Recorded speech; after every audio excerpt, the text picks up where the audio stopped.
Welcome back to my channel. Today we'll continue with part 3 of After Rebirth as Fallen Noble, Boy activates Insight System and builds territory into powerful kingdom. This is also the final chapter of the story. Before diving into the new plot, let's quickly review the main points of part 2. Lin Wei was originally just an ordinary young man on Earth, but due to an accident, he was transported to a Western fantasy world where swords and magic coexist. He became the heir to the declining noble family of Luika, a baron on the verge of bankruptcy.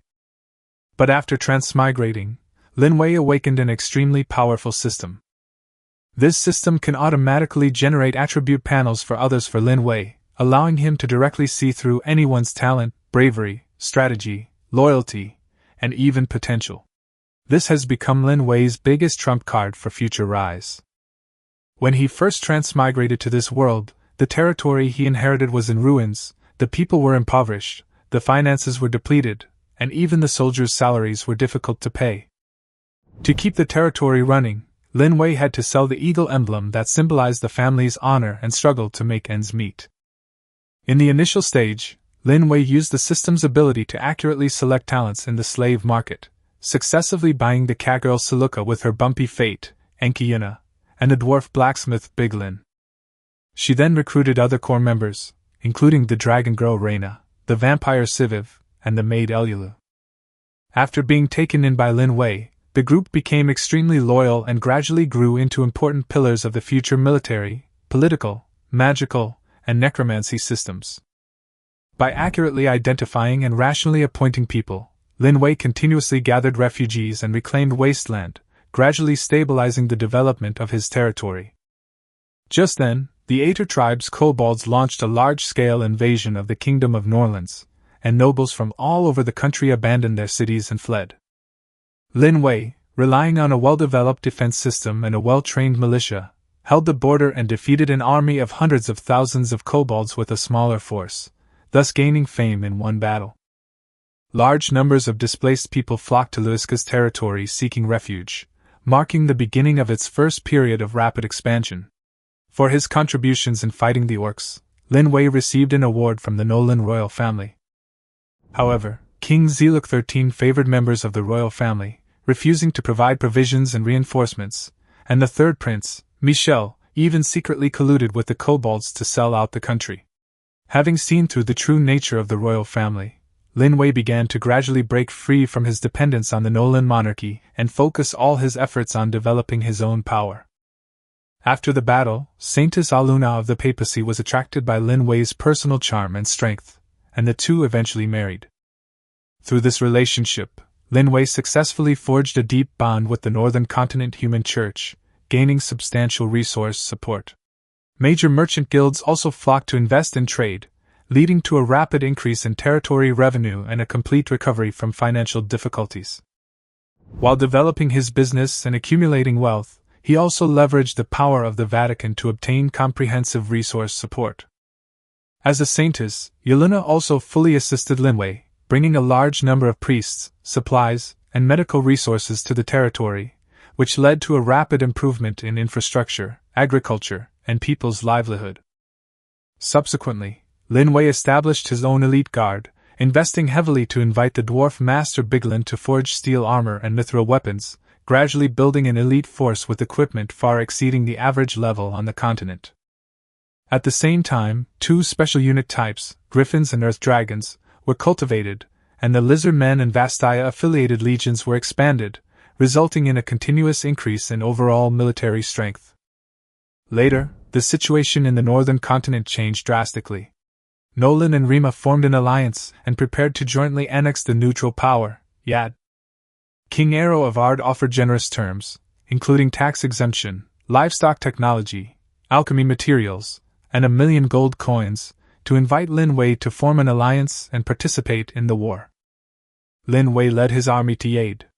In the decisive Battle of Night, Suruka, with the strength of a top-tier archmage, single-handedly fought against 6 enemy mages and continuously broke forbidden magic. Meanwhile, Lin Wei personally led his heavy cavalry to defeat multiple siege armies. Duke Simon of Nolan, whose daughter Elula was loyal to Lin Wei, led tens of thousands of cavalry to defect to Lin Wei's camp at a critical moment, ultimately leading to the complete defeat of the Allied forces. After the war, Lin Wei seized the two border cities of Rima and resold them to Yad at a high price, making another profit of 8 million gold coins. Meanwhile, Prince Johnson, on the orders of the king, led an army of 200,000 to launch a surprise attack on Luika, a territory with its rear undefended. Lin Wei had already stationed 100,000 troops there, and Anchor easily defeated the invading enemy forces, capturing Johnson alive. After the battle, Lin Wei properly resettled the prisoners and successfully incorporated a large number of surrendered soldiers to expand his army. During the war, Lin Wei also bought Cecilia, the princess of the Sea tribe, from slave traders, unexpectedly gaining an important bargaining chip for establishing diplomatic relations with the Sea tribe in the future. Meanwhile, during her journey, she meets the cat-person bishop of the Southern Vatican and learns that Silka is actually the long-lost legitimate princess of the Naz tribe. Subsequently, Lin Wei accompanied Zaluka back to the Naz tribe to reunite with her relatives, and finally obtained a formal alliance from the entire Naz kingdom, adding another important ally to his own power. Meanwhile, the southern continent's Beastman Church broke away from the northern church and developed independently, electing a saintess from the Ader tribe as its new leader. The religious war between the northern and southern papacies officially broke out, and Bishop Tjebo personally went to the papacy to request assistance. Out of consideration for his wife, Yelena, Lin Wei finally agreed to send troops to assist the northern papacy in its expedition to the southern continent. During the preparations for the expedition, Lin Wei went to the border to resolve the Blue Dragon disaster, but unexpectedly killed an adult blue dragon that was on the verge of death due to a curse. He obtained the blue dragon egg and successfully hatched the young dragon Luika, adding a top-tier dragon to his forces. At the same time, Big Lin used Dragon Corpse materials to develop more advanced anti-magic equipment, further enhancing the level of military equipment. As his power grew, Lin Wei continued to wipe out the remaining kobold tribes in the surrounding areas. He later led his army into the capital of Nolan, completely expelling all remaining kobold forces within its borders. Countless people of Nolan regarded him as their savior. At this time, Lin Wei had already taken control of half of Nolan's territory, commanded an elite army of 400,000, and had a fully developed system of commerce, alchemy, agriculture, and animal husbandry, possessing all the conditions to establish a kingdom. Along his journey, Lin Wei started as a down-on-his-luck baron, using his system's ability to perceive talent to continuously discover top talents of all kinds. Step by step, he grew into a hegemon-level figure who could influence the entire northern continent. He rules over a population of tens of millions, wields a vast power spanning multiple regions, and possesses elite legions of various military units, top-tier mages, and a dragon legion. However, Lin Wei's legend is far from over. In the journey ahead, he and his forces will face even more dangerous enemies, more brutal wars, and increasingly fierce power struggles. In this fantastical world filled with magic, dragons, and war, Lin Wei will rise from King of Valoran to eventually establish a vast empire that rules the entire continent. The story begins in Chapter 401. Chapter 401 Arya's Conditions. Lin Wei quickly reached a cooperation agreement with the Silver Squad. However, Lena stated that she still needed to consult the other members. After all, although she was the captain of the Silver Squad, whether or not she was willing to serve Lin Wei was ultimately a decision for each individual. Of course, since she had already agreed, she was naturally willing to follow Lin Wei. The Silver Squad has a considerable number of members, and those who don't want to join can continue their original adventures. If all else fails, they could simply form another branch. Lena already had a general plan in mind. She only reluctantly looked away after Lin Wei and Lillian left together. After everything that had happened, she had thought that she and Lin Wei were already strangers, but she didn't expect that they could still maintain such a good relationship. She subconsciously touched the dagger at her waist. It was a gift from Lin Wei, and her most cherished weapon. This dagger was crafted by Big Lin and made from extremely precious materials, so even after long-term use, it will hardly show any signs of wear. She named the dagger Twinwood.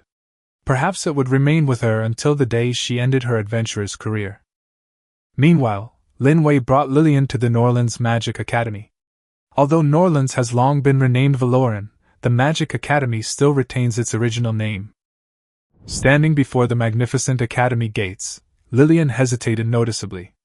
Through the tall iron railings and gates, one could see the lush greenery and abundant flowers and plants inside the academy. The layout of the gardens and the architectural style were almost entirely designed according to Arya's preferences. The sounds of students talking drifted from deep within the academy. Lillian, who had never been in such an environment before, seemed unusually reserved. "Let's go." Lin Wei gently patted her shoulder, indicating that she shouldn't be nervous. Lillian asked, somewhat confused. "Brother Lin Wei, am I really qualified to study here?" Lin Wei smiled and replied, "Of course you are. Lillian, I think there are no more than 5 people on the entire continent who are truly more qualified than you to step into this academy." Over the years, Lin Wei had seen countless exceptionally talented individuals. Lillian's aptitude was second only to Siluka's. Even Cynthia, who had studied with Arya for many years, couldn't compare to her in terms of talent. It's no exaggeration to say that Lillian was a genuine magical genius. Encouraged by Lin Wei, Lillian finally strengthened her resolve. The knight guarding the academy gates already recognized Lin Wei.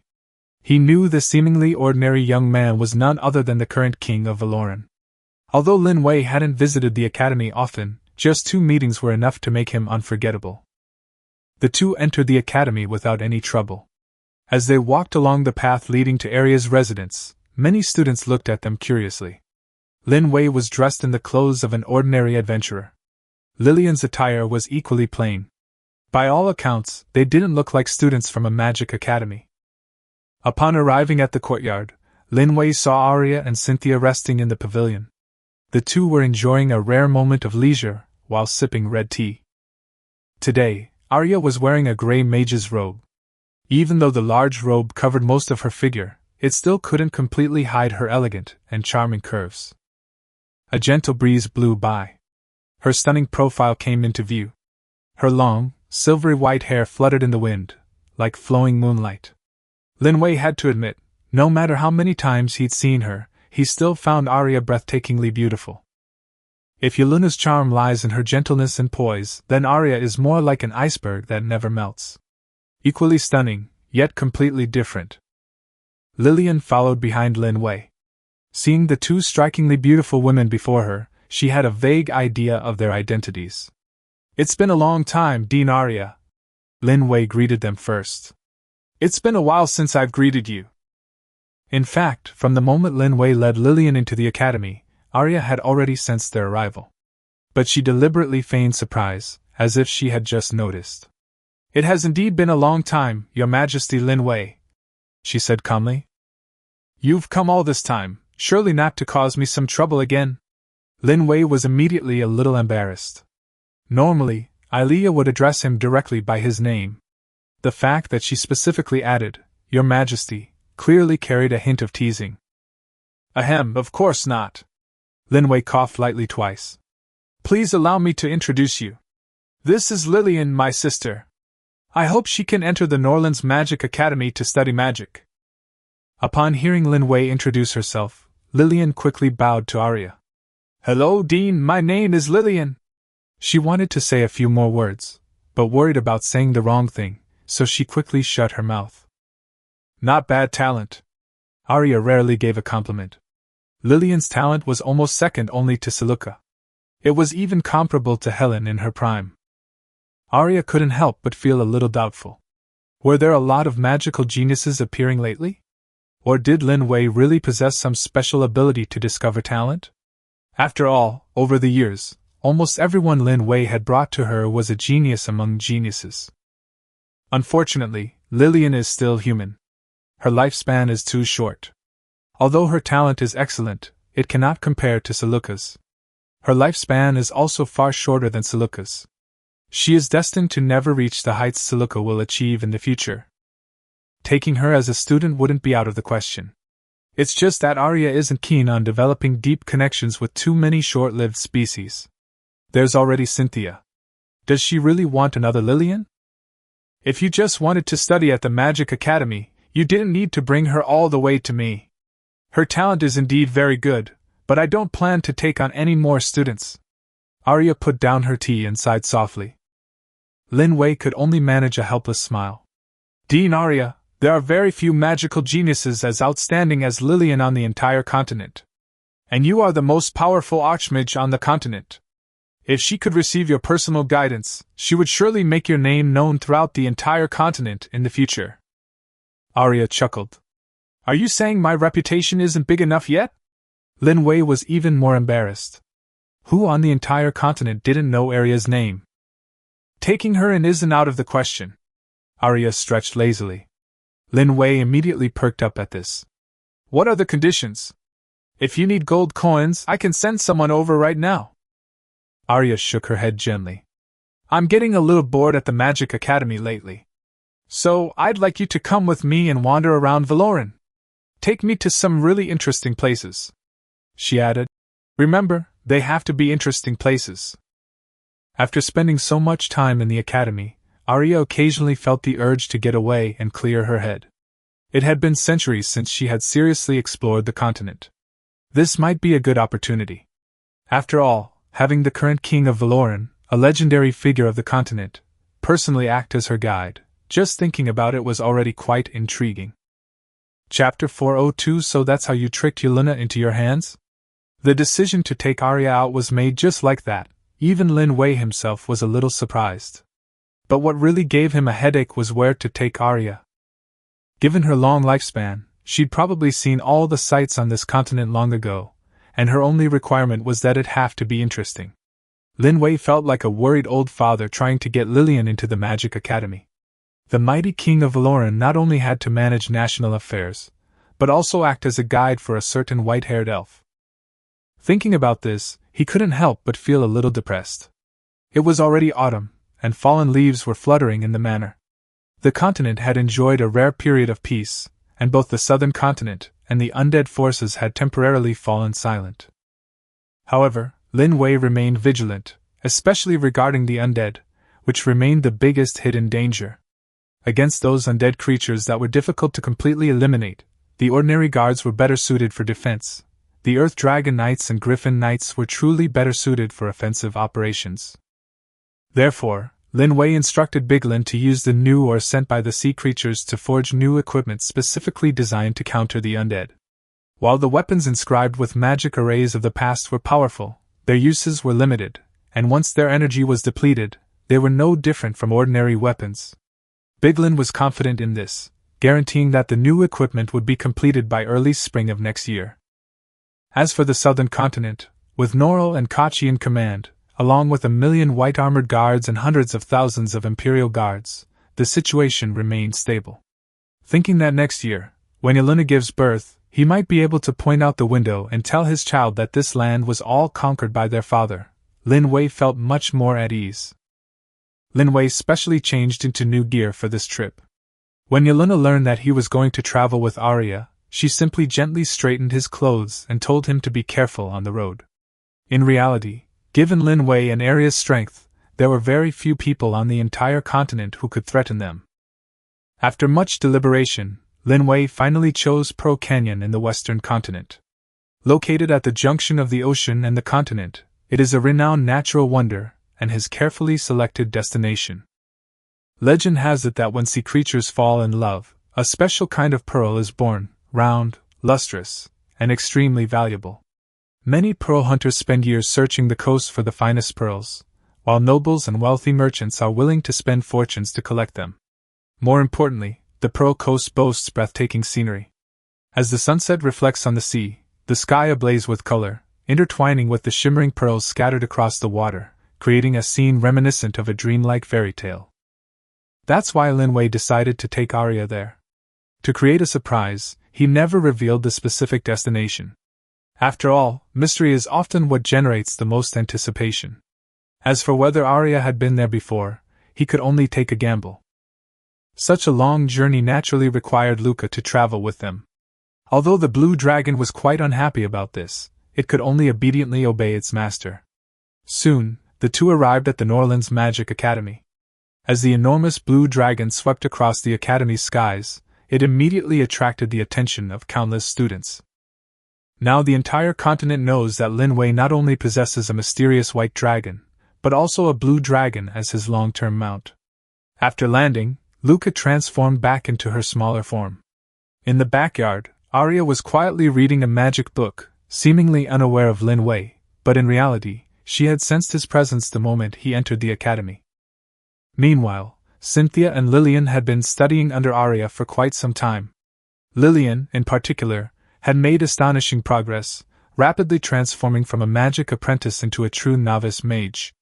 In just over a month, her magic reserves had even surpassed those of many mid to high-level mages. Lin Wei observed this and became even more convinced of the importance of talent. Some people might work hard for years, yet still not be as successful as a genius in a short period. Upon arriving before the group, Lin Wei greeted them with a smile. "Good day, ladies." He then looked at Arya. "Dean, as agreed, I have chosen our destination." Arya put down her book and asked with interest. "Oh? Where?" Lin Wei deliberately kept her in suspense. "Wouldn't it take away some of the fun if I told you now?" Arya nodded, then said casually, "Is this how you tricked Yelena into your hands?" Lin Wei was stunned by her words. "What do you mean by lying? Do I look like that kind of person?" He looked completely innocent. To be honest, it was Yelena who took the initiative to approach him. Later, he learned that the two had actually met when they were children, and that connection had been sown many years ago. Arya simply chuckled and didn't press further.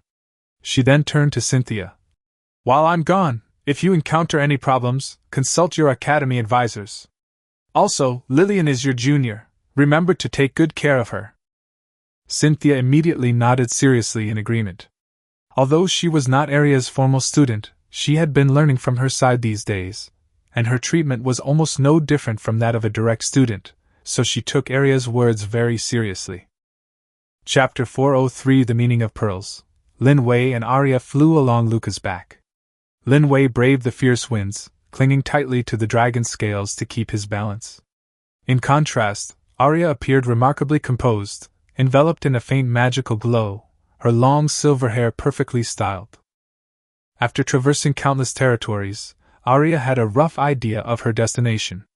The western continent was mostly covered by ocean, and apart from a few deserted islands, there weren't many places worth visiting. She had a vague answer in her mind, but she never actively asked Lin Wei. A few days later, the two arrived at Gabrielin, a small town near the Pearl Coast. Built along the coast, it had a population of less than 50,000. Formerly belonging to Baron Norlands, a member of the new Noble Alliance, it had now fallen under Valoran's rule following the Alliance's collapse. Lin Wei still didn't reveal his identity, and successfully passed the checkpoint using the Crimson Squad's badge. After entering the town, the two quickly took in the entire scene. Although located in a remote area, it had all the necessary facilities, including the Adventurers Guild, the Alchemists Guild, taverns, and inns. Upon arriving at the hotel, Lin Wei booked 2 rooms and handed the keys to Arya. "Let's rest for a while, it's not time yet." The midday sun was still scorching. Arya took the keys, her suspicions growing clearer. The most famous place near Gabriel was undoubtedly Pearl Coast. Not only is the area famous for pearls, but it also boasts a romantic legend.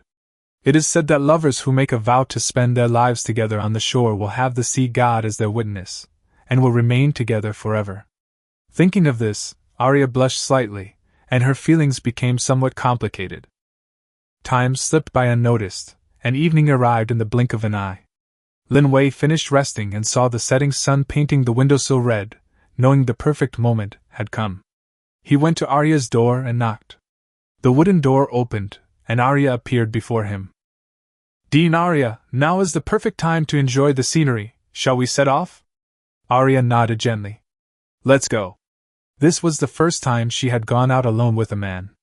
Years of living in seclusion on the manor had made her forget how to truly appreciate the outside world. The two walked side by side toward the Pearl Coast. The setting sun cast its golden rays upon the streets, where there were even more merchants than during the day. It was the pearl and fish trade that had kept this ancient town prosperous to this day. Soon after, the legendary Pearl Coast finally appeared before their eyes. The vast beach and reef stretched to the horizon, with colorful pearls scattered along the shore, shimmering with a dreamlike brilliance under the waves and the setting sun, as if they had stepped into a fairy tale world. Many pearl hunters were scattered along the coast, bending over in search of precious pearls. Although numerous, they appeared minuscule against the vast expanse of the coastline. Given Lin Wei's status, he could easily have dismissed them temporarily. However, he felt that the pearl hunters were an integral part of Pearl Coast, and therefore refrained from exercising his authority. A sea breeze, carrying a faint salty scent, blew against his face. Even having seen many magnificent sights, Lin Wei was still deeply awestruck by the scene before him. He subconsciously looked at Arya beside him. In the setting sun, Arya seemed to be draped in a golden glow. Her silver hair fluttered gently in the wind, beautiful and holy, like a goddess who had stepped out of mythology. Just as Lin Wei was lost in thought, Arya suddenly spoke up. "Lin Wei, do you know what these pearls represent?" Lin Wei snapped out of his reverie. "I only know that they are the crystallization of love between sea creatures, but as for what they specifically are, I don't know." Arya gazed at the pearls on the shore and said softly, "Actually, they are the eggs of female sea creatures who failed to lay their eggs. Because they could not bear life, they were abandoned and eventually washed ashore with the waves." A trace of sadness appeared in her eyes. "These seemingly beautiful pearls are actually lives that could not come into this world." Chapter 404. A feeling of goodwill spreads in his heart. Seeing Arya's moved expression, Lin Wei wanted to say something, but then felt that speaking at this moment would be too inappropriate. Before him, the sunset, the waves, and the countless pearls of water created a picturesque scene, so he simply smiled and suggested, "How about we go for a walk?" After saying that, Lin Wei jumped down from the high place, took off his leather boots, and stood in the shallow sea. The setting sun shone on him, and he stretched out his hand to Ilia. "Come on, Dean Ilia. I heard that top-quality pearls can sell for several gold coins. If we can really find one, this trip will not have been in vain."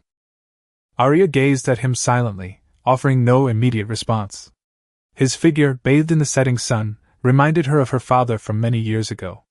The same gentle smile, the same outstretched hand, stirred long-buried memories within her. Sadly, that divine war had taken her parents, and all her loved ones. For countless years she had wandered alone, like a child who could never find her home. At this moment, Lin Wei's figure simply overlapped with the image of her father in her memory. After a moment of silence, Arya still leaped down. Wind magic carried her to the seashore, the waves wetting her light green robe. Lin Wei was somewhat surprised. He had assumed that the aloof and reserved Arya wouldn't accept the invitation. Seeing her skirt soaked with seawater, Lin Wei instinctively knelt down and lifted the hem for her. This gesture clearly stunned Arya. For thousands of years, apart from her father, it seemed no one had ever been so close to her. She looked down at Lin Wei, the setting sun casting a gentle glow on his profile that was almost mesmerizing. Ilia opened her mouth, but said nothing, feeling a certain emotion quietly creeping within her. Lin Wei, realizing his actions might have been somewhat rash, quickly stood up, a rare moment of embarrassment washing over him. He was completely unaware that Arya's fair earlobes were already flushed slightly. To hide her unease, Arya took the initiative to tease. "The King of Valoran, would you be happy to find a pearl? A few gold coins shouldn't mean much to you, right?" Lin Wei smiled upon hearing this, and while looking down to search for pearls, he said, "Actually, I don't want to be a king. There are endless government affairs to handle every day, and I have to be wary of all kinds of enemies. The lives of tens of millions of people are on my shoulders. Just thinking about it gives me a headache." He sighed softly as he spoke. "If I could, I would rather remain the minor baron of Luika, managing tens of thousands of people, and living a peaceful life. Unfortunately, this world doesn't give people a choice." Lin Wei's gaze fell on the distant sea, and his voice deepened. "From Zeluk 13 to the kings of Erin and Rima, they have all taught me the same thing. True fairness is based solely on strength. When you are weak, others set the rules. Only when you are strong enough can you determine your own destiny. This world believes in strength. Without strength, you are nothing." Arya listened quietly, her thoughts drifting back to the time when the two first met. Back then, Lin Wei was just an insignificant nobleman who had even asked her for help to protect Lena. Who could have imagined that in just a few short years, he would stand at the pinnacle of the continent? Lin Wei's current power is enough to strike fear into the hearts of countless forces with a single thought. Looking at his shadow, elongated by the setting sun, Ilea suddenly felt that perhaps one day he truly could accomplish what no one else could. After a long silence, Arya asked softly, Lin Wei, I want to ask you a question. If one day you really unified the entire continent, what would you most like to do? As she spoke, her gaze returned to Lin Wei, her eyes filled with expectation. Lin Wei was slightly taken aback, vaguely sensing that this question held great significance for her. Waves crashed against the shore, and seagulls circled in the sky. Lin Wei gazed into the distance, pondered for a moment, and then slowly spoke. If that day ever comes, we must go beyond the mainland. To see the other side of those towering mountains, to see what this world is really like. Chapter 405. Do you know who I am? Hearing Lin Wei's answer, Arya finally stopped arguing and lowered her head to search for pearls on the beach. The cool seawater brushed against her fingertips, and she casually said, I heard that giving a girl the roundest pearl will bring the sea god's blessing. Aren't you planning to find a few to give to someone you care about? Lin Wei was somewhat speechless. Just moments ago, Arya had said these pearls were unborn children, and now she was bringing up the blessing of the sea god. However, he didn't care much. After all, no one knew whether the sea god truly existed. To ordinary people, gods were high above, and their existence or non-existence wouldn't affect their lives. Thinking of this, Lin Wei casually scooped a pearl from the beach. The pearl was only the size of a fingernail, yet it possessed a dreamlike pink hue, shimmering softly in the sunset, as exquisite as a work of art. Looking at the pearl in his hand, Lin Wei immediately thought of Yelena. As he was examining the pearl, a commanding voice suddenly came from the shore. Hey kid over there, let me see that pearl you're holding. Lin Wei looked up and saw a middle-aged adventurer standing on the shore, wearing gray armor, with a long sword at his waist, and an arrogant demeanor. Judging from the panel, the other party was just a minor character with mediocre strength. You think I have to hand it over just because you tell me to? Lin Wei calmly put the pearl away. Arya also looked up at the newcomer and couldn't help but chuckle. I never thought the king of Valoran would be threatened like this. Unfortunately, the sound of the waves was too loud, and the other party couldn't hear him at all. The adventurer thought the elf was admiring him, and his expression became even more smug. You brat, do you know who I am? Let me see what you have. If it's not bad, I'll reward you with 2 silver coins. Do you know what 2 silver coins means? You couldn't earn that much even if you picked up pearls here your whole life. His shouts quickly attracted many pearl seekers. After recognizing him, those around him showed fear and looked at Lin Wei with more pity. Just then, several more fully armed adventurers approached. Tony, what are you doing again? Hey, there's a white elf too, she's so pretty. I've seen so many women, but none of them can compare to her. Several people surrounded her, jeering and eyeing Arya. Lin Wei was used to this. In any world, there are always people like this who bully others by relying on their power. Most of the pearl hunters here were just ordinary civilians, and Tony specifically kept an eye on them. Once he spotted someone find something valuable, he tried to claim it for himself. Seeing that Lin Wei was dressed plainly and was young and unfamiliar, he naturally saw him as an easy target. Although Tony was also captivated by Arya's beauty, he was more interested in the pearl than the woman. In his eyes, that thing was clearly more valuable. Seeing that Lin Wei remained unmoved, Tony felt embarrassed. Not wanting to lose face in front of his companions, he jumped into the sea and walked towards Lin Wei. Upon getting closer, he realized that Lin Wei was not only taller than him, but also much more muscular than he appeared from a distance. Tony felt a sudden chill, but his companions behind him had already begun to jeer loudly. Tony, don't be intimidated by young people. If you can't beat them later, you're fired from Gabriel. Laughter rippled through the crowd, forcing Tony to continue his menacing act. Kid, I'm talking to you, didn't you hear me? Lin Wei asked calmly. Do you do this often? Of course. This whole area is mine. If I want someone's pearl, that's their luck. Hearing this, Lin Wei smiled. But isn't this King Lin Wei's territory in Valoran? Aren't you afraid of the patrolling knights? Upon hearing Lin Wei mention the King of Valoran, A flicker of fear clearly crossed Tony's eyes, but he quickly regained his composure. So what if it's His Majesty Valoran's territory? Do you know Lord Seven? He's my brother! Chapter 406. It was he who attacked the innocent citizens of Valoran. Hearing Tony mention Seven, Lin Wei repeated the name in a low voice. He wasn't familiar with the local knights. These sheriffs were mostly selected by the political officials, and the person responsible for the final appointment was Solace. Seeing the change in Lin Wei's expression, Tony immediately became smug, thinking the other man was intimidated by Seven's name. He immediately threatened. If you're scared, hand over the pearl now, or I'll make you do it. Several adventurers on the shore joined in the jeering, their faces full of mockery, as if they had Lin Wei completely under their thumb. Seeing their aggressive demeanor, Lin Wei gradually lost his patience. The next second, Lin Wei suddenly raised his leg and kicked Tony in the stomach. Tony didn't even have time to react before he was sent flying backward, crashing heavily into the seawater near the shore. The immense impact left Tony numb for a moment, followed by excruciating pain that swept through his entire body. He curled up in a ball, choking on seawater, and only after a long while did he let out a piercing scream. Lin Wei watched him coldly. He had already held back with that kick. Otherwise, with his strength, infusing it with his battle aura would have been enough to kill this arrogant fool on the spot. The sudden scene stunned everyone on the shore. Lin Wei had acted too quickly. Many hadn't even seen his movements clearly before Tony was already lying on the ground groaning in pain. He hit someone! Someone shouted, bringing everyone back to their senses. Several adventurers immediately yelled. You're finished! Tony is Knight Seven's brother! Wait, I'm going to find the patrol guard right now!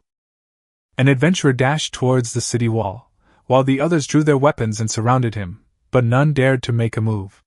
They could all see that this young man was not to be trifled with. Tony, recovering his composure, his face contorted with rage, roared through gritted teeth. Stop them! Don't let them get away! I'll show this kid who's in charge in Gabriel.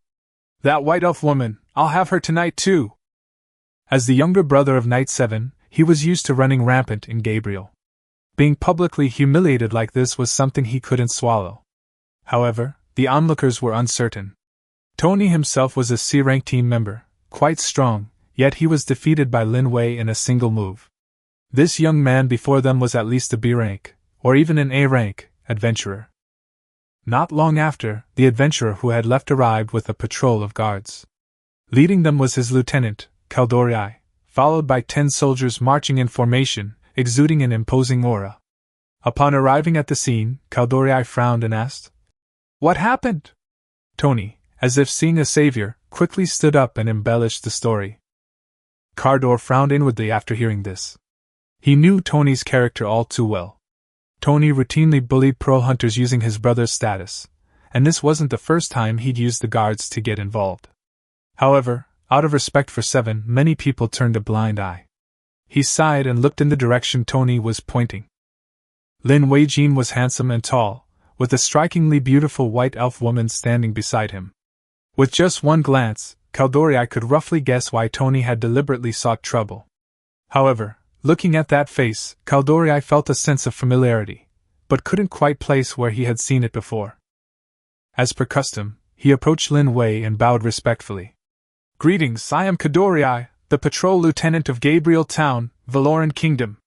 Regarding the accusations made by the adventurer earlier, I hope you can provide an explanation. If the responsibility does not lie with you, the Knights of Valoran will certainly deliver justice for you. Chapter 407 Your Majesty, greetings.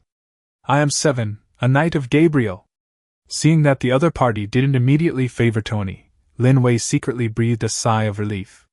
He had always hoped that Valoran could strive for fairness, rather than allowing privilege to run rampant. Faced with questioning, Lin Wei directly admitted, I hit him. Kaldorii was immediately somewhat troubled. Although Tony was in a sorry state, if it really was Lin Wei who did it, this matter wouldn't be so easy to handle. When Kaldorii inquired about the reason, Lin Wei calmly explained, He provoked me. Pearl Coast belongs to His Majesty Lin Wei, and as a citizen of Valoran, I have the right to collect pearls. But he not only forcibly took the pearls I found, but also spoke rudely to my female companion. I simply kicked him.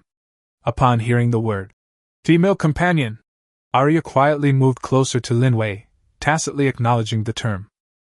Kaldori was even more helpless, knowing that Tony had most likely started the trouble again. After understanding what had happened, Kaldori said seriously, "If the situation is true, then it's self-defense, and Valoran law will support you." This immediately angered Tony. Tony roared, "Kaldori, you're helping outsiders bully me. I'm telling Seven, you can forget about being my lieutenant." Upon hearing Seven's name, Kaldor hesitated for a moment. However, he still forced a smile and said, "Tony, you can't act recklessly just because you're a Knight 7. This is His Majesty's territory. If this gets back to His Majesty, even a Knight 7 won't be able to bear the consequences." The Knights now understand that Valoran will eventually distribute lands and titles. Many Knights have the opportunity to become nobles, so they must be even more careful in their words and actions, and not abuse their power. Lin Wei didn't want to put the Kaldori in a difficult position, so he took out the Crimson Squad badge and handed it to him. "It's all right, go directly to Seven. I also want to see how this Valoran Knight will decide things." Upon seeing the S mark on the badge, Kaldori's eyes widened instantly. The Crimson Squad was one of the continent's top adventurer teams, renowned and even considered legendary by many. Holding the badge, Kaldori's concerns vanished. He solemnly said, "Mr. Tony, in that case, let's go see Sir Severn together and ask him to make a fair judgment." Seeing that the Kaldori were not backing down at all, Tony gritted his teeth in anger. "Fine, I'll go. You'll regret it later." In his opinion, he was the one who was being beaten this time, and his brother would definitely stand by his side.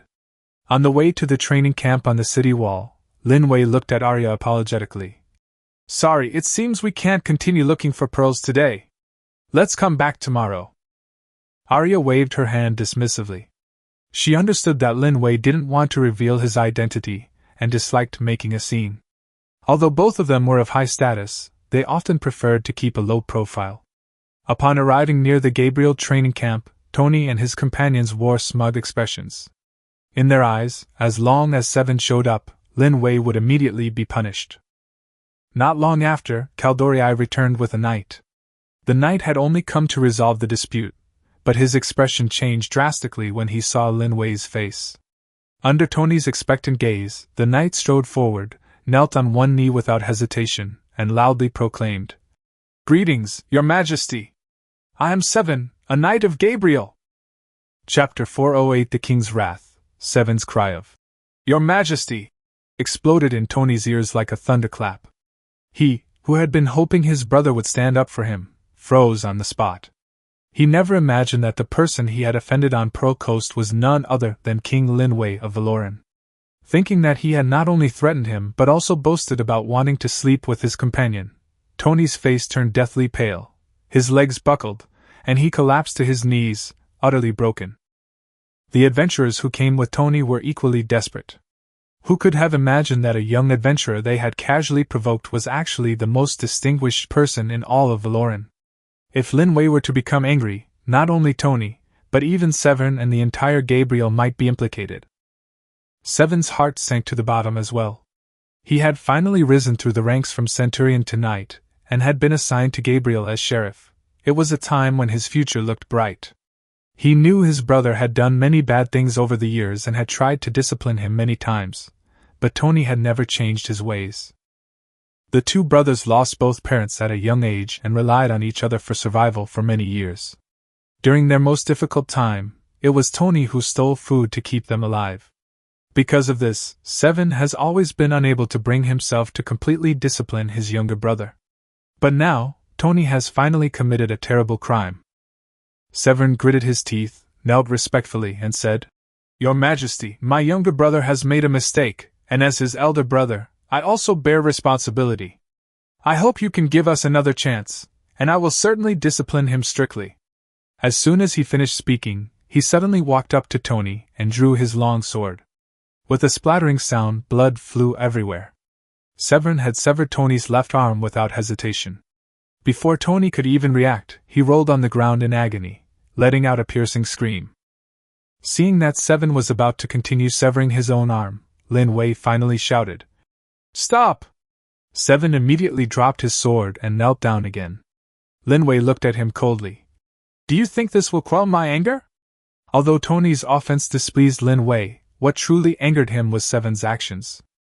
As a knight, knowing the king's identity, he still attempted to use a self-inflicted injury to gain forgiveness. If Lin Wei continued to pursue the matter, it would only make the king appear intolerant. This behavior of trying to guess the king's intentions and forcing him to give in was even more infuriating than Tony's ignorance.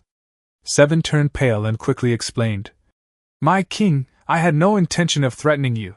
I only wanted to appease your anger." Only then did he realize the implications of his actions, and cold sweat instantly beaded on his forehead.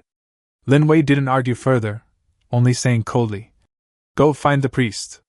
Don't let him die here." "Yes, your majesty."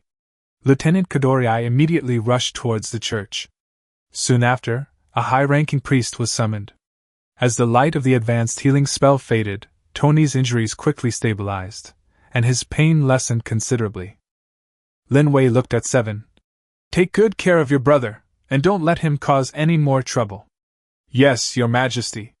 Although he didn't pursue the matter further on the surface, Seven knew in his heart that the king's anger had not subsided.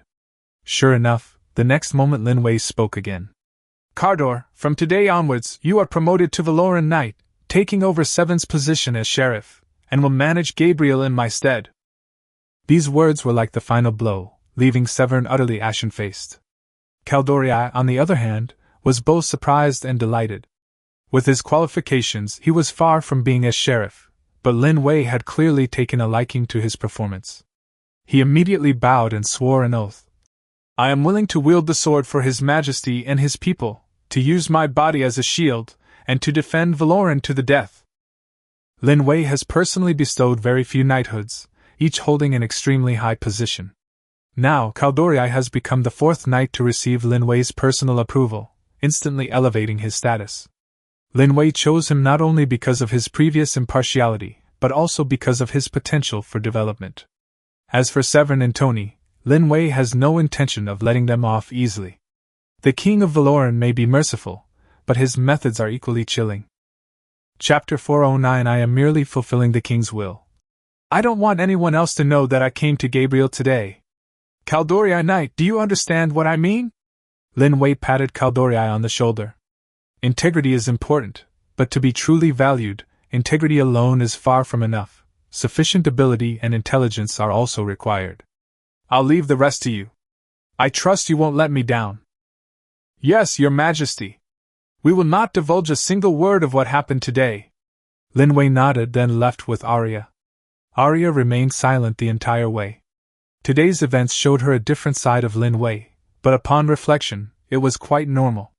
How could someone who had risen from a minor baron to his current position only possess kindness and lack cunning? After the two left, Kaldorii immediately looked at the guards beside him. Did you all hear what the king said? Keep your mouth shut. No one is allowed to reveal that His Majesty has been to Gabriel. The guards quickly agreed. No one had expected that Kaldorii, who was just a squad leader, would become a knight and even replace Severin as the sheriff of Gabriel. Kaldorii knew perfectly well that this was a test from Lin Wei. If handled well, he might have a chance to become the fourth Grand Knight of Valoran in the future. After a moment of contemplation, he gave the order. Dispose of those adventurers, throw their bodies into the forest. Those adventurers who followed Tony and his evil deeds were already despised. No one would care about their deaths. Several guards immediately began to act. Then, Kaldorii knelt down before Seven. Sir Seven, he said, how can I gain the king's favor? Seven calmly replied, kill my brothers. The king wants us dead, but not by your hand. The murderer can be a bandit, a thief, or a mercenary. Kaldorii fell silent. Actually, Seven wasn't entirely negligent, but he had indulged his brother for too long. Tony's usual tyranny was one thing, but he had somehow managed to provoke the worst possible person, dragging Seven down with him. Sir Seven, I'm sorry. Seven shook his head, his expression relieved. This is all our own doing. The king is not at fault, we are the ones who are. Cardor Knight, I believe you will do better than me. Congratulations.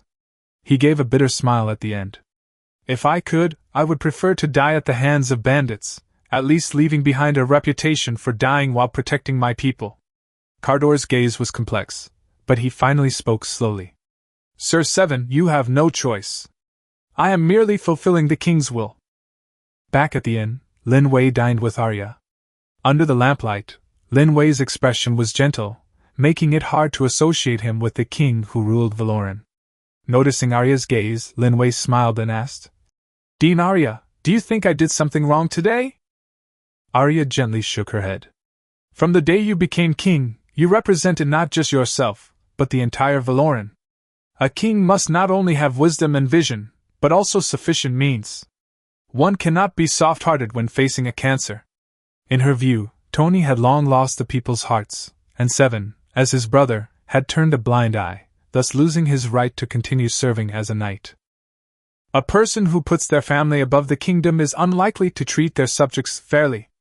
Their loyalty should only be to the king of Valoran. Arya fully approved of Lin Wei's handling of the situation today. Executing the two directly wouldn't be difficult, but that would inevitably leave traces.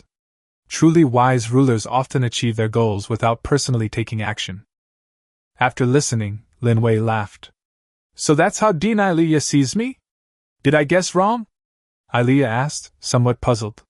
Lin Wei put down his cutlery and said meaningfully, Could it be because he humiliated my female companion in front of me? As a man, you can't lose face like that. Arya was stunned. A blush quickly crept up her ears. She lowered her head and continued eating, a strange joy welling up inside her. She knew Lin Wei was most likely joking, but she couldn't help taking it a little seriously. However, Arya seemed to have forgotten that she was the strongest archmage on the continent. Even without Lin Wei's intervention, a mere adventurer couldn't harm her in the slightest. Chapter 410 So I've already proposed? Lin Wei's luck was quite good. The next day, he accompanied Arya to Pearl Coast again and picked up several pearls of considerable value. However, while these pearls might be precious to ordinary people, they were nothing special in his eyes. The most beautiful one was still the pink pearl he had found on the first day, round, translucent, and exceptionally dazzling. This time, no one bothered them, and the two enjoyed a rare moment of peace. After the Seven Brothers incident, Lin Wei realized that although Gabriel was just a small town, it reflected many problems in other places. It was probably not uncommon for sheriffs to protect their relatives. He even considered establishing a regulatory body, but the continent was not yet unified, and it was too early to consider such things. As the sun set, Arya gazed silently at the sea. Lin Wei suddenly produced a white pearl and handed it to her. Dean Arya, this pearl is for you, as a souvenir of this trip. The pearl was pure white and perfectly round, complementing Arya's silver hair and fair skin. But Arya didn't immediately accept it. Instead, she looked at him seriously. Are you serious?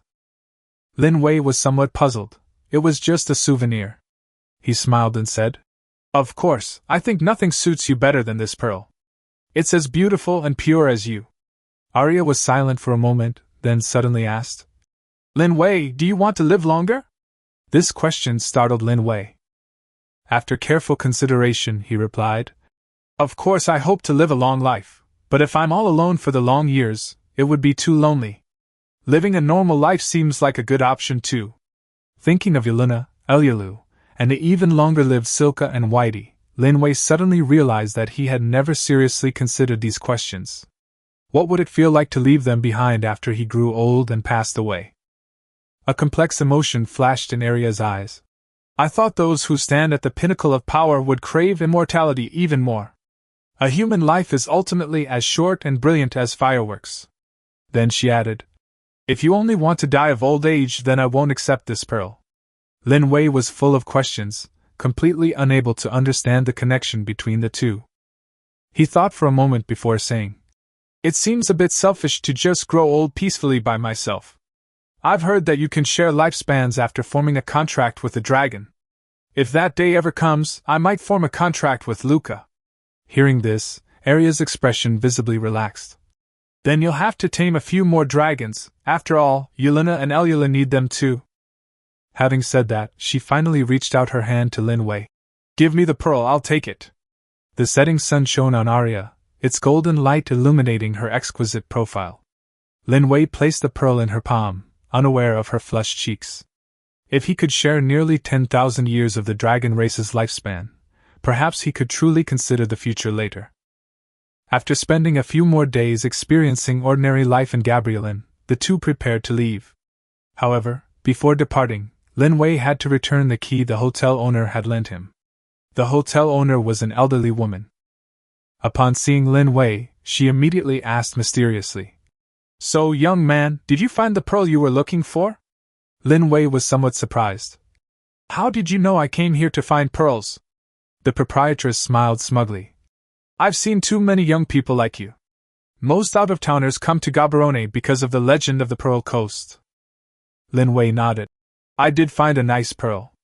The proprietress immediately perked up, her face full of gossip as she pressed. "Did you give it to that pretty elf girl? Did she accept it?" "Yes, she did." Upon hearing this answer, the proprietress immediately beamed with joy. "That's wonderful! Congratulations in advance. That elf girl is so beautiful, she must have many suitors. Since she chose you, you must make her happy in the future." Lin Wei was stunned on the spot. "What do you mean?" The proprietress was even more surprised. "Don't you know? In Gabriel, there's a tradition that when a boy gives a girl pearls, it's a sign of proposing marriage." Chapter 411. I couldn't do it even if you made it. On the way back, Lin Wei kept thinking about what the landlady had said. The sea breeze hauled past, making those words echo in his mind. The more he thought about it, the more absurd things seemed. He suddenly remembered the details from Pearl Coast. Arya initially refused the pearl, but when she heard that he was willing to sign a contract with the dragon to extend his lifespan, she accepted it. If she knew that Gabriel giving pearls signified a marriage proposal, would she mistakenly think Lin Wei was expressing his feelings for her? Thinking of this, Lin Wei was completely dumbfounded. He had only intended to give her a souvenir. He had no other meaning whatsoever. If he had known the pearls had this connotation, he would never have given them to Arya so casually. Arya sat behind Luika, and the atmosphere between them became somewhat awkward. Lin Wei was familiar with that feeling. He had experienced it before with Yelena, Elyulu, and Saluka. He hadn't dared to look back the entire way. Did Arya know about this tradition? Did she know he was actually unaware? The more he thought about it, the more confused he became. Even the king of Valoran was completely stumped. After hesitating for a long time, Lin Wei finally spoke. "Dean Arya, may I ask you a question?" Arya, shielded from the wind, heard everything clearly. "What's the problem?" Lin Wei had intended to ask directly, but the words caught in his throat. "Is there anywhere else you wish to go?" Arya paused for a moment, then said softly, "Yes, when I want to go. Can I trouble you again?" "Of course, I'd be happy to oblige," Lin Wei replied with a smile, inwardly berating himself countless times. The mighty king of Valoran, unable to even utter a single truthful question, how utterly shameful. Upon returning to Luiska, Arya took her leave. She needed to return to the Magic Academy to continue teaching Cynthia and Lillian. Lin Wei watched the carriage disappear into the distance, ultimately unable to voice his question. Back at the castle, he decided to stop thinking about it, and instead went to see Yelena. Yelena was now slightly pregnant and was sitting quietly by the window, basking in the sun, her expression gentle and peaceful. Lin Wei walked behind her and hid the largest, most beautiful pink pearl in his palm. Yelena didn't turn around, but simply reached out her hand and softly asked, "You're back?" "Yes."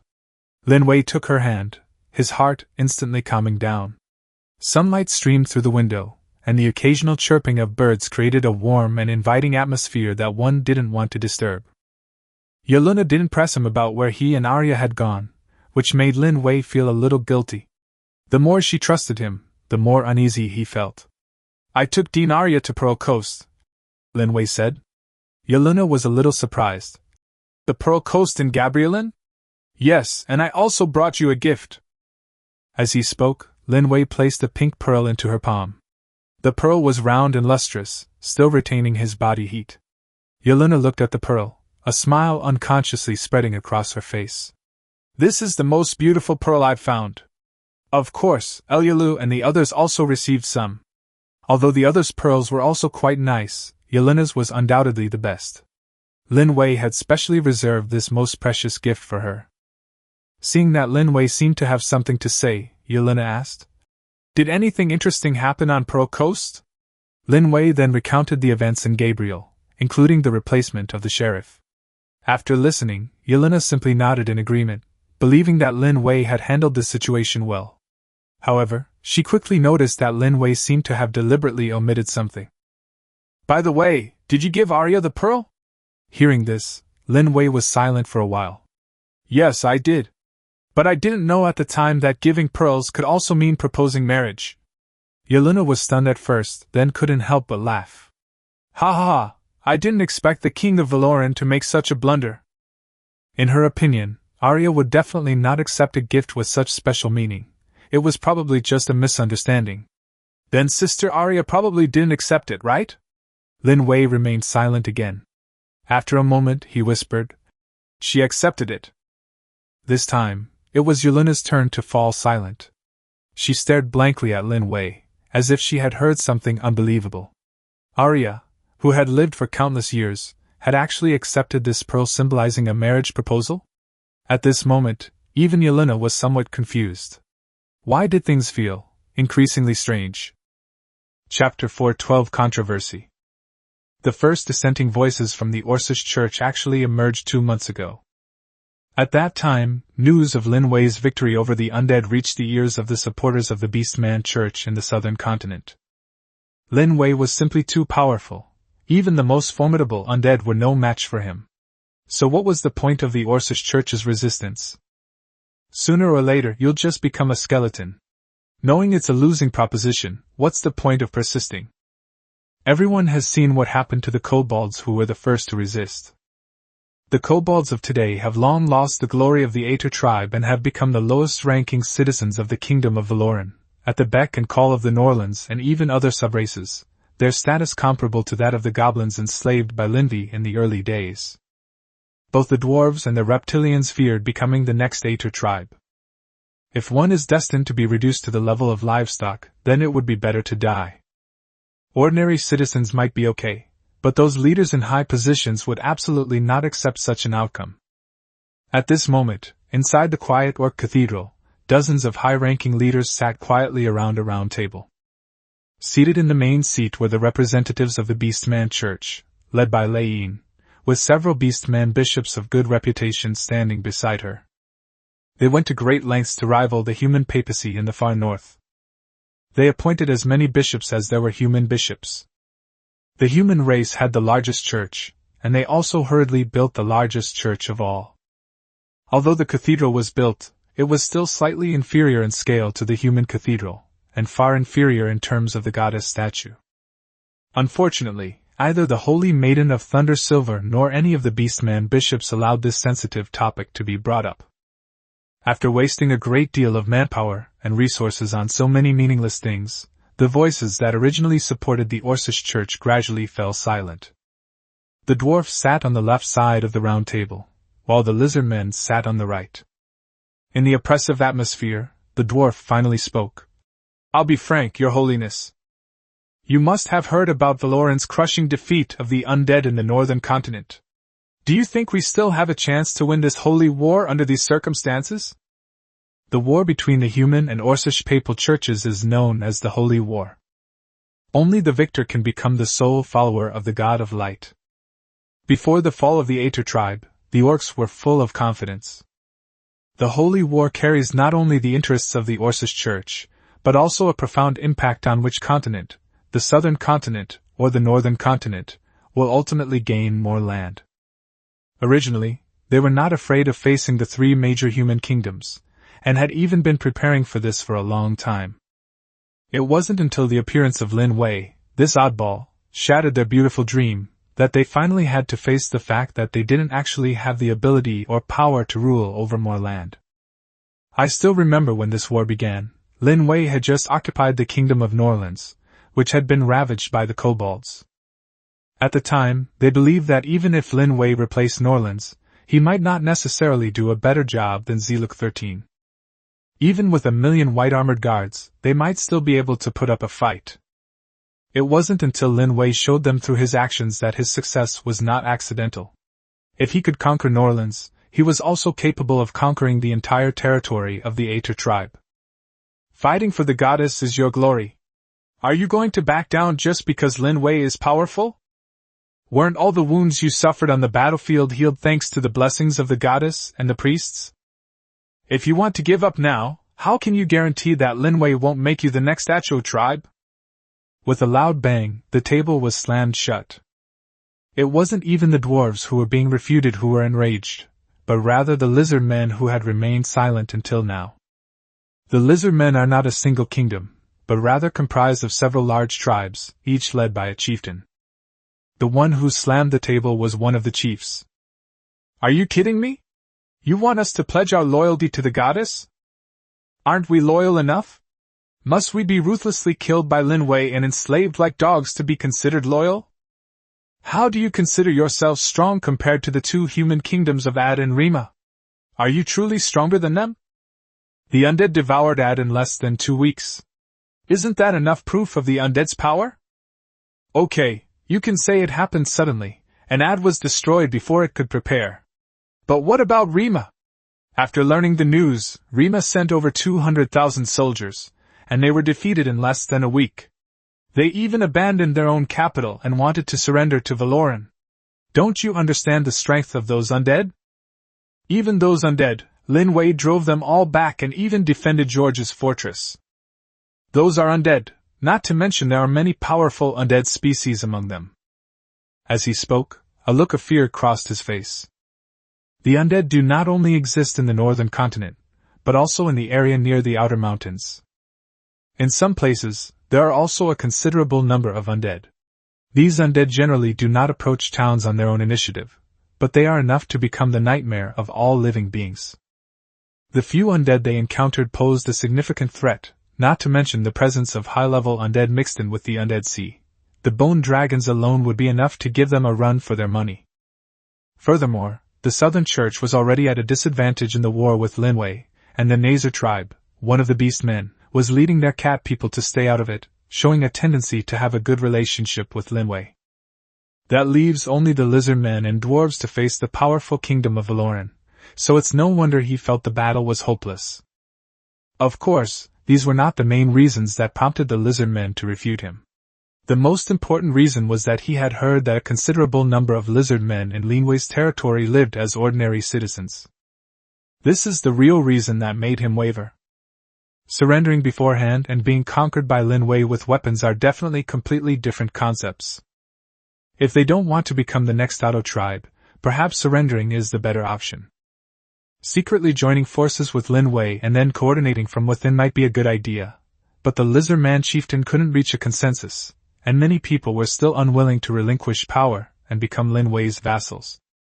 Lei Yin didn't say anything after hearing that. He remained silent for a long time before speaking. I know what you're thinking. You are thinking that many lizard men also live in Lin Wei's territory, and Lin Wei has given them a normal life. So that's why I'm saying this to everyone here in front of the goddess's statue, right? Chapter 413 The Possibility of an Alliance. Lei Yin's words clearly struck a nerve with the chieftain who had spoken. He sat down calmly, clearly waiting for Lei Yin to continue. If Lei Yin cannot give them a satisfactory answer, it will be difficult to persuade the lizard men to continue supporting Saintess Lei Yin and the Orcish Church in this war. After all, the lizard men living in Valoran have already proven that Lin Wei does not rule demi-humans in the same way he rules livestock. Faced with a race of demi-humans who are perceptive and willing to offer their loyalty, Lin Wei is happy to give them some space to live. Under the expectant gazes of the lizard men and dwarves, Lei Yin finally spoke slowly. Your idea is good, but you've overlooked one problem. The kingdom of Valoran today is no longer the small territory of Luika it once was. Although I hate to admit it, the kingdom of Valoran does indeed possess the largest territory in the known continent today. But back then, Luika was so weak, and they needed the support of more people, which is why they offered so many fair conditions. But does the kingdom of Valoran really need your allegiance now? How can you be sure that King Lin Wei of Valoran will treat you fairly enough? Who can guarantee that he will treat you the same way after you surrender, instead of turning you into the next Auto tribe? So you're hoping the dominant king of Valoran will swear an oath to the great god of light, guaranteeing you sufficient status? Lei Yin's words left all the beastmen speechless. She spoke to the hearts of lizard people. If Lin Wei were willing to swear to the goddess that he would treat them the same way, they would have already thrown themselves into Lin Wei's arms without hesitation. It is not convincing to merely say it without swearing an oath to the god of light. They dare not gamble, nor can they gamble. If they were destined for decline and destruction, they were unwilling to become slaves without doing anything. Then what solutions do you have? Even if we don't surrender, continuing like this will only lead to our demise. With our current strength, facing the kingdom of Valoran, isn't our demise only a matter of time?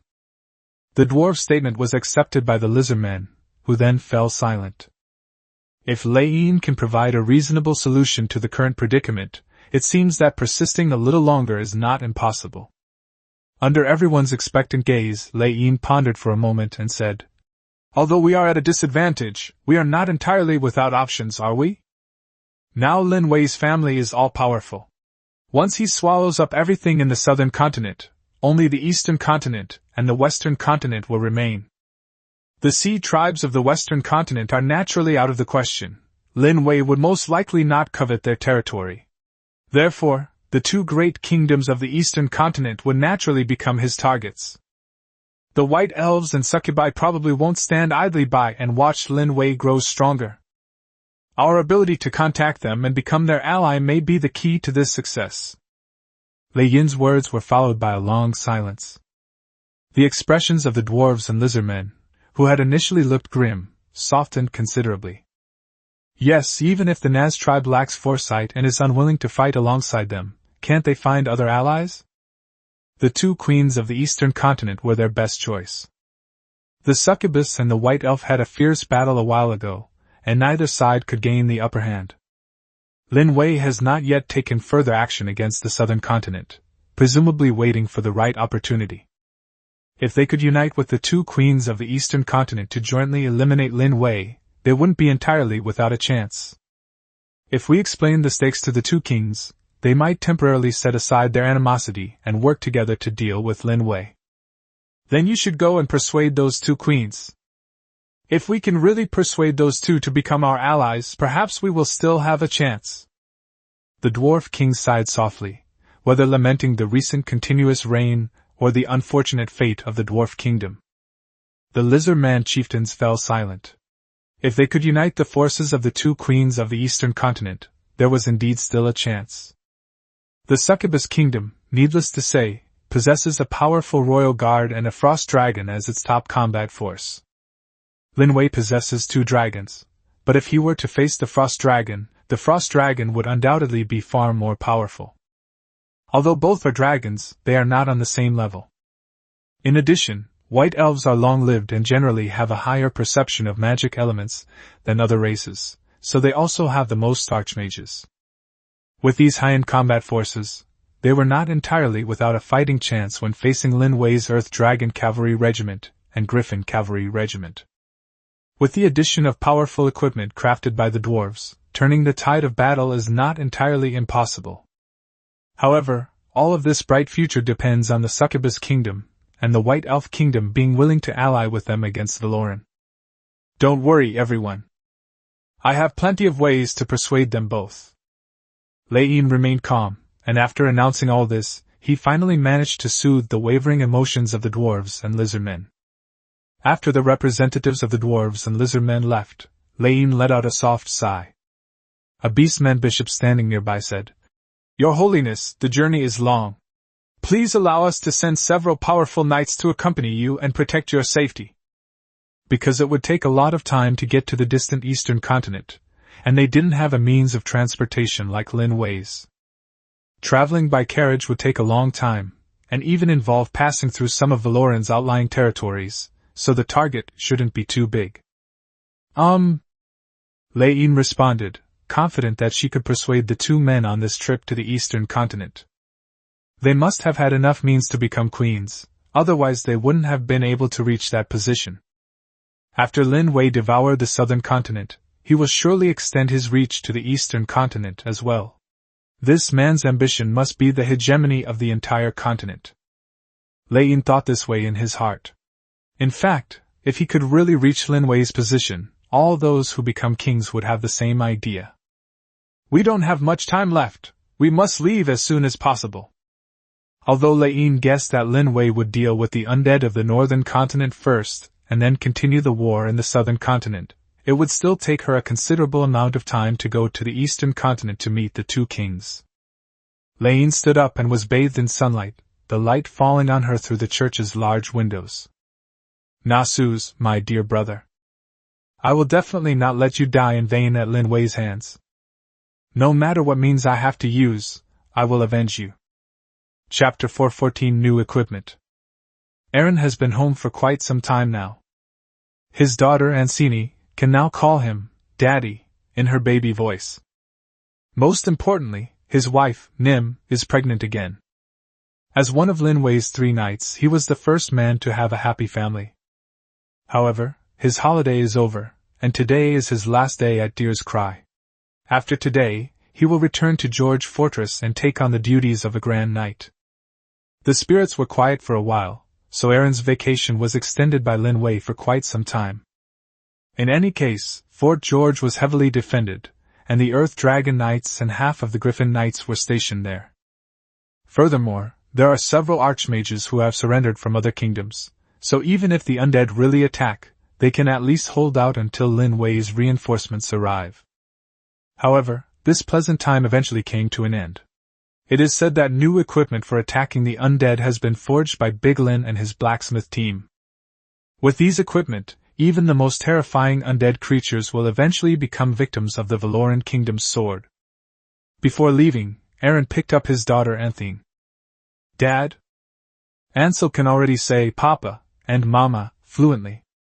His adorable daughter has a beautiful, delicate face, and her soft little hands love to stroke his stubble-covered face. Unlike Lin Wei, Eren's beard was much thicker than Lin Wei's, even though they were both in their 20s. Looking at Nim's increasingly protruding belly, Eren was also filled with reluctance. I wonder if the child to be born into his family will be a daughter or a son. As Nim's petite frame watched her armored husband about to leave her, she gently brushed the dust off his armor. Even though Eren's iron armor was regularly maintained, in Nim's eyes it was as if the dust on it could never be wiped off. Perhaps in Nim's heart, there will never be anything more important than her husband returning home safely. I'm leaving. The Griffin guard had been waiting for him outside the tavern for some time. Although Eren was also reluctant to leave, he could not linger any longer. There will always be a chance to come back. Nim watched Eren's departing figure until he and the other members of the Griffin Knights gradually became small black dots in the air before she reluctantly turned her gaze away. Great and merciful God of light, please bless my husband with eternal peace. Fort George remained as usual. Even though he had been gone for several months, everything here was as familiar as if he had been supervising the soldiers training on the training ground just yesterday. Anchor patted Eren on the shoulder and greeted him warmly. Sir Eren, it's been a long time. Did you have a pleasant holiday? Eren chuckled. Greetings, Sir Ankuro. I'm doing very well, and my second child is due soon. Oh? Really? Congratulations. Anchor laughed heartily, slapping Eren's armor as he did so. I have a feeling that it carries some personal grudges.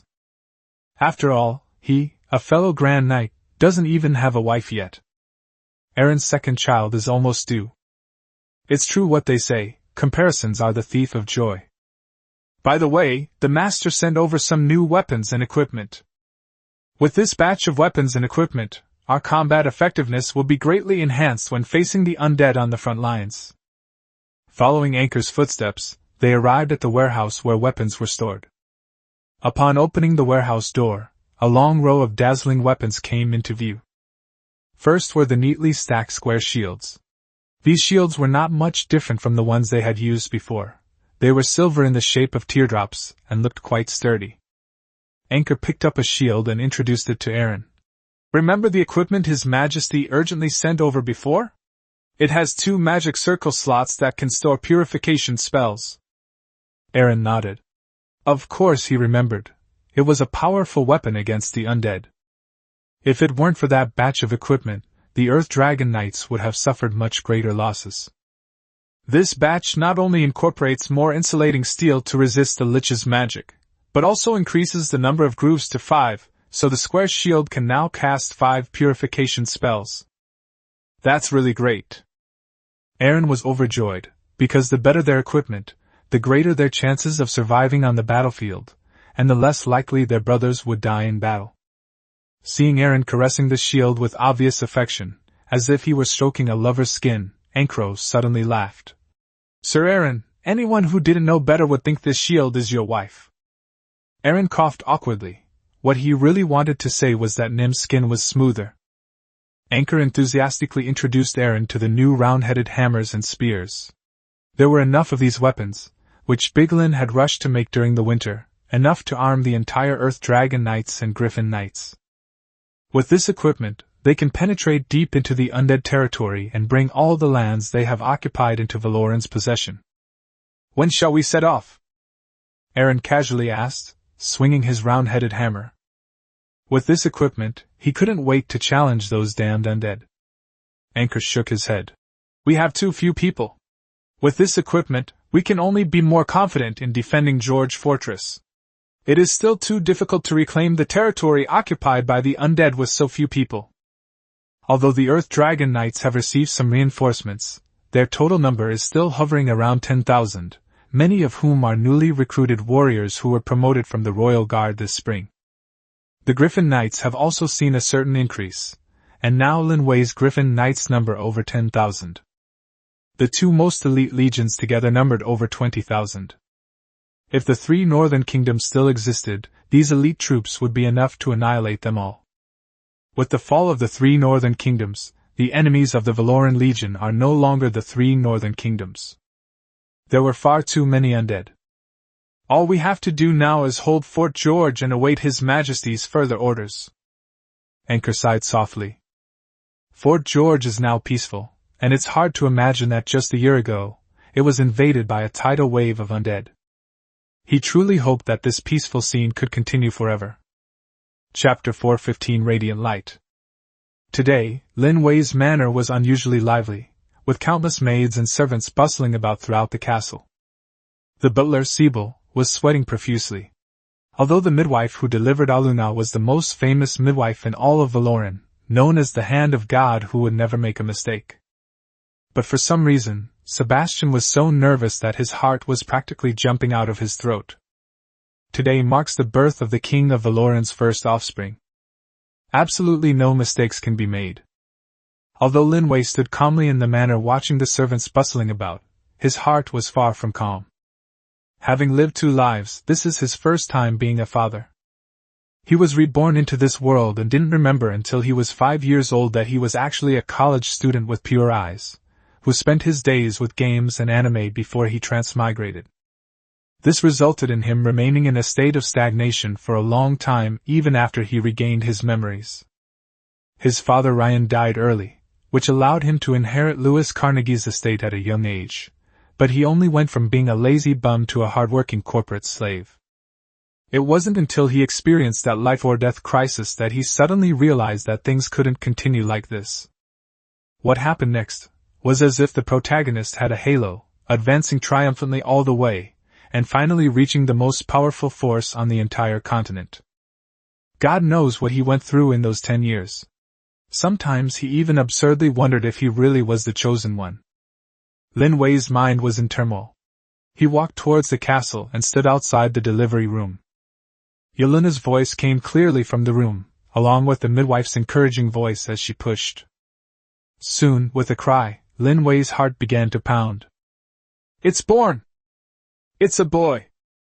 The midwife's excited voice came from the room. This son of a king, born with a silver spoon in his mouth, was finally born amidst the great attention of the world. Lin Wei opened the door, but instead of looking at his child, he looked at Yelena lying on the bed. Yelena's face was very pale, and large beads of sweat seemed to have soaked the pillow. Lin Wei took her hand gently and said, "Thank you for your hard work, Queen of Valoran." Yelena simply shook her head weakly. "It's not hard work. It's the Queen of Valoran's duty, and also Lin Wei's wife's duty. Look at our children!" Lin Wei then nodded. "Look at the child held in the midwife's arms. To be honest, newborn babies are really ugly." Lin Wei even doubted whether this wrinkled little monkey had really inherited its parents' good bloodline.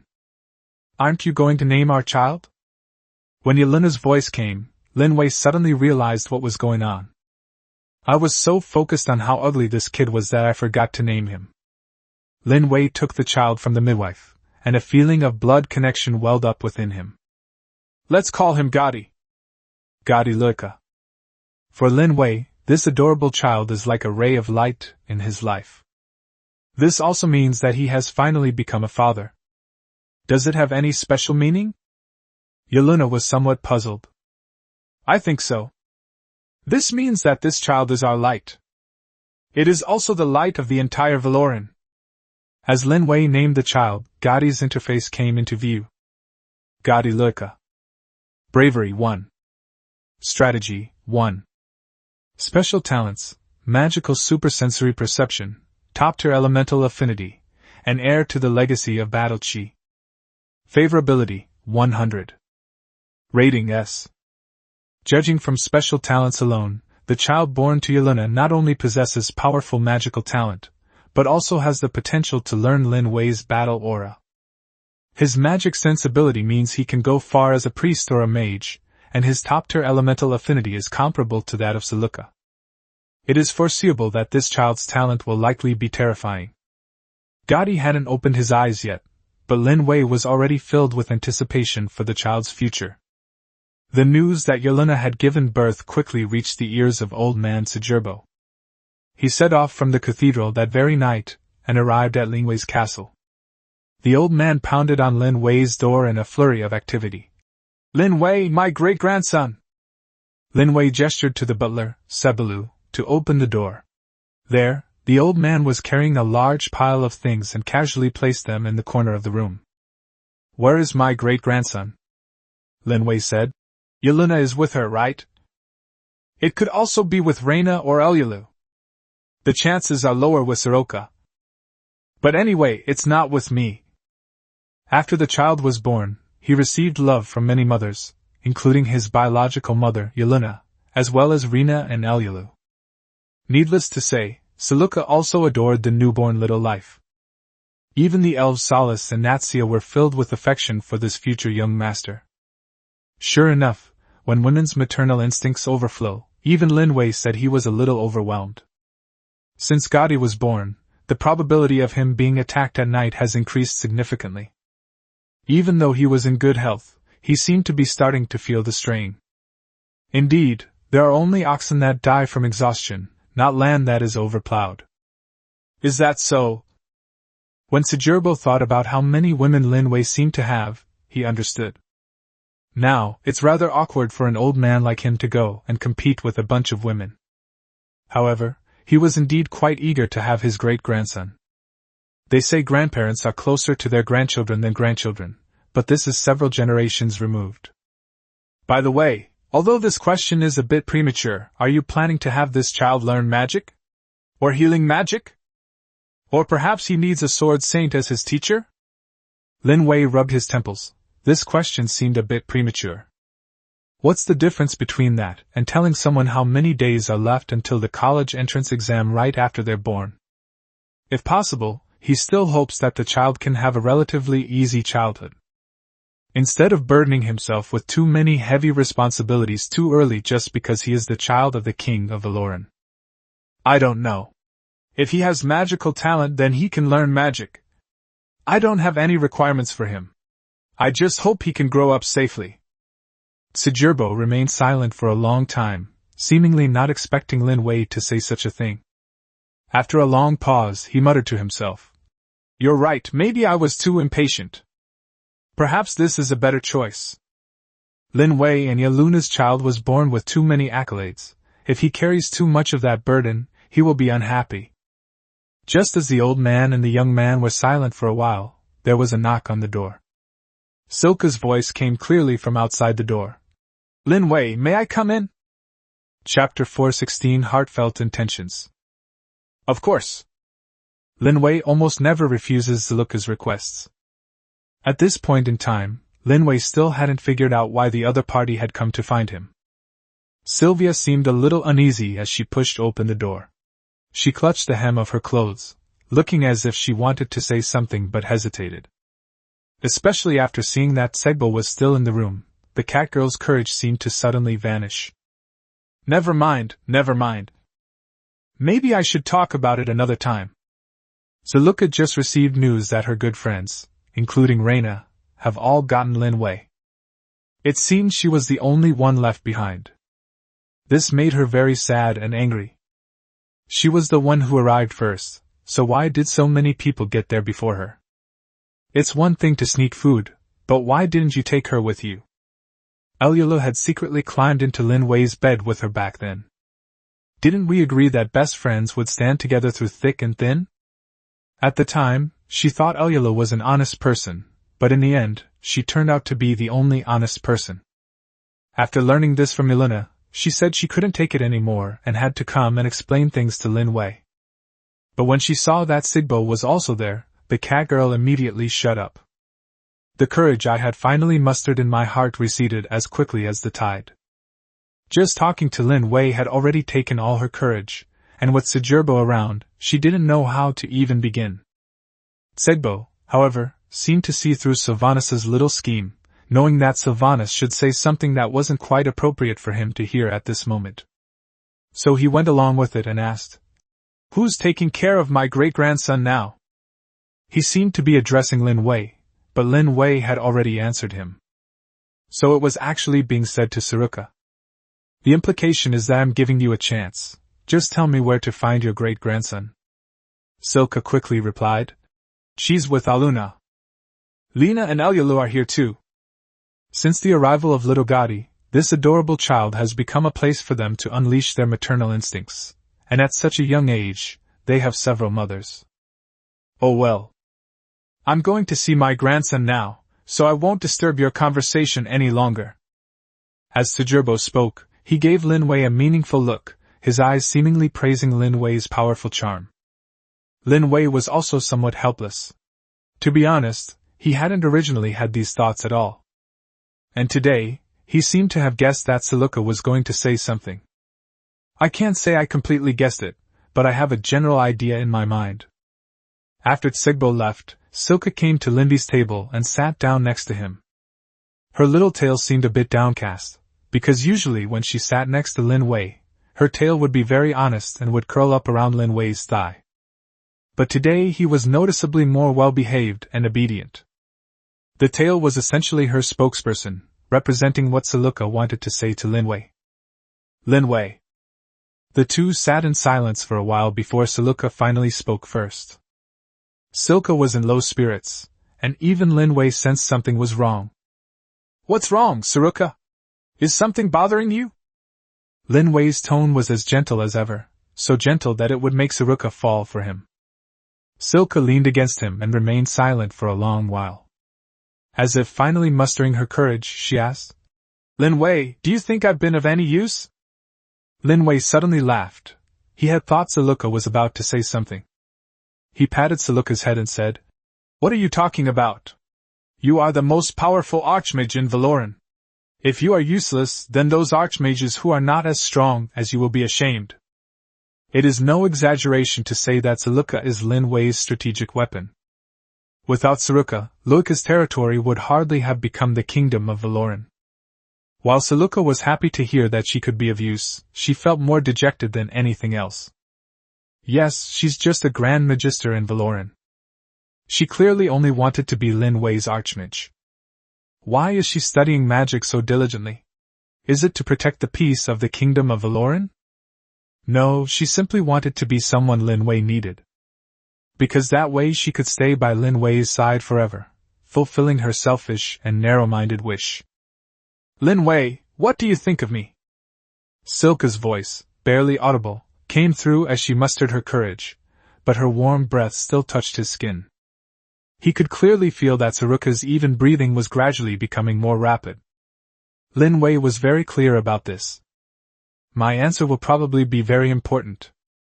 Because Sylvia has always been a timid and somewhat reserved girl. Saying those words probably took all of her courage. Lin Wei clearly understood what the girl's words, spoken by such a reserved and timid girl, meant. He wasn't the kind of person who was oblivious to feelings. In fact, he had long since sensed Saruka's feelings. He simply didn't actively address this sudden surge of emotion. Lin Wei already had a general idea of what constituted the correct answer. The answer should absolutely not be something like family or friends. Saruka is like family to me. Sure enough, after hearing the answer from Lin Wei's family, the little cat girl's eyes quickly dimmed, as if she had heard the saddest news of her life. Even the tail that had been wrapped around Lin Wei's thigh had become much less forceful. Her eyes were filled with tears, as if her long-suppressed emotions had finally reached their peak. However, before she could burst into tears, Lin Wei added, "Beyond this family, Sylvia is an even more special girl to me.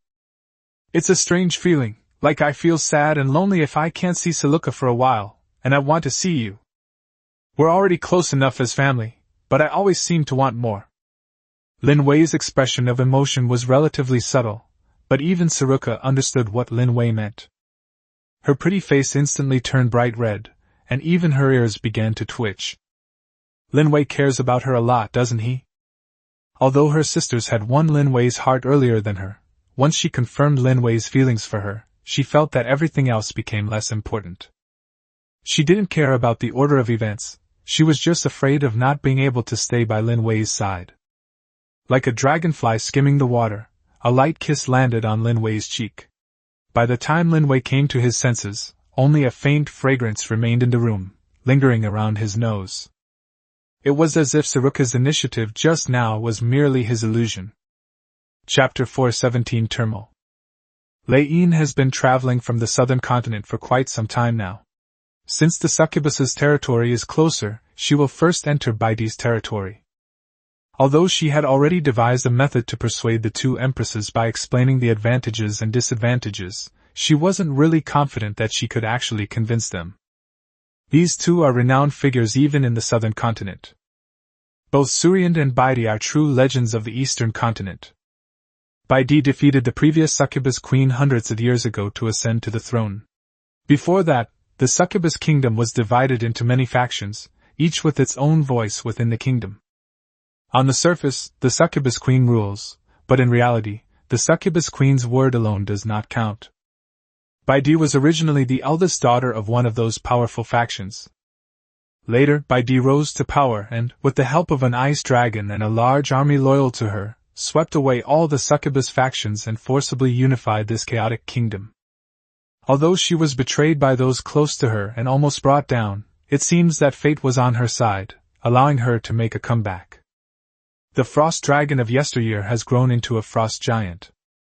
Dragons need a long time to evolve or to devour the fresh hearts of their own kind, so it's highly likely that Whitey killed the dragon, which allowed the frost dragon to successfully evolve into the frost giant dragon. This also proves that Queen Baidi is no ordinary woman.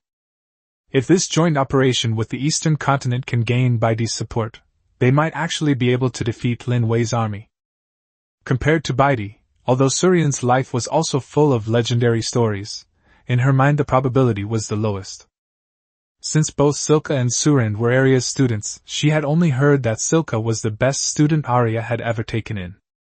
However, there are also some rumors about their relationship, suggesting it's not very good. If the two had maintained a good relationship, Lei might not have gone to see Surian. It was precisely because of the rumors of a bad relationship that Lei decided to give it a try. Lei and a dozen fully armed guards finally arrived at the eastern continent. The Orcish papacy's luxurious carriages were parked on the not-so-wide road. A succubus town called Karaya, a tiny town with a permanent population of no more than 10,000. If the population were smaller, it might be a larger village. However, this small town is the only way to reach the succubus king's city. Your Holiness, please take a rest. It took several months to travel from the southern continent to the eastern continent. Along the way, Lin, as the Holy Maiden, also felt deeply tired. Although the town is small, it still has a decent hotel and tavern. Lin lifted the curtain of the carriage, and the outline of the city wall in the distance was already faintly visible in her field of vision. Let's head to the town ahead and settle down. Everyone must be tired from the journey.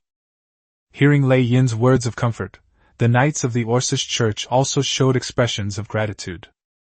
Compared to the Holy Maiden Yelena, who was far away in the northern church, they still felt that the beast-man Holy Maiden, who was closer to them, was more in line with their aesthetic. This rare gentleness is also the reason why they are willing to be loyal to Lei Yin. Although Lei Yin is a hybrid of human and kobold, she probably inherited more human blood and is very beautiful. However, a small problem occurred when entering Kagwa.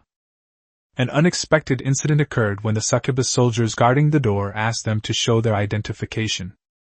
Friend, why does your papal emblem look a little different from the one of the human papacy? Could it be that there is a second Vatican in this world?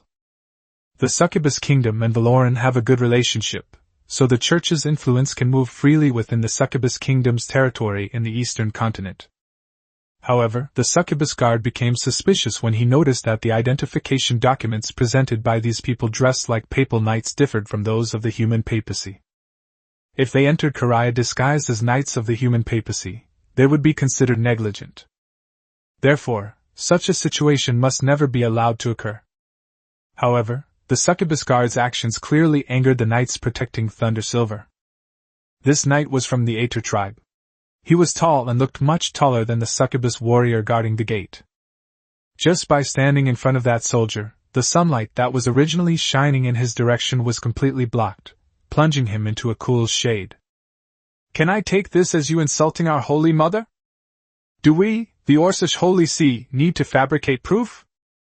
If you have any intention of insulting our Holy See, we do not mind waging a holy war against you. The Holy Maiden of the Holy See is essentially the face of the Orcish Holy See, so it's understandable that the knight would have such emotions when her authenticity is questioned. However, such remarks would not be considered friendly if they fell into Baidi's ears, and Lei Yin, who wanted to unite with Baidi, would not allow such an unpleasant thing to happen. Before the succubus warrior could answer the knight's question directly, Lei Yin had already lifted the carriage curtain, revealing his beautiful face. I apologize, esteemed succubus guard, for the knight's recklessness. We are indeed the Holy See, but not the human Holy See you are familiar with.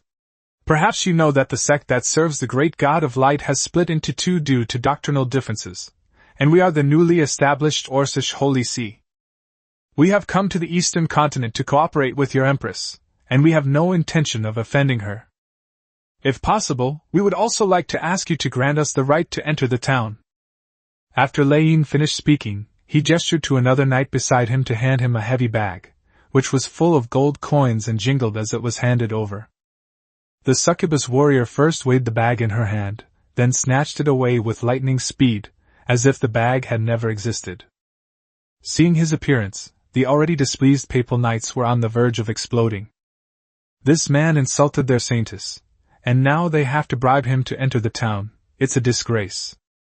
However, for the sake of the Holy Maiden's plan to unite the eastern continent, even though their emotions were hard to suppress, they still chose to obey the Holy Maiden Lei Yin's orders. So they're missionaries from the Orcish Church. Our succubus kingdom welcomes priests like you. The succubus guard, beaming with satisfaction after receiving the money, was about to open the door for the other party when a sharp shout rang out from behind him. Bawatu! What are you doing? Who gave you permission to accept these gold coins from the Knights Guard of dubious origin? Chapter 418 Delivering the Message. The stern rebuke had barely faded when a succubus lieutenant clad in full armor emerged from the city gate. Although she was completely encased in armor without a single gap, the way she spoke and walked seemed to create the illusion of a heroic and dashing face behind the armor. The succubus warrior Bawatu, whose name she had called out, wore an embarrassed expression. Perhaps for him, nothing was more embarrassing than receiving a bribe and then being captured alive by his adjutant. For a long time after the betrayal, the queen abhorred such behavior, and if she found out, the lightest punishment would be dismissal. They could even lose their lives if a major dereliction of duty occurs as a result. Therefore, no adjutant of any rank dared to accept any more gold coins, because Queen Batty abhorred such behavior. However, a small number of the lowest-ranking guards were still willing to take the risk for a relatively large amount of gold coins. They can't be entirely blamed. Although the pay offered by Baidi was already quite generous, there's never a shortage of people in this world who would take risks for profit. Bawatu is clearly one of them. However, after being caught red-handed by his superior, Bawatu did not show much distress. Bawatu, I understand your need for gold coins. But you can't disregard the Queen's decree just because you're short of money. The adjutant's voice was serious and carried an undeniable air of authority. Hand over the gold coins. Bawatu's expression changed several times, but he finally placed the gold coins in his hand into the adjutant's hand. The adjutant then said to Bawatu, "Go back and rest for a while. I'll have someone take your place. Also, go and collect a month's pay to pay your sister's medical treatment." Bawatu's eyes, which had been dull, lit up with hope again when he heard that he would receive a month's worth of military pay. The fact that the adjutant said it was received rather than advanced indicates that it originally did not belong to Bawatu. Although he had always known that this beautiful adjutant was a kind person with a cold exterior but a warm heart, this was the first time that Bawatu had ever expressed such heartfelt gratitude to this respected adjutant. "Thank you, Your Excellency Nydia." He bowed deeply to Nydia and then quickly disappeared from everyone's sight, his steps seemingly hurried, as if he couldn't wait any longer.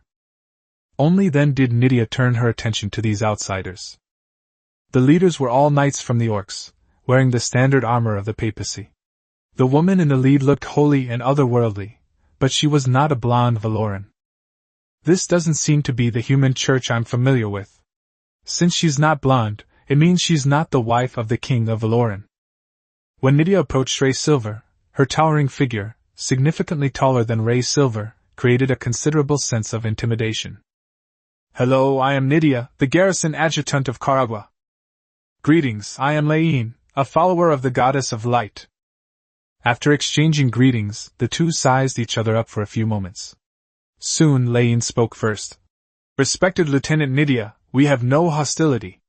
We are believers of the God of Light from the southern continent, here to spread the God of Light's doctrine of universal love. The divine light of God shines equally upon every intelligent race." Nydia merely glanced at Lain with an appraising gaze. It must be said that although the Beastman Church and the Human Church claim to be at odds, most races still recognize the Saintess Yelena. Putting aside the issue of whether the Northern Continent Church is the legitimate authority, Yelena's temperament alone far surpasses that of this Orcish Church Saintess. "You are a saint of the Holy See, but I heard that the saint of the Holy See is Yelena. And she is also the wife of the King of Valoran." Previously, others felt that Lin Wei, a mere baron, was not worthy of this saint. When people mention Lin Wei, they mostly think of his saintly wife. Now, Lin Vivillano's status as the King of Roland has long been a symbol of the most powerful monarch on the entire continent, and unknowingly, even Yeluna's status as a saintess can only serve as a foil to him. Upon hearing the title of King of Valoran, Lei Yin's face showed a momentary unease.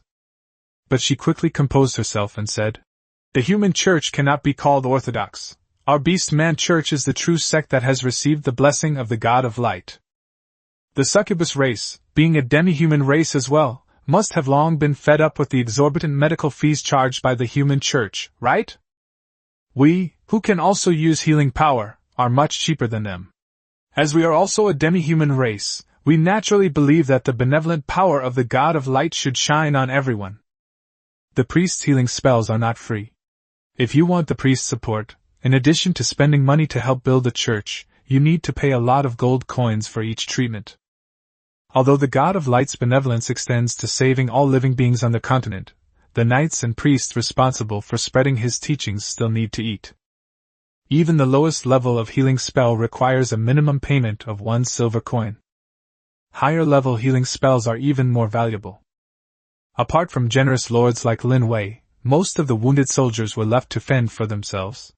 In the words of those lords, I have already paid you to go to the battlefield, so you should bear any damage that occurs after the war. Besides using the interests of the mainland to bind Baidi and Su-Ariand, Lin also planned to use a lower price than the Northern Vatican to gain their support. Although it will reduce the orc priests' food, clothing and other necessities to some extent, it is a more effective method for them who are currently at a disadvantage. After all, if they didn't have any advantages, why should others accept them as outsiders? Nydia remained silent for a long time. Everyone knew that the treatments offered by the human church were quite expensive. Furthermore, the succubus race mostly heals themselves from battlefield injuries using their advanced alchemy, and rarely uses priests. However, it must be admitted that the priest's healing spells are indeed much better than those of the alchemist, which are prone to producing a lot of side effects. However, although Nydia's position was that of an adjutant, her status and position were not high. All I know is that the relationship between the Kingdom of Valoran and the Kingdom of Succubus is fairly good. If she were of a higher status, she would know about the relationship between Lin Wei and Baidi. At that time, there was absolutely no way that Lin could have passed through here. Of course, she wouldn't act on her own now. She needed to relay the message to her superiors so they could make the decision. Chapter 419 Rejection. Saintess Lin, I am just a lowly adjutant. Such an important decision is not something someone of my lowly status can make. Please rest outside Kalaya for a while, and I will have someone pass on the message. Although Nydia was already tempted by the Thunder Silver Saintess's suggestion, after all, who wouldn't want to save money if they could? Even though she was very tempted, she never forgot her duty. People of unknown origin are not allowed to enter Caracas. Upon hearing that they were still not allowed to enter the town, the knight guarding Lin immediately lost his temper. What do you mean by this? How dare you slight our great saintess? Nydia frowned. If they hadn't been willing to offer a lower treatment price, she wouldn't have even bothered to report it. Although the Vatican's fees are indeed a bit high, priests need to make a living too, so she doesn't completely misunderstand. However, these people did not leave a good impression on her from the beginning. Do you have any complaints? Rules are rules. I'm just following the rules set by the Queen. If you have any complaints, I can choose not to report them. Hearing Nydia say that, Lin, who was initially a little angry, quickly tried to smooth things over, saying, You're joking. Since it was Queen Whitey who gave the order, then what the adjutant said is understandable. We have no intention of offending you. As I said at the beginning, I came with a desire for peace and hope that we can establish a deep friendship. Although Lin is socially equivalent to Yeluna as a saintess, the two are treated very differently in town.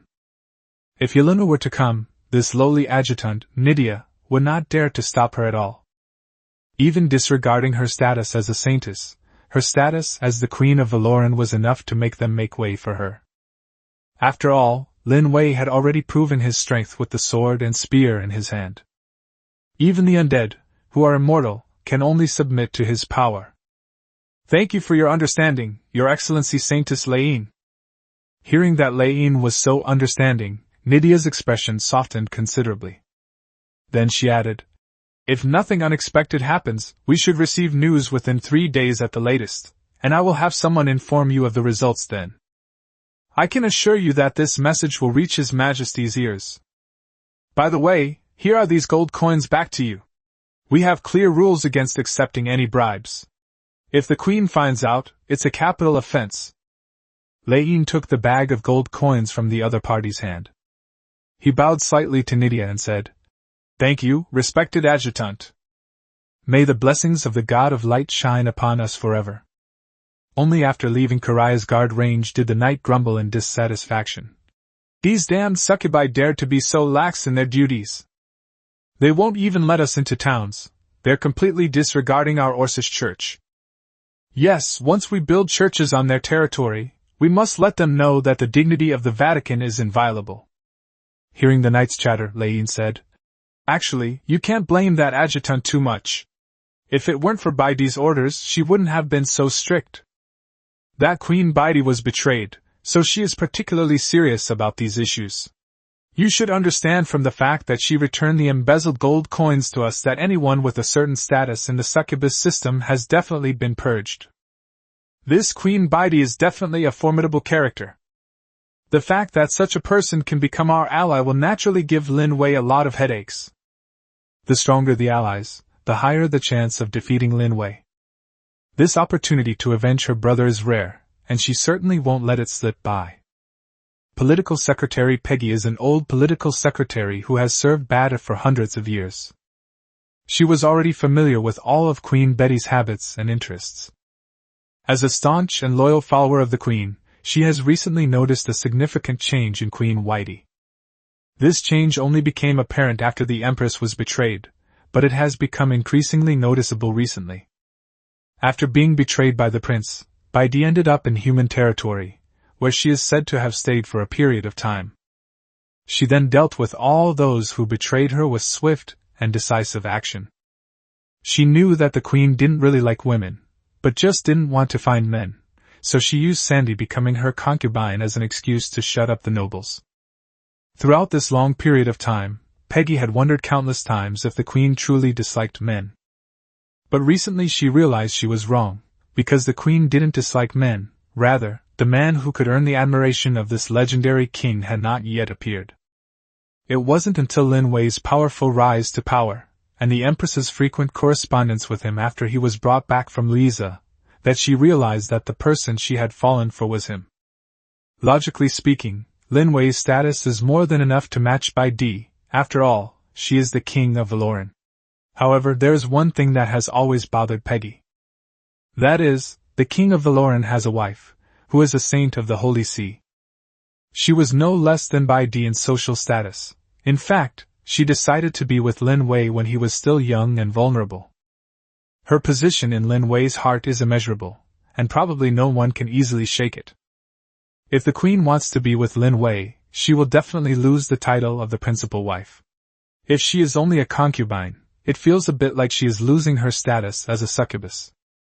But now everything is under Baidi's control, and the people can only obey Baidi's wishes unconditionally. If Baidi is truly determined to be with Lin Wei, then no matter how unwilling the people are, they can't object. Therefore, she has been giving the green light to all matters concerning the Vatican recently, which is also Baidi's intention. They provided maximum convenience for anything related to the human church. When he saw letters from small towns like Caragua, his first reaction was to stamp them with his seal of approval, because he had connections with the Vatican. But upon closer inspection, she realized they weren't from the human church, but rather from the Beastman Church, the human church's archenemy. The Orcish Church extended goodwill to the Queen, hoping to become her friend. But everyone knows that the Orcish Church and Lin Wei are currently at war. If they agree to the Orcish Church's request, wouldn't that be making an enemy of Lin Wei? If I hadn't looked carefully enough, I might have let the other person into the succubus's territory. Whitey will eat her raw. She instinctively shivered and quickly began writing a letter to ask the other party to refuse. It almost led to a major mistake. Chapter 420 Visit. During the waiting period, Saintess Laine remained quite confident. She subconsciously assumed that her request would not be refused. So after waiting for a while, she prepared to go to Caragua again to gather information. Your Holiness, please wait for me here. I will go and bring back good news for you. After waiting for almost a week, she thought the news should have come back soon. After convincing the succubus, she planned to go find Shuren to form an alliance. Therefore, when the knight offered to go in her place, Laine did not refuse. The knight soon returned, but as he approached, Laine realized something seemed amiss. His face was clouded with worry, and he didn't look like he was bringing them good news. Laine's heart sank, and he already had a guess in mind. Damn it! These succubi say they don't need the friendship of the Orcish Church and tell us to get out of their territory. If I hadn't run fast, they would have killed me. The knight's eyes showed fear. Compared to the unfamiliar attitude of the guards the first time, this time the guards directly pointed their weapons at him, including the ballistae on the city wall. His small frame probably couldn't withstand a single blow from the ballista. What happened?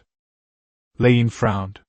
The succubus adjutant had said he was going back to deliver a message, so why did his attitude suddenly change completely after a while?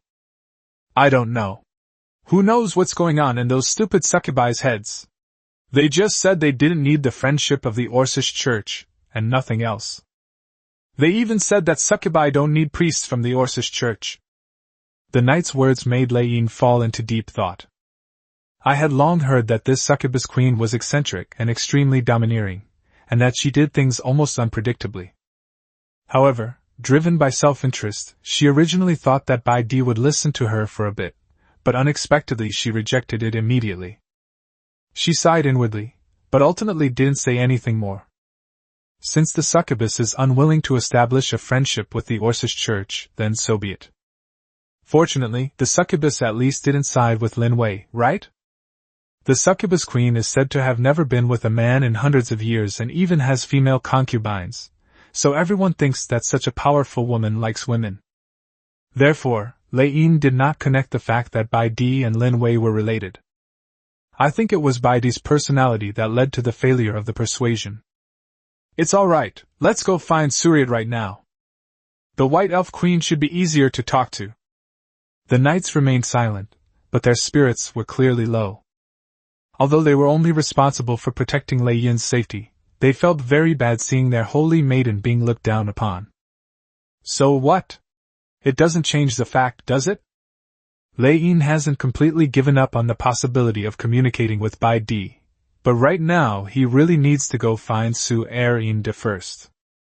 Captain, this month's expenses are all here. And this is also the intelligence gathered by the team members.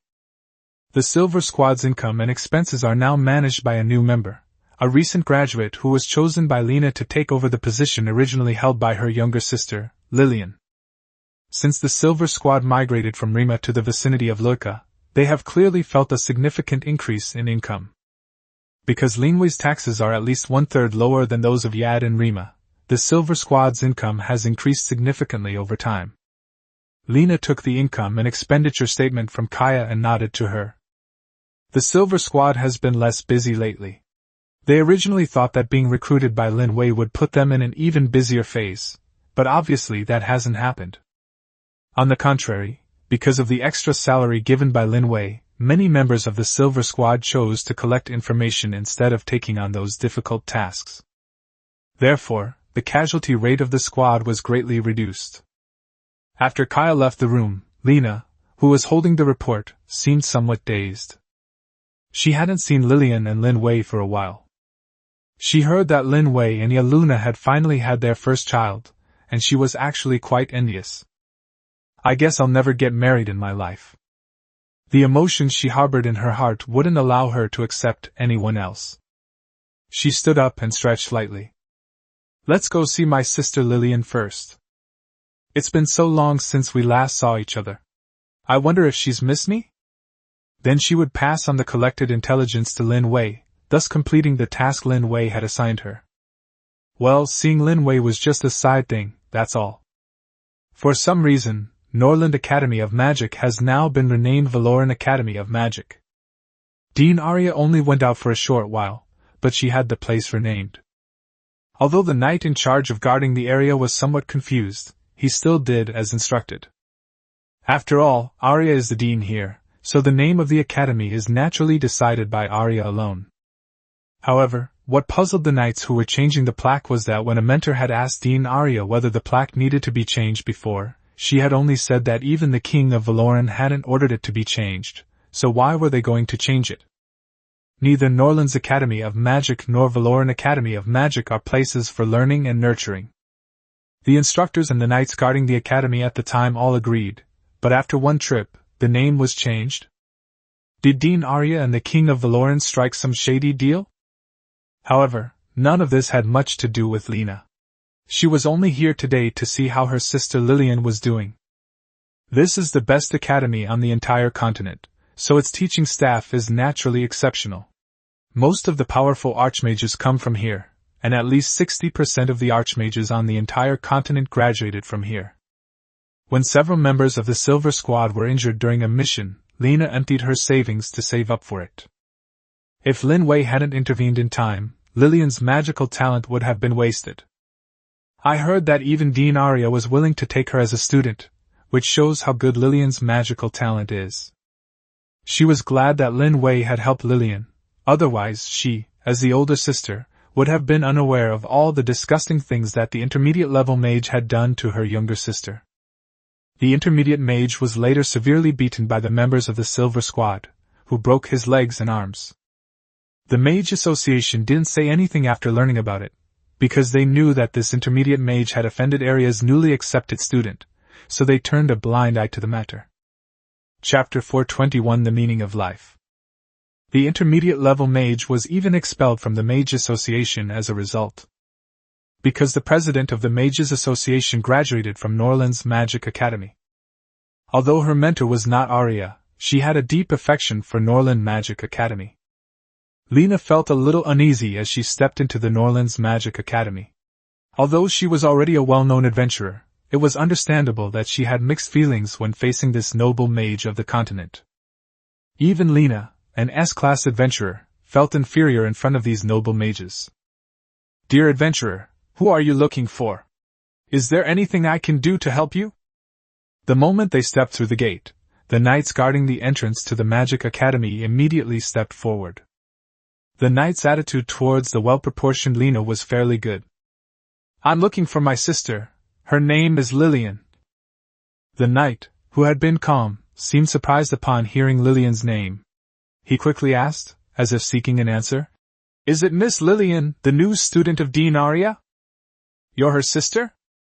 Hearing her sister Lillian's name finally eased Lena's tension considerably. "Yes, I am her older sister." It seems that Lillian often mentions her name at the academy, otherwise the knight wouldn't have reacted so strongly when his sister was mentioned. "You must be Miss Lena, the captain of the Silver Squad. Please wait a moment while I go and inform her." The knight soon returned, but instead of her sister Lillian, she was greeted by a female mage named Cynthia. She approached Lena and whispered, "You must be Sister Lena? Lillian is still meditating. Come with me first." "Good." Cynthia also holds a significant position at the Lauren Academy of Magic, although she doesn't seem to be a student personally acknowledged by Arya.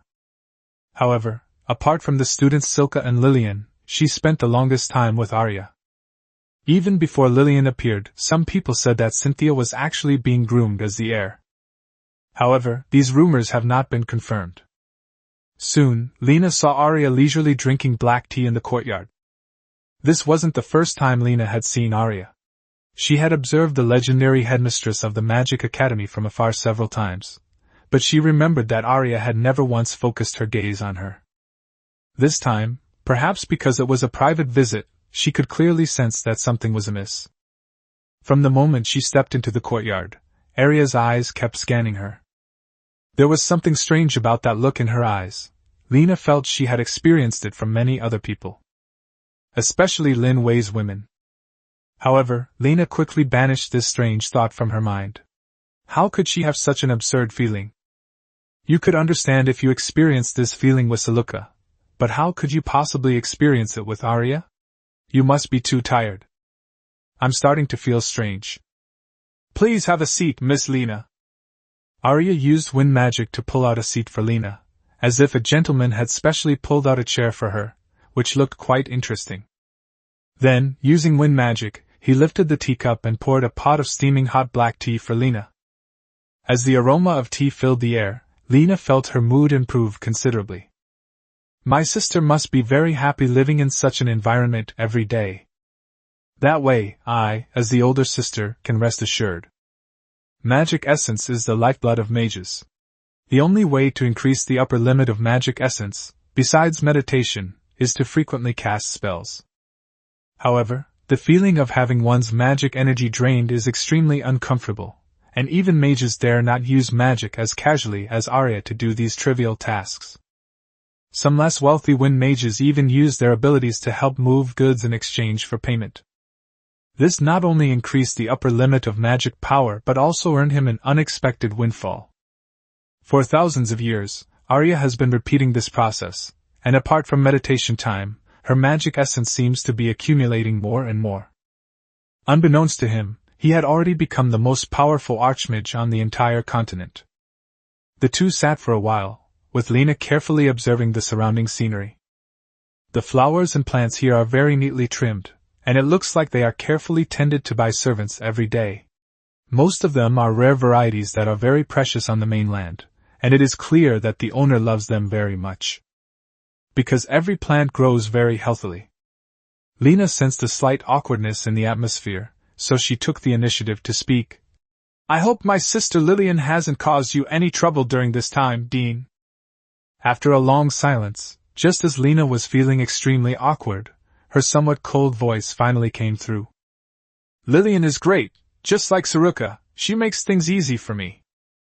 If Lillian hadn't had to work for Lin Wei after graduation, she might have even considered grooming Lillian as her successor.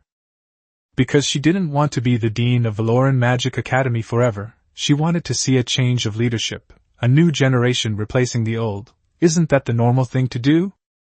Most importantly, she seems to have found something she wants to pursue. There was no such thing before, so she stayed in this small academy year after year, repeating the same routine. It was so monotonous and boring that she felt that this long lifespan was not a blessing, but more like a punishment. That's good. Thank you again for your careful guidance and support. Arya gave a curt reply and stood up.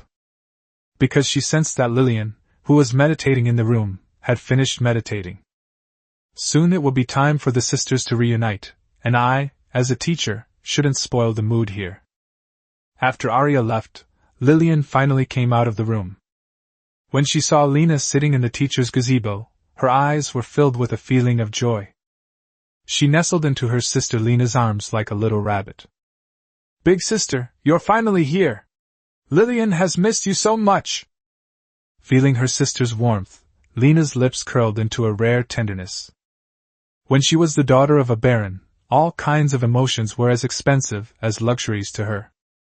Since abandoning that useless identity, although I often have to face danger, everything seems to have become meaningful. It was as if Lina had just been reborn at this moment. To truly live for yourself. Instead of living forever as the daughter of a baron. To become a useless puppet. Chapter 422. Perhaps the missed time exists in another world we can't reach.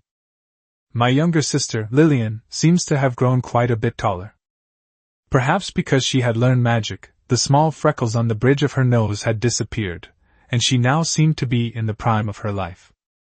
Her every move now shows almost no trace of girlishness. Boss, what brings you here?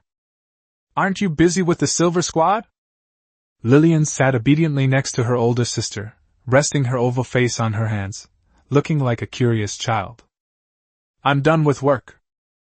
I came to see you and also to deliver the intelligence I've been gathering lately to Lin Wei. Although the intelligence gathered by the Silver Squad is mostly trivial, such as what a village is good at producing, or what sells well there, the soldiers' shift change times, or the approximate number of soldiers. These are all data that the Silver Squad needs to collect. Wherever the Silver Squad goes, they will gather this intelligence for Lin Wei, even if it was originally Valoran territory.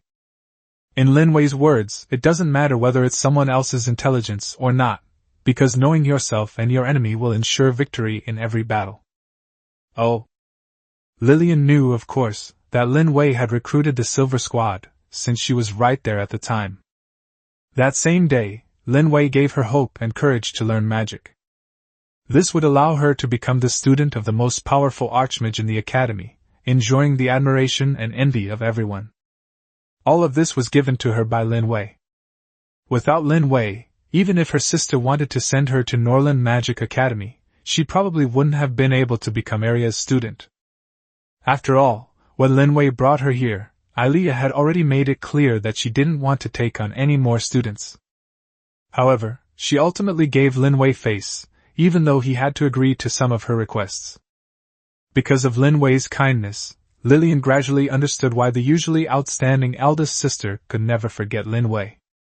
When the Silver Squad was in trouble, Lin Wei lent a helping hand and even personally sent Lina's beloved younger sister to the best magic academy. Isn't it only natural that someone like that would become the boss's ideal woman? Putting yourself in Lina's shoes, you would definitely fall for Lin Wei without hesitation. Lin Wei's appearance brought color to Lina's world. No matter how perfect later people are, they can never compare to the stunning beauty of the white moonlight. After chatting for a while, Lina realized she should leave. Although there weren't many tasks in the team, as the captain, she couldn't leave the Silver Squad for too long. The important thing is that she hasn't had a chance to really look at Lin Wei properly. During this brief moment of seeing Lin Wei, I must secretly bury him in my memory. Even when she grows old, she will remain vivid in her memory forever. However, a man as outstanding as Lin Wei will still be very charming even when he gets old. Thinking of this, a small smile unconsciously appeared on her lips, as if even the wind was melted by the smile.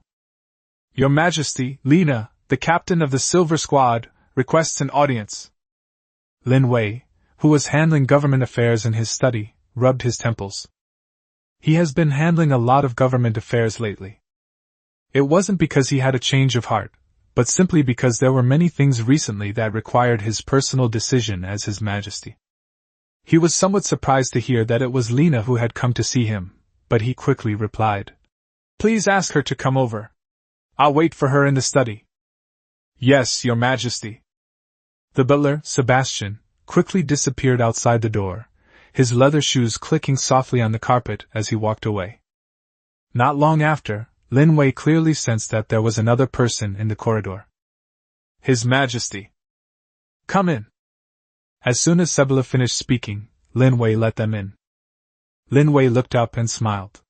Seeing Lina, an old friend he hadn't seen in a long time, still made him feel happy. Past grievances can be wiped away, and they can truly become good friends. Lina took 2 steps forward and placed a thick stack of reports on Lin Wei's desk, saying, "This is the intelligence gathered by the Silver Squad." However, there wasn't any particularly valuable news. Lin Wei picked it up and casually glanced through it. Most of the information was about various towns in Valoran. Because the 3 northern kingdoms had fallen, the Silver Squad could only collect information about Valoran. Many of their members have infiltrated the White Elf Kingdom and the Succubus Kingdom, but it will obviously take them a long time to gather intelligence. However, that's enough. All the forces on the continent are essentially targets for the Silver Squad to practice on. Lin Wei's true ambition is that once they open the mountains surrounding them, if other civilizations emerge, the Silver Squad's strength will become especially important. They will become the eyes and henchmen of the Kingdom of Valoran, gathering any intelligence they can for Valoran. While Lin Wei was looking through the documents, Lina secretly glanced at him several more times. Perhaps it was because Lin Wei had become a father, but Lina always felt that there was a hint of paternal love in Lin Wei's eyes. Although his sharpness was not diminished, he had gained a more composed temperament. His eyebrows must have been carefully trimmed. Lin Wei's eyebrows were already quite thick before, and back then, Lina thought that if she became his wife, she would definitely trim Lin Wei's eyebrows often. However, it seems that she is no longer needed. Lin Wei's earnest expression was deeply etched into her mind, carried by the wind that rustled the branches of the trees outside the window. Even the sunlight turned into a flowing river, like a glance spanning 10,000 years, the river of time suddenly accelerating 10,000 times. Moss grows, and ivy climbs all over the old castle, then dissipates with the wind, and a distant river fills the place. The river flowed wildly, eventually transforming into a perfect painting, forever etched in her memory, forever shining brightly. "Thank you for your hard work, Lina." Lin Wei's gentle voice pulled Lina back to reality. "It is an honor for Lina to work for His Majesty." Lin Wei laughed. "Didn't we agree not to call me Your Majesty anymore? Calling him Your Majesty is too formal. Aren't we friends?" This wasn't the first time Lin Wei had said something like this. But Lina always seems to forget. Lina certainly wasn't forgetting. She stubbornly replied, "When we're working, Your Majesty is Your Majesty, and all members of the Silver Squad, including myself, are Your Majesty's sword and eyes. If we met privately, not in this manner, but just by chance in a tavern, I would be happy to call my old friend by his name, Lin Wei." Her earnest personality is quite endearing. If Lina had been this kind of person a long time ago, and had firmly chosen Lin Wei, Lin Wei probably wouldn't have met Yelena. At that time, there was no longer a king of Valoran who was famous throughout the continent. There was only one minor Baron Luika who inherited the barony. But that kind of life doesn't seem so bad, does it? Unfortunately, it was like the flowing wind. Such moments probably only exist in some parallel universe, right? Chapter 423. Are you kidding me? It took Lin more time to bypass the succubus kingdom and reach the White Elf territory. Because the Orcish church was unpopular, they had to disguise themselves and follow some caravans on remote routes to barely cross the entire succubus territory. Lin was filled with frustration. He didn't know why, but the succubus kingdom, which had initially been relatively neutral, became very unwelcoming to the beastmen after informing its superiors. This infuriated her, like being punched and then finding out the opponent was the Hulk when she tried to retaliate, and that her retaliation was just like tickling him. Fortunately, by following this caravan, she finally arrived at St. Andiler, the royal city of the White Elves. The White Elf has also undergone significant changes recently. In the past, the Queen of the White Elf Kingdom did not actually have that much power, and the existence of the Elder Council allowed them to question any of the Queen's decisions. But something seemed to happen later, causing more than half of the elders to side with Shurind. This put all the power in the kingdom in the hands of Suryad. Although the Council of Elders still exists, it is now defunct in name only. The entire White Elf Kingdom has become Surind's personal fiefdom. Before meeting Shurind, she was terrified of encountering the same fate that had befallen the Succubus Kingdom. If even the alliance with the White Elves fails, this trip to the eastern continent will be a complete failure. The dwarves and lizardmen, whose morale was already low, were even less likely to stand firmly on her side. Therefore, she can only succeed this time and cannot fail. No matter the cost, I must see this White Elf Queen. Hello, we are missionaries from the Orcish Church, hoping to spread the teachings of the God of Light to every land of our demi-human brethren. If possible, the Holy Maiden Lin of the Orcish Church wishes to request an audience with Your Majesty Empress Suryand. Upon arriving at the royal city, Lin headed straight there. This time, we won't go through layers of notifications, because the last notification was a complete failure. Perhaps the best option is to go directly to the capital city to find Shurind and speak with him in person. The White Elf Knight on guard was somewhat surprised to hear that they were from the Orcish Church. He had heard about the Beastman Church and the Human Church. They were originally one church, but they split into two and fought each other. Currently, the Beastman Church is at a disadvantage. However, this was not what surprised him the most. What surprised him the most was that when Lin introduced himself, he said he was a saintess, which he found somewhat unbelievable. After all, this place is quite far from the southern continent. Even though the Orcish Church is not as powerful as the Human Church, the Holy Maiden is of such high status that her journey to see their king shows considerable sincerity. Upon seeing the emblem and token of the Orcish Church, the White Elf Knight respectfully returned the items and said, "I will immediately convey your wish to see Her Majesty. Please wait here for a moment." Lin nodded, watching the young White Elf Knight disappear from her sight. The White Elf Knight soon returned. "His Majesty invites you to enter the castle now. Please follow me." Hearing that Suryand was willing to see her, Lin finally felt relieved. If Suryand doesn't want to see her, it's useless for her to speak. If they could meet, things would be much easier.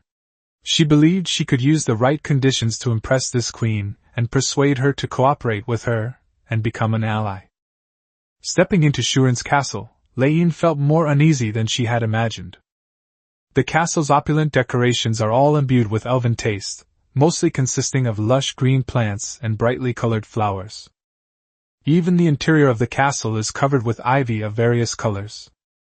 The entire floor was woven from green vines, creating a luxurious effect similar to that of a human carpet. The shoes make a squeaking sound when you step on them. At the end of this endless vine-covered ground, Lin saw the White Elf Queen Suryand, who was lazily leaning on her throne. Suryand was indeed handsome, with eyes that exuded an air of majesty, like a high and mighty god awaiting the reverence of others. Lin approached the Empress with slow steps and took the initiative to say, Your Majesty Suriand, it is a pleasure to meet you. May the blessings of the God of Light forever protect you and your people. Suriand smiled slightly. He had thought that the Holy Maiden of the Beastman Church would be uglier, but he did not expect that Lei Yin's appearance was actually quite good. Greetings, esteemed Holy Maiden Lei Yin. I heard that you wanted to discuss something with me. However, it is inconvenient to sit on the throne.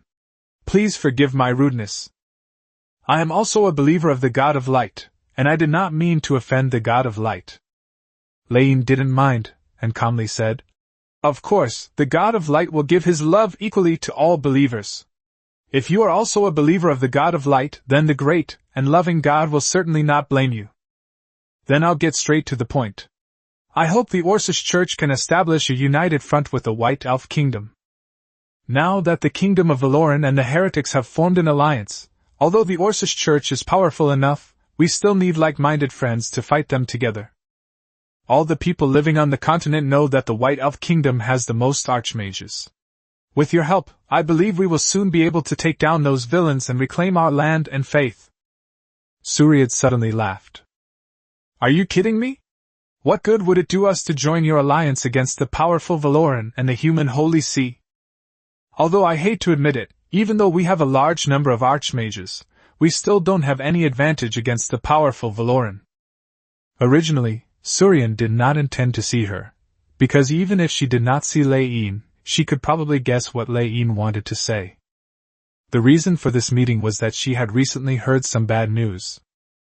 That means Lin Wei seems to have a fairly good relationship with the Succubus Kingdom. It might even be better than she imagined. The Succubus Kingdom is the mortal enemy of the White Elves. They had a fierce fight a while ago. Furthermore, Lin Wei's repeated ignoring of her advances made her realize that Valoran and Lin Wei didn't actually like her that much. But understanding this is one thing, but joining forces with the Orcish Church to fight against Lin Wei feels like courting death.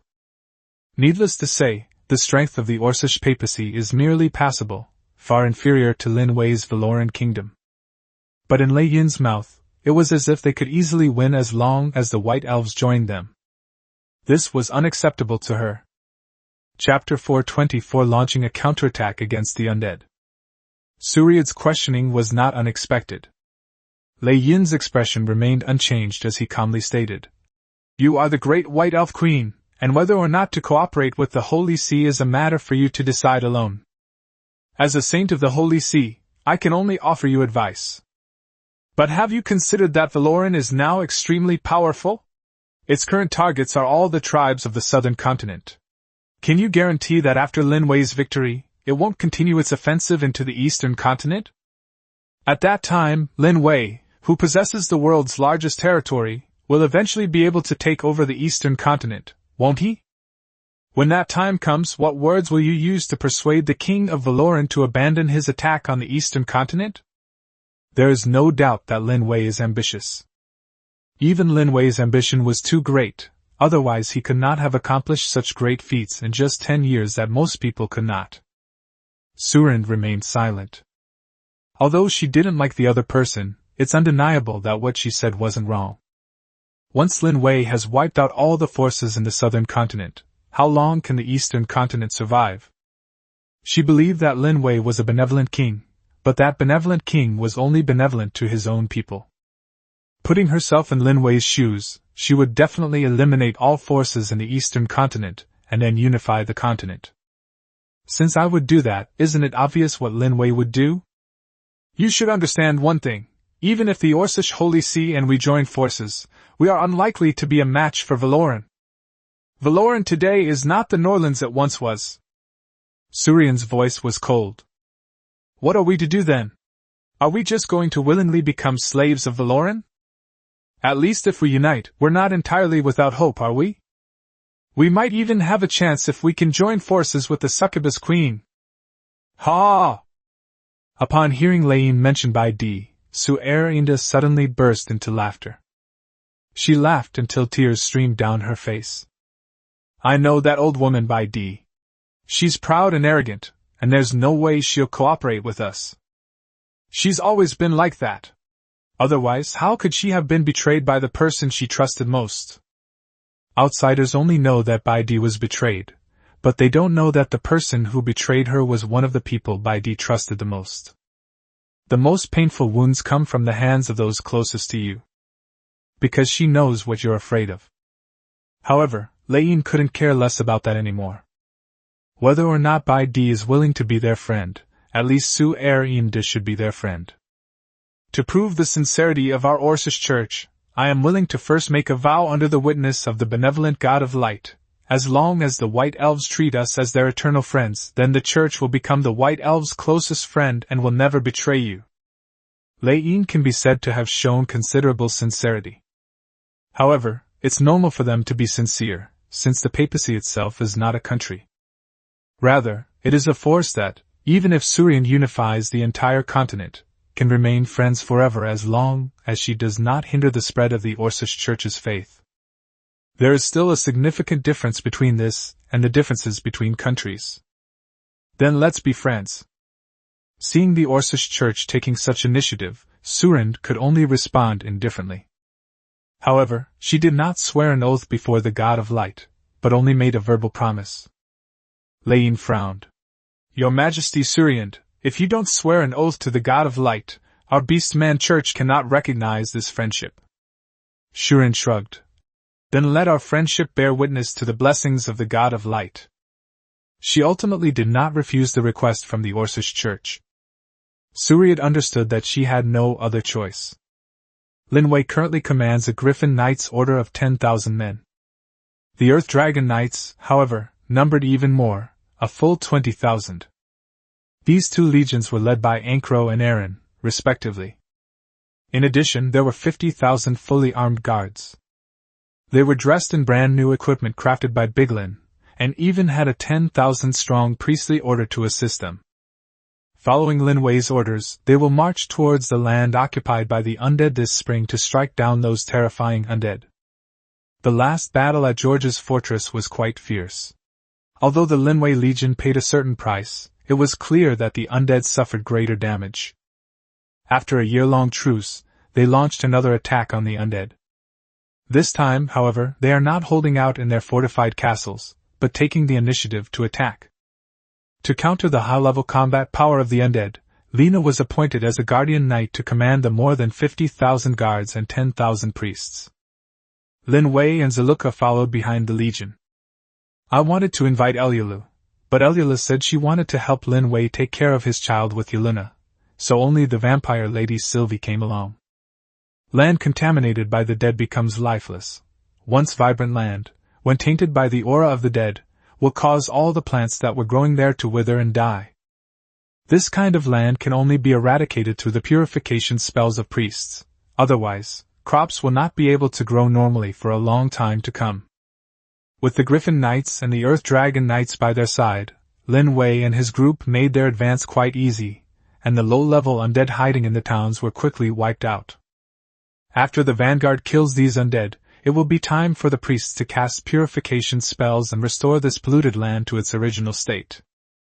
After casually killing an undead with his round-headed hammer, Aaron sheathed his weapon with an extremely elegant gesture. To be honest, the battle against the undead at Fort George left a deep impression on him.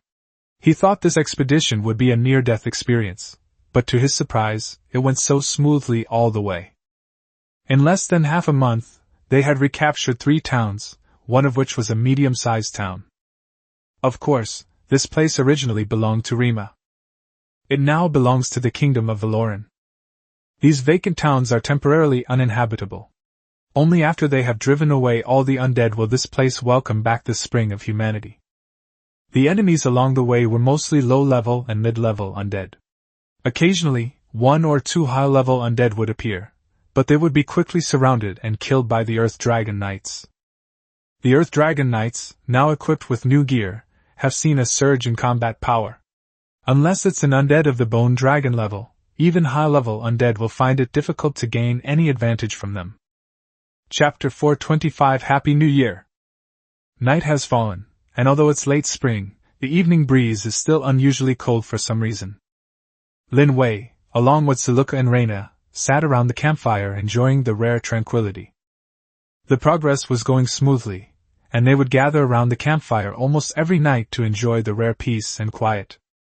The two of them squeezed together on either side of Lin Wei, as if Lin Wei himself had more power to dispel the cold wind than the campfire. Miss Sylvie, sitting on the other side, kept writing and drawing on the parchment, as if she were recording something interesting. She has always had this habit, and obviously she wouldn't miss any opportunity to record things. This desire to record things has gradually outweighed her inner desire to propagate her race. The main problem is that Lin Wei has too many people around him, so Miss Sylvie seems to have no chance to get any closer. Lin Wei secretly calculated how long it would take to reclaim all the land occupied by the undead. At this rate, he should be able to reclaim all the land in Rima and Yad within 2 years. Once the undead are gone, which has troubled him for so long, he will be able to continue the war against the Orcish Church. After unifying the entire continent, what should he do next? Lin Wei reached out and added a piece of dry firewood to the burning fire. In truth, this kind of life wasn't that interesting. Dominating the continent, becoming the sole ruler of the continent sounds interesting, but in reality, it's more tedious and boring. Because he manages a large amount of land, even after Solus's team of political officials has screened a large number of documents, a large number of documents still come to him. A close touch came from behind, and 2 tails were gently patting Lin Wei's back. Silka seemed to have fallen asleep, and her breathing had gradually become even. The cat's tail had unconsciously wrapped around Lin Wei, and it stopped patting his back. Lena seemed to be doing this on purpose, gently swaying her dragon tail like a cat toy. Perhaps because she had already crawled into Lin Wei's bed before, little dragon girl seems to have become increasingly bolder lately compared to the simple-minded Saruka. Of course, since we're still outside, she wouldn't do anything too outrageous. Earlier on, Lena wouldn't have dared to do this. Lin Wei, I'm a little cold.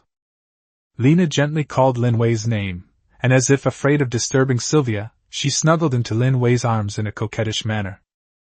Are dragons afraid of the cold? It's still the white dragon. Lin Wei was speechless. It seemed that Lena's excuse was rather lame. Lena, who used to call him Master, now almost always calls him by his name.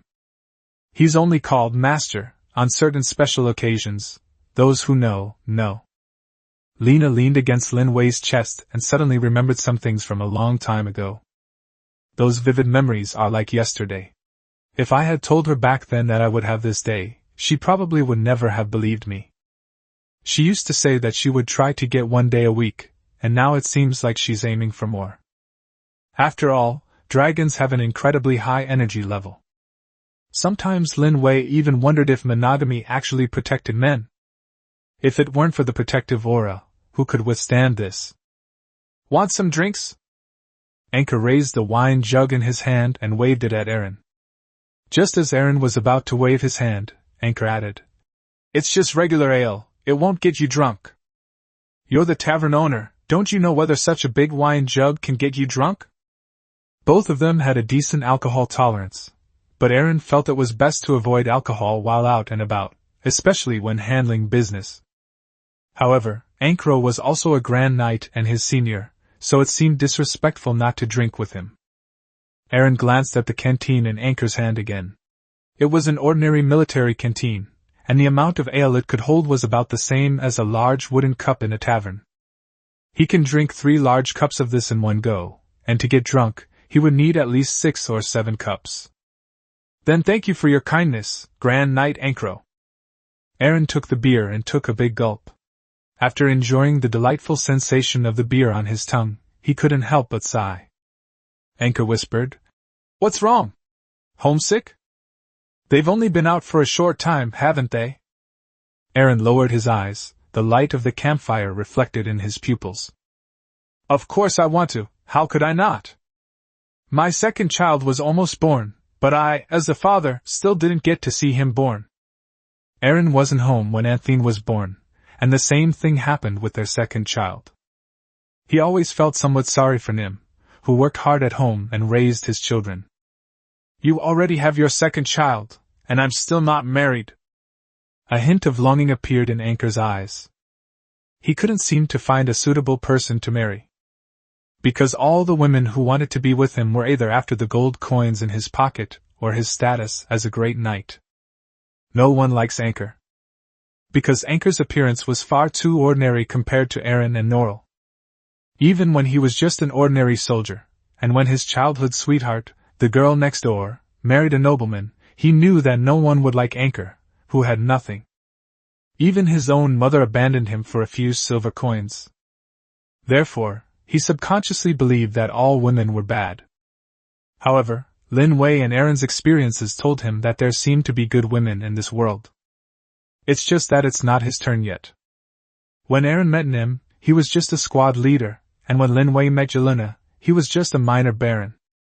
Grand Knight Ankro, if you wish to get married, I imagine there would be many excellent Valoran maidens willing to become your wives, wouldn't they? Aaron didn't quite understand, since Anchor now had both status and position. Getting married was not a difficult thing for him. Ankro simply smiled forlornly. They like the Grand Knights of Valoran, not Ankro. Ankro was just a lucky poor boy, the other poor boy was called Ikshan. He has now been laid to rest forever in the land of Valoran. And you? Knight Aaron, Lady Nim prefers Aaron, not Grand Knight Aaron, doesn't she? As for me, I've long since given up on that kind of feeling. Perhaps dying on the battlefield in the end is not a bad choice for someone. Or perhaps when the sun rises tomorrow, I will, like my former friend, lie forever in the land of Valoran in some battle. Aaron shook his head. The spring festival is coming soon, don't think about these sad things. Yes, then Happy New Year! Yes, Happy New Year! Chapter 426 Before the Royal City. This expedition began with a 6-month-long battle. They encountered many powerful undead during this period, but all of them were wiped out by Lin Wei's legion. Thanks to their excellent equipment, and the assistance of priests and mages, they suffered almost no losses along the way.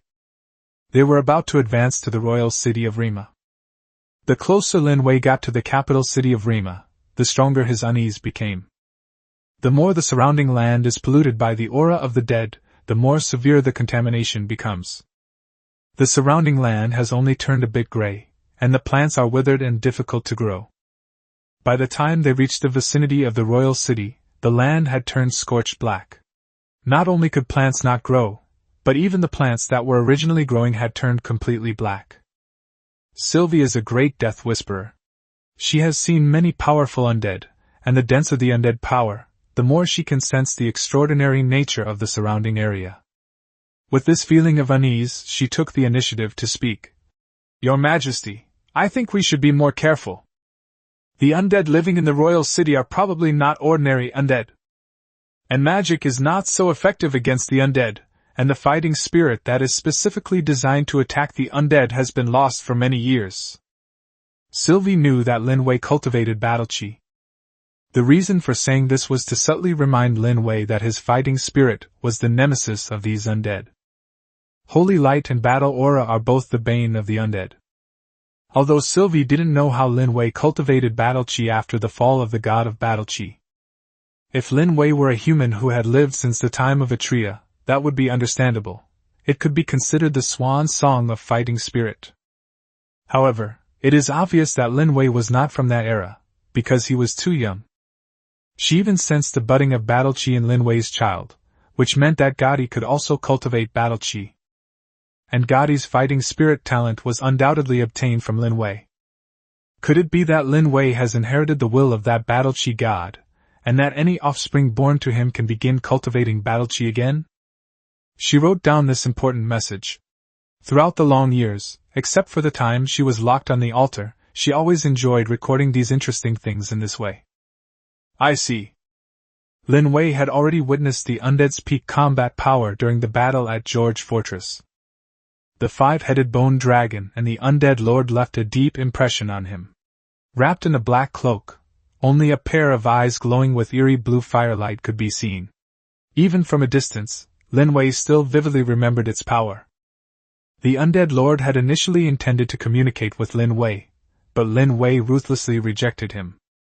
However, Lin Wei was not afraid because of this. On the contrary, he had made thorough preparations.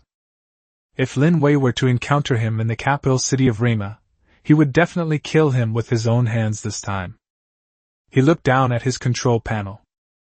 Lin Wei. Bravery, 367. Strategy, 91. Special talents, extraordinary personal charisma, transmigrator, dragon slayer, dragon tamer, novice martial arts god, exceptional one-handed swordsmanship, exceptional shield wielding. Although his bravery is not as high as Lina's, his fighting spirit has reached a higher level through repeated training. Advancing from a grand warrior to a beginner battle or a god directly increased his valor stats significantly. Although he held the title of Dragon Slayer, the red dragon he slayed at that time was defeated only with the combined efforts of Whitey and Rena. Even the main force was Whitey's frost dragon. If Lin Wei were to fight that red dragon now, he would probably be able to win even without the help of Bai Di and Lina. In this world of low martial arts, it is an era of declining battle chi. Lin Wei felt that, in terms of sheer power on paper, apart from a freak like Lina, even other mixed-blood dragon people were far less powerful than him. Those humans who are called sword saints have a maximum of only 200 points of bravery. Lin Wei could defeat them without using his fighting spirit. If he did, he would probably be killed in a single round. It's hard to imagine that this is the stats of a man whose combat power was once only 5. We're about to enter the territory of Rima Royal City. Vanguard, prepare for battle. Aaron's commanding voice came from the front, and the Earth Dragon Knights, who had been leading the way, raised their square shields and gripped their round-headed hammers, ready to fight at any moment. A light mist drifted across the plains, and the outline of the royal city of Rima gradually emerged before everyone's eyes. Luika, who was standing next to Lin Wei, gripped her wand tightly. For a fragile mage like Luika, although her magic power was strong, she was too vulnerable. Staying by Lin Wei and Lina's side is the safest option. The weather turned somewhat gloomy, with sunlight peeking through the clouds only intermittently, unable to penetrate the thick fog. This is because the aura of the undead is too strong. The priest's purification spell can dispel some of it, but if the undead here are not completely cleared out, it is only a temporary solution and a waste of magic energy. Aaron's heart began to race.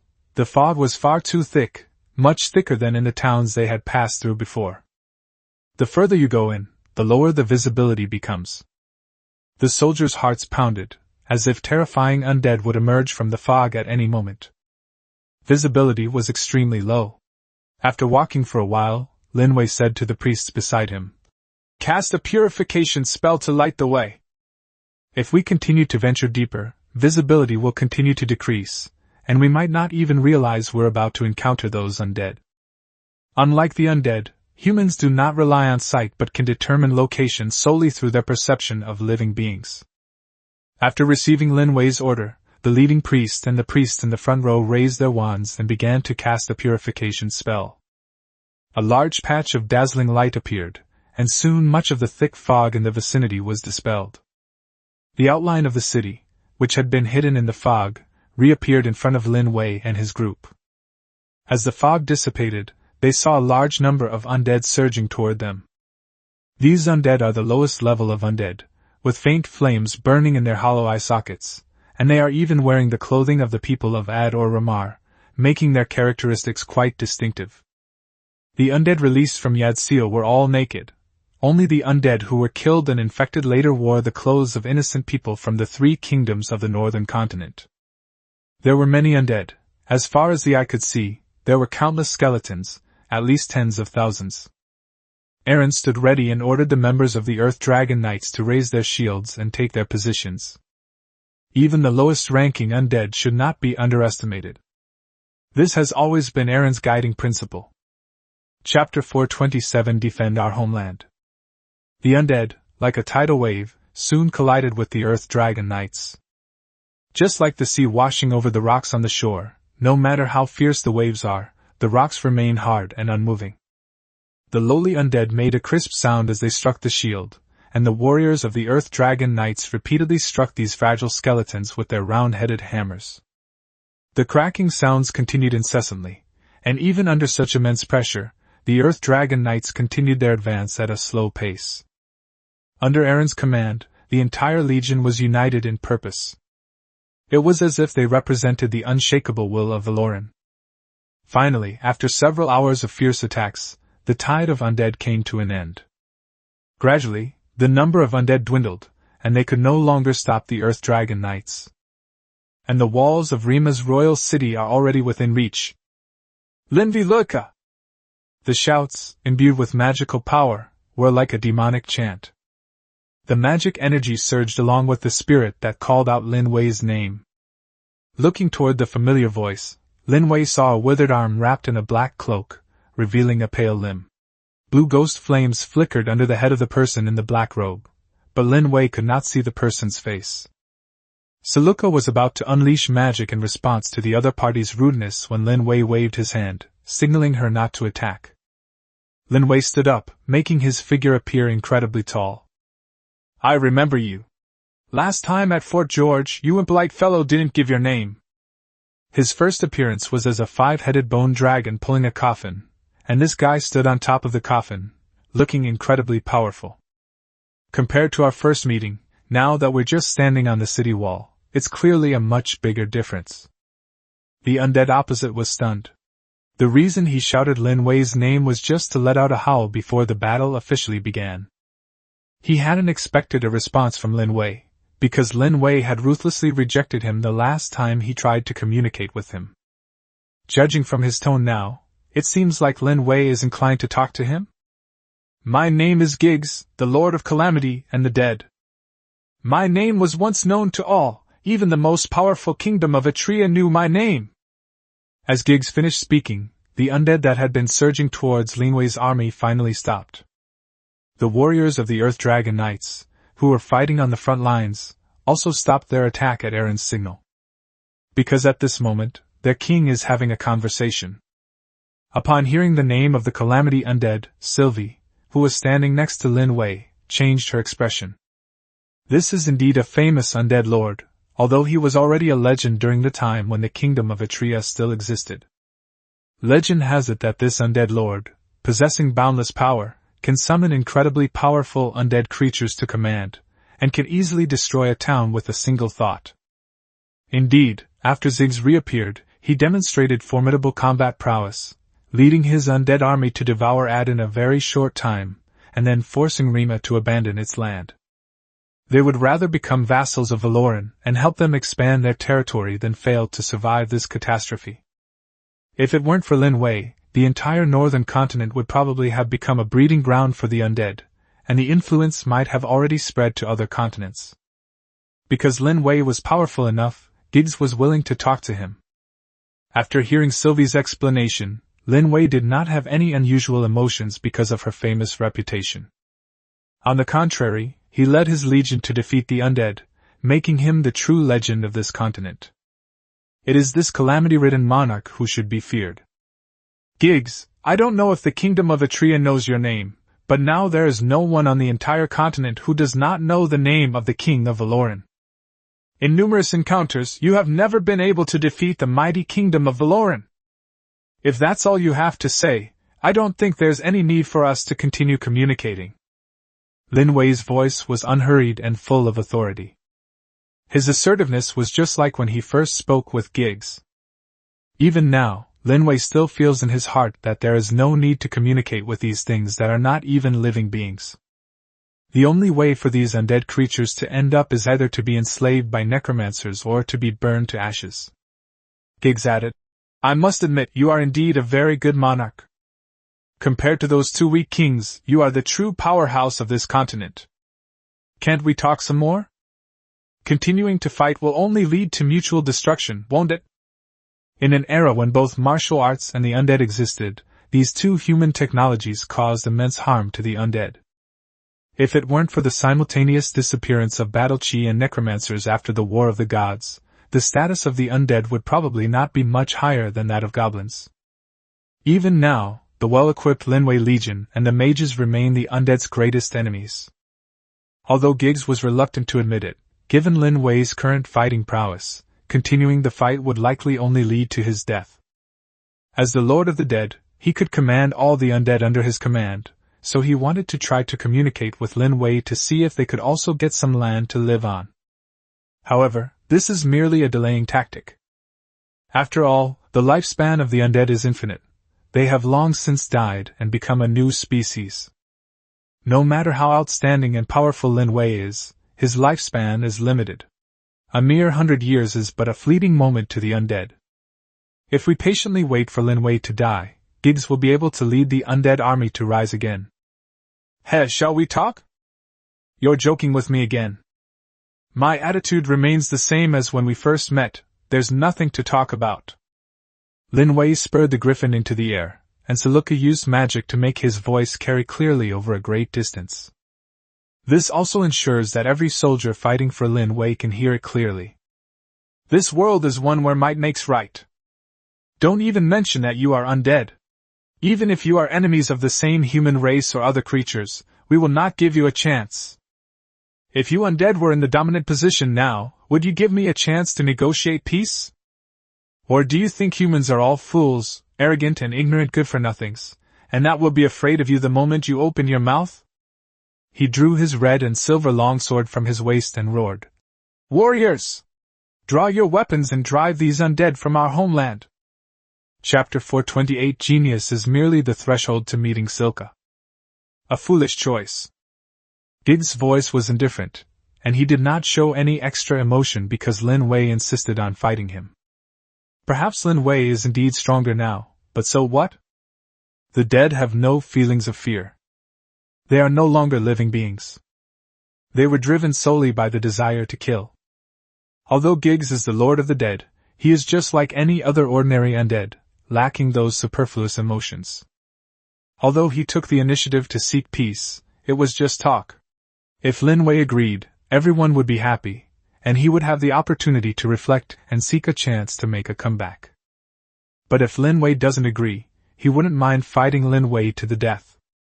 With the collapse of negotiations between Giggs and Lin Wei, the undead that had been immobilized became active again. More undead emerged from the ground. These emerging undead were at least mid-level undead, unlike the lowest-level undead. These undead had been strengthened in different ways. Some undead have increased speed, some have increased strength, and some have become larger and more resilient. Unlike the innocent northern people who were later infected, these undead were originally sealed in the kingdom of Yad and were the backbone of this group of undead. They originally numbered in large numbers, but many were lost in the battle at George Fortress, and the new undead have not yet been able to grow. The appearance of these undead immediately put Aaron and the Earth Dragon Knights under considerable pressure.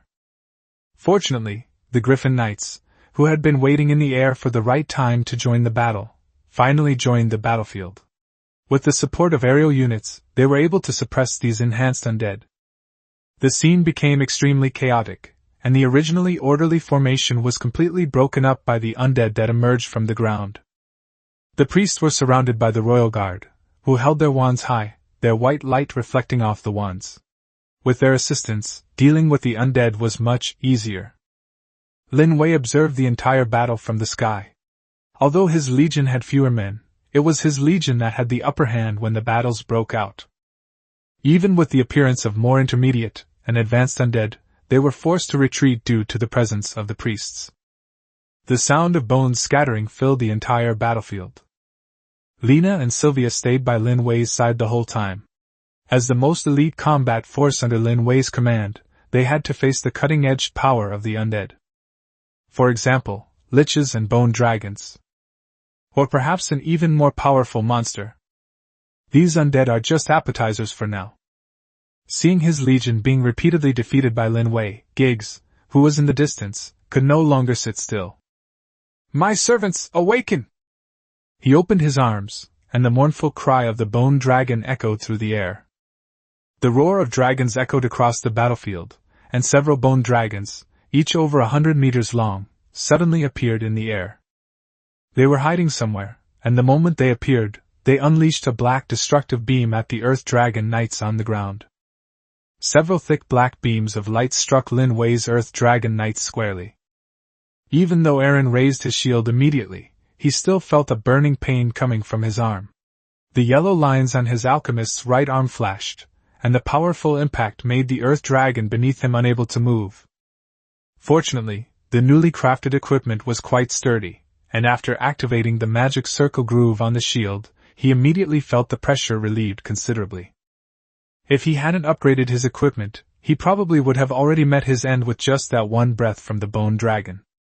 However, the other warriors of the Earth Dragon Knights were not so lucky, because even though their equipment could withstand the attack, many of them were pierced by the black light before they could react. The black light pierced through his armor, and he didn't even have time to let out a wail. Some others raised their shields, but they couldn't withstand the immense impact, and were knocked to the ground along with their shields. Aaron's right arm, which holds the shield, is an alchemical arm, possessing strength far exceeding that of ordinary people. Hoo-hoo! As a massive white figure appeared on the battlefield, a bone dragon had no time to react before its bone wings were instantly torn apart. The white dragon that Lina transformed into was over 200 meters long, making it significantly larger than the bone dragon, which was over 100 meters long. Although the bones of a bone dragon are tough, their pitiful hardness is almost negligible in the face of a true dragon. Even though there were still 4 bone dragons active, it was as if they, not Lina, were the ones being surrounded after Lina appeared. Several dragons were locked in battle in the air. A skeletal dragon took advantage of Lina's inattention and struck her from behind with its claws, but the attack was blocked by a layer of blue light. The azure light surged, and it perfectly blocked the attack for Lina. As the most outstanding creation of the dwarf Big Lin, even an attack of the strength of the dragon's claw strike could not penetrate Yulan's defenses. Reina, having recovered from her initial shock, quickly adjusted her stance and instantly tore the bone dragon that had launched the sneak attack apart. As Giggs watched the bone dragon fall into a disadvantageous position, he didn't speak. Instead, he slowly raised his wand. More liches sensed his call, and several dark magic circles lit up on the battlefield behind the undead. Upon seeing this scene, Silka did not hesitate at all. With a wave of her wand, she quickly gathered the scattered magical energy in the air. The emerald green magic destroyer shot towards the 7 or 8 magic circles almost instantly. Bang! Bang! Bang! 3 explosions rang out in succession, and the black magic circle transformed into a sky full of magical energy, like a grand fireworks display, with the colorful magical energy completely illuminating the area. Even though those powerful liches were already dead, they still showed expressions of astonishment the moment their magic circles were swiftly destroyed by Luika. It was as if they simply couldn't believe that Luika had so easily destroyed their magic circle. Which one who could become a lich wasn't a powerful archmage in life? And which one who could become an archmage wasn't an incredibly powerful being in life? From a young age, they were among the best of their peers, climbing all the way to a level that most magic circles could never reach in their entire lives. However, even these 7 or 8 powerful geniuses were instantly destroyed by the magic circle. This made Lin Wei, who was watching the game, suddenly think of a sentence. Genius is merely the threshold through which you can see me. And Luika is an even more terrifying existence, surpassing all geniuses. Chapter 429 Titan Undead. Luika single-handedly suppressed all the liches. Those originally powerful liches couldn't even make a ripple in front of Luika. The will-o'-the-wisps flickering in their sunken eye sockets seemed to be fluctuating violently, as if they couldn't believe that their magic circle had been broken so easily. However, before the liches could react, Luika swiftly brandished her red-silver wand, and a medium-sized magic circle materialized in front of her. A red magic circle glowed, followed by a rain of fire that flew towards one of the liches. Before the lich could react, the terrifying and scorching flames had completely engulfed it. Although the lich had long since lost his physical body, leaving only a withered skeleton. However, the pain from the burning magic energy caused his jaws to open and close repeatedly, as if his soul was being burned by Luika's magic. Soon the lich covered by Luika's magic fell silent, melted away by the fire rain, leaving not even a trace of bone. Although the lich's power is immense, almost equivalent to the archmage's magic power during his lifetime. However, becoming undead also takes away a lot of their intelligence and memories. Although they are much more intelligent than ordinary undead, their defense is much weaker than before. Moreover, even ordinary archmages would find it difficult to resist Silka's lightning-fast magic, and they hadn't even been able to construct a defensive magic circle yet. The demise of this lich did not instill fear in the other liches. Instead, as if defying all superstition, they rebuilt new magic circles, but these were quickly broken by Silka one by one. Silka is a true magical genius.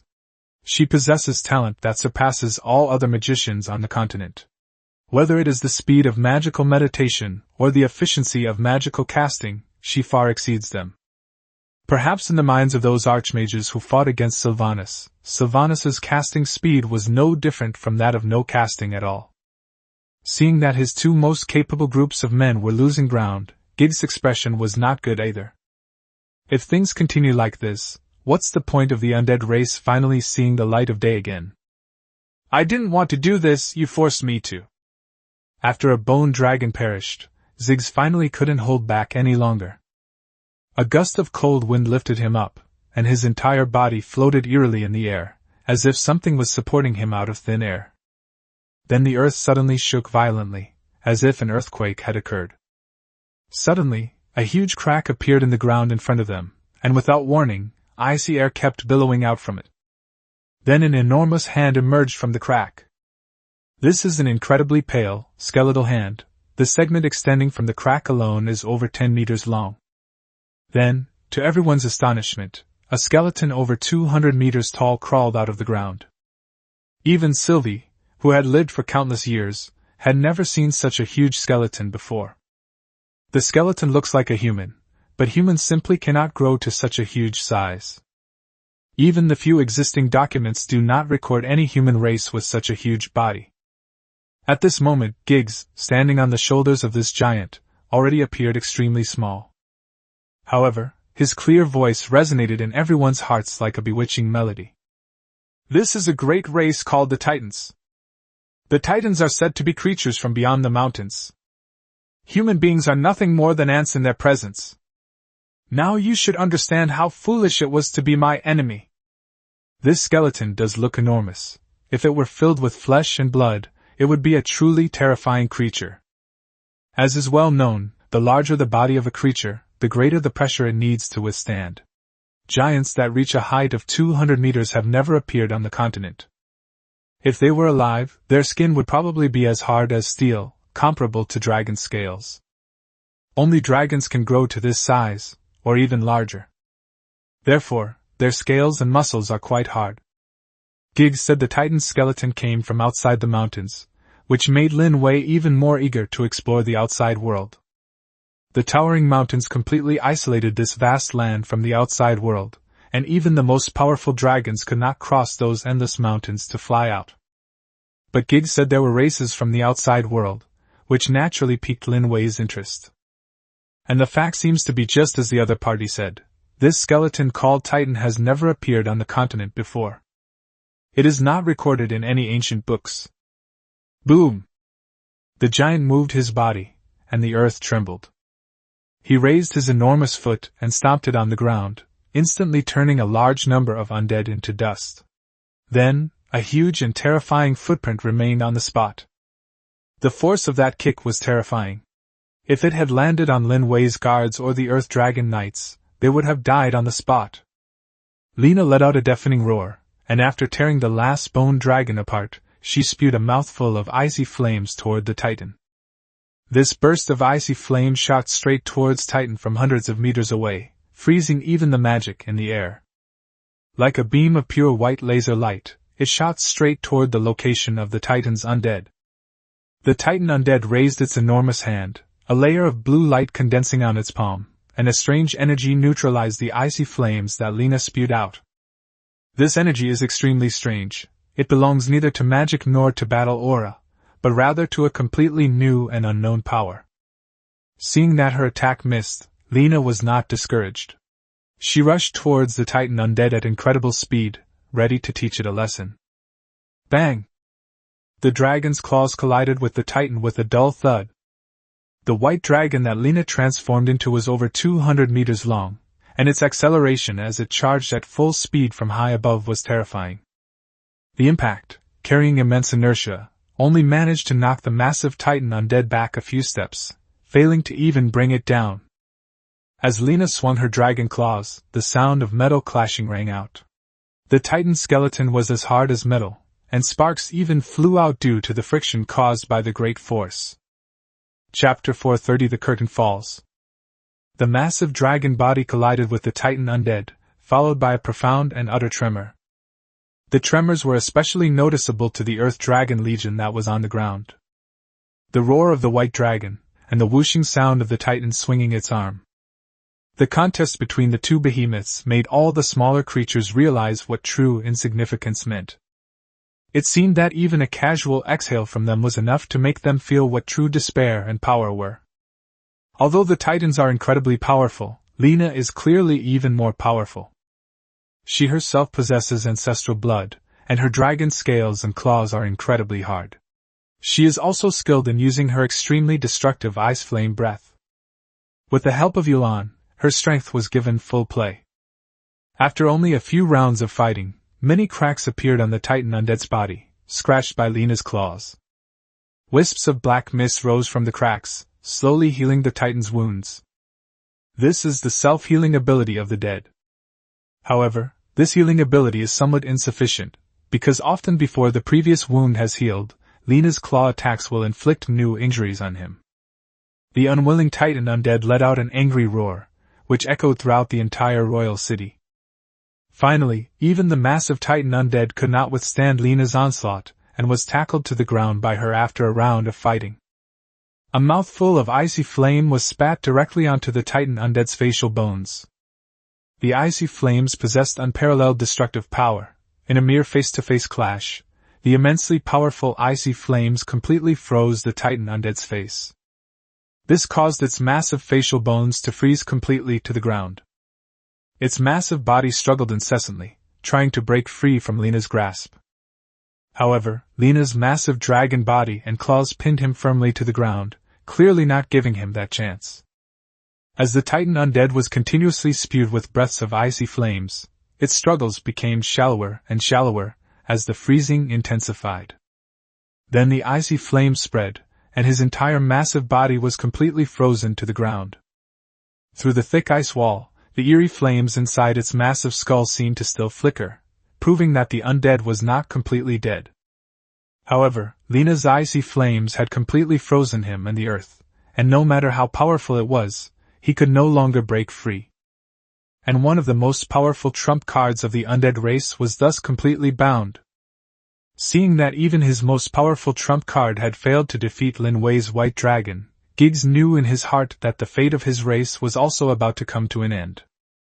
Moreover, he could sense that there was someone he extremely disliked around Lin Wei. That's a necromancer. He was also a necromancer of considerable strength. Aside from being unable to enslave undead lords of his level, even high-ranking undead, Titan undead, and bone dragons would eventually become slaves of the necromancer. Once it is destroyed here, the necromancer may even be able to reach a higher level by using these powerful undead. Although as an undead he had long since lost the ability to feel fear, he still felt deep anger at the enslavement of his race. How tragic that so many of the dead were people from the lowest rungs of society in life, and were enslaved even after death. He let out a defiant roar, unleashing all his power. Countless magical elements were gathered together by his necromantic power, as if they had gone mad. In addition to being a lord of the dead, he is also a mage whose strength is second only to a holy archmage. He must go all out to have any chance of winning against Suruka. Soon, a massive black magic circle completely enveloped the entire battlefield. The sky was covered with dark clouds, and the already bad weather seemed to have arrived early as evening, with fog beginning to gather again. Everyone felt a chill run from their feet straight to their heads. This powerful magical force greatly invigorated the aura of all the undead present, and had a certain impact on Lin Wei's Earth Dragon Knights. Even the ground began to frost over. Silka's expression was solemn. She had witnessed far too much powerful magic. Aside from her teacher Arya, this was the first time she had felt any pressure from someone other than her teacher. Yes, this magic circle is extremely complex. It's unlikely that the magic destroyer spell alone can immediately destroy this forbidden magic. This is because, in addition to containing a large amount of magical energy, this magic circle also contains a great deal of necromantic power. Lin Wei, I need the Sisters of the Priesthood to help me break this forbidden magic circle. Luika immediately expressed his demands to Lin Wei. Lin Wei nodded to Silka, then urged the griffin to fly over the priest's guild. He then shouted to the priests, "Lend Silka a little of your holy magic. We must completely destroy the enemy's forbidden magic." Upon hearing Lin Wei's command, the priests all raised their wands. Many magical elements imbued with divine aura surged towards Luika. Soon, Luika raised his wand high, and a huge magic circle appeared beneath his feet. This is a higher-level magic destroyer, and combined with the priest's holy magic, it is enough to destroy all undead magic. Boom! With a deafening roar, a bolt of lightning flashed across the sky. A dazzling light erupted from the magic circle beneath Luika's feet, followed by a massive light screen that descended from the sky and collided with the enormous black magic circle in the sky. The collision of magic elements produced a sound even louder than the attack between dragons and titans, like countless fireworks exploding in their ears, and all the warriors felt as if their eardrums had been completely shattered. When the light curtain completely dissipated, the black magic circle that had enveloped the sky was finally destroyed. The will-o'-the-wisps and Gig's pupils stared blankly at the scattered magical energy. With this most powerful magic destroyed, he understood that his people would ultimately face destruction as well. Silka struck it again with a powerful spell, followed by a dizzying spin. The powerful undead Ziggs's consciousness eventually dissipated into the air, as if it had never existed. With Gig's demise, the undead who had been under his command all wore blank expressions, as if they had no idea what had happened. Lin Wei raised his long sword high, his roar loud enough for every Valoran warrior fighting for him to hear. "The undead lord is dead! Warriors! Raise your weapons! Catch them all!" Chapter 431 Bring me a bouquet of flowers. After Giggs died, the remaining undead were left with only the most basic actions. Without Giggs' orders, they were no match for Lin Wei's two most elite legions, fighting only on instinct.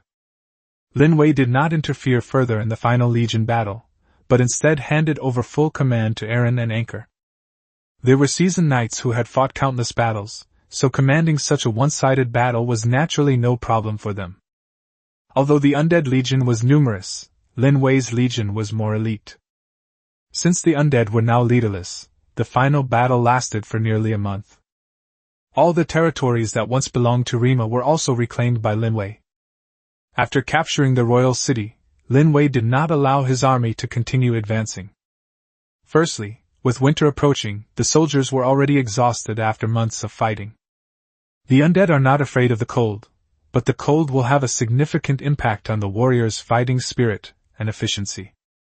Therefore, the Earth Dragon Knights and the Griffin Knights set up camp in the royal city of Rima at the end of autumn. After arranging everything, Lin Wei said to the two loyal High Knights, "There shouldn't be any major problems on the undead side. The most powerful undead, Ziggs, has also perished forever. However, we also need to be careful about whether there are other undead lords, so one of you two must stay in Rima during the winter." The seal that sealed this group of undead was that of a holy-level archmage, although Lin Wei guessed that the archmage's strength was far inferior to that of Arya. At most, it can seal one undead lord-level undead. Even if the remaining undead are powerful, they are at most at the level of bone dragons. So after this battle, he planned to return to Valoran first. One night left behind is enough. Lin Wei prefers Anchor. After all, Aaron has a wife and daughter waiting for him. If I rush back now, I might still be able to see my next child born. Of course, Anchor also contributed a lot to Lin Wei and Valoran, so he naturally couldn't be too biased on the surface. Letting them decide for themselves might be a better option.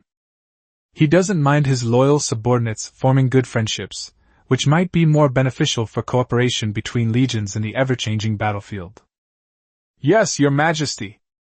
The two men simultaneously saluted Lin Wei. Ankuro only let out a slow sigh after Lin Wei left. "Sir Aaron, you should go back first this time. You have a wife and daughter waiting for you to come home. I don't have much to worry about. It doesn't really matter to me where I spend the winter anyway. As long as there is wine to drink and meat to eat by the fireplace, that's enough. Anchor didn't pretend to be relaxed or force himself to be. In fact, as he said, he really didn't have anything to worry about. At most, it just means that those homeless young women have lost one more regular customer. As a great knight, although he had done such things many times, he always did them behind the backs of his men. After all, as a Grand Knight, he represents more than just Valoran's reputation, he also represents Lin Wei's reputation. He can't just think about himself. Although Lin Wei didn't say it explicitly, and Cluo had more or less guessed that Lin Wei actually intended for him to stay behind. However, he was just using this opportunity to make Aaron owe him face. Even if Lin Wei had directly arranged for him to stay behind, he wouldn't have said much. He owes his success entirely to Lin Wei's support and guidance. While his own efforts are undoubtedly important, the world is not lacking in hardworking people. Many people work hard their whole lives but still achieve nothing. He is already very grateful for everything he has now. The only thing he felt somewhat regretful about. It seems that it wouldn't matter even if he didn't go. Thank you, Grand Knight Ankro. I received a lot of care from you during my time in the military, and still now.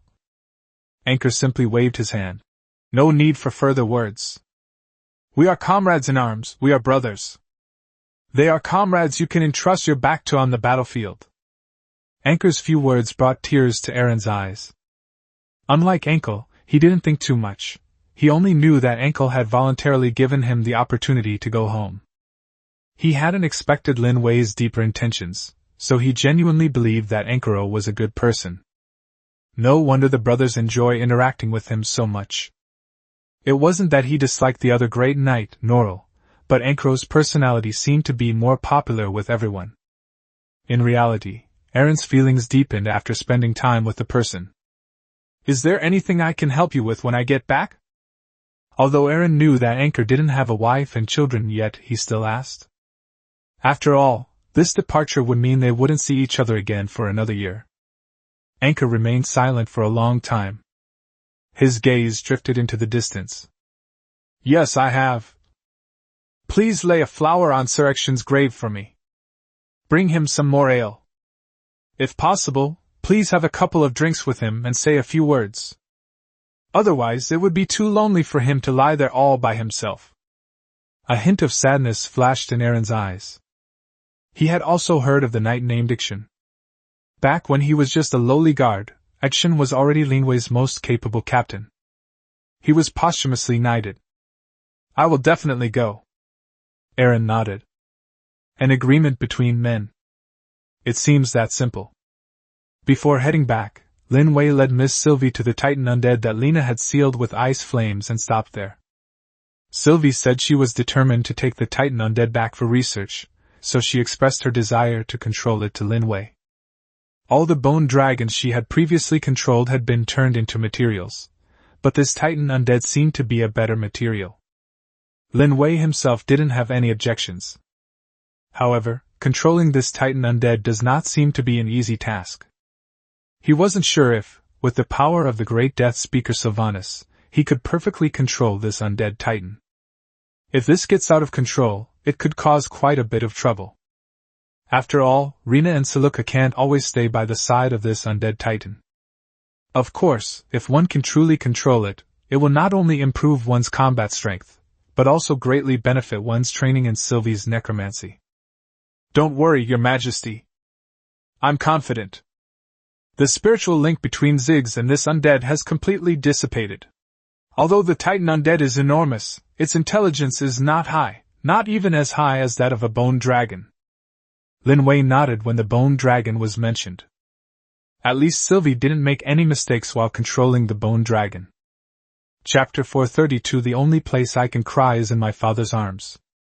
Soon, through Sylvie's manipulations, he had completely taken control of the massive Titan undead. At Lin Wei's signal, Luika, who was standing to the side, also released the Titan undead from the control of the ice layer. When he got close to the ice, even with his battle aura protecting him, Lin Wei felt a bone-chilling cold. Now that the ice layer has been completely destroyed by silica using magic essence, the temperature has returned to normal quite a bit. This is an ice layer formed from the icy flames breathed by Rina. Apart from Saruka, no one else could break it so easily. The Titan undead, which was quite ferocious at first glance, has now become as docile as a giant gorilla under Sivir's control. Many people looked in the direction of the Titan undead with lingering fear, but breathed a sigh of relief when they found that the Titan undead posed no real threat. Under Sivir's control, the Titan undead made some amusing gestures. Lena, who had been on high alert, finally relaxed. It's better if the Titans pose no threat, but if there is any real threat, Lena will deal with it immediately.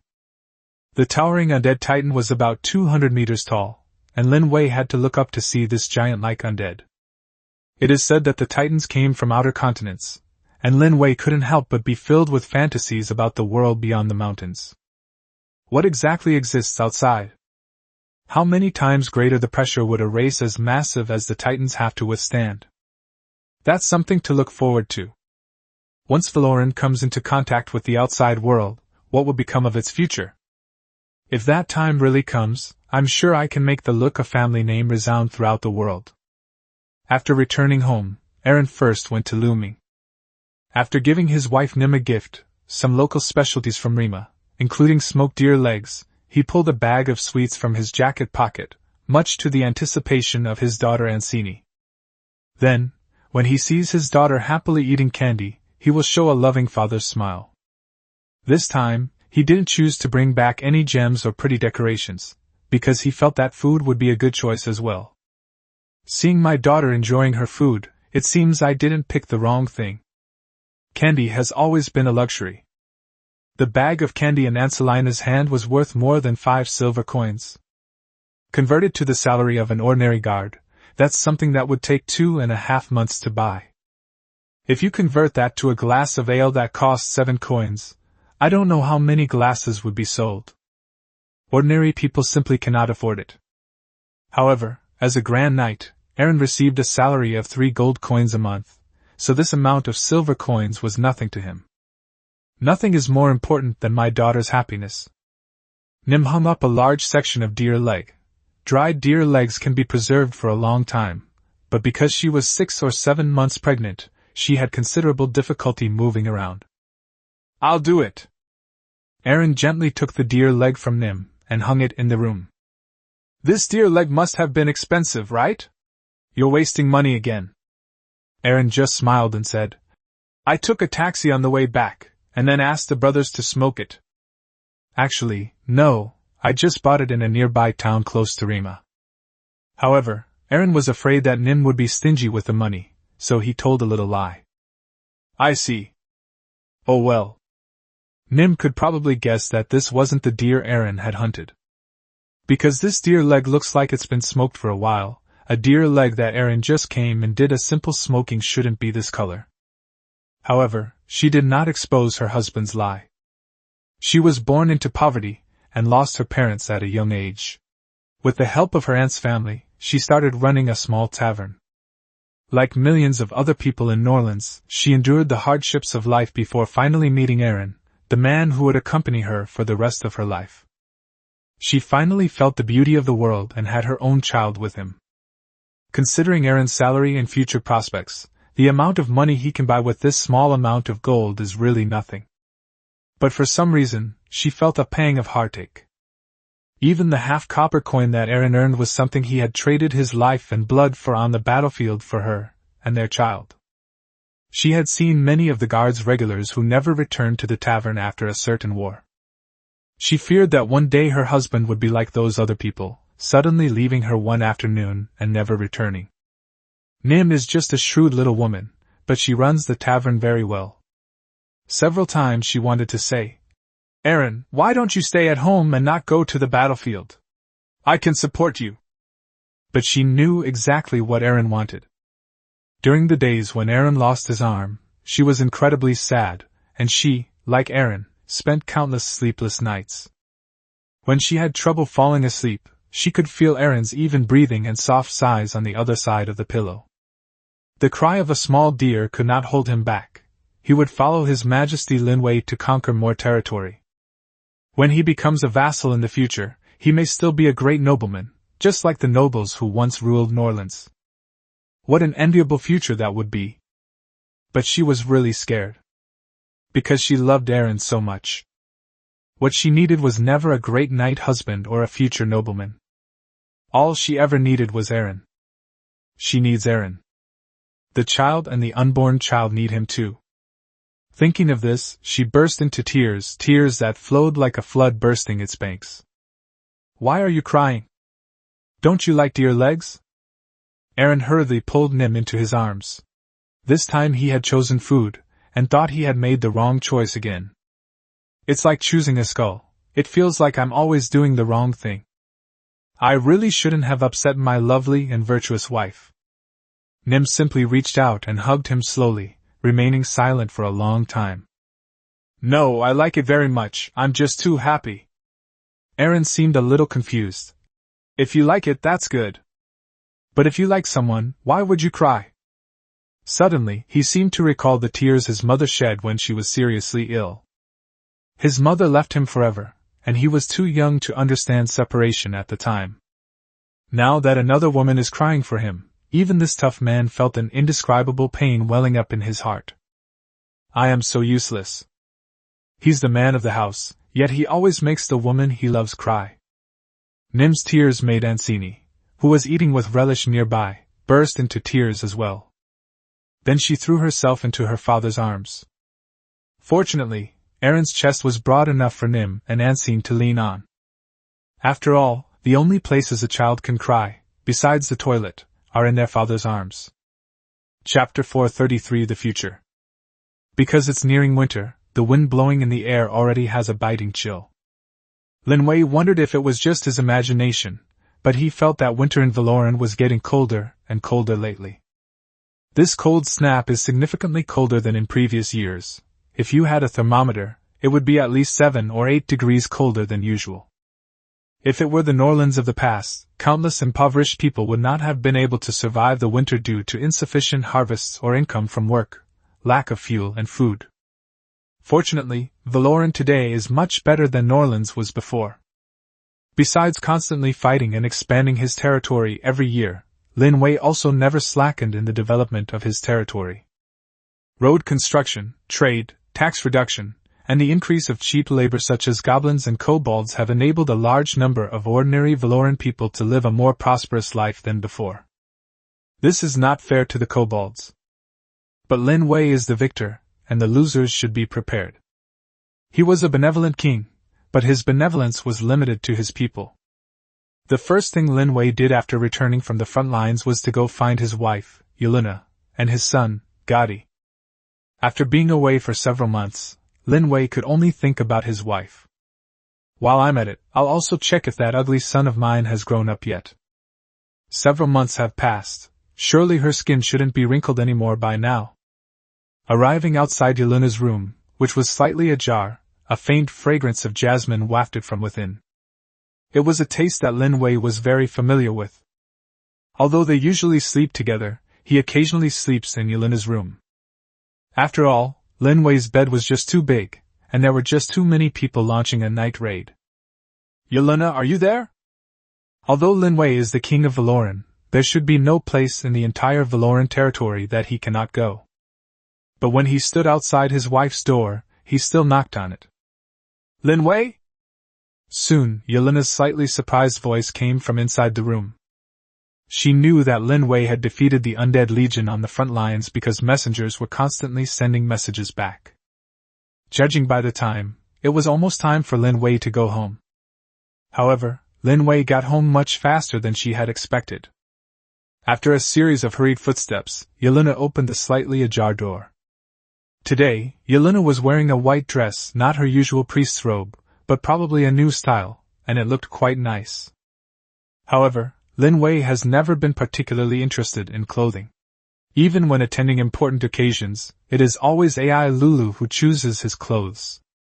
Yelena's room was quite simple, with a solid bed without a base, and the blankets were carefully folded. There was a desk and a wooden chair, and next to a large floor-length mirror was a bookshelf piled with all kinds of books. Lin Wei craned his neck to look, but did not find any trace of Gotti. Are they looking for their son? I guess he's with Elula right now, Yelena told Lin Wei in a somewhat uncertain tone, leaving Lin Wei a little confused. She's a mother, yet she doesn't even know where her own son is? As if sensing Lin Wei's confusion, Yelena shrugged helplessly. You know, he has more than one mother. Erlu and Salas both really like Gotti. Now that Saruka and Rina are back, I reckon Gotti will be coming back here even less often. Yelena didn't have enough milk during her breastfeeding period, so she found a wet nurse for Gotti who was currently breastfeeding. Aside from breastfeeding, the wet nurse had almost no time to spend with Gotti. Just as Yelena said, there are just too many people who like Gotti. Lin Wei sighed helplessly. He simply held Yelena gently in his arms. You've had a hard time these past few days, my queen.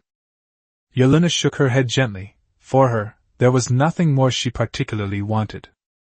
Now that she and Lin Wei have a child, all that's left is for Jia Di to grow up safely. Little Gotti was born to be the most dazzling. As the first child of Lin Wei and Yelena, he will be the rightful heir to the kingdom of Valoran. Sandy couldn't quite remember what Blake had said to her back then. All she remembered was that sunny afternoon more than 200 years ago when Bai Di said she needed her to become her concubine to dispel the gossip of those succubus nobles. Although succubi have long lifespans, and Bai Di has made a pact with the frost dragon, her lifespan is extremely long. However, if a kingdom does not have an heir for a long time, it will be a very unstable factor. Therefore, countless people hope that Bai Di can quickly find a man she likes, and then give birth to the heir to the succubus kingdom. This way, political parties can choose sides early on. Unfortunately, Whitey did not get what they wanted. Recently, under immense pressure, she announced that she likes women, and Sandy is her lover. But Sandy knew that this was just Baldy's way of putting it. Although Bai Di did not explicitly state that she liked men, it is certain that she did not like women. She was truly just someone Bai Di trusted, which is why she became Bai Di's best shield. But she truly loved Bai Di. It was a genuine, heartfelt love. Bai Di was once troubled by alchemy problems, so she studied alchemy and became a renowned alchemy master, also that one day she could become Bai Di's power. Make it so that she can never leave her. When Bai Di was betrayed, she used her connections with the Alchemist Guild to secretly help Bai Di. Otherwise, even with the Frost Dragon and the loyal Royal Guard, Bai Di wouldn't have been able to reclaim what was hers so quickly. She has been making quiet and unassuming contributions. Even when she became Anvil's teacher in Rima for a period of time, she did not forget to do her best to help Bai Di gather more information. So when she heard that her queen liked a man, her first reaction was disbelief. She couldn't accept Bai Di's timid, girlish demeanor. The Empress should always be high above and always look down on everything. Standing outside Bai Di's door, in the flickering candlelight, Bai Di seemed to be writing something furiously. Bai Di hates government affairs the most, and usually by this time, the government affairs team has already handled most of the government affairs for Bai Di. Therefore, she almost didn't need to look to guess that it was a letter written by Bai Di to Lin Wei. She felt a deep sorrow, as if 1,000 ants were crawling on her heart. His Majesty. If this is truly the future you've been hoping for, then what should I do? Chapter 434 only adds to the sadness. Suryat has been feeling very anxious lately. This was especially true after hearing that Lin Wei had decisively defeated the Undead Legion on the main battlefield. What she couldn't accept was that Lin Wei had actually defeated the undead in such a short time, and even reclaimed Rima's lost territory. Rumor has it that Lin Wei defeated the undead lord on the main battlefield, and now the undead are a disorganized mess and no longer a threat. The northern continent will be completely unified next year. Once Lin Wei unifies the northern continent, the papacy wars in the southern continent should continue. Even if she used her toes, she could roughly guess that those orcs were no match for Lin Wei. It seemed that in the distant future, she could already see Lin Wei become the king who unified the continent. To establish a second Atlantean empire. It seems that the kingdom of Valoran is also about to transform from a kingdom into an empire. None of that is the most important thing. What is important is that her intelligence team brought her some news that she didn't really want to hear. That's the old woman from the succubus kingdom. She seems to really have some connection with Lin Wei. Her confidant in the kingdom of Whitey obtained information that Whitey and Valoran were exchanging letters frequently. Baidu used to try to keep her correspondence with Lin Wei a secret, but after being accidentally seen by a government official, she simply stopped trying to hide it. Anyway, Valoran is powerful enough now, so what if they know about the relationship between the succubus kingdom and Valoran? Apart from the sea tribes, who may still have some uncertainties, the remaining continental powers are no match for Valoran. The Nazar tribe and the succubus kingdom are both staunch allies of Valoran. The eastern continent is now only inhabited by white elves and night elves. Night elves exist in scattered settlements, and are even less of a threat than high elves. Needless to say, the southern continent is left with only the lizard men and dwarves, none of whom can be said to be completely of one mind. If Surin knew that even one of the great kingdoms of the sea creatures, Bilver, had a good relationship with Valoran, she didn't know what she would think. However, there is some good news as well. That means there seems to be a breakthrough on the old woman's side as well. In the succubus kingdom, almost all the nobles with any power have been wiped out by Baidu, but some remnants of the faction are hiding and waiting for the day they will see the light of day again. However, if someone could lead these people, it could still cause considerable trouble for Whitey. And the best candidate for this position is naturally Sandy, Whitey's lover. Now that Baidu and Lin Wei's relationship has been exposed, the claim that Baidu likes women is naturally disproven. Sandy, having served as the queen's consort for a long time and possessing the status of an alchemist, still held some influence in the succubus kingdom. I heard that Sandy truly loves Whitey, but her feelings are unrequited. Perhaps it can become an important pawn. Since she was already tied to the papacy of the southern continent, all she could do now was struggle with all her might. For some reason, today's alchemy experiments keep failing. This made Sandy, who was already in a bad mood, even more irritable. It's even more irritating than those few days every month. Her laboratory is usually very quiet, a quiet environment that Baidu had specially arranged for her. But for some reason, a faint noise came from outside the door. Because the surroundings were so quiet, even the slightest sound became exceptionally clear. Sandy frowned as she stood up and walked to the door. I noticed a letter had been slipped under the door at some point. The envelope had the white elf seal on it. This made her frown even more. The white elves and succubi have never had a good relationship, and their recent fight has put them in a hostile state. The fact that a letter from a white elf appeared at her doorstep suggests that there are still many unstable factors within the succubus community. Her first instinct was to throw the letter away. No matter what the other party's purpose is in approaching her, she will absolutely not accept anything that is detrimental to Baidu. But when she saw the words "I have a way to win back Whitey" written on the envelope, she felt a sudden tremor in her heart. It felt like my heart was being squeezed tightly, like a blooming spider lily, beautiful and alluring. Although she knew it was likely a trick by the white elf, she still instinctively opened the letter. She wrote down a bunch of irrelevant and meaningless thoughts in her mind. To be honest, these long and tedious thoughts gave her a few more potential candidates for the mole. The letter said that Shurid wanted to meet her, and that she had a way to win back Bada's heart and make her a real partner, not just someone in this fake relationship. To be honest, Sandy felt a fleeting flutter in her heart. But she understood Baidu's temperament better than anyone else. Baidu was so stubborn and strong. Who in this world, besides a man stronger than her, could possibly win her heart? Sandy may have considerable talent in alchemy, but it's almost impossible for her to become stronger than Lin Wei or Baidu. She might only believe it if the god of light promised her unparalleled power. Despite her sadness, she had already decided to give the letter to Baidu. If we hand it over to Baidu, she should be able to find out who the traitor is within the succubus community very quickly. Taking this opportunity, she was finally able to talk to Baidu. She hadn't had a proper conversation with Baidu in a long time.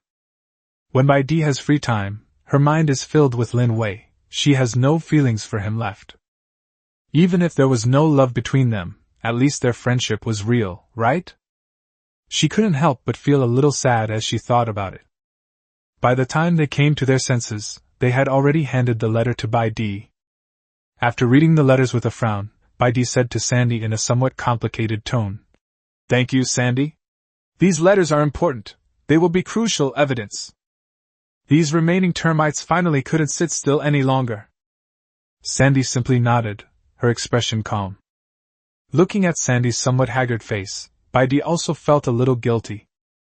However, she never liked Sandy from beginning to end, nor did she ever have any unusual feelings for her. Even when she first explained things to Sandy, it was because Sandy was very loyal to her that Sandy was able to become her female concubine. However, Sandy's own feelings had changed. That's the root of her sadness. Bai Di opened her mouth. In the end, he didn't say a word. At this moment, it seems that saying anything would be completely superfluous. It will only make you more upset. Chapter 435 Is Love a Necessity? It failed? Suryad hadn't expected that his plan to sow discord would actually fail. She frowned and began to think. Did she misjudge Sandy's feelings for Beatrice? She lived for so many years, yet she never had any feelings for men. Even if she's never eaten pork, she's surely seen pigs run, right? If Sandy truly didn't like Badge, why would she learn alchemical magic for her sake? Even the information reported back by her spies planted around the succubus kingdom all pointed to Sandy's love for Bade. Even during Whitey's most desperate period, Surin knew that Sandy had used some of her connections in the alchemy guild to help Whitey. During that period, the night elves were too restless, making the boundaries of the white elves very unstable. Otherwise, that period would have been the best time to take over the succubus kingdom. It's not like they only managed a 50-50 fight with Bai Di recently. Suryad took a deep breath. She had previously used Helen's love for his wife in this way to give her the resurrection magic she had kept in the library. The reason why Surin did this is because resurrection magic is extremely unstable and could cause magic energy to go berserk at any time. With Helen gone, she was left as Arya's only student. This way, she can monopolize all the resources of the Mage Guild. This is extremely advantageous for her in her quest for the throne. Just as she had predicted, Helen's magic went berserk, and she became an incredibly powerful lich. However, she seemed to lack understanding of emotions. Not only did she fail to gain Arya's affection, but Arya also distanced herself from her after learning the truth. She really didn't understand. Even though she was Arya's only student after Helen's death, why didn't the teacher pay more attention to her? Although she eventually seized the throne through her own efforts, she lost her teacher Arya and her kind senior classmate Helen forever. Just as Arya's actions back then were perplexing, Sandy's choices now are equally perplexing. Even if she were to cooperate with her and let her take over the succubus kingdom, she would still be willing to give Sandy all that she had, including Whitey. But why would she refuse? Did she misunderstand again? But wasn't it through this exchange of interests that mother and father ensured the prosperity of the white elf race? She was just imitating, so why did she always get the wrong answers? Suddenly, she remembered the teachings Arya had given her when she was a student. It was a sunny afternoon when she and her senior, Helen, were learning magic under Arya's tutelage. When a magical concept related to love was brought up, Arya raised her question. Is love necessary for immortal beings? At that time, Helen had not yet met the love of her life. He simply said in a light-hearted and teasing tone, Teacher and Junior, you both have such long lifespans. For a human like me, love is an essential nutrient for survival. If I could fall in love with a blonde, passionate girl, I think that would be 1,000,000 times more interesting than a lost magic book. Afterwards, Helen fell in love with a saint from the papacy at the time. At the time, Surya thought that Helen was actually a good husband candidate, the only drawback being that Helen was human and had a short lifespan. However, his talent was good enough that he could make a pact with a long-lived dragon to extend his own lifespan. Unfortunately, Helen said she didn't plan to live that long because she wanted to spend the rest of her life with that saint. If only she lived that long, it would be too unfair to her. Suryad ultimately did not reveal his true thoughts, because she understood that Helen only saw her as a junior student. She simply felt that Helen was very talented and might be a good husband candidate, which would be quite helpful in the struggle for the throne. It wasn't until her teacher, Arya, took on a new student, Saruka, that she understood what a true magical darling was. Unfortunately, her offer to Saruka was rejected without hesitation, and she even went so far as to approach Lin Wei for Saruka's sake. However, what happened later was completely different from what she originally thought. By the time they came to their senses, they had unknowingly become enemies of Lin Wei and Saruka. The weather is a bit gloomy today, perhaps sunny days are rare in winter. Snowflakes fell in abundance, and the heavy snow, as large as goose feathers, arrived as expected. In just one night, the entire White Elf Kingdom will be shrouded in white. The weather was just like her, filled with doubt. Perhaps there will never be an answer. Near the royal city of Rima. Because it was winter, Ankroga assigned a smaller number of soldiers to the shift patrols. Although the Lord of the Undead is dead, the remaining undead still come to this area every now and then to scavenge for food. Fortunately, they were just scattered undead, and the Earth Dragon Knights and Griffin Knights were enough to handle them. Sometimes, the two elite legions didn't even need to be deployed. The guards responsible for patrolling and protecting the priests had already dealt with all the undead. If we could just get through the winter peacefully like this, it wouldn't be bad. Anchor thought to himself. After all, as the knight who stayed behind, all he needed to do was protect the entire royal city of Rima during this winter. This is already Valoran territory. After the priest's purification, this land will return to normal after winter. When that time comes, more people from Valoran will move over from the other side of Valoran, and the region will once again see its former prosperity. Feeling the cold wind blowing in his face, he shook the water bottle hanging at his waist. This is full of strong liquor. He would drink some when he felt extremely cold. Aside from campfires and fireplaces, perhaps only strong liquor can bring a slight warmth to a cold body. Just as he was gazing absently at the vast white plains in the distance, smoke rose from some distance away from the capital city of Rima. That was a makeshift watchtower, used to warn of possible undead attacks. Scattered undead cannot raise smoke signals. Once smoke signals are raised, it means that more undead are coming. Shortly after the smoke signals were raised, a huge black line appeared on the white plain. Anchor was taken aback. Is the dead returning? There were still a lot of dead. But he quickly realized what was happening and began ordering his adjutants. Get ready! The undead are coming! Chapter 436 Fierce Battle. The undead attack came very suddenly. However, immediately after the attack, Ankla ordered his griffin riders to fly back to the kingdom of Valoran as quickly as possible to relay the message. The griffin riders were fast, but even so, it would still take several days to get the message back. Once the message is relayed back, His Majesty will bring high-end combat forces to support him. All he had to do was defend the capital of Rima before Lin Wei arrived. The good news is that Rima is a tall city, although its walls are shorter than those of George's fortress.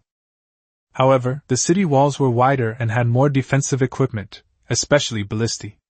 To prevent sudden attacks from the undead, Ankro had these ballistae inspected and maintained. With almost all of Valoran's most powerful warriors gathered here, Ankler didn't feel particularly uneasy.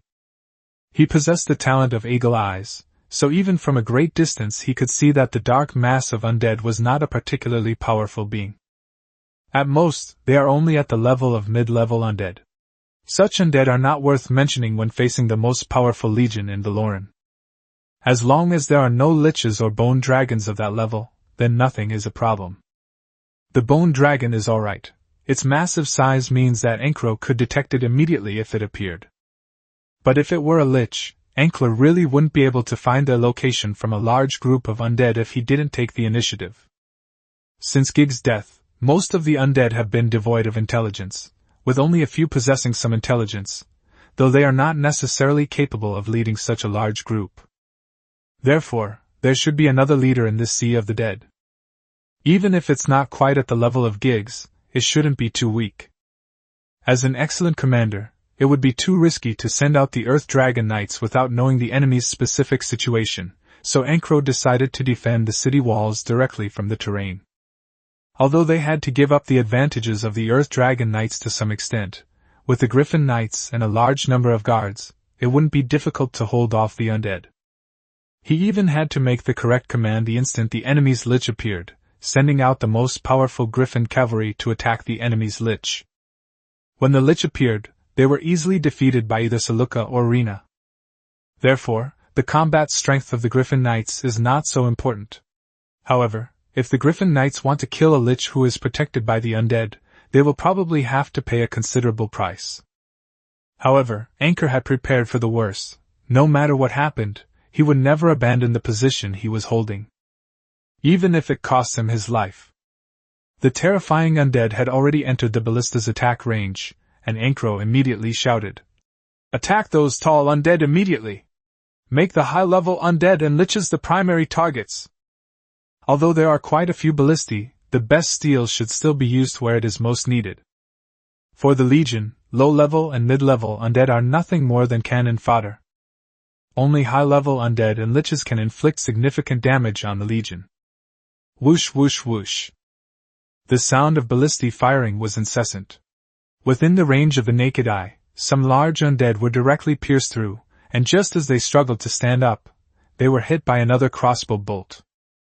While ballistae are powerful, their numbers are relatively small compared to the undead. Therefore, it must be used sparingly. After several volleys of ballistae, the undead showed no signs of slowing down. Some of the weaker undead had formed ladders with their own bodies, allowing the undead behind them to climb the more than 10-meter-high city wall. Anchor had already devised a corresponding strategy. He ordered his guards to stand in front with square shields, and behind every 3 guards was a priestess who could cast buffs on them at any time. After the first round of combat, the undead were forced into a complete retreat. However, before the warriors could even catch their breath, more undead surged forward. They seemed endless, giving Anchor a sense of returning to the scene when he first met Giggs. Does this mean the undead lord didn't die? Or has his majesty miscalculated, and there is actually another undead lord? But he no longer had time to think about it, because the lich, who had been holding back, finally made his move. Not far away, 3 bright red magic circles lit up. In this snowy winter, the dazzling red was like blood, making people feel a sense of fear rise from their hearts. Anchor quickly issued the order. "Quickly! Brothers of the Griffin Knights, stop those liches!" Anchor doesn't understand magic, but he has witnessed the power of the great sorcerer. The undead lich is equivalent to a human archmage. If not dealt with promptly, the entire royal city may be destroyed by the lich's actions. Countless Griffin Knights, clad in gleaming silver armor, charged straight toward the magic circle like an unparalleled longsword, hurling their enchanted spears toward the lich. These spears are enchanted spears made by Big Lin and were delivered before winter. However, the number is not large. Each Griffin warrior can only be equipped with a maximum of 2. These spears are attached to a miniature magic circle, engraved with a holy light purification spell, which is terrifyingly lethal to the undead.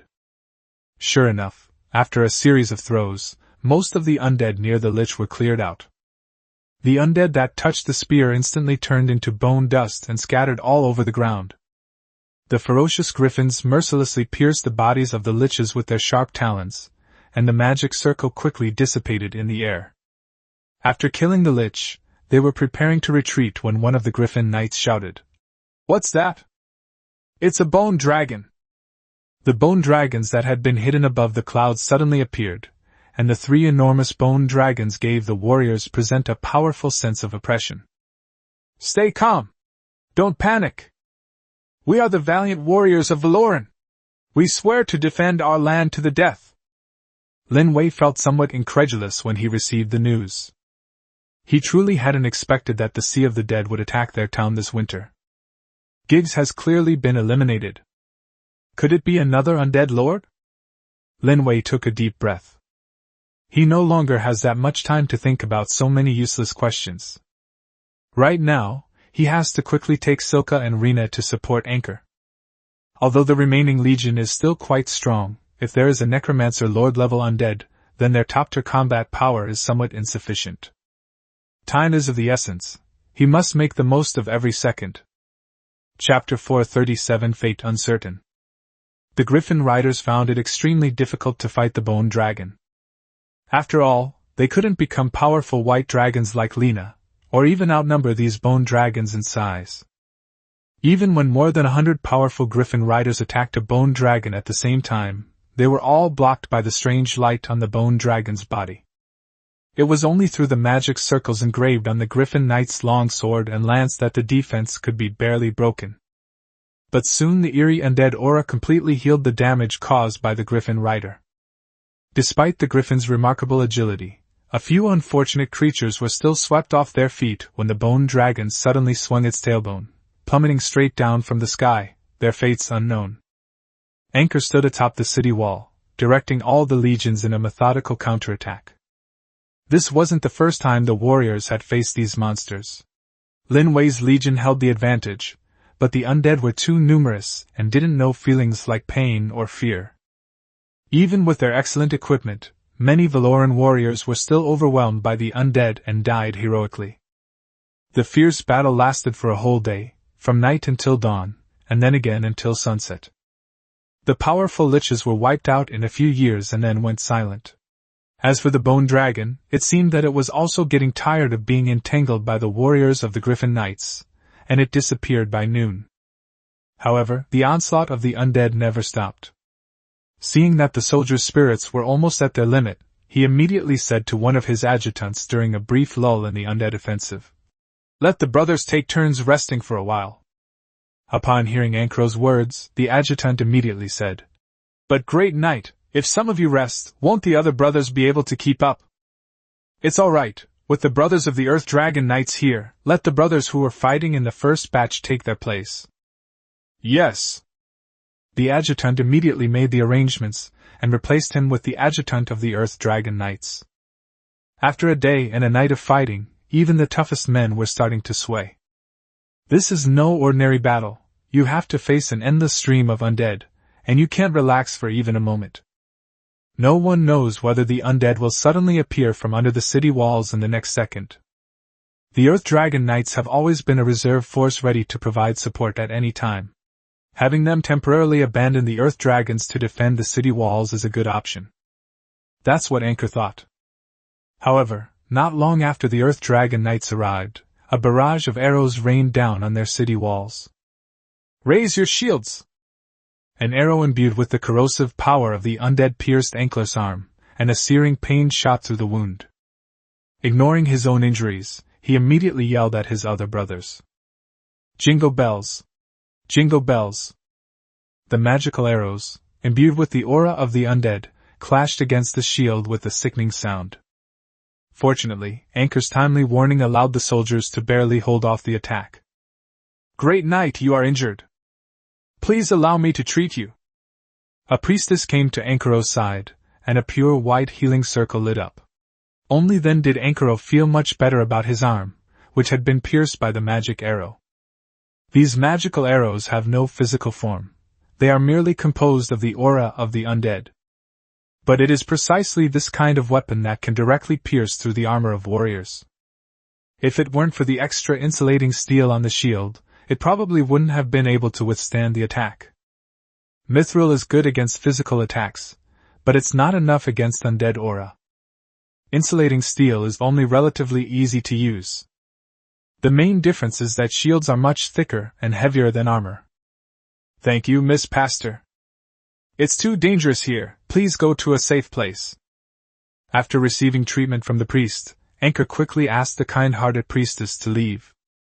The priest's defenses were too weak, and such a battlefield was far too dangerous for them.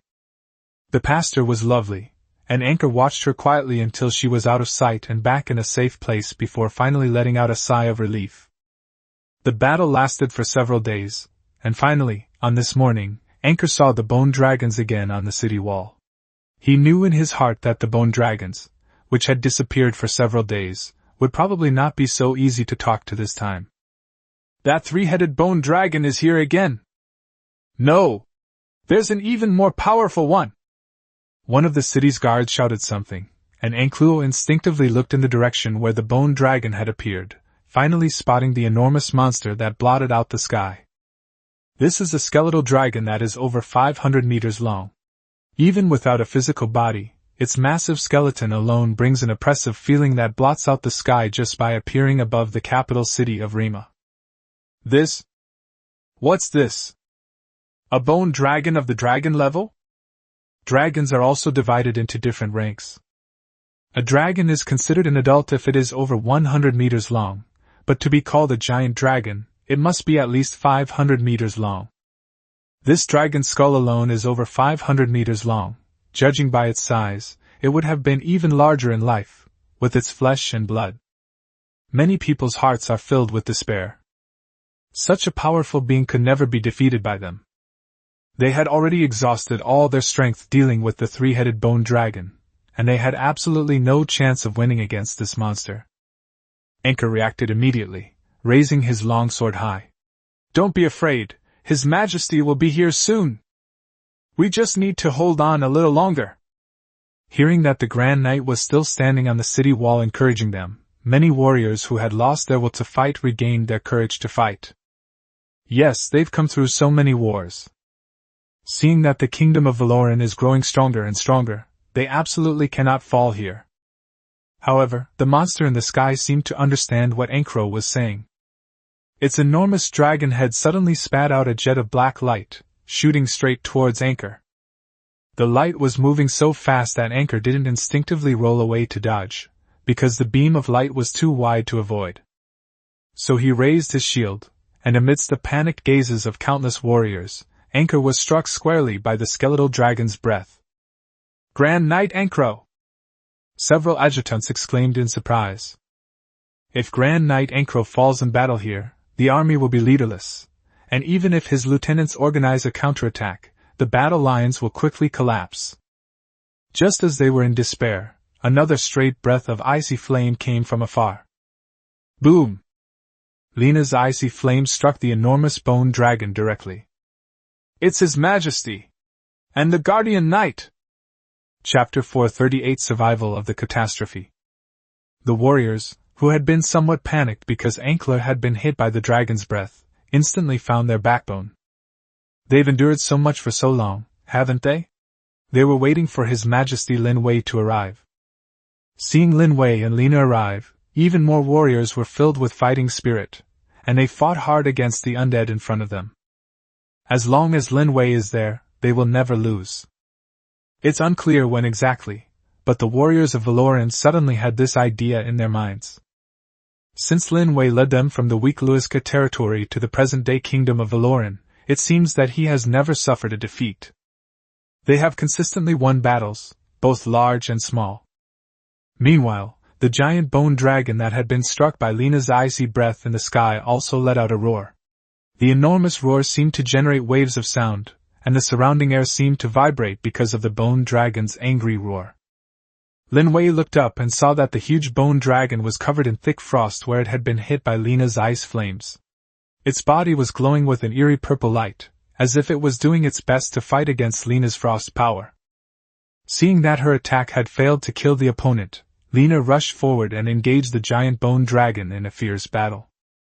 Although the bone dragon was much larger, twice the size of Lina possessed the same noble dragon bloodline, and with the powerful azure orchid as her armor, she quickly gained the upper hand in the battle. Saluka, meanwhile, was using magic to support Rina from a distance. Lin Wei began searching for Ankaro's whereabouts on the city wall. He rode his griffin down from the sky onto the wall, and saw only chaos. Several lieutenants were directing the warriors to repel the attacking undead, but they had not found any trace of Anchor. Just as Lin Wei was about to ask an adjutant what had happened, he noticed a patch of charred black on the city wall. This place was clearly hit head-on by the dragon's breath. The nearby city walls were emitting a putrid smell because they had been hit by the destruction ray. The city walls, which were made of stone, looked like a melted cream cake. Amidst the scorched earth, a figure seemed to stand. Anchor was as imposing as an unyielding sculpture. His not-so-tall body did not flinch even when directly hit by the bone dragon's destructive death ray. "Ankro!" Lin Wei shouted Ankelo's name. Ankro's armor and shield were charred black. Although he remained standing, it was hard to imagine that he was still alive. Of course, Lin Wei knew that Ankel was still alive, because he can also see Anker's panel. The dead do not have a panel. Anker is still alive, so the panel is still there. Priest! Priest! Seeing that his knight was seriously injured, Lin Wei quickly called for the priest. Upon hearing Lin Wei's call, a petite and adorable priest quickly ran out from the back of the crowd. She approached Lin Wei anxiously and bowed respectfully. His Majesty! Lin Wei didn't say much, but pointed in the direction of Ankro and said, Quick! Quickly heal Grand Knight Ankro! The pastor, who was initially just a little anxious, suddenly burst into tears upon hearing Anker's name. She had only seen the overwhelming destruction rays shooting towards the city walls, but she didn't know that the destruction rays had also hit Anker. She quickly cast several healing spells on Anker, who was not far away. As if magic essence were free, one healing spell after another was cast on him.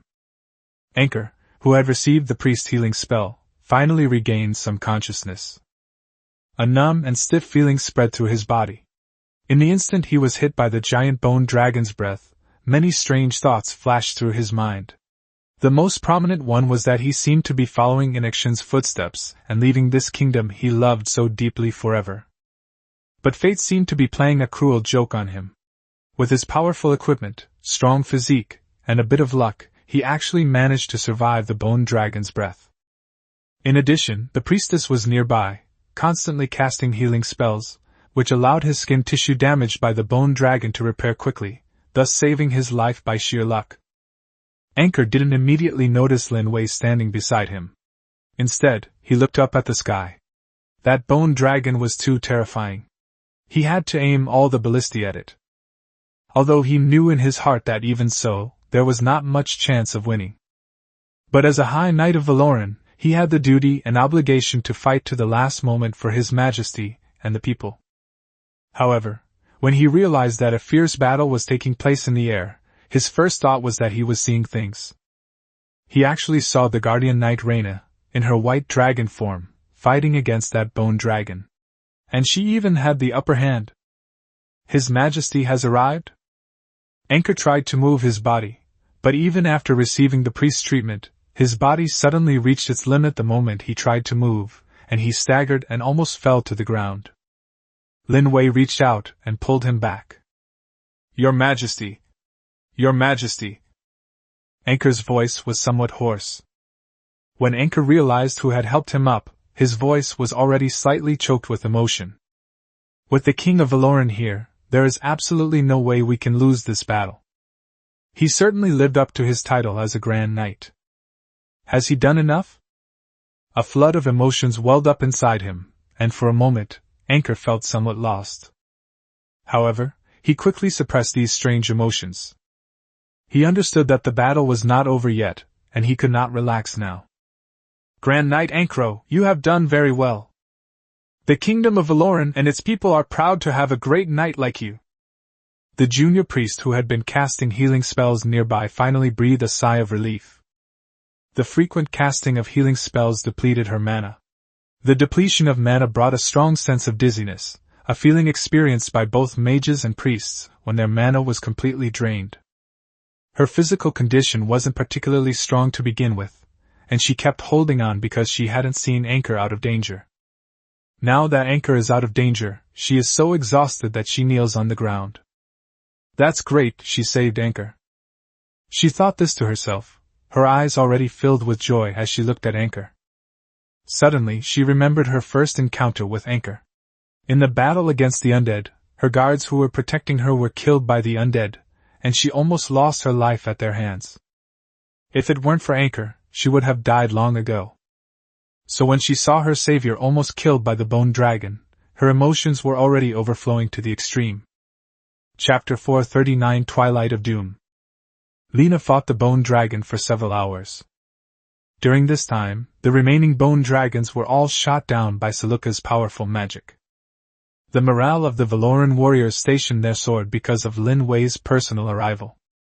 After all, Even their king was standing on the front lines fighting alongside them, so what reason did they have to back down? The enormous bone dragon roared angrily, seemingly unable to accept that it was being driven back by a dragon that had not yet reached the level of a true dragon. Even though it no longer possessed the powerful and robust body it once had, in the mind of this giant bone dragon, Lina was at most only slightly stronger than an adult dragon. Such a being has no right to challenge him at all. Silka raised her wand high, and an enormous red magic circle instantly enveloped the entire plain. All undead were included in the attack range. She chanted the incantation rapidly, each repetition deepening the color of the conspicuous red magic circle. Dense magical energy gathered in the sky, and immense pressure swept over everything. The red-silver wand in Siluka's hand emitted a strong magical aura, which attracted the attention of the liches. Although the liches had long since become undead, they were no longer afraid of death. However, this does not mean they lack wisdom. Seeing Sylvanas gather a powerful forbidden magic circle, she is like a bright lighthouse on an endless coastline, enough to make her the primary target of any lich. Sure enough, as Siluka was preparing his magic, several emerald green lights appeared in the Sea of the Dead. This is a magical destroyer unleashed by the liches. The magic destroyer is the bane of all magic. But in essence, magic destroyer is also a type of magical spell, using less magic energy to destroy more magic energy. Even a magic destroyer activated by a high-level mage can barely break a magic circle of a mage. Therefore, whenever the opponent unleashes a powerful, or even forbidden spell, Silka will immediately use Magic Destroyer to disrupt the opponent's spell. 5 emerald green magic destroyers charged straight towards Siluka's magic circle.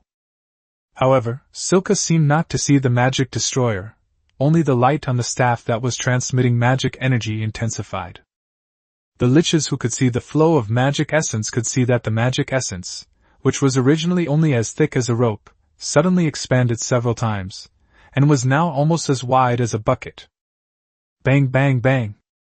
5 magical destroyers struck Siluka's forbidden magic circle in succession, but it was as if they were just pebbles thrown into the water, creating ripples briefly before falling silent. The will-o'-the-wisps flickered in the eyes of the liches, who were already dead, as if they were witnessing something incredible. This is a magic destroyer. It's a spell specifically designed to destroy magic.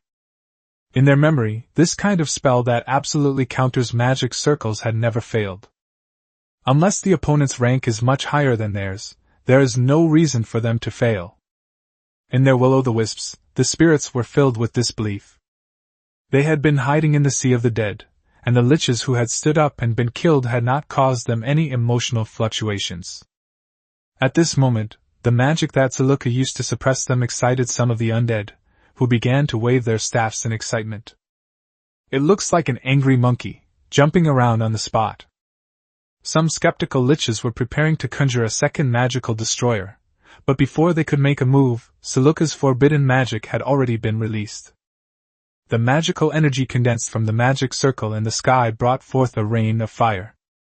A torrent of burning fire rained down from the sky, carrying unparalleled destructive power. Like an ultimate fireworks display, Lin Wei felt as if 10,000 bright fireworks suddenly exploded in front of him. The rolling heat wave was mixed with the scorching wind, and the soldiers could feel the absolute destructive power of the sea of fire that followed the heat wave. These fire rains fell on the undead and immediately began to burn. No matter how the undead patted or rolled on the ground, they could not extinguish the flames. The sound of bones creaking and twisting was as melodious as a symphony orchestra. Unfortunately, these spirits do not feel pain, nor do they utter wails. Otherwise, Lin Wei couldn't even imagine how painful it would be for the soldiers who were directly hit by this kind of magic. The fire rain came in bursts, and Lina had already escaped the center of the battlefield the instant the magic was released. Meanwhile, Lin Wei's Griffin Knights had already retreated to the skies above the city walls while Siluka was preparing his magic. The fiery rain lasted for a full 10 minutes, and even the Valoran warriors, who were quite far away, felt the terrifying heat wave. The soldiers at the front were already soaked in sweat, but they did not leave their posts.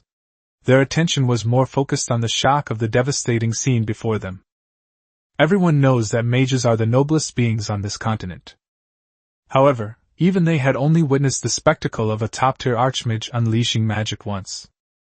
Previously, Silka's magic was mostly magic destroyer and some large-scale magic. Although that magic was impressive enough, it was still several levels below the forbidden magic Twilight of Doom. Seeing this, they gradually understood why, in this world where martial arts had declined, the great mage could always stand at the top of the food chain on the entire continent. A powerful enough archmage can indeed turn the tide of a battle. They had fought many archmages before and knew how powerful they were, but there was probably no other archmages as powerful as Luika on the entire continent. Perhaps only the super genius Helen, who was once the #1 mage on the continent, could compare to Sylvanas. At this moment, the soldiers felt nothing but endless admiration for Luika. There is also admiration for his emperor's sharp eye. Perhaps only the great king of Valoran could have chosen Luika from among so many people and nurtured her from scratch to become the most powerful mage in all of Valoran. After the magic circle's magic energy was completely depleted, the endless rain of fire in the sky finally stopped. The earth was pitch black, and countless bones were burning fiercely. Most of them had fallen silent, remaining motionless as the flames burned on their bodies. The sea of fire was too vast. Even if these undead wanted to struggle, it would be futile. On the other hand, the spellcaster, Luika, looked at Lin Wei as if nothing had happened. It's as if they've done something trivial and are seeking praise from their lover. Chapter 440. The man with the gold-plated tie also has another side. He longs to be liked. After Luika's magical attack, the final war against the undead officially came to an end. The vast majority of the undead perished in this battle. And although Lin Wei's legion won a great victory, it also paid a considerable price. Nearly 3,000 Valoran warriors died in this chaotic battle. The largest of them were the Imperial Guard. The Pastor is second. The Griffin Knights and the Earth Dragon Knights suffered the least losses. Although Lin Wei's legion was doing its best to protect the priestesses, the undead would still scatter some of the front guards when they rushed up, leaving the priests directly exposed to the undead's attack range. The rest is up to you. The culprit, the giant bone dragon, has been completely destroyed, so there should be no more threat to the royal city. Lin Wei himself was actually a little unsure when he said those words. After all, he had said that before, but the undead still came. Eren went home to rest, leaving Anchor alone here. Fortunately, Anchor was unharmed and did not sacrifice his life for Valoran like the brave knight of the past. That's already very good. Lin Wei didn't want Ankuro to die in a place like this, after serving him for so long. Your Majesty, rest assured, as long as I am here, there will be absolutely no problems. Ankuro didn't think much of it, since everything he had was given to him by Lin Wei. Everything he owns belongs to the kingdom of Valoran. Even if he really died fighting for Valoran, given Lin Wei's personality, he would definitely have a large tombstone erected for him so that future generations could pay their respects. For someone who has no ties to his life, that might actually be a good outcome. Anchor often wondered if he really had the courage to live. Does a person's life truly need meaning? Having witnessed countless deaths and life-or-death situations, he seemed to have become increasingly indifferent in this regard. Lin Wei seemed to see through what Ankluo was thinking. He didn't say much, but simply patted Ankelo's shoulder calmly. Grand Knight Ankro, do you have a girl you like? As if unaware of why Lin Wei would suddenly ask such a question, Ankluo, whose heart was as withered as a dead tree, simply shook his head blankly. Lin Wei didn't say much, only asking, "What do you think of Grand Knight Eren?" When asked about Eren, Anchor immediately perked up and said, "Great Knight Eren is an excellent warrior and a very good husband." Eren was once an excellent warrior, but he was not so good at matters of the heart, and the things he gave to girls were always quite surprising. With my guidance, the things Eren recently sent have finally started to look decent. This time, Eren knew to bring back some local specialties like deer legs without him having to say anything, which gave him a sense of pride like an old father. I heard you taught Knight Eren how to give those pretty gifts. Don't you understand girls' feelings quite well? Lin Wei seemed to be referring to something, because he had already spotted the timid pastor in the distance. The priestess was releasing her magic energy like she was risking her life, and she was so anxious that tears were about to fall from her eyes, as if she was afraid that Anchor would die. He learned about the pastor's affair with Anchor through the adjutant's description. Having been through it all, he understands all too well what kind of emotion this is. It's certainly right for the priest to help the warriors, but even with such an urgent release of magic essence, surely tears wouldn't be released as well? It was obvious that Anchor held a special place in his heart, yet he seemed completely unaware of it. Lin Wei couldn't understand how Ankluo could have the nerve to call Aaron straight. Your Majesty, although I don't have a wife, I've at least seen pigs run, even if I haven't eaten pork. I know how to coax a girl, too. Anchor spoke with a light tone, admitting that he was shocked when he learned that Aaron was going to send the skull. I have no idea how that lovely signboard girl fell for Aaron, this straight guy. And what about you? You're almost 30, aren't you thinking about your future? Don't you have someone you like? When Lin Wei brought up this issue, Ankuro gave a dejected smile. It wasn't that he didn't want to look for her, but he had some pent-up emotions. Just like a man with a gold-plated tie, he might still want someone to like his lovable, childish side. Your Majesty, I don't want to for the time being. Before Anko could finish speaking, Lin Wei patted him on the shoulder and said, You should take a look around you. Perhaps someone has been waiting for you all along? Human life is short. We are not like the orcs who can live for hundreds of years, nor do we have long lifespans like the white elves or succubi. Cherishing the present moment, perhaps that's humanity's ultimate destiny? Knight Ankro, don't miss out and regret it later. Lin Wei's gaze was pointed at something, and following the direction Lin Wei was looking, Anchor saw the timid female priest. The pastor seemed to be very timid, but when faced with the gazes of both Lin Wei and Anchor, she tried her best to keep her eyes fixed on them. However, after being stared at by Ankuro for a while, tears seemed to well up in the corners of his eyes. This is the king of Valoran. Rumor has it that Lin Wei even comes out at night to beat up disobedient children. The naughty children all looked frightened after hearing what the old nun said, truly believing that the great king of Valoran would be so idle as to come out in the middle of the night to discipline those children who couldn't sleep. Over time, the children became well-behaved after hearing Lin Wei's name. Even the pastor subconsciously wondered if her master really had this habit. Unfortunately, Lin Wei himself was unaware that this was how they thought of him.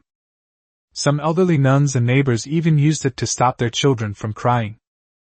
Logically speaking, it's inappropriate to make jokes about the king of Valoran, but Lin Wei just laughed it off when he found out. After all, this only means that he has indeed won the hearts of all the people, that the people love their emperor, and that there is no distance between them and their emperor. Anchor knew this pastor. When he was injured, it was this priestess who did her best to heal him, allowing him to briefly shine through the light of the God of Light and return to the kingdom of Valoran. His Majesty. He felt he should thank the other person. When he turned around, Lin Wei had already left. Anchor walked toward the priestess, unaware that her cheeks were growing increasingly red. Thank you, Miss Priest. Thank you for saving my life on the battlefield. Can you tell me your name? The priest mustered his courage, clenched his small fists, and looked Anchor in the eye. Saria, my name is Saria. I should be thanking you, Grand Knight Ankro. You saved me first. Chapter 441 Cold Disaster. Miss Salaya, thank you for saving me. Anchor was at a loss for words. He used to talk a good game about how to pursue girls, even though some of his friends had previously shared their advice. Perhaps because they were personally taking charge, those who were supposed to be giving speeches all consciously took a break. When it's not their business, they will readily step forward. Pfft. Sharia suddenly laughed. She had been secretly observing Anchor for a long time. Anchor usually enjoys chatting and boasting with his brothers in the Imperial Guard, and he also goes to taverns to drink. He always seems very confident when talking about girls. This made Sharia uneasy for a long time, wondering how many girls Ankro must have dated to be so experienced. But when facing him, Anchor was just like those tough young men who asked him for relationship advice, completely lost and confused, showing no trace of his strategist's demeanor. As if realizing her smile might be misunderstood, she quickly clenched her small hands together and explained. Grand Knight Ankro, I wasn't laughing at you. I just thought you were quite serious usually, but I didn't expect you to be so kind in private. Is it serious? Ankro was somewhat puzzled. Seriousness is clearly Noral's character trait. Could the pastor have mistaken me for someone else? He seemed completely unaware that it was actually Sharia who was saving face for him. Sharia then said, Grand Knight Ankaro, by the way, I have something I'd like to give you. Could you wait for me here for a moment? Ankar was somewhat confused, but he nodded and stayed put. Soon Sharia returned, and then she brought a beautifully woven yellow scarf. It has small decorative patterns on it, giving it a very girlish feel. It's clear that the girl put a lot of effort into making this scarf. Winter is always so cold. I hope this scarf of mine can give Grand Knight Ankro a warm winter. After saying that, Sharia ran away, leaving Ankar with only her back view. The scarf in his hand seemed to radiate a fiery heat, as if igniting a piece of withered wood in his heart. Even winter began to burn fiercely. The snow in the manor had not yet melted, but the servants had carefully cleared the snow from the roads to the sides. Beneath the snow lay blue stone bricks with a few pebbles on top. Lin Wei was holding Yaluna's warm little hand. He was afraid that Yaluna would get cold, so he moved her little hand a little closer to his chest. Are you cold? Yaluna, noticing Lin Wei's subtle movements, assumed that Lin Wei was feeling cold. She got up and prepared to pull the scarf off her neck and tie it around Lin Wei's body. Lin Wei stopped her from taking the next step, simply shaking his head gently. It's not cold. Yaluna stubbornly pulled the scarf from Lin Wei's warm hand, carefully tied it around Lin Wei's neck, and then nodded in satisfaction. This nice scarf seems to suit Lin Wei quite well. Although it was originally given to her by Lin Wei during the Blue Jade Festival. She used it almost every day after winter started, but she used it very carefully and took great care to protect it. The scarf smelled of Yaluna, and Lin Wei was momentarily captivated by it. Where is Gotti? Lin Wei suddenly remembered his son. I feel like I've been too busy lately, and I haven't even seen my son much. Let's keep it with Lena. It should be Lena's turn today. Gotti's custody was constantly fought over by his several mothers. On the contrary, he spent the least amount of time with Yaluna. However, Yaluna didn't think much of it, since the child would eventually call her mother anyway. Those women were also related to his father, and in terms of their relationship, they were also his mother. If other sisters have children in the future, those children will also be their own. However, this year is unexpectedly cold. It's already late winter, but there's still no sign of it warming up. In previous years, the lake would have already started to thaw by now. However, for some reason, this winter shows no sign of thawing. In fact, it snowed all night last night, with snowflakes as white as salt falling all night long. A sense of unease welled up inside Lin Wei. This is certainly not a good sign. This situation is rare, but once it occurs, it often lasts for several years. It will at least cover a whole year of winter. There are records of such cold winters in books. The last time was more than 200 years ago. The winter lasted for more than a year, and more than 10 million people died in that sudden cold disaster. During that period, both the three northern kingdoms and other inhabitants on the mainland went through a very difficult time. Countless civilians died, and when firewood and food were scarce, corpses were used as tools to survive the harsh winter. The Valoran Empire today is undoubtedly more powerful than Noran's, Rima, and Yard were back then. Even the food reserves are quite sufficient, enough to get through several harsh winters without any problem. In recent times, ordinary people have also made great progress due to the relaxation of Lin Wei's policies, and every household has been able to store some grain.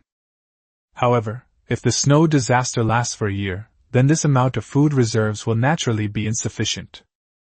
Regardless, Lin Wei still needs to prepare for the cold disaster.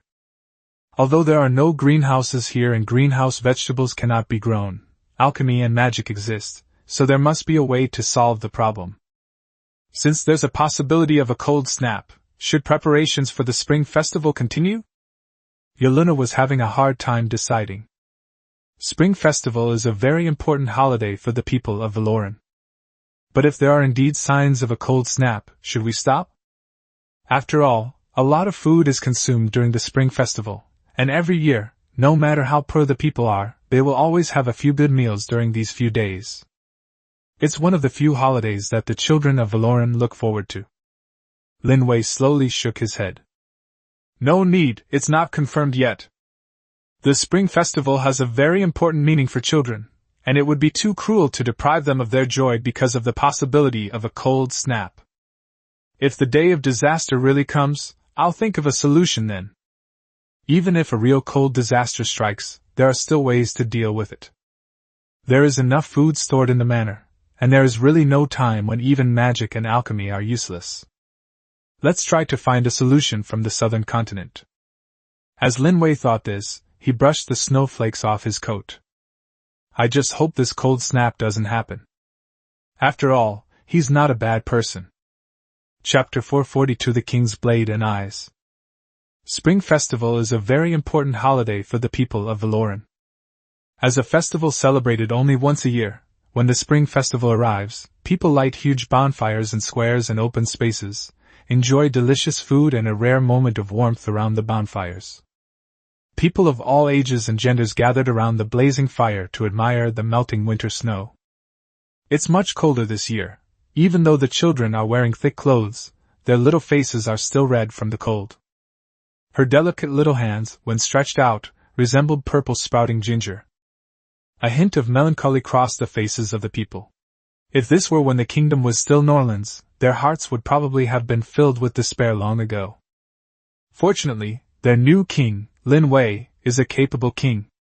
Although he has foreseen the arrival of the cold disaster, countless people are still willing to believe from the bottom of their hearts that their king will lead them out of this difficult winter. Lina hasn't gone out on missions for a while.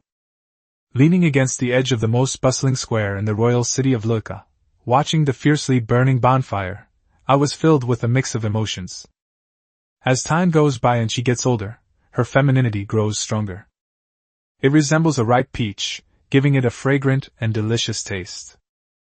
Captain, the snow and ice should have melted before the spring festival, but it still snowed heavily all night last night. Could it be that a cold snap is coming? A member of the Silver Squad spoke up. Lina's gaze did not leave the campfire. She simply said calmly, "It's all right. We have the wisest king. He will lead us through the cold. By the way, is our food reserve sufficient?" Upon hearing Captain Lina mention the issue of food, both of them changed their expressions, as if they had suddenly remembered something. "There's enough meat, but the brothers have been saying they want to eat meat lately, so our meat reserves are a bit low." Miller looked a little embarrassed. There was definitely enough wheat, and even if they only ate white bread, it would be enough for the members of their Silver Squad to get through the winter. Moreover, ever since they started working for Lin Wei has never treated them unfairly. They even granted the Silver Squad many conveniences, allowing them to receive the best possible discounts when purchasing goods from the merchant guild that belongs exclusively to the Kingdom of Valoran. Wilford, the current president of the largest chamber of commerce in Valoran, is one of Lin Wei's men. He started as a small chamber of commerce and grew it into one of the richest men in Valoran.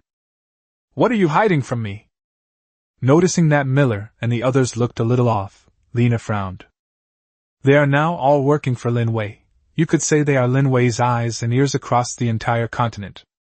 Back when they were an independent adventurer party, she could turn a blind eye to the dirty deeds of her team members. That won't do now. She has to keep an eye on the entire squad for Lin Wei. She had already betrayed him once, so she would never allow it to happen a second time. "It's nothing. Captain, don't worry about it." Miller tried to argue, but his flustered expression betrayed him. When he met Lina's stern gaze, he felt that all his thoughts had been seen through. "Speak up. If it's not something that violates principles, I won't blame you." Miller looked rather grim, but he still sighed. With Captain Lina's abilities, it wouldn't be difficult for her to find out these things. She just doesn't usually pay much attention to it. Although he felt a little embarrassed to say it, Miller still said, "You know, the captain is the president of the Ruby Merchant Guild. He forced the brothers to give him some benefits." Seeing Lena's brows furrowed, threatening to erupt in anger, he quickly added, "We didn't accept a single gold coin from Ruby. It's just that President Eberron of the Ruby Merchant Guild has always admired you, so he gave our brothers a discount they couldn't refuse. But I swear to God, none of my brothers have ever used this discount." Miller was telling the truth. Although the discount offered by Ruby was practically free, even the usually wealthy Silver Squad members were tempted. However, they still adhered to their bottom line because they clearly understood who they were working for. The Kingdom of Valoran is what it is today thanks to Lin Wei's foresight and hard work. Knowing that Captain Lina likes Lin Wei, if they were to secretly accept any benefits from the rubies, it would be tantamount to courting death. After all, the Ruby Merchant Guild was able to grow into the second largest trading guild after the Will Merchant Guild thanks to Lin Wei for providing a favorable trading environment. Although the commercial taxes in Valoran are also high, they are still much cheaper than any of the 3 northern kingdoms in the past. Therefore, many chambers of commerce have made their fortunes by relying on Lin Wei. However, Eberron of the Ruby Merchant Guild was unaware of the relationship between Lina and Lin Wei. If he knew that this was the current king of Valoran, Lin Wei's former fiancée, he wouldn't dare to have any improper thoughts about Lina even if he had 10 times the courage. However, everything about the Silver Squad is kept secret from the public. Therefore, although the Silver Squad was not mistreated, they could not enjoy the admiring gazes of the people like Lin Wei's direct guards, which made many vain young people feel that their sense of accomplishment was greatly reduced. With money, and most of the members of the Silver Squad being young, it's understandable that they would want to pursue fame or status. They work for the now famous King of Valoran. However, they couldn't tell anyone. How is this any different from wearing fine clothes in the dark? Lina remained silent for a long time. In fact, she was not unaware of her teammates' feelings. However, as Lin Wei's hidden daggers, they indeed had no way to gain fame. At most, they are active as an increasingly powerful S-class squad, and that reputation is somewhat insignificant compared to the reputation of working for the King of Valoran. I understand how you feel, but we are the King's blade. His Majesty has never treated us unfairly. What the Ruby Merchant Guild gave us is far less than what His Majesty has given us, isn't it? I understand you want more, but as the King's eyes and blade, we truly cannot enjoy the admiring gazes of our subjects like His Majesty's knights. But compared to the life of constantly living on the edge, isn't life so much better now? Lina sighed softly. The 2 members of the Silver Squad felt somewhat ashamed. But people are always greedy. If they cannot control their greed, they may one day become a skeleton on the roadside. Lina did not want any of her members to betray the Kingdom of Valoran. She absolutely would not allow it. Chapter 443 An Encounter. Captain, we understand. Miller and another member nodded. Lin Wei had indeed given them enough, and the president of the Ruby Merchant Guild, Eberron, had also given them a lot. But smart people know how to make a choice. After all, the King of Valoran and a mere merchant guild leader are completely different. With just a thought or a glance, Lin Wei could wipe out the massive Ruby Merchant Guild in an instant. We will never betray His Majesty, nor will we accept any benefits. But President Eberron keeps saying he wants to see you, should we just ignore him? Lina waved her hand. It's fine to just refuse.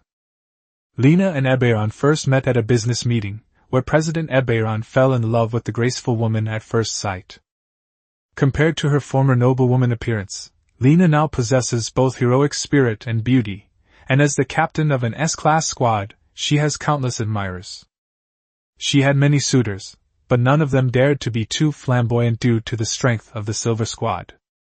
Everyone knows that the Silver Squad is a swaying rose, alluring yet thorny, but getting too close will inevitably result in being pricked and bleeding. The members of the Silver Squad all knew that Lina's white moonlight was Lin Wei, so whenever a suitor appeared, it was either the president of a merchant guild, a powerful member of an S-class squad, or a well-known knight. These are all already considered very famous figures in the Kingdom of Valoran. But compared to Lin Wei, the King of Valoran, they pale in comparison. If Lin Wei is the sun, they are not even stars. Most members of the Silver Squad believe that their captain would one day become Lin Wei's woman. After all, if they really didn't care, why would they recruit the Silver Squad? Of all those S-class teams, they chose the Silver Squad, even for something as low-level as gathering intelligence. Although Lin Wei genuinely intended to be just a friend, the members of the Silver Squad probably wouldn't believe him if he said it out loud. President Eberlin, we have arranged everything. Inside the Ruby Merchant Guild, Eberron was checking a list of goods for purchase. The Ruby Merchant Guild had a lot of work to do, and he had to review each purchase list. However, upon hearing the voice of this member of the Ruby Merchant Guild, he unusually raised his head and hummed in response. We have already arranged everything you asked us to prepare for the Spring Festival. The members of the Ruby Merchant Guild all knew that their guild leader was planning to confess his feelings to Lina, the captain of the Silver Squad, on the day of the Spring Festival.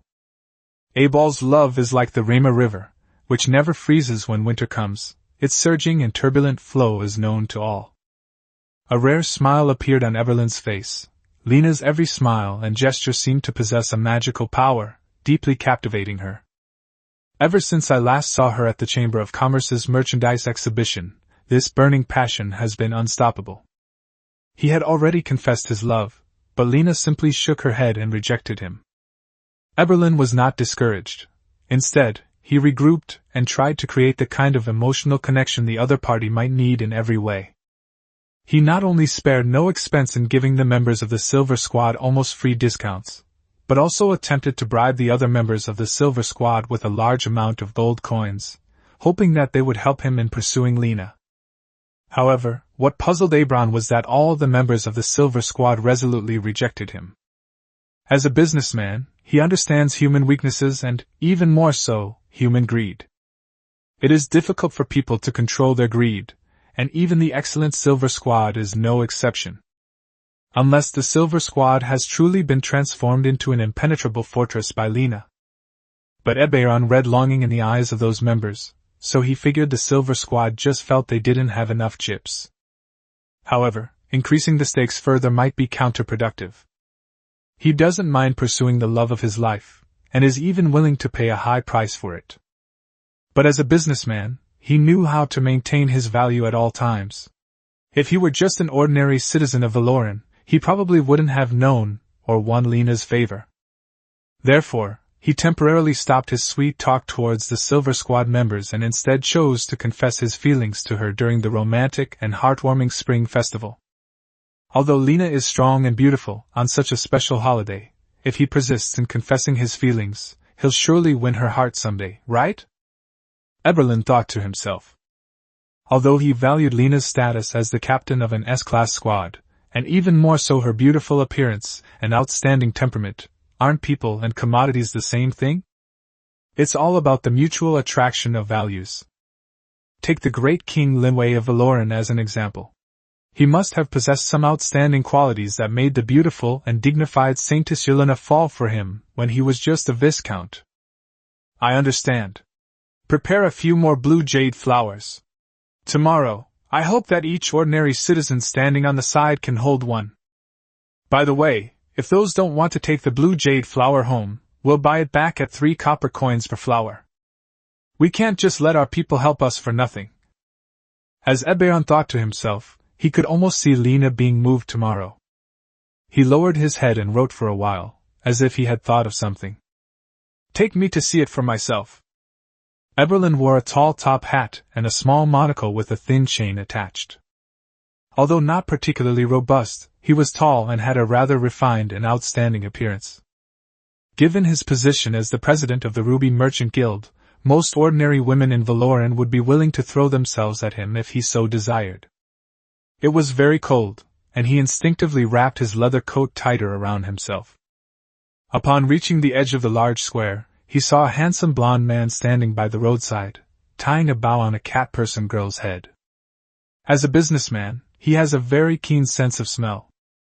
Just from the man's handsome appearance, he could tell that the man in front of him must have been a nobleman of Norlands. From his exquisite leather coat, he could tell that it was made by a famous tailor. That Catwoman girl seemed even more remarkable. She wore a magician's cloak. She looked so young, how could she already be a powerful magician? As the president of the Chamber of Commerce, he could tell at a glance that the mage's cloak on Saruka was no ordinary item. The other party might be a mid-level, or even high-level mage. To achieve such accomplishments at such a young age, while far inferior to that of the National Treasure Master Luika, is indeed quite rare. The relationship between Valoran and the Kingdom of Nazriel is very good now, so it's not surprising that cat people are here. However, Silka was indeed very cute and beautiful, and with the magician's cloak, Eberron took a few steps forward, wanting to get to know her. Merchants have always believed that having more friends means having more options. The Kingdom of Valoran is now very suitable for the development of the Chamber of Commerce, so Eberron will not miss any opportunity to expand the Chamber of Commerce. Chapter 444? Greetings, esteemed sir and madam. Eberlin spoke softly, with an apologetic expression. It's like apologizing for suddenly disturbing someone. Lin Wei turned to look at the person who had greeted him, a hint of confusion on his face. Looking at the profile of this man named Eberron, he was certain that he did not know this seemingly polite gentleman. Hello, how can I help you? Although Lin Wei was slightly annoyed that his date with Saruka had been interrupted, he still politely inquired about the other person's behavior. He wasn't wearing the yellow robes of the King of Valoran now. He was just wearing a regular coat and Saluka to enjoy the festive atmosphere of the spring festival in advance. Eberron smiled and said, I can tell that you two have outstanding qualities and are not ordinary people, so I couldn't help but want to chat with you for a bit. Maybe we can even make friends. I am Eberron, the president of the Ruby Merchant Guild. It's a pleasure to meet you. Hearing that the other party was just there for a casual chat, Lin Wei became somewhat interested. As the King of Valoran, he couldn't remember the last time anyone had spoken to him in such an attitude. Aside from those close to him, even the captains of the Royal Guard and the knights treated him with utmost respect, which made Lin Wei feel somewhat bored. Therefore, even though he knew the other party might have ulterior motives, Lin Wei still politely said, Hello? Sylvia instinctively tugged at Lin Wei's sleeve. Actually, when Lin Wei put the cute butterfly hair clip on her, she wanted to lean against him, but she was a little shy. This unexpected visit allowed her to take the opportunity to get closer to Lin Wei, and she even rubbed against Lin Wei's muscular back, her little cat tail swaying back and forth. Well, this unknown gentleman can be considered a good person, at best. That's what she was thinking. Is this your wife? She looks so gentle and beautiful. She and a gentleman like you are like cream and bread. There is no more perfect match in the world. Lin Wei did not introduce himself, but he didn't care. As the president of the Chamber of Commerce, he had been turned away like this countless times. Based on his judgment, Lin Wei must be a person of status, perhaps an old nobleman from Norlands. Norlands' nobility had long been purged, but even a fallen camel is bigger than a horse, and he never minded associating with this type of person. Although the nobles had lost their power, most of them still had a lot of gold coins. After all, no merchant dislikes gold coins. Upon hearing this, Saluka's pretty face turned as red as an apple.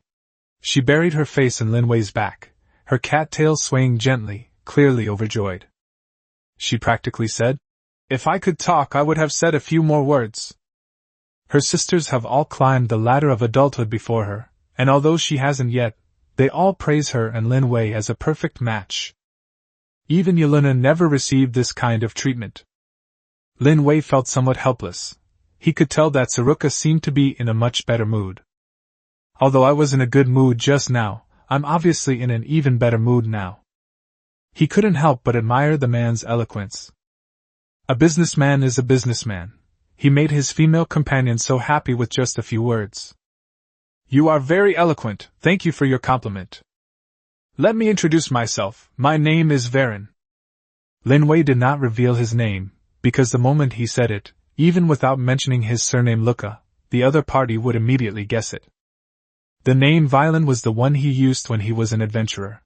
When it wasn't written on the parchment, no one would associate Violin with Lin Wei. Eberlin smiled confidently. To gain the friendship of a man, one must first make his female companion happy. Lin Wei hadn't even introduced himself yet, so why wasn't he just telling him his name? How could someone who has risen to the rank of the Ruby Merchant Guild, second only to the Wool Merchant Guild, possibly lack genuine ability? After all, while Wilfred himself was quite capable, he also owed much to Lin Wei's full support. Without Lin Wei, it's really uncertain whether the Wool Merchant Guild or the Ruby Merchant Guild would have become the #1 merchant guild. Compared to you, I am not so lucky. I also have a girl I like, but she doesn't like me back. Ibolin showed a somewhat sad expression, and his refined yet melancholic demeanor made Lin Wei think that the person in front of him was indeed quite good-looking. He had heard of the Ruby Merchant Guild, and this man's strategies were clearly worthy of the position of guild president. In addition, he was so eloquent, so Lin Wei did not have any doubts about his identity. Oh? The Ruby Merchant Guild is second only to the Wool Merchant Guild in the Kingdom of Valoran. Do you even have women you can't win over? Lin Wei smiled kindly.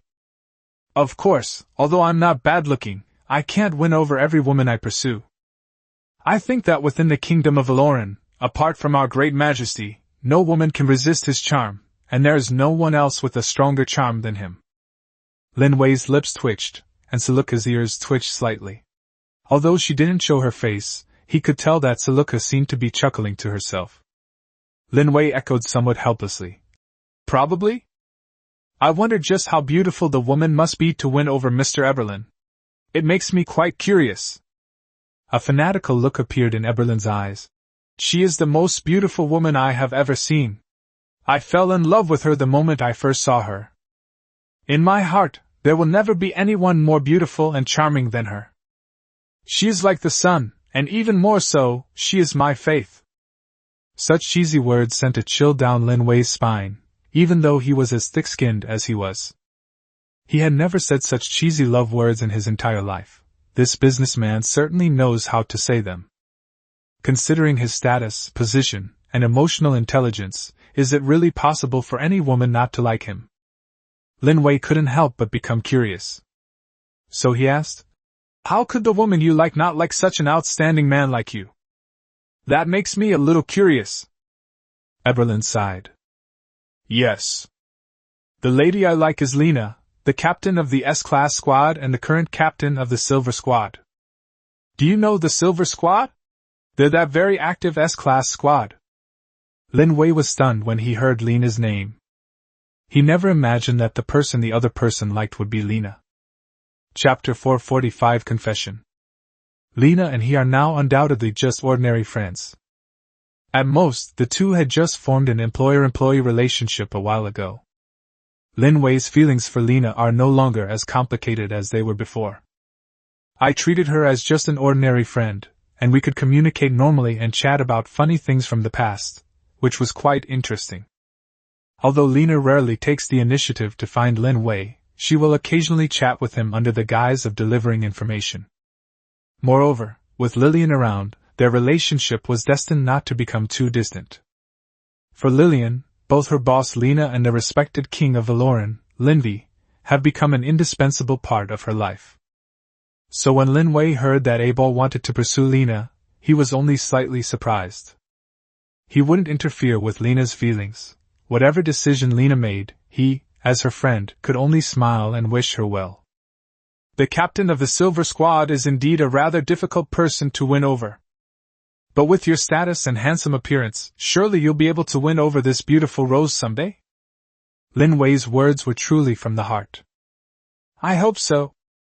I'm here today to prepare a surprise for her in the big square during the spring festival. I hope she'll like it. It would also give me a small chance to prove that I am a good enough man. Eberlin is polite, and speaks gently. To be honest, Lin Wei's impression of him was actually quite good. Although he already had a veteran businessman, Wilfried, under his command, he did not mind recruiting more outstanding talents to work for him. When we venture beyond this continent in the future, Wilfried and outstanding business talents like Eberly will be invaluable. He is second only to Rena and Silka in terms of combat power. Then I wish you success. Lin Wei smiled and nodded. Eberron made no further moves until Lin Wei and Luika's figures gradually disappeared into the square. Lin Wei had already given his name, and with a little effort he would soon find out where this man named Wei Lin came from and what his background was. Besides doing business, the Ruby Merchant Guild is also first-rate at gathering all kinds of information. This is a network of relationships that Eberron built himself. There is an A-level squad and several B-level squads, all of whom are partners of the Ruby Merchant Guild. There are countless squads below rank B. After all, to do business, you need a strong network of relationships and a keen sense of smell. Captain, tomorrow is the Spring Festival. As is customary in previous years, we should have dinner together. The Silver-White Squad has been established for 6 or 7 years. Since its inception, the Silver-White Squad has had the habit of having dinner together on the Spring Festival. All members who are not on a mission will attend this dinner. Since moving to the Kingdom of Valoran, the Silver Squad has chosen the Grand Plaza as their meeting place. A large tent had already been erected in the main square, funded by the Kingdom of Valoran. Lin Wei would almost never mistreat his people in such matters. I see. Lina sighed softly. Since the Silver Squad started working for Lin Wei, their casualty rate has been greatly reduced. Although the Silver Squad is an S-class squad, there are only a few core members, and even the frontline teams often suffer casualties. Reserve members often die in some unexpected mission before they have even completed their training. If Lin Wei hadn't stepped in to help the Silver-White Squad overcome their difficulties last time, it's questionable whether they would still be an S-class squad now. If those guys all die, then even if the S-class team still exists, it will be dead in name only.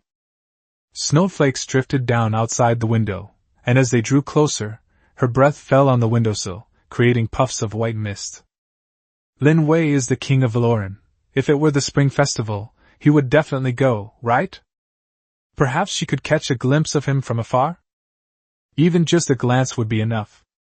Lina thought with a touch of sadness in her heart. But she quickly banished this extraneous emotion from her mind. She is no longer the person she used to be. There are still many things waiting for her to do. As the captain of the Silver Squad, she must be strong. The Grand Place Luisa seemed unusually lively today.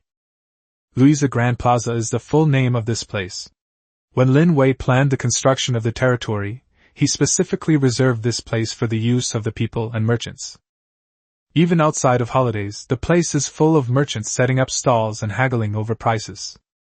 During festivals, especially the Spring Festival, it is even more lively.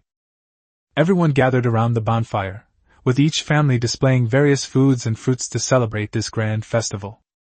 This holiday existed back when Valoran was still called Norlands. However, the people at that time were not very enthusiastic about such festivals. At most, they would eat an extra piece or two of black bread on the day, but they did not celebrate as enthusiastically as they do today. The bustling scene calmed Lina down a little. There are so many people during the Spring Festival, but if the great king of Valoran were to appear here, he would instantly become the center of attention. Therefore, she was not worried about missing out on Lin Wei. Unless Lin Wei had no intention of coming here today to spend this joyous holiday with his people. Of course, she believed Lin Wei would definitely come. Because Lin Wei truly loves his people, just as she feels a burning yet suppressed passion for him. After taking a few steps, she keenly noticed that the people around her seemed to be looking at her. As an adventurer, she was naturally very sensitive to these sudden gazes. This adventurer's instinct saved her life countless times on the battlefield. She instinctively placed her hand on the twin wooden daggers, but soon realized that the people looking at her were local residents of Valoran, and it didn't seem like an attack targeting members of the Silver Squad. His hands lacked calluses from wielding a sword, and his gait didn't exude the composed air of an adventurer. Lina quickly made her own judgment. Yes, this is Luika's capital, the safest place in Valoran. How could such unsettling factors arise here? The guards patrolling here are the elite troops of Valoran, second only to the Earth Dragon Knights and the Griffin Knights. Bang! As a dazzling fire spell exploded in the air, more fire spells intertwined to create a beautiful picture. Several novice mages unleashed a few weak, basic fire spells to lighten the mood. Suddenly, as if by magic, many beautiful blue jade flowers appeared in the hands of the people. They all surged toward Lina. Chapter 446 Sinners are not worthy to mention past emotions. The significance of the blue jade flower in the country of Valoran is self-evident. Flowers used by lovers to pledge their love seem somewhat out of place on a spring day. Lina seemed to have thought of something, and even though she knew it was unlikely, a sliver of unrealistic fantasy still rose in her heart. Could it be Lin Wei? Definitely not. She had seen Lin Wei's gentle side when she was young, but unfortunately, that gentleness never belonged to her. She expressed her emotions in the wrong way at the time. By the time she realized that Lin Wei was a complete oddball, the two had already gone down completely opposite paths. I guess I didn't like Lin Wei back then? More than anything, she harbored a strange feeling for her lazy fiancé that she couldn't quite explain. Seeing her close to Erilu, the emotion in my heart could no longer be suppressed. So when that strange thought arose in her mind again, she quickly denied the possibility. My heart ached as if it were being pricked by needles. Soon, the people holding the blue jade flowers made way for her, and Lina finally met her lover through the cleared path. Aberon knelt on one knee, his eyes filled with piety and joy as he looked at her. Dear Miss Lina, I know my behavior must have been very presumptuous. But the love that fills my heart compels me to tell you all my joy on this beautiful and solemn day. I hope you can accept my love, and I will give you everything I have. Let us spend the rest of our lives together, whether in sickness or health, we will never be apart. Lin Wei, witnessing everything from afar, had to admit that it was no accident that Ibelan became the president of the Ruby Merchant Guild. How could any ordinary woman resist such a heartfelt confession? They even chose such a meaningful festival, the Spring Festival. If Lina really ends up with him, she'll probably never forget this day. Even when we grow old, this declaration of love, as radiant as a diamond, will forever remain a cherished memory.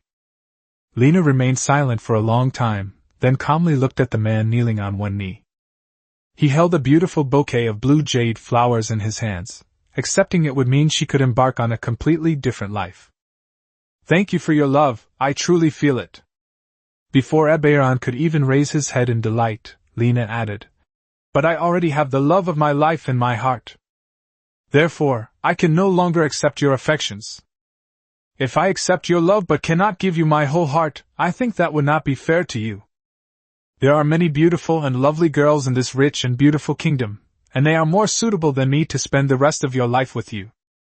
In an era where both men and women can legally have lovers, Lina's words are undeniably sincere. Hearing Lina reject him with such a reason, even though Eberron's feelings for her were more about exchanging benefits, he couldn't help but feel a strange, indescribable emotion welling up inside him. No man can accept being outdone by another, and he, who built the Ruby Merchant Guild from scratch, was no exception. Is there really a man in this world more outstanding than Lin Wei, the great king of Valoran? His doubts remained unanswered, and he was unwilling to accept defeat even as a loser.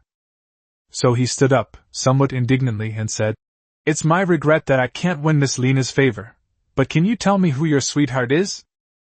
That way, even if I fail, I'll at least understand why I lost. His burning gaze was full of determination, as if it were someone else who had just been abandoned, not him. This led to another long silence from Lina. I cannot say his name. I can only tell you that I was once the daughter of an old nobleman from Norland, and also his fiancée. Lina's voice wasn't loud, but it was clear enough for the surrounding people to hear every word she said.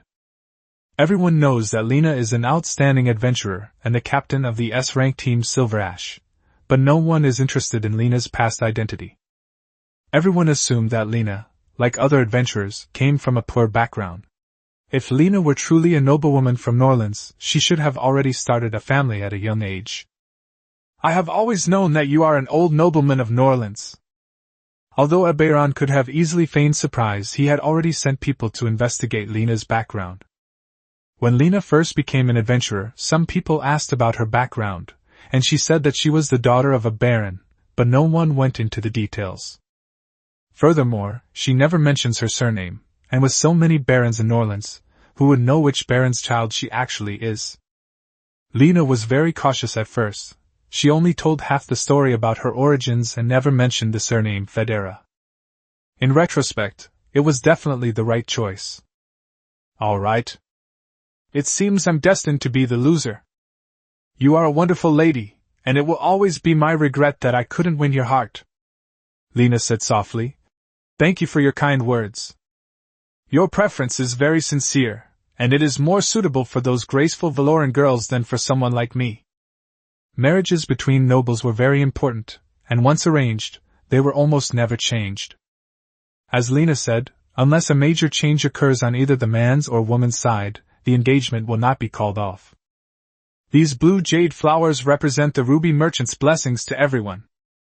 If you don't need these beautiful flowers, you can bring the blue jade flowers back to the Ruby Merchant Guild, and we will buy them back for 3 copper coins.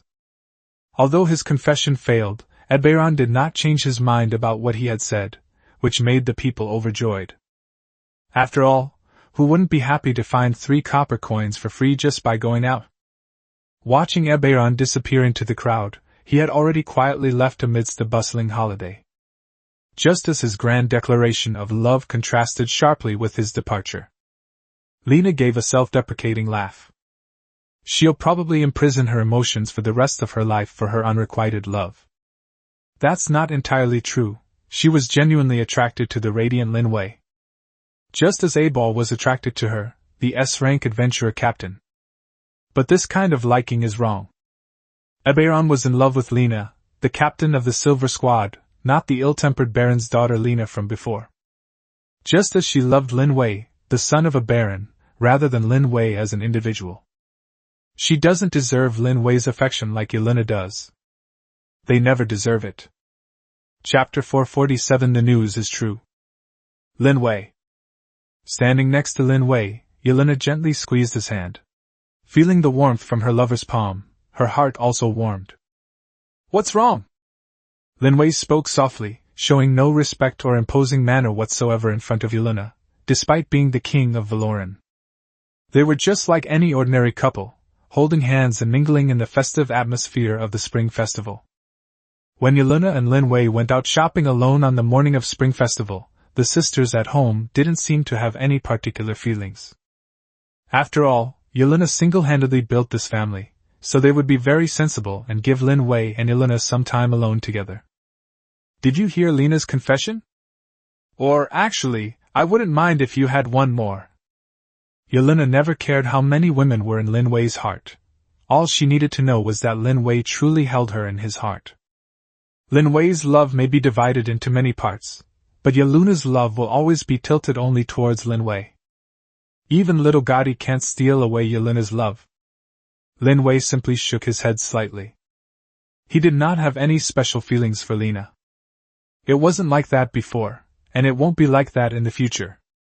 They will always be friends. We will never interfere in each other's lives again. Isn't this already good enough? Let bygones be bygones. Yelena didn't say anything more, she just sighed softly to herself. Perhaps this is already the best possible outcome? No matter what, the sun will rise as usual tomorrow. She would stay by Lin Wei's side until Gotti grew up, until she grew old, and then be buried with him. Such a future seems pretty good. If Lin Wei seeks a longer lifespan, then I'll reluctantly spend more time with him. After all, she would feel lonely if she didn't stay by Lin Wei's side. That kind of loneliness is truly terrifying. Just thinking about it made her very sad. After returning, Eberron had people investigate for a long time about Lina's fiancé. Everyone knows that the kingdom of Valoran currently only has one king, Lin Wei, and there are no other nobles for the time being. So even though Lina's former fiancé was of a prominent status, he had nothing to fear. Now he is the president of the Ruby Merchant Guild, no longer that poor peasant from the slums, and no one can look down on him anymore. Finally, a week later, 2 adventurers who claimed to know where Lina came from came to her door. A bounty of 100 gold coins, that's the confidence of the second most powerful merchant guild in Valoran, enough to make even members of an S-rank team flock to it. A series of footsteps sounded, and Eberron finally saw the two adventurers. He wore gleaming leather armor and had a short sword at his waist, but the adventurer's insignia on his shoulder was that of a B-rank squad member, a bright, unidentified flower. Seeing that the message wasn't brought by a member of either an S-class or A-class team, he began to doubt its authenticity. The other adventurer was even less illustrious. He had lost a leg, which had been replaced with a small piece of wood, and although he was wearing half-body iron armor, his cloak was tattered. Even his beard was messy, giving him an unkempt appearance. He didn't have an adventurer's party badge on his shoulder, but he didn't look like a member of any famous adventurer's party either. However, he still smiled and stood up to greet them, saying, "Welcome to the Ruby Merchant Guild, esteemed gentlemen. I heard you brought me good news." The first to speak was the adventurer in leather armor, who casually pointed to the flower badge on his shoulder. "Do you recognize this sunflower? I'm a key member of the B-rank squad, Sunflower. I do have information about the hometown of Lina, the S-class squad leader, but you need to pay a deposit first, otherwise this deal cannot proceed. And, get this ragged old man out of here. The great Sunflower squad members don't want to share a roof with a beggar." The team member who was being mocked didn't show anything, and simply said calmly, "If what this gentleman said is true, I'm willing to leave immediately without any further questions. However, I believe that the wise president of the Ruby Merchant Guild should understand the proper way to treat guests, and would not treat your guests like this." Compared to the impetuous members of the Sunflower Squad, this member from the unknown adventurer squad seemed much more well-mannered. Although some people are dressed smartly, their manners are disgusting. Eberlin simply smiled and did not express his opinion based on the two people's remarks. He didn't care what happened to them. All he needed was news about Lina's fiancé. If he can prove that he is indeed better than Lina's fiancé, there might still be a chance for them. After all, a lover's eyes are filtered. He had investigated Lina and found that in addition to having a younger sister who was studying at the Valoran Academy of Magic, she also had an elderly father. The so-called fiancé never appeared in Lina's life. "Of course, I believe that everyone's information is true. Merchants are based on integrity, so you only need to swear to the God of Light that your message is true, and I will naturally offer you these 100 gold coins with both hands." As Eberron spoke, he took a large bag of gold coins from the drawer and placed it on the table. When the bag was opened, the gold coins inside were glittering. Although the gold coins were tempting, there were two fully armed bodyguards standing in Eberron's room, and it was clear that neither of them would gain anything by making a move. The Sunflower Squad member swallowed hard. The gold coin was right in front of him, but unfortunately, his information was not true. He could only stubbornly reply, "Isn't the reputation of the Sunflower Squad enough to make you believe me, esteemed president of the Ruby Merchant Guild?" Eberron's smile faded. "Besides the great God of Light, I only trust the reputation of the current king of Valoran. Or do you think your reputation is comparable to that of the great God of Light, or the great king of Valoran? Once you've been given a compliment, you can never take it off. How can a lowly B-rank squad member compare to the king of Valoran or the God of Light?" Therefore, he stopped talking. This is just news I heard. How can I guarantee its complete accuracy?" "Aren't you asking me to do something unreasonable?" Eberlin said. "That's not my problem. A businessman cannot do business at a loss." Seeing that Eberron wouldn't give him face, he stubbornly retorted, "Does this guy really guarantee that his information is 100% accurate?" However, no sooner had he finished speaking than the somewhat poorly dressed adventurer spoke up. "I, Borin, swear to the great God of Light that the information I am about to tell Guild Master Eberron is absolutely true. If I am found to have broken this promise, I am willing to accept the punishment of the great God of Light." Chapter 448 Smart People's Deals. Upon hearing that this adventurer named Borin was willing to swear an oath by the God of Light, Eberron was already mostly convinced. Everyone knows that although the God of Light no longer cares about anything on the continent, she only bestows blessings upon all the priests who believe in her. However, there is one thing that the God of Light places particular importance on: oaths. Anything that can be sworn to the God of Light is 100% true. Although Eberron was willing to place the great king of Valoran, Lin Wei, on the same level as the goddess of light. Those in the know understand that the great goddess of light is the most trustworthy and just. In that case, sir, from the Sunflower Squad, you may leave now. Butler, please see this adventure out for me. Upon receiving instructions from Eberlin, the butler, who had been waiting outside the door, immediately pushed the door open and bowed respectfully to the member of the Sunflower Squad. Respected adventurer, please follow me. The member from the B-rank adventurer team snorted coldly, but said nothing more. He had fabricated the news entirely, and was only interested in the high reward offered by the president of the Ruby Merchant Guild. They had hoped to use the reputation of the Sunflower Squad members to intimidate the chairman of the Chamber of Commerce, but it seemed the other party wasn't buying it. He didn't know much about the Chamber of Commerce, only that the Will Chamber of Commerce was the #1 Chamber of Commerce, with powerful connections and influence, and should not be messed with. I don't know much about rubies, but since rubies have been able to stand out from the many merchant guilds and become second only to the Will Merchant Guild, then the seemingly amiable guild master Eberron is probably a ruthless person who eats people without spitting out the bones. Therefore, he quickly left the relatively spacious room. Once the door closed, Eberlin slowly said, "All right, Mr. Eberlin, you may begin your report. As long as you are not punished by the God of Light after you tell this news, then the reward of 100 gold coins is yours." Eberron slammed a bag of gold coins onto the table, the coins making a crisp sound. It sounded more like a tempting descent into depravity. Boren's expression didn't change much. He simply said calmly, "I swear to the great God of Light that this news, which is about to be told to Guildmaster Eberlin, is true. Otherwise, I am willing to accept any punishment from the great God of Light. Although you are not interested in my story, I still want to tell you my story. I am an adventurer, but I also have a younger brother who once worked for the great king of Valoran. His name is Randy, and he once worked for the great king of Valoran for a time. Although he was later dismissed by the king of Valoran for doing some things on his own initiative, he did happen to know the truth you wanted to know. That lady named Lena, whose surname is Fedra, and you know that Fedra was just an ordinary baron in the kingdom of Norlands. However, at that time, the great king of Valoran was also a baron." Upon hearing this, Eberron's heart pounded, and as clever as he was, he quickly understood what the old adventurer was talking about. "Yes, as you already know, back then, Lady Lena was engaged to the great king of Valoran. Of course, it has been scrapped for some unknown reason." Upon hearing this, Eberron's thoughts were stirred. He had also been to the legendary territory of Luika, the birthplace of the great king of Valoran. As a successful and excellent businessman, although he knew that the success of the great king of Valoran was absolutely difficult to replicate, he still made a special trip to visit Luiskar after achieving fame and fortune.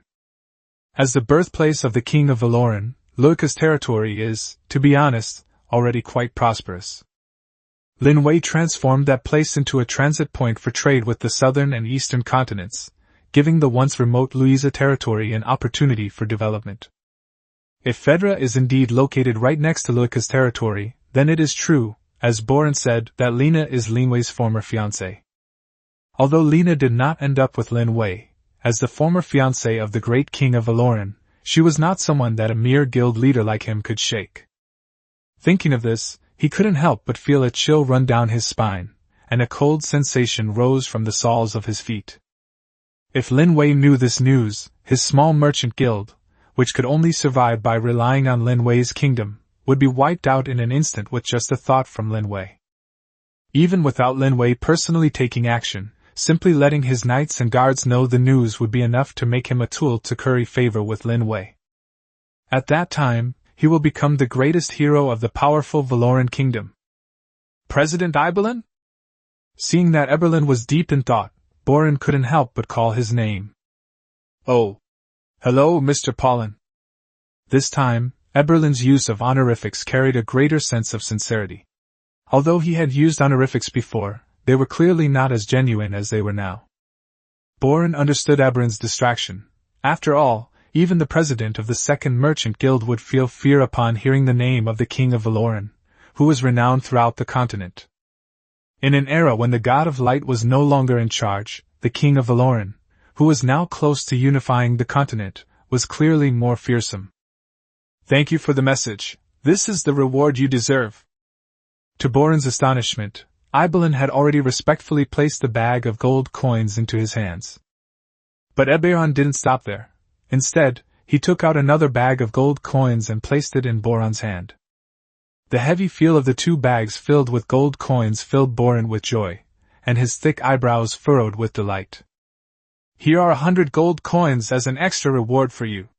I hope you will keep what happened today a secret forever and never let a third person know about it." Boren desperately needed money. If he hadn't been forced to retire from the front lines due to injury, he wouldn't be living such a painful and desperate life.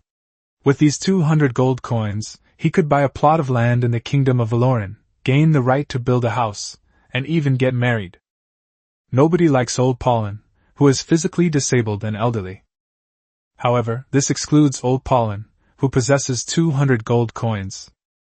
Seeing that the other party was so cooperative, he simply said, "I swear to the great God of light that I will never tell anyone about what happened today." Although the other party did not ask him to swear an oath to the God of light. But seeing how understanding the other party was, he naturally understood what it meant to reciprocate kindness. Chapter 449 Spending the Winter Together.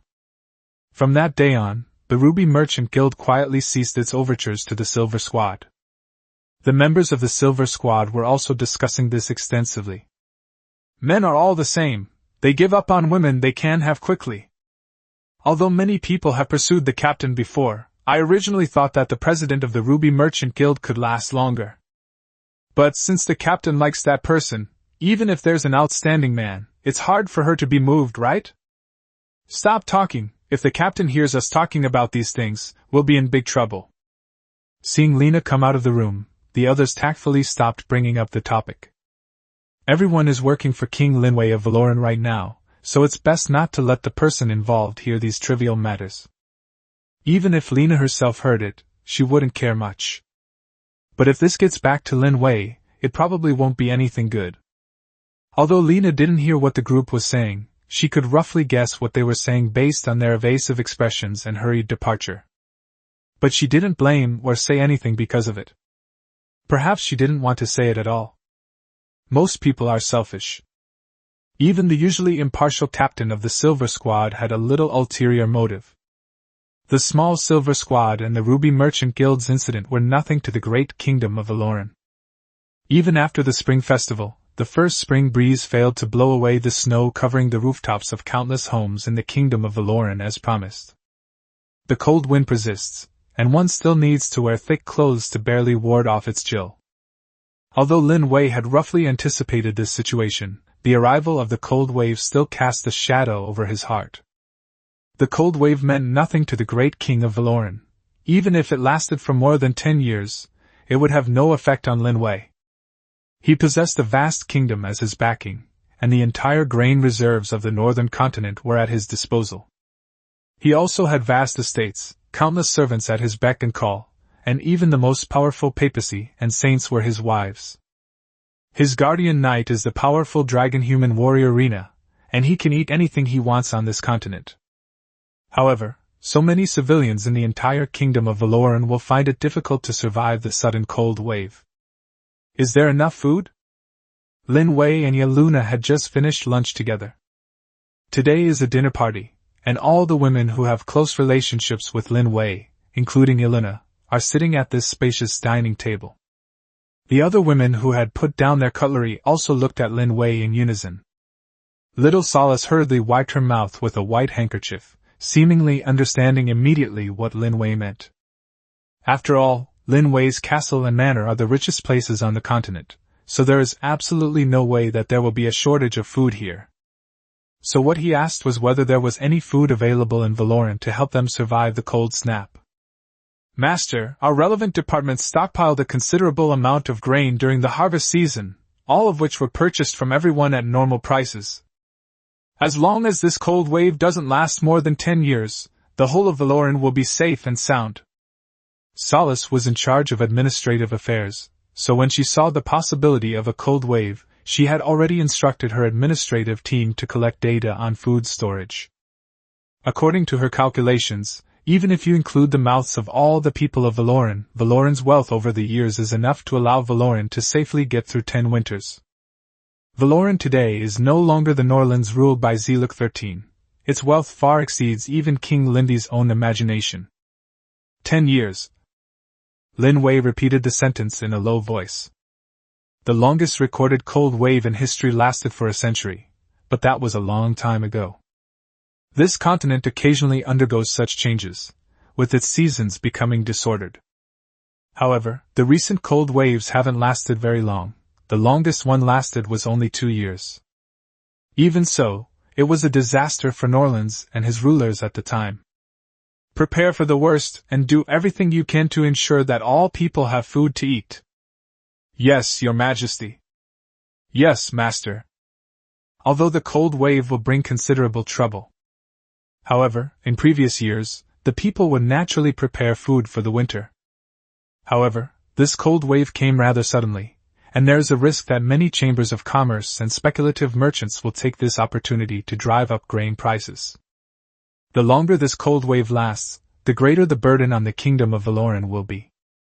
After the dinner party ended, Yelena took the initiative to find Lin Wei, who was still in the study handling government affairs. Although Lin Wei delegated most of the government affairs to Salas and her team, he would still handle some important matters personally. Hearing the knock on the door, he said without looking up, "Come in." The familiar footsteps made Lin Wei realize who was looking for him, and the only people who could bypass the butler and not be informed were these women who were close to Lin Wei. Yelena smiled, the warm sunlight streaming through the window onto her face. Although the cold wave continues, a sliver of warm sunlight peeked through the clouds today. However, this warmth is unlikely to last long, and more days with dark clouds looming overhead are probably to come. She casually placed the black tea on the table. "Lin Wei. Thanks for your hard work." Lin Wei put down what he was doing, held Yelena's small hand tightly, and pressed it against his face. "It's not hard work. Everything is for our kingdom, for our home." Lin Wei rarely spoke such tender words, but the gentleness in his eyes still stirred more ripples in Yelena's heart. Although she used some methods to get close to Lin Wei did not disappoint her. There is no man on this continent more outstanding than Lin Wei. That's what she was thinking. We should be prepared for this cold wave. Food, while it should be distributed to civilians who have no food, as well as refugees and children in orphanages, but we can't let them take it all for granted. Lin Wei pondered for a while. He had used similar methods before to take in the disaster victims who fled from Norlands and achieved a win-win situation through work for relief programs. Now, almost the same thing is happening again, but he seems so eager to care for the people that he has forgotten to use the same methods. There's always a world of difference between things you get for free and things you earn through hard work. His capable wife is always able to find problems for him in a timely manner. Chapter 450 Subduing the Enemy Without Fighting. It should have been a warm spring, a time when the ice and snow on the mainland should have melted long ago. However, due to this sudden cold wave, the people had no choice but to continue huddling in their huts, relying on their meager fuel and food reserves to survive. Many ordinary Valoran citizens with limited food and fuel reserves are already experiencing resource shortages. A cloud of gloom hung over their faces, as if the end of the world had come. The people of Valoran are currently all pretty much the same. However, the people who first lived on this land and those whose families had members who became guards were naturally quite different from those families that came later and lacked male members. There are naturally significant differences in the level of family wealth. Although Lin Wei is trying his best to give them a better life, as long as society exists, the gap between the rich and the poor will always exist. Even the great king of Valoran could not eliminate this existence. "Stacy, how much food do we have left?" Inside a small wooden cabin, the man put down his snow-shoveling tools and looked at his wife beside him, asking her a question. He migrated from the kingdom of Rema later, because he learned that life was easier in the kingdom of Valoran. However, although he did not arrive after the fall of Rema, his timeline was not far off. So even though he had his own house and had prepared food for the winter, this sudden cold snap still gave him a major headache. "We're out of white bread," But we probably have some dark bread left, and some vegetables to make soup, but I don't think it'll last much longer. A shadow crossed the eyes of the woman named Stacy. People work hard and live just to have a bite to eat. With the land still frozen, they had no way to obtain food by farming, and the husband was not a good hunter. Because of the ice, the hunting grounds had already been almost completely hunted by experienced hunters. There are very few animals left. Most of them are very agile or large-sized beasts that can pose a threat to hunters. Lacking any real resources, they are very likely to perish in this cold disaster. However, Valoran does indeed offer many opportunities. To ensure that its people have enough to eat, it allows its citizens to freely cultivate the land, and its tax rates are the most benevolent compared to those of the former 3 northern kingdoms. Sometimes, even the common people wonder if the kingdom of Valoran's treasury will ever be full if things continue like this. I see. I'll go to the hunting grounds and think of a solution. Stacy, don't worry, just wait for me at home. Left. You know, there aren't any easy prey left in the hunting grounds. All that's left are ferocious beasts. You don't have good equipment, and your hunting experience is far inferior to those veteran hunters. As Stacy spoke, tears welled up in her eyes, and she did not continue. If her husband Leaf hadn't taken the risk, death would have been their only fate. This cold wave is going to last for who knows how long. Even if it only lasts for a year, it's not something an ordinary family like theirs can withstand. Just as the couple faced the prospect of separation by death, a neighbor's voice suddenly rang out at the door. What are you doing at the hunting grounds? Leaf, you're quite strong. Go and build the city walls and roads for the king. Isn't the king recruiting workers in the main square? Upon hearing their neighbor's words, the couple's eyes lit up with hope. Yes, they also have the great king of Valoran. The great king of Valoran would never abandon his people. Is Wang recruiting workers? Leaf excitedly grasped his neighbor's hand, and the neighbor could only smile and nod. Yes, this is our king. He won't stand idly by and watch us live or die. I'm coming right now. Stacy, you wait for me at home. Leaf excitedly walked towards the main square, and soon his figure was swallowed up by the wind and snow, leaving only a long trail of footprints in the snow. This trace was quickly buried by the falling snowflakes. In order to have a legitimate reason for carrying out work relief, Lin Wei decided to renovate the current city walls of the royal city and replace them with new materials. The construction of roads is something that the entire kingdom of Valoran needs. Because the kingdom of Valoran is developing rapidly, it has a great demand for labor. Road construction projects are usually contracted out directly by the knights and the merchant guilds. When Lin Wei regained control of the road construction, the members of the knights and the merchant guild naturally dared not say anything. Hot oatmeal porridge and bran cakes, black bread and a few vegetables. Although the food wasn't great, it was enough to help these poor people get through the winter. Even during this cold winter, the influx of new labor accelerated the construction of roads throughout the kingdom of Valoran, allowing the kingdom to develop rapidly even amidst the cold disaster. Many praised the great king of Valoran for generously providing them with food for the winter. After all, food has become extremely precious during this extraordinary period. Although they still had to work in the cold weather, they had no regrets. After all, without Lin Wei, they simply wouldn't be able to afford the food that had become extremely expensive during this period. There's simply no way to get through this cold winter.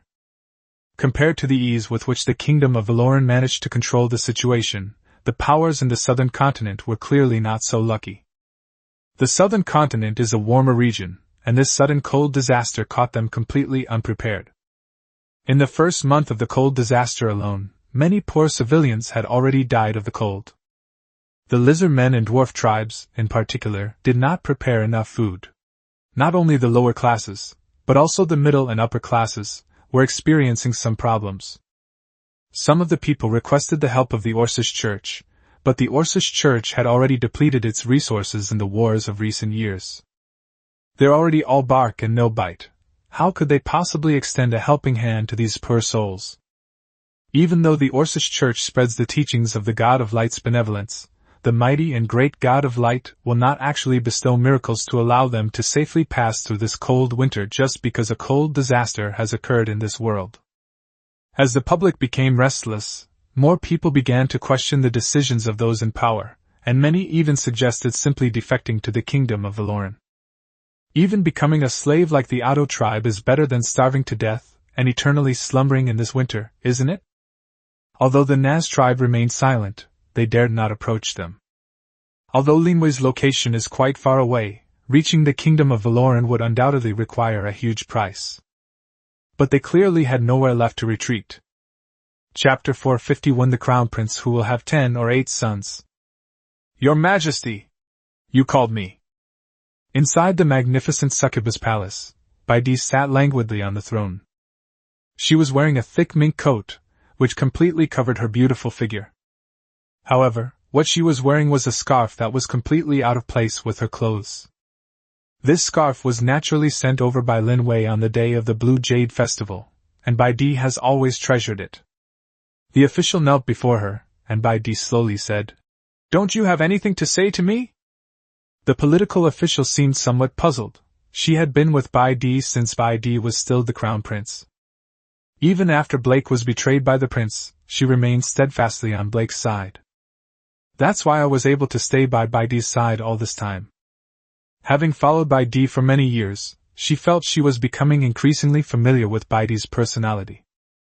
But recently, Baidi has gradually become confused. Ever since Baidi met the king of Valoran, she has become someone the junior government official doesn't recognize at all. So when Baidi approached her today, the political officer said he was completely baffled. It's heartbreaking to think about. The current Queen Baidi is nowhere near the energetic and ambitious queen she once was.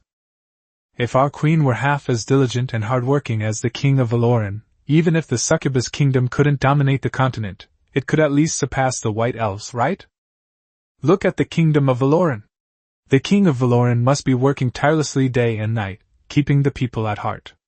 That's how Valoran has become the most powerful force on the entire continent. That's what the political official was thinking. After a long pause, she shook her head and said, "Your Majesty, nothing special has happened recently." Baidi's brows furrowed even more.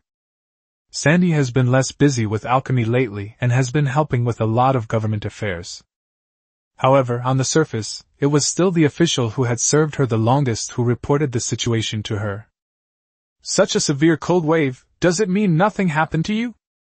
Or do you simply not take me, your king, seriously, and believe that I don't care about my people at all?" Baidi's voice was already somewhat cold, just like when she was betrayed back then. Her tone was icy. The official sensed something was amiss and quickly said, "His Majesty certainly cares about his people. I didn't mean that." "What do you mean by not meaning that?" "But the cold disaster has only just begun, Your Majesty. You have so many things to deal with every day. I think it's best not to bother you with these troublesome matters for the time being." After all, in the eyes of the political officials, Baidi communicates with her king of Valoran every day, and the number of letters Baidi wrote in the first half of her life is less than half of what she wrote recently. Just like any ordinary little girl in love, they have endless topics to talk about whenever Lin Wei is involved. Therefore, she did not tell Baidi about the cold disaster immediately.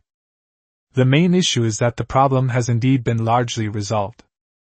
If a cold disaster isn't a big deal, then nothing is a big deal. More than a month has passed now, are we still not short of food? The recent land situation in the Succubus Kingdom can only be described as extremely difficult. The area had recently suffered a prolonged drought due to sabotage by the White Elves, and was already severely lacking in food. Now, it has been hit by a cold snap, something it hasn't experienced in a long time. Logically speaking, the situation should have been extremely bad long ago. But something happened that even the political officials didn't expect. That was before the cold disaster even occurred. Valoran had already sent them a large amount of food and winter clothing. Even now, as the cold snap continues, aid from Valoran has not stopped. The government officials naturally assume that their queen must know about the king of Valoran's aid. If that's the case, then what's there to say about the cold disaster? Is he throwing a tantrum again? Are all women in love so moody? The political official, who had also been single for hundreds of years, seemed completely unable to understand his queen's thoughts. As a single woman, she simply didn't know what the joy of being in love was. But this king of Valoran, whom we've never met before, is really generous, giving away so many supplies without hesitation. So it seems that the queen's romance wasn't entirely useless after all. Your Majesty, the king of Valoran has sent us supplies that will help us survive the cold. Weren't the supplies sent by the great king of Valoran only because of your reputation? Upon hearing that Lin Wei had delivered supplies to her so early, Bai Di was so happy that her toes practically swayed. Her smooth calves, hidden beneath her coat, swayed subtly, occasionally revealing glimpses of her small, jade-like feet. Unfortunately, no one could witness such a beautiful scene. The only female government official present also kept her head down after answering Bai Di's question, without looking up. Original. Oh, I see. She has been corresponding with Lin Wei recently, and she is also worried about the situation of the people of Valoran. However, Lin Wei said that there are plenty of supplies and that she doesn't need to worry. Although the succubus kingdom itself has very little food left, if Lin Wei needs it, she will definitely give him all the remaining food without hesitation. Fortunately, her people were unaware that their queen had become like this after experiencing betrayal and then receiving kindness from Lin Wei. Otherwise, a second rebellion might have occurred. Regardless, with Valoran's help, it's a good thing that the succubus kingdom can indeed get through this winter relatively peacefully. We should really thank the king of Valoran. Bai Di made a nonsensical remark. This time, the political appointee didn't say anything. Yes, we should thank them. Great Queen, hurry up and give him 10 or 8 crown princes. This way we can support the crown prince early on. She thought to herself with this wicked sense of humor. After all, if Lin Wei and Bai Di had a child, it would only be a succubus. Since he is the queen's child, he must be the crown prince. Given the desires of this long-time single woman, I wonder if the great king of Valoran can resist them. Then how do you suggest we thank the great king of Valoran? Bai Di's sudden question left the government official speechless. Although she knew in her heart how to express her gratitude, it was just a wicked thought on her part. If she were to say it out loud, perhaps the emperor himself would be so enraged that he would kill her. Your Majesty, I believe the succubus kingdom is currently very peaceful. Perhaps you could spare some time to meet with the great king of Valoran, perhaps for a meal or something? Her eyes lit up when she heard the political officer's suggestion. That's a good idea. Well said. Chapter 452 Strange Emotions.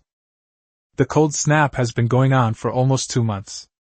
One after another, some lizard men or dwarf civilians fled from the southern continent. However, they traveled such a long distance from the distant southern continent to the kingdom of Valoran, and no one knows how they managed to do it. The number of people is considerable, numbering in the tens of thousands. The tens of thousands of lizard men and dwarves outside the capital of Luika were still quite conspicuous. The snow accumulation near the capital was not thick because soldiers were regularly clearing it. These refugees. Some came in caravans, while others barely made it here with adventurers. More die on the way to Valoran. The guards responsible for protecting the town would naturally not allow these refugees to enter the city at will. Although the kingdom of Valoran is not currently experiencing a food shortage due to the cold disaster, it would be difficult to provide relief to too many refugees from other countries. Even the wealthy Valoran would find it difficult, wouldn't they? The soldier on guard thought this, but still immediately relayed the message back. After all, he was only responsible for guarding this place. The person who actually made the decision was behind this city wall. The great king of Valoran, Lin Wei, would surely make the right choice. Of course, any refugees who try to enter the town will be killed on the spot until the king of Valoran gives an answer. When Lin Wei received the news, he was still having tea with Elyulu and the others at the manor. To be honest, he wasn't particularly surprised. Because all of this was within his expectations. The various forces in the southern continent have long since lost their unity. The first to be oppressed are naturally the common people. Even in times of peace, Those in power don't treat these commoners with much kindness, as if simply allowing them to exist in this world is already a great blessing. With the cold disaster, it was only natural that they would become discarded pawns. This cold snap came so suddenly, those who weren't wealthy to begin with would likely have had a hard time surviving it. However, these were not problems for Lin Wei. Once the cold disaster is over, he will definitely conquer the southern continent.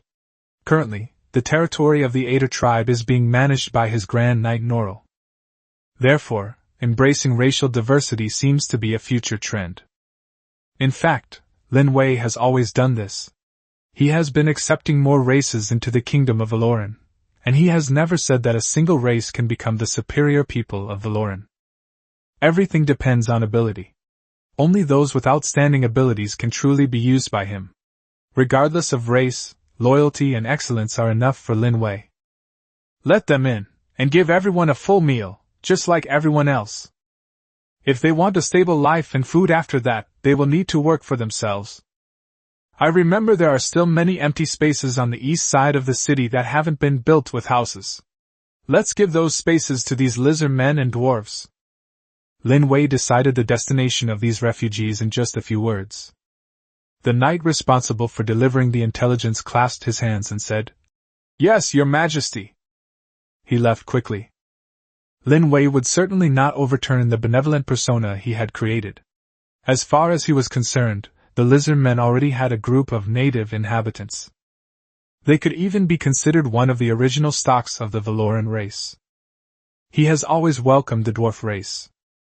Even among common dwarven citizens, the probability of possessing blacksmithing skills is far greater than that of ordinary Valoran citizens. Valoran's current state is inseparable from Big Lin's efforts. Bringing the dwarves under his wing will undoubtedly accelerate the production of weapons. With the addition of these new residents, the already powerful kingdom of Valoran will only become stronger in the future. Considering that these refugees came from so far away, Lin Wei was happy to give them a full meal first. Let them know that as long as they are willing to work, everyone can have enough to eat. After dealing with these trivial matters, Lin Wei finally picked up his son. Gotti is over a year old, and walks quite steadily. He picked up his son, whose eyes and nose resembled his own, but whose mouth was more like Yelena's. He was still young, and his eyes revealed a clear naivete. There is a kind of beauty that has not yet been tainted by knowledge. "Dad?" He hugged Lin Wei's arm tightly, and because he had lifted it a little too high, he subconsciously called out, "Dad!" Lin Wei then came to his senses, and his mothers all looked in Gotti's direction with very nervous eyes. Lin Wei couldn't help but shake his head inwardly. He was one of the strongest people on the entire continent. You can't possibly not even be able to hold a small child properly.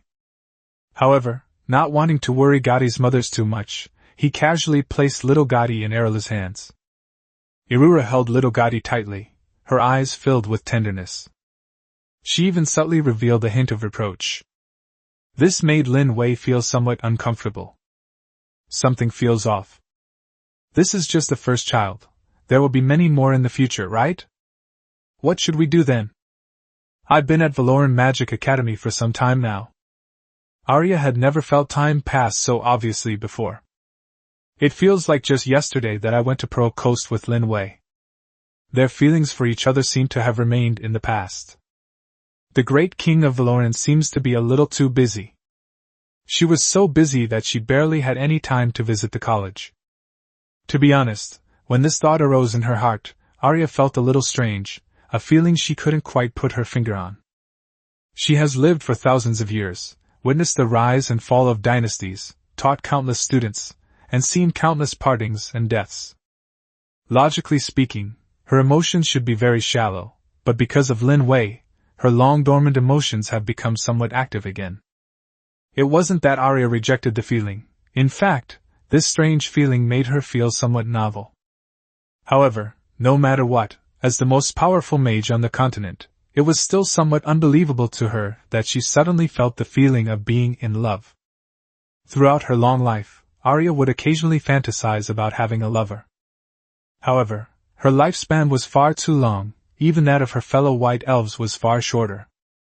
Her pure bloodline and powerful magic make her lifespan exceptionally long, even without forming a pact with long-lived creatures. At the time, when she was fantasizing, it was difficult for any kind of creature to fulfill her fantasy of her other half. Humans, in particular, are a short-lived race, making them even less likely to be among her potential partners.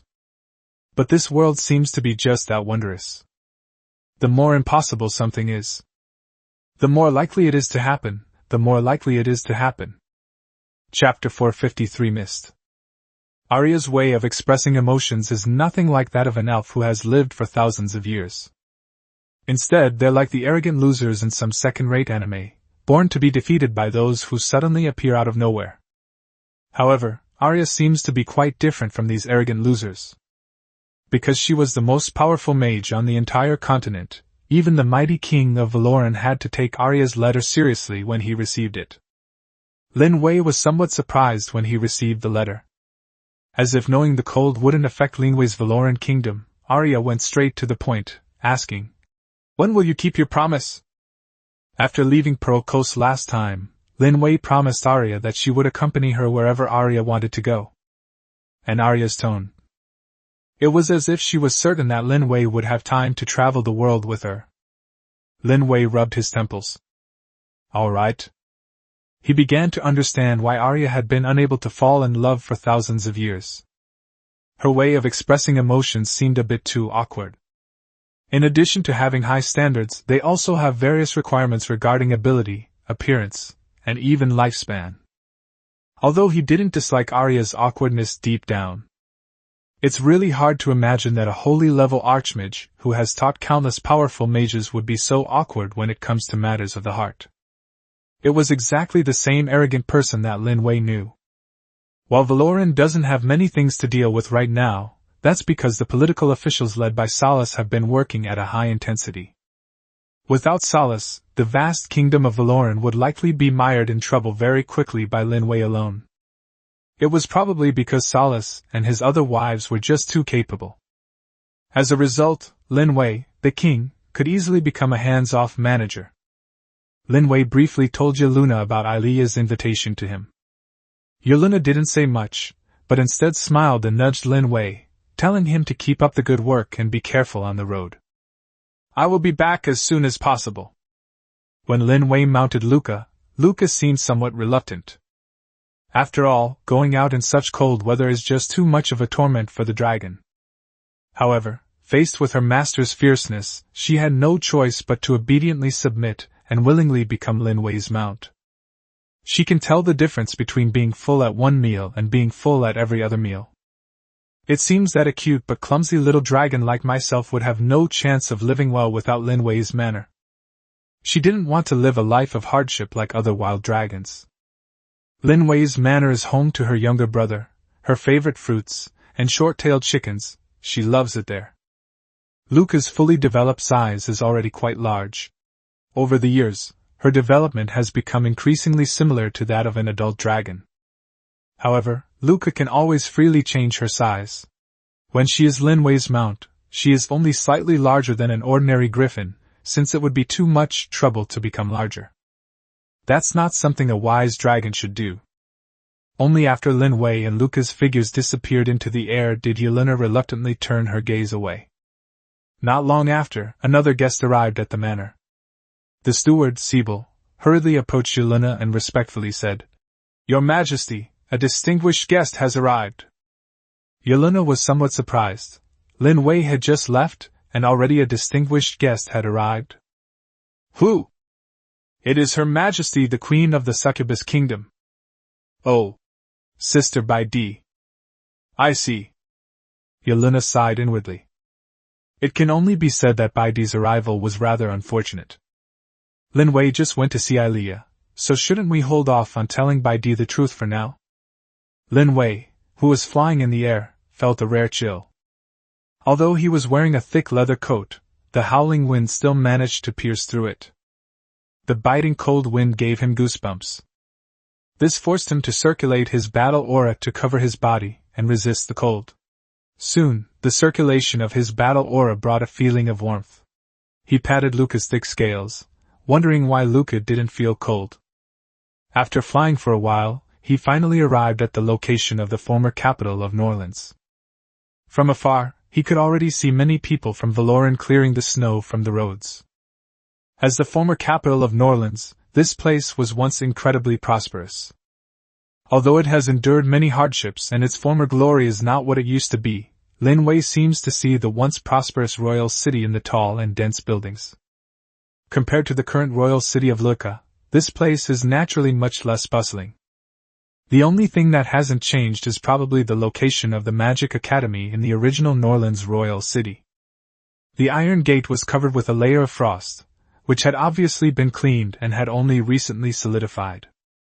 In such cold weather, a thick layer of ice can form on these iron gates overnight, making them look quite bulky if no one cleans them. The knight guarding the door quickly spotted Lin Wei. Upon seeing Lin Wei, he immediately stood up and bowed. He had always known that the great king of Valoran would occasionally visit the Magic Academy. Even when he saw Lin Wei again, he was no longer surprised. "Your Majesty, you have arrived."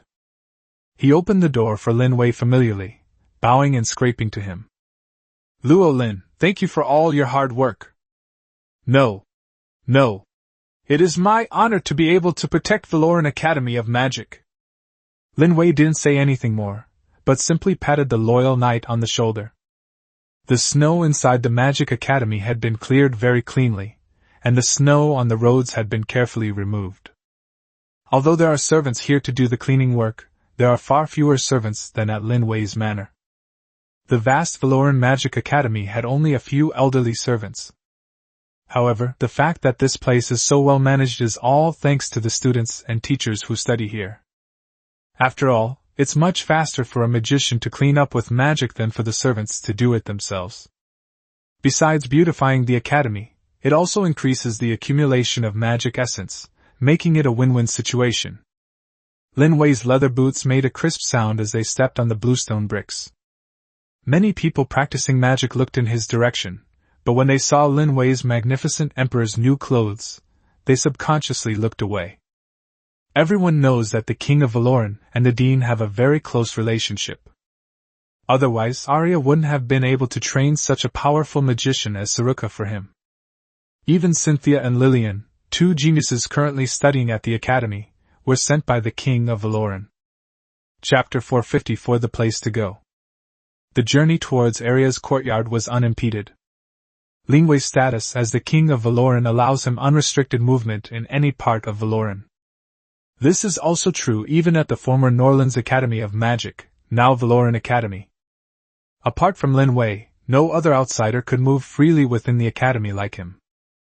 Lin Wei allowed Luca to grow to the size of a puppy and roam freely in the academy, which made Xiaolong make excited noises.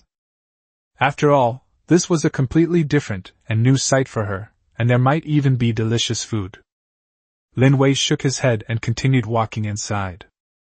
Familiar scenery flashed by, and Lin Wei could already see Arya sitting in the courtyard where she often drank tea. Lillian and Cynthia are not here. In the vast manor, only Arya was elegantly sipping her black tea, seemingly oblivious to Lin Wei's arrival. A gentle breeze stirred the ends of Arya's silver hair, making it as bright and beautiful as a flowing silver river. Even the pure white snow seemed somewhat dull compared to Arya's hair. Both are masterpieces of the creator, yet Arya received more favoritism. Lin Wei wasn't sure if it was just his imagination, but he had a feeling that Aliyah seemed to have dressed up specially today. She wasn't wearing her usual mage robes, but rather a winter style of clothing that had recently become popular in Valoran, a very comfortable fabric with simple yet beautiful colors. The light yellow coat on Arya gave people a feeling of excitement. The fine downy feathers on her skin accentuated her delicate charm and radiance. Arya was already extremely beautiful. This holy and inviolable beauty was captivating yet seemed to keep people at a distance. She was simply sitting there, and that was enough to make most of the men in the world flock to her, seeking out anything this aloof beauty desired. "Arya, it's been a long time." Lin Wei himself couldn't explain the relationship between the two. Logically speaking, Arya should have accepted his proposal when they were on Pearl Coast. Although it happened without his knowledge. So calling her Dean Aliyah again seemed a bit distant, while being any more intimate felt a bit abrupt to Lin Wei. So calling her by her first name seemed to be the best option. Arya responded with a somewhat cold voice. She then used wind magic to create a seat for Lin Wei and used magic to pour him a steaming cup of black tea. The aroma of black tea was enticing, and Lin Wei didn't notice Ilia's slightly reddened earlobes when he sat down. He didn't even notice that this was the seat closest to Arya, and it was usually empty. Even new student Lillian had never ridden it, though Silika had, but she had graduated a while ago. Silka hasn't returned to the Magic Academy for quite some time, and seems to have forgotten about her home. Taking a sip of black tea, the fragrant aroma seemed to dispel the last trace of coldness in Lin Wei's heart. It has to be said that this is indeed the black tea that Ilia drinks. Even Lin Wei, who is used to drinking high-end black tea, couldn't help but admire its delicious taste. Unlike the black tea brewed by Erlu and Luna, the black tea brewed by Arya is the most conventional, with a perfectly rich aroma. Is it good? Arya asked a question. Lin Wei nodded. It tastes very good. Arya breathed a sigh of relief. This was black tea she had brewed herself, and thankfully Lin Wei liked it. Miss Arya, have you decided where you're going? Although Arya said in her letter that she wanted Lin Wei to take her to continue traveling the continent. But to be honest, with the entire continent covered in ice and snow, and in the midst of a cold disaster, Lin Wei really couldn't think of any fun places to go. It wasn't that he didn't want to bring up doing his homework. It was mainly that Arya wanted him to come along, as she had already found the place she wanted to go. Arya responded again, but Lin Wei didn't hear any excitement in her tone. She didn't seem to be in a particularly high mood. May I ask where we're headed? The cold wave is so severe now, with almost the entire continent covered in ice and snow. We don't know how long it will last. Honestly, I can hardly imagine any other place that would be interesting. Lin Wei, being rather straightforward, voiced his thoughts. Arya spoke casually, seemingly somewhat dismissive. Even in the cold winter there are beautiful sights, aren't there? Although the cold disaster is a catastrophe for most creatures on the continent, it is a rare treat for some creatures that love the cold.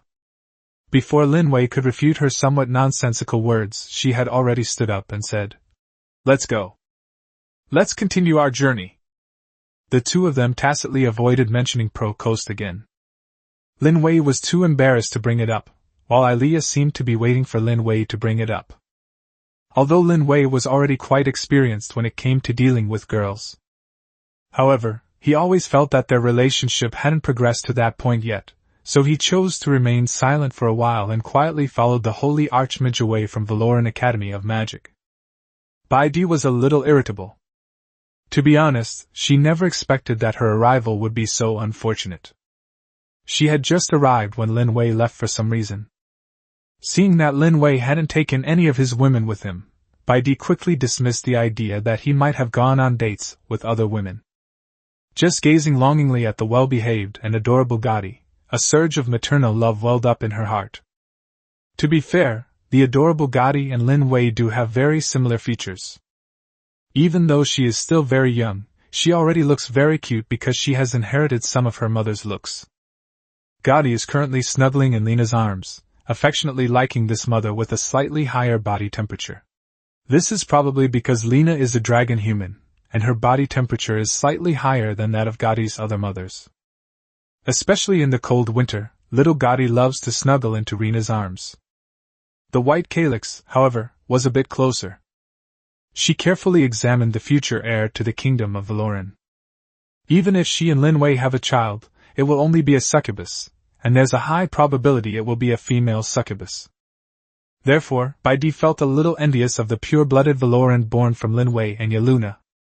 She reached out her hand to Gadi, but little Gadi shook his head. Clearly, she had never been held by this mother whom she had never met. But he seemed to already know that there would never be a warmer embrace than Lena's mother's. Chapter 455 Warmth. The presence of another female owner on Luca's back clearly made her feel somewhat uncomfortable. However, due to the tyranny of the male master Lin Wei, she dared not show any unusual emotions. There's no other way, Living a life of hardship means being subservient to others.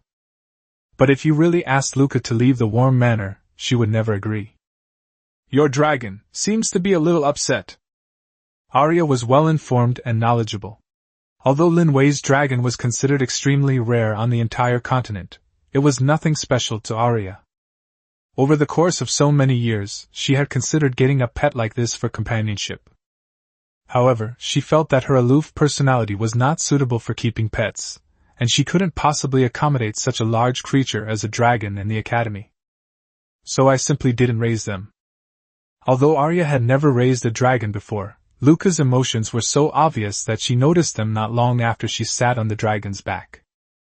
To accommodate one more person, Luika needs to make her body bigger. For Luika, who loves to be lazy, growing bigger is undoubtedly a heavy burden, so it's normal for her to have emotions. Lin Wei, however, was somewhat dismissive, saying, "How could that be? My Luika is very well behaved." As he spoke, he patted the scales on Luika's back, as if waiting for Luika's response. Luika gave a perfunctory call in the air, which was her response to Lin Wei's words.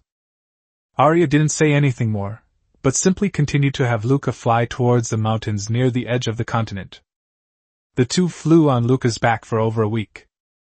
At first there were some towns, but later there was a vast expanse of frozen plains and forests, which were already quite deserted.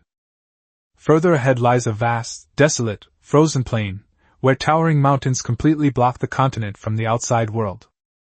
This mountain range, which blocks everything, is called the backbone of the world and also the end of the world. Powerful adventurers once loved to explore these most dangerous and remote places. Even now, adventurers occasionally venture through layers of frozen forests and plains to reach this place. However, apart from powerful dragons and various dangerous magical beasts, there are almost no human ruins here. There are no ruins, and hunting these powerful monsters is too costly for adventurers. Almost no one would come to such a place without a wealthy patron making a special request. Everyone had almost accepted that it was impossible for this mountain range to fly away. Even powerful dragons, when attempting to cross this mountain range, would have their flesh and wings frozen by a chilling cold at a certain altitude. There's simply no way for it to fly out. For Lin Wei, who once lived on Earth, this was completely incomprehensible. He prefers to believe that there is a wider world beyond the mountains, and perhaps the world outside the mountains is also round, and as long as you keep walking, you will always be able to return to where you started. The snow scene rushed past, the wind howled in my ears, and occasionally a dragon's roar could be heard, but it was far away. However, the voice of her kind made Luika's heart tremble. She had witnessed the powerful frost dragon, Whitey, and as she grew older, she gradually understood the power of her kind. She was such a weak yet adorable little dragon. Those dragons that suddenly appear might just eat her in one bite. Thinking of this, Luika couldn't help but feel a pang of sadness. She was already starting to miss Lin Wei's enormous manor, with her favorite food and a large flock of griffins and earth dragons as her underlings. That kind of life suited her better after all. Oh dear master, this pointless trip should end soon.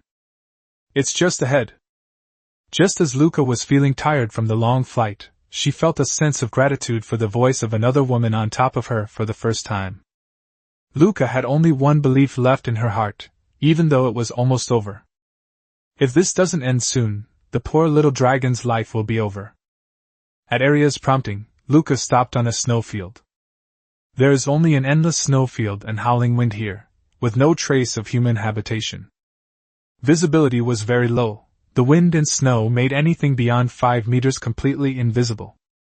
Arya took 2 steps, and her massive magical energy transformed into reconnaissance eyes, completely surveying the vast snowfield around her.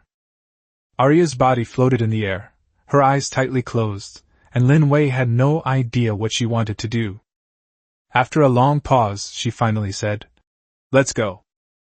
Her bright eyes were like amber, and when she looked at Lin Wei, he felt his heart skip a beat.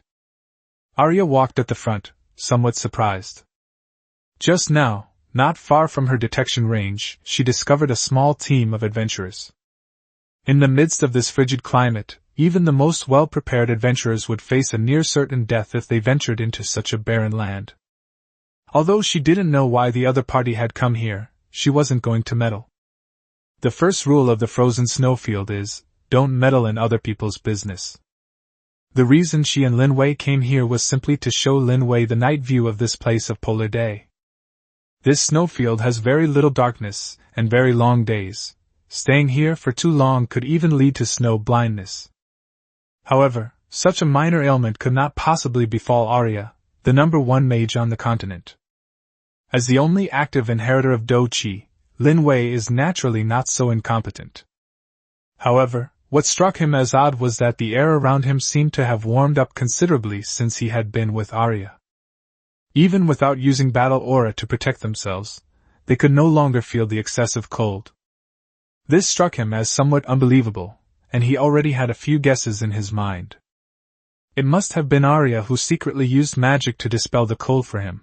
Otherwise, in a place like this, no matter how thick the clothes are, it wouldn't be enough to keep him warm without circulating his battle aura. Although he knew perfectly well what was going on, Lin Wei wisely refrained from asking. I have a feeling that if I were to ask him anything, he would probably have to use his battle chi to ward off the cold very soon. To avoid any unforeseen circumstances, Lin Wei felt it was essential to ensure the survival of his forces. The further they went into the snowfield, the stronger the wind and frost became. Lin Wei felt that the visibility was getting lower and lower. If he could not see Alia in front of him, he would have suspected that the two of them were going to get separated. After walking for a while, the visibility had become terribly low. He knew that Arya was not far from him, but she had been hidden by the wind and snow. Arya? At this moment, Luika had shrunk to a tiny size and was perched on Lin Wei's shoulder, her body completely curled up in a ball. Because he couldn't find Arya, Lin Wei called out in a daze. There was no response to him. The wind and snow completely obscured sound and visibility. Even the great king of Valoran was somewhat bewildered. Just as he was in a bit of a dilemma, not knowing what to do, a warm little hand suddenly took his hand. Arya's hands are so warm. Especially on this snowy plain, the warmth seemed to spread from his palm all the way to the bottom of his heart. Chapter 456 Meeting the Family. Stay close to me. Arya's words were soft, as if they possessed a magical power. Although she spoke very softly, for some reason Lin Wei felt that he could hear her perfectly clearly. Led by Arya, they quickly made their way through the layers of snow and wind. In a small open space, the wind and snow had stopped, as if something had separated the vast expanse of snow outside. It has become a peaceful place isolated from the world. Here it is. The first thing you see are a few small tombstones. This place must be supported by magic to prevent the wind and snow from eroding it. I never imagined that there would be such a place on this snowfield near the world's ridge. Lin Wei didn't recognize the characters on the tombstone. They were probably written by elves. But since Arya brought him here, this place must be very important to her, right? Perhaps those small tombstones belong to Arya's relatives? As Lin Wei was thinking this, Alia had already spoken. This is the edge of the howling snowfield. Beyond that lies the ridge of the world. Arya continued talking to herself. He had already reached out and touched those small tombstones. There are 4 tombstones in total. My family members are buried here. This is my father, and this is my mother. And this is my older sister. This is my brother. Lin Wei remained silent for a while. He was about to say something to comfort her, but Alia waved her hand at him as he was about to speak. This is just a cenotaph. The real ones died in the War of Gods many years ago, and their bodies were not even left behind. It's just a way for me to express my feelings. As a long-lived species, Arya didn't know why her lifespan was so long.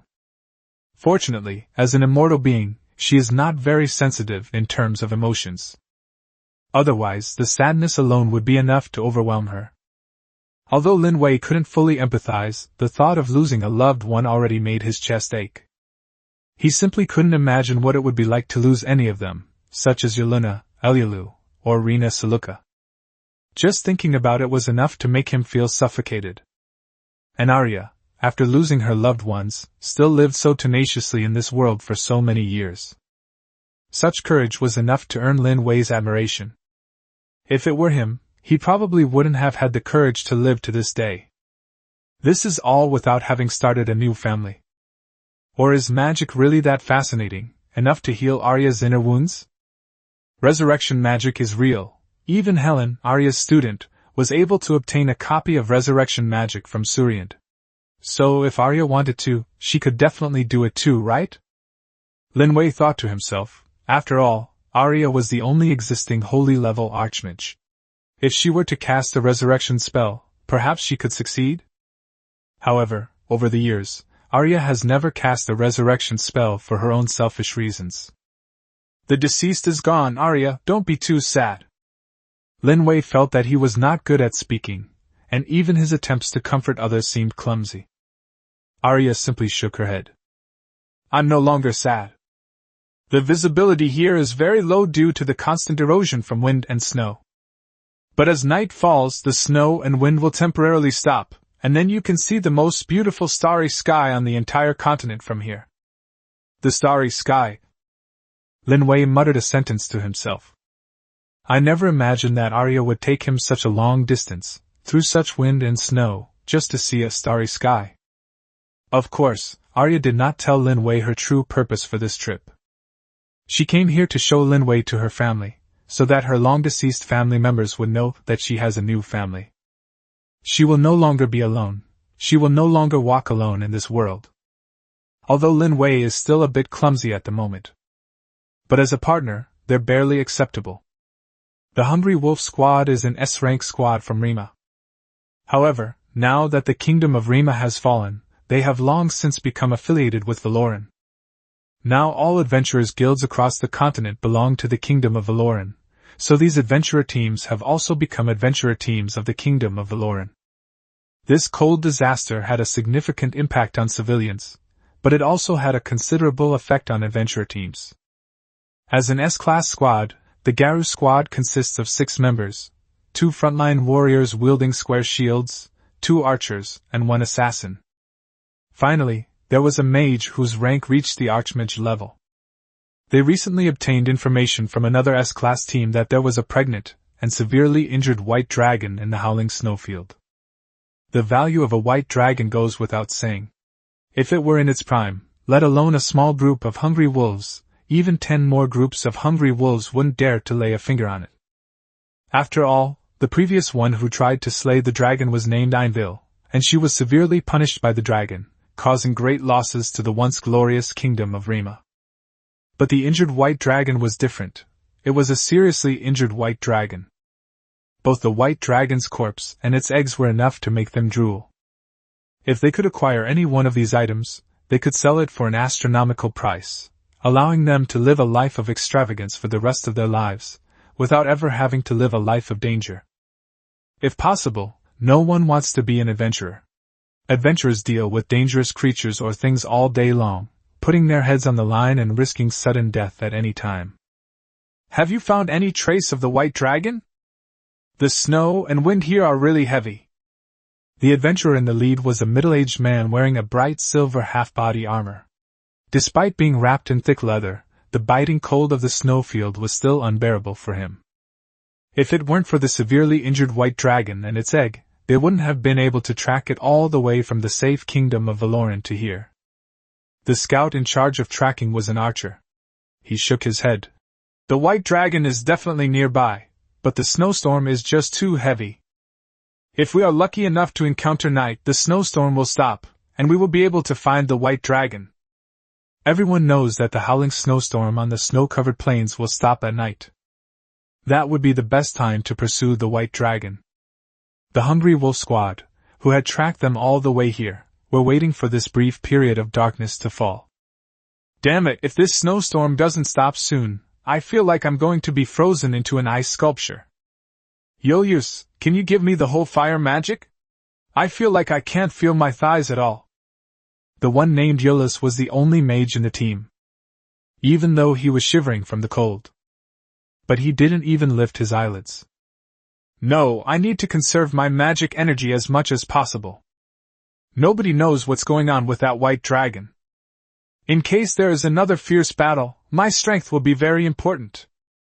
Chapter 457 Twin Dragons. As the bright sun gradually sank behind the mountains, the sudden appearance of a bright moon in the sky startled Lin Wei.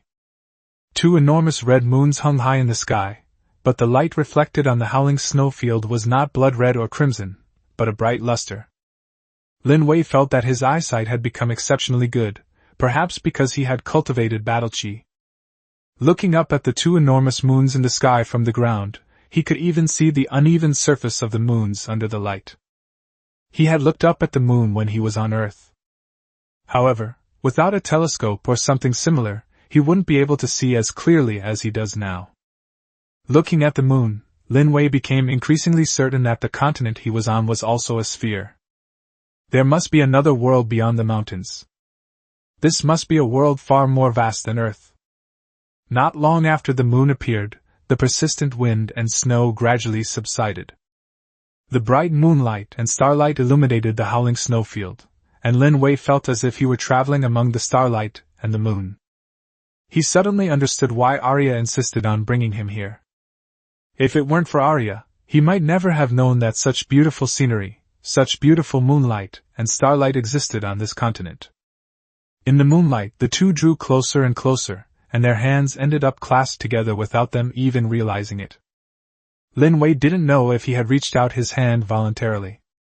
Because by the time he came to his senses, Arya's little hand was already in his palm. He sighed inwardly. I realize that as a man, it's time for me to take on my responsibilities. Back in Pearl Coast, he didn't know that giving pearls meant proposing marriage. But since Arya has already agreed, even bringing him to meet her deceased family, and show him such a beautiful scene, perhaps it's time for their relationship to be clarified. Arya, Lin Wei finally mustered up the courage to open his mouth, but then became speechless, as if his courage had receded like the tide. Arya didn't speak, but the small hand holding Lin Wei's seemed to become a little hot. Seeing this, Lin Wei could only muster his courage again. After all, the fact that Arya didn't push him away or make any other move was probably the best answer. Just as Lin Wei was mustering his courage to say something, a dragon's roar shattered the perfectly timed atmosphere. Hoo-hoo! The muffled roar of the dragon echoed so jarringly across the silent snowfield. A bewitching magical flower bloomed in the distant sky, and a huge red magic circle slowly appeared in the air. Ah? Magic? Dragon roar? Lin Wei felt his head buzzing. He never expected that just as he was preparing to sound the horn of attack, such an unexpected event would occur. Even when the unexpected happened, Lin Wei wondered, wasn't this the very edge of the continent? Covered in ice and snow year-round, and plagued by frigid weather, could there still be people here? A massive white dragon appeared in the sky. Its enormous size made it appear much larger than that of an average adult dragon. However, it is far from reaching the level of a dragon. Soon, Lin Wei discovered that there was another group of adventurers on the ice field. The adventurers are engaged in a fierce battle with the white dragon. Are these adventurers really that powerful? They actually dare to venture deep into the howling snowfield to hunt a white dragon? This was the first thought that came to Lin Wei's mind. Dragons are the most powerful creatures on this continent. Compared to them, humans are incredibly insignificant. Even with the added benefit of magic, dragons possess extremely strong magic resistance. In an era where martial arts were at their peak, they could still fight against them. Since the decline of martial arts, humanity has only been able to contend with these creatures by relying on sturdy fortifications and powerful weapons. So when Lin Wei saw an adventurer team appear here, he was filled with surprise. Arya said nothing and did not pull her hand away from Lin Wei's. Her cool and calm eyes simply gazed at the white dragon in the sky, which was already teetering on the brink of collapse. That white dragon is seriously injured and probably won't last much longer. It looks like a pregnant female dragon, and perhaps she has dragon eggs in her belly. The well-informed Arya immediately recognized the true nature of the white dragon in the sky. Dragons possess extremely high vitality and magic resistance, and only one mage in that adventurer party was able to inflict any damage on this white dragon. If Bailong hadn't been seriously injured and pregnant, these adventurers combined wouldn't have been enough to defeat her with one hand. Lin Wei frowned, but didn't say anything. In a place like this, murder and robbery would likely go unnoticed by anyone, and Lin Wei, as the king of Valoran, understood the value of that white dragon. Of course, he's not that kind of person. They wouldn't steal someone else's prey that was about to be acquired. Currently, all adventurers across the continent are vassals of Valoran. If news were to spread that the king of Valoran was stealing adventurers' loot, it would significantly damage his reputation for benevolence. Lin Wei would not abandon his pride as king for such a small benefit. He can wait until these adventurers kill the dragon, and then he can make an offer. Adventurers, they work so hard just for gold coins. What Lin Wei has the least shortage of right now is probably gold coins. The white dragon's materials are quite good, he can buy them with money. The Hungry Wolf squad, being in the distance, naturally spotted Lin Wei and Arya as well. However, although they were wary of Lin Wei and his group, they were also doing their best to deal with Bailong's final counterattack. It was extremely strange for a young man and woman to appear on the howling snowfield. There were no known indigenous people on this snowfield, and no one could survive in such a harsh environment. In the eyes of the Hungry Wolf squad members, Lin Wei must have bought information to be here. The purpose was also for this white dragon. After dodging a wave of dragon breath, the captain shouted, "Quickly finish this! Watch out for those two in the distance, they might also be after the white dragon." Although he also wanted to lure the white dragon over to cause some trouble for Lin Wei and the others.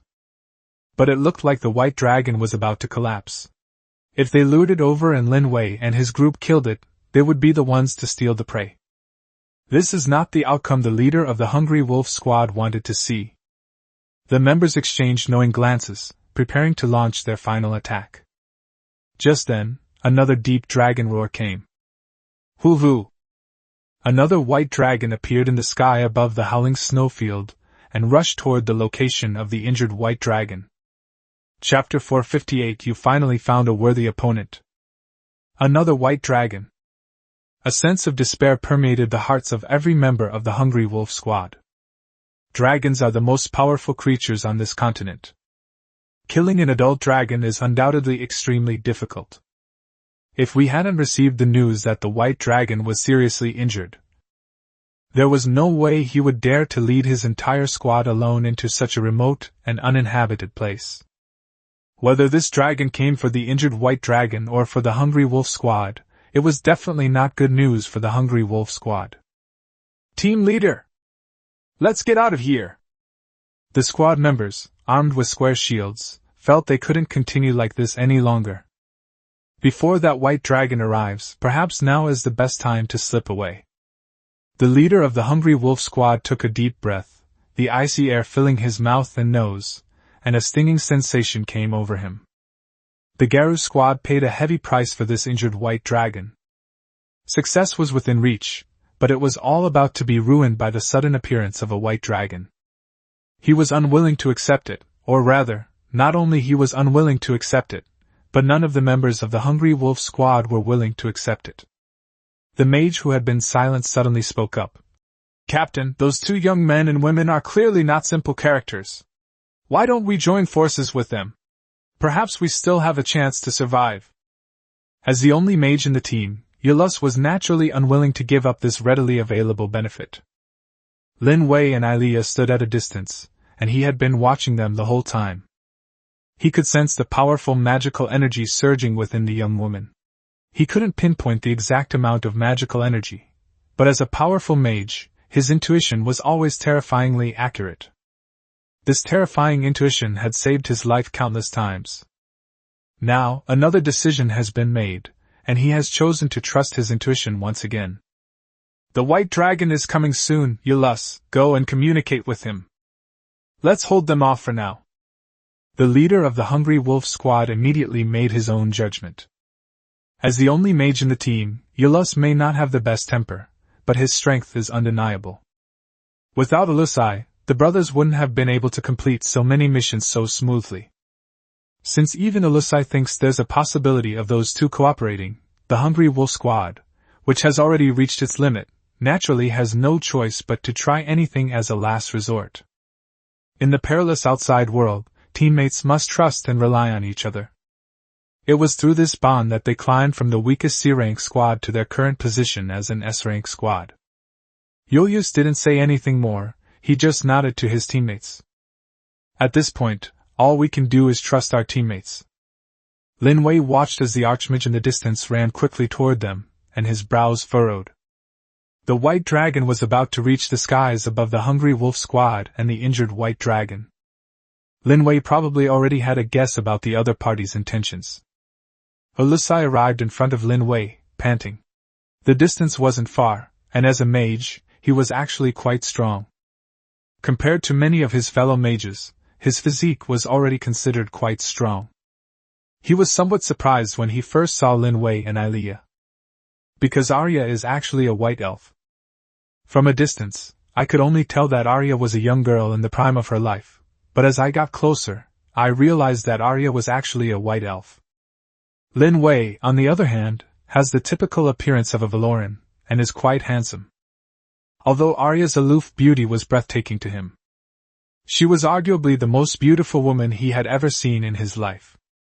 However, he knew in his heart that staring at someone's female companion for a long time was very impolite, and besides, his intuition told him that this white elf lady was also an extremely powerful mage.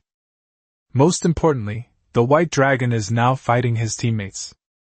Although the members of the Garu squad are all veterans, no one knows how long they can last against Haku.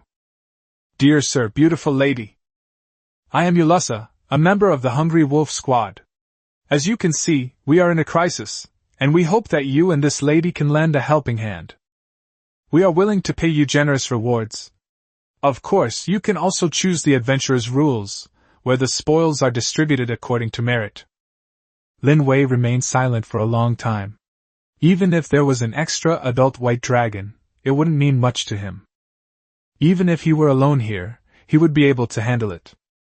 Not to mention that the most powerful mage on the entire continent, the only holy level archmage, is standing right beside him. Lin Wei said there was nothing to be afraid of. Compared to Lin Wei, Luika, who had been perched on his shoulder, had curled up into a ball much earlier. She stretched out her little tail to hook onto Lin Wei's shoulder, covered her eyes with her paws, and looked like she was saying, "You can't see me." Arya didn't say anything, but she gripped Lin Wei's hand even tighter. This white dragon was nothing to her either, and if Lin Wei wanted to help him, she naturally wouldn't say anything more. Although Lin Wei did not possess any magical essence, her exceptional magical perception always told her that Lin Wei was not as simple as she seemed. Her intuition told her that even if she wasn't there, the white dragon wouldn't pose a significant threat to Lin Wei. Lin Wei glanced at the Hungry Wolf squad, who were already at a disadvantage after the new white dragon joined the battle, and nodded. Then let's follow the rules for adventurers. Actually, I am also an adventurer. Lin Wei took out the adventurer's badge from his pocket and waved it around. A large S was rather dazzling. As expected, these two are no ordinary people. Yulus only caught a glimpse of the S-class team's emblem. Although he didn't see the emblem, since they were both adventurers, communication would be much easier. Before Olusai could say anything more, Lin Wei had already drawn the longsword from his waist. He stomped his foot hard on the ground, and an immense force spread from the sole of his foot. Before Yulus could react to what had happened, the afterimage had already flashed by. Even the white elf girl disappeared without a trace. All that remained was the cracked ground. As a member of an S-rank adventurer party and a mage himself, Julius had seen many powerful figures on this continent. He had even seen some powerful sword saints. But he had never seen anyone so fast. If Lin Wei had wanted to, he probably would have been killed before he could even react. While feeling shocked by Lin Wei's strength, he was also filled with fervent hope. With such powerful assistance, the Garu squad might actually be able to survive this dragon disaster. Happy Lunar New Year's Eve! Chapter 459 Stunned. The members of the Hungry Wolf squad were already stretched thin when facing a severely wounded white dragon. With the addition of a new adult white dragon, they were completely outmatched after just a few rounds of combat. One of the two members who had been holding the square shield fell to the ground, and the blood on his body soon froze into a thick layer of frost. However, the tragic state of their teammate left the other members no time to grieve, because if they weren't careful, they might be the next ones to die. Many people's hearts are filled with despair. They even began to regret coming all this way to hunt down the white dragon. Everyone knows that coming to a place like this is almost certainly a death sentence, so they are prepared to die in battle. But when the shadow of death truly loomed overhead, they felt only profound fear and despair. Hoo-hoo! With a roar, the mouth of the newly joined white dragon began to glow white, a sign that it was preparing to breathe fire again.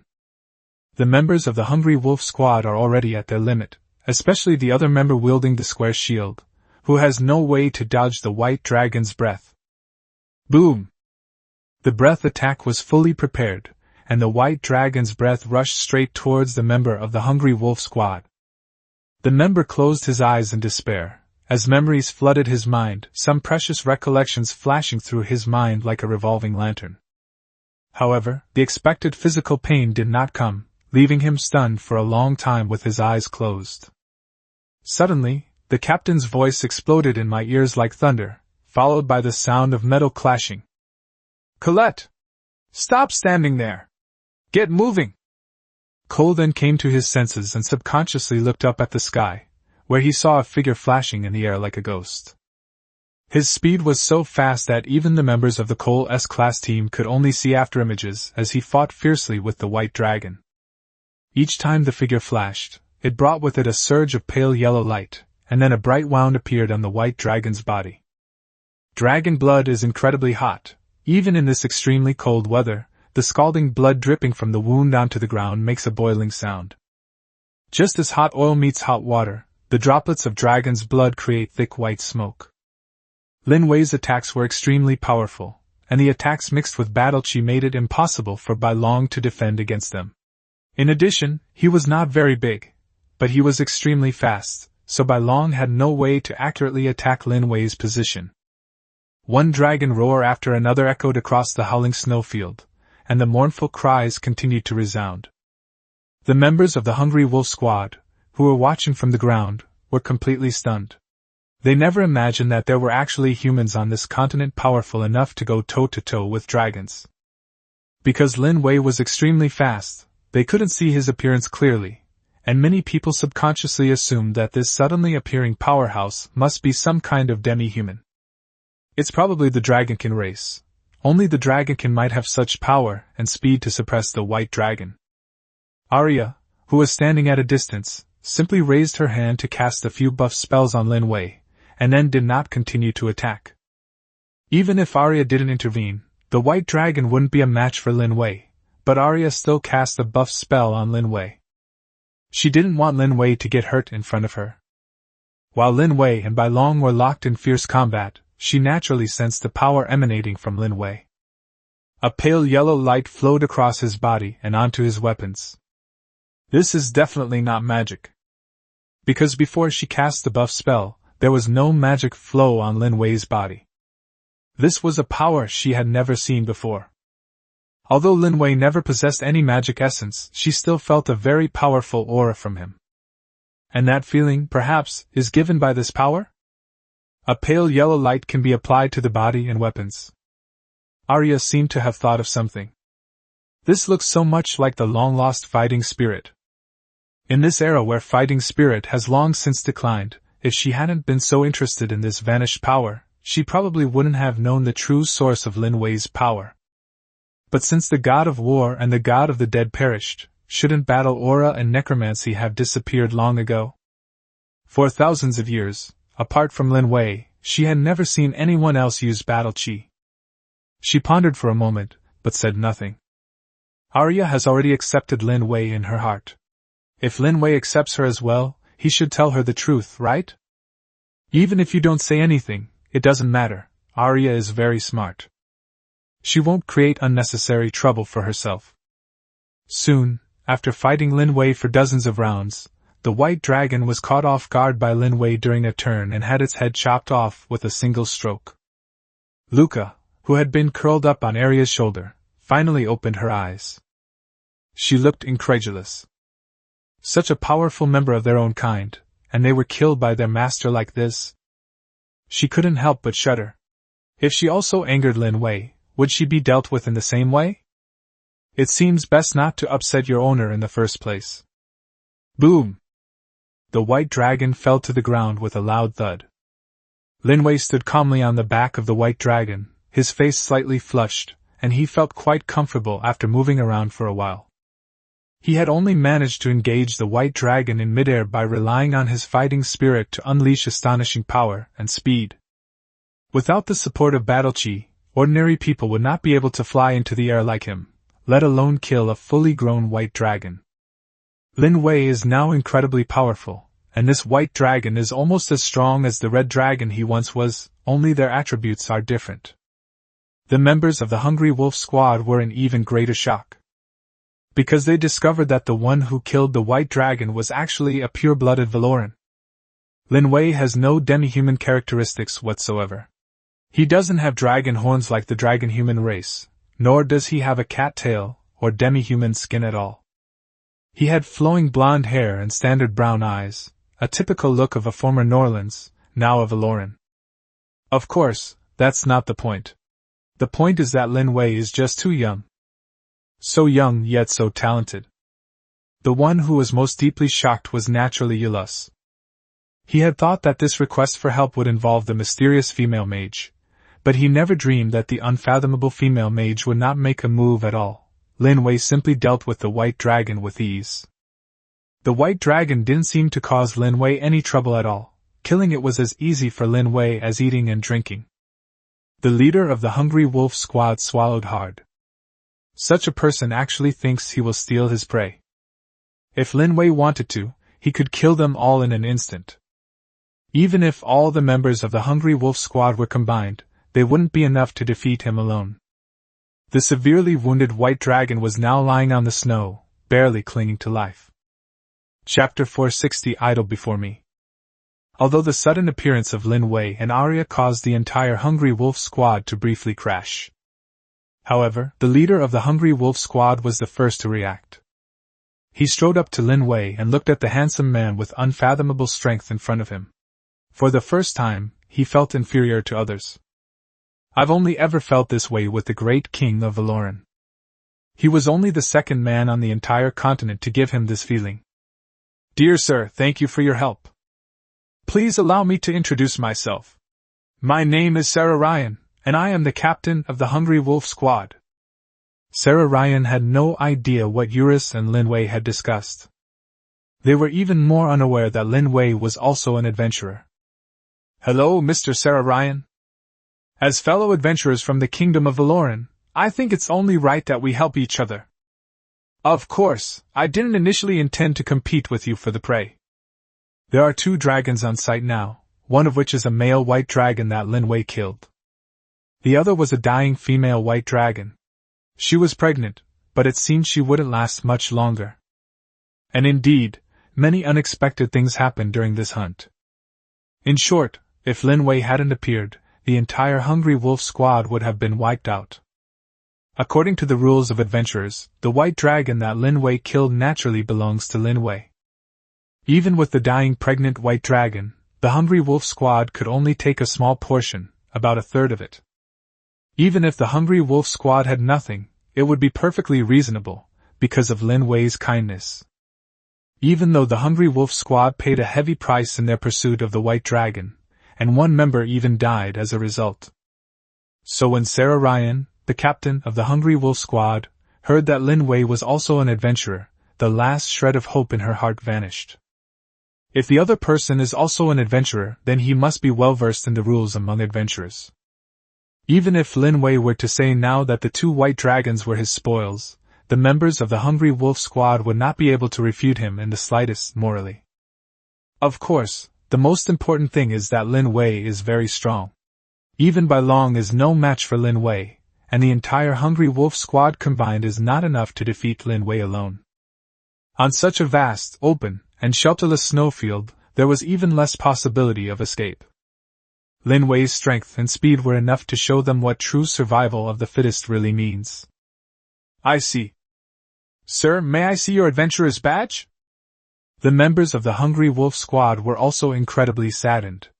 Now, all Lin Wei needed to do was take out his adventurer's badge to prove his identity, and there would be no more disputes.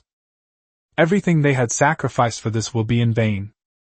Lin Wei took the Crimson Squad badge out of his pocket and tossed it directly to the captain of the Hungry Wolf Squad. When he saw the Adventurers Guild's bright logo and the big S on its badge, he knew that things were beyond repair. However, he quickly noticed the markings on the badge, which were a very obvious bright red with a small Lin character on it, representing Lin Wei's identity as the captain of the Crimson Squad. Are you a member of the Scarlet Squad? The captain of the Hungry Wolf Squad's eyes lit up. Although the Crimson Squad was no longer active on the front lines, everyone regarded their deeds as legendary, and they were the talk of the town in the tavern. Even now, the story of the Crimson Squad slaying the dragon remains incredibly popular.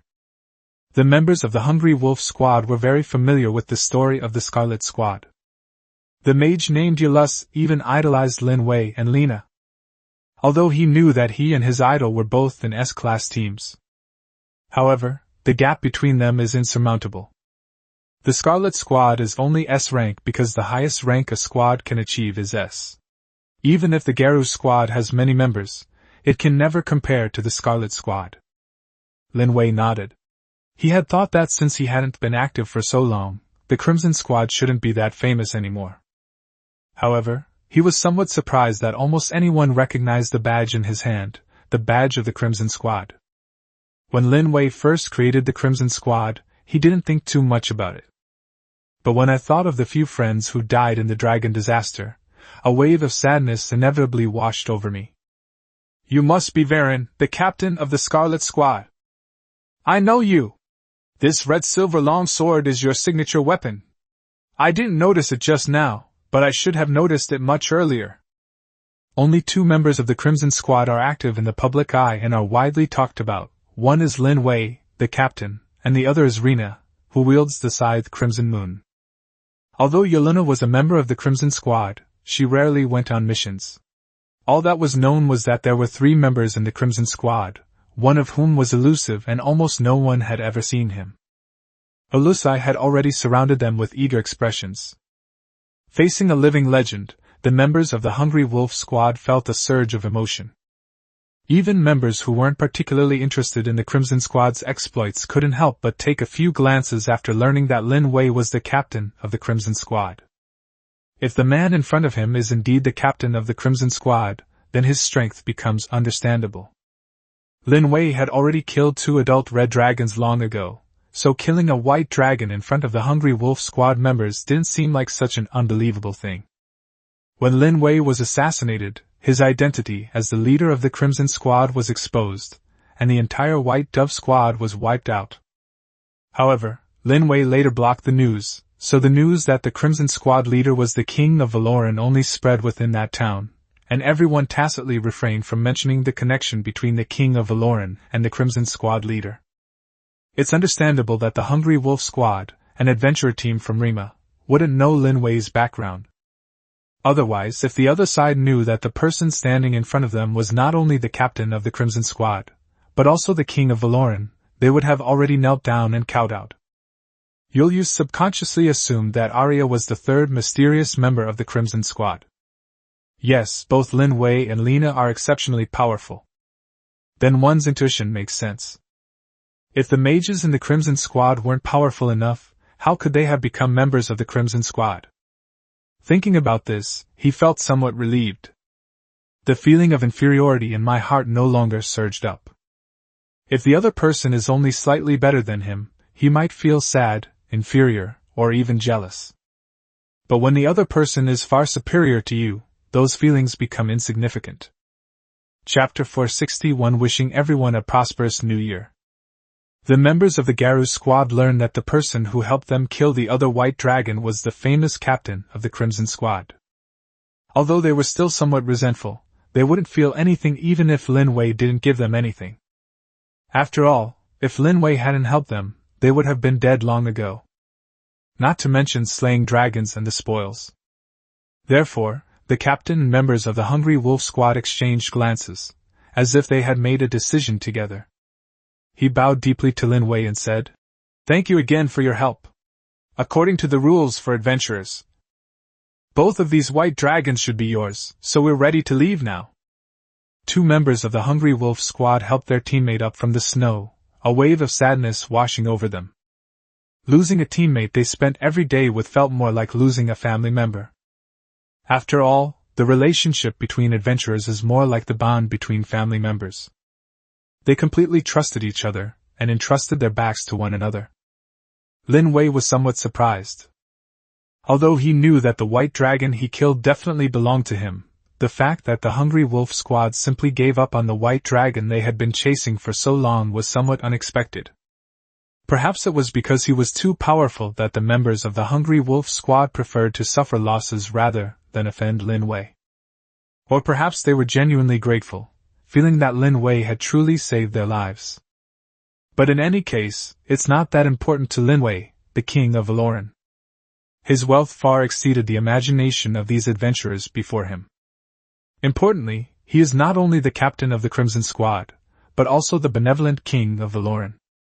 Even knowing that the Hungry Wolf Squad had sacrificed a great deal for this white dragon, and even lost a teammate as a result, Lin Wei was still willing to show them a little pity and mercy. At least while they were fighting the white dragon, they did not speak rudely to Lin Wei or drive him away just because he was nearby. That alone is enough to give Lin Wei reason to pity them. According to the rules of adventurers, you should also get 1/3. Lin Wei's words made the members of the Hungry Wolf Squad, who had originally given up hope of getting the spoils, light up. Even if it's only 1/3 of the white dragon, its value is immeasurable. That would be enough to make up for their losses this time, and they might even be able to make a profit. But despite Lin Wei's good intentions, they seemed completely unable to understand his motives. "You..." The leader of the Hungry Wolf Squad hesitated, as if he wanted to say something but then stopped. It would be a lie to say he wasn't tempted, but he didn't know how much of Lin Wei's generosity was genuine. However, Lin Wei seemed to have no reason to feign reluctance with them. Perhaps the captain of the Crimson Squad was simply a person of high moral character. Otherwise, why would they have completely disappeared after slaying the dragon? Given the Crimson Squad's soaring reputation, even the great king of Valoran would surely extend an olive branch to them without hesitation. Having witnessed Lin Wei's strength today, he became even more determined in his mind. If he could obtain 1/3 of the value of this white dragon, it would be a fitting end for his fallen teammates, and those who had followed him through thick and thin in his pursuit. Thinking of this, he stopped making excuses. "Thank you again for your generosity. It is a blessing for us adventurers to have someone of your noble character. I thank you for your generosity on behalf of the deceased Jack, and also on behalf of his daughter. You will gain the friendship of the Hungry Wolf Squad. In the future, if you ever need our help, just ask. Even if there are mountains of knives or seas of fire ahead, we will never hesitate. I swear to the God of Light, the Garou Squad will always be friends with the Crimson Squad." As if afraid that Lin Wei would not believe what he said, he even swore an oath directly to the God of Light. The other members of the Hungry Wolf Squad also swore oaths, clearly showing that Lin Wei's actions had thoroughly warmed their hearts. Lin Wei didn't say anything more. Instead, he was secretly calculating the value of a white dragon. Even a complete white dragon, its corpse, can fetch an astronomical price. This dragon corpse is worth at least several million gold coins. With the dragon egg added, the value of this dragon corpse might be close to 10 million, or even tens of millions. Lin Wei could only give a rough estimate of the value. He felt that giving around 2 million to the Hungry Wolf Squad should be about right. Thinking of this, he said directly, "Both of these dragon corpses are useful to me, so I'm going to convert your share into gold coins and give it to you. Is that all right?" Upon hearing Lin Wei say that the dragon corpse was useful, the captain of the Hungry Wolf Squad quickly replied, "If it is useful to you, then of course it should be given to you. We are already very grateful to receive a share of the spoils."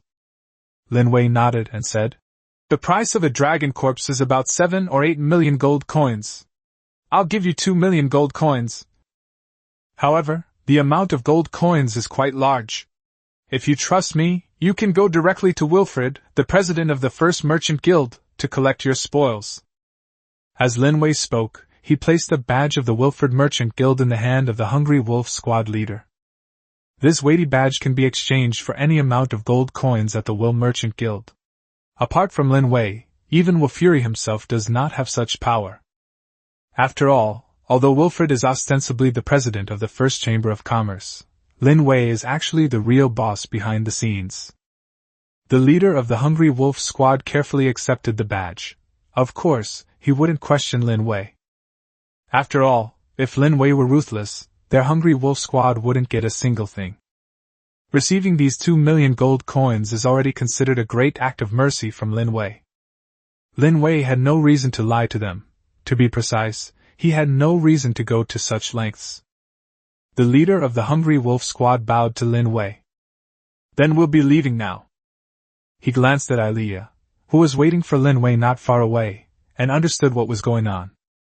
The relationship between these two is clearly extraordinary. Maybe true experts just find romance in barren places like this? After all, the moonlight and starlight are truly beautiful, aren't they? The night wouldn't last long. They had to leave the howling snowfield before the next daylight arrived. After the members of the Hungry Wolf squad left, Arya naturally stood next to Lin Wei again. Is it all resolved?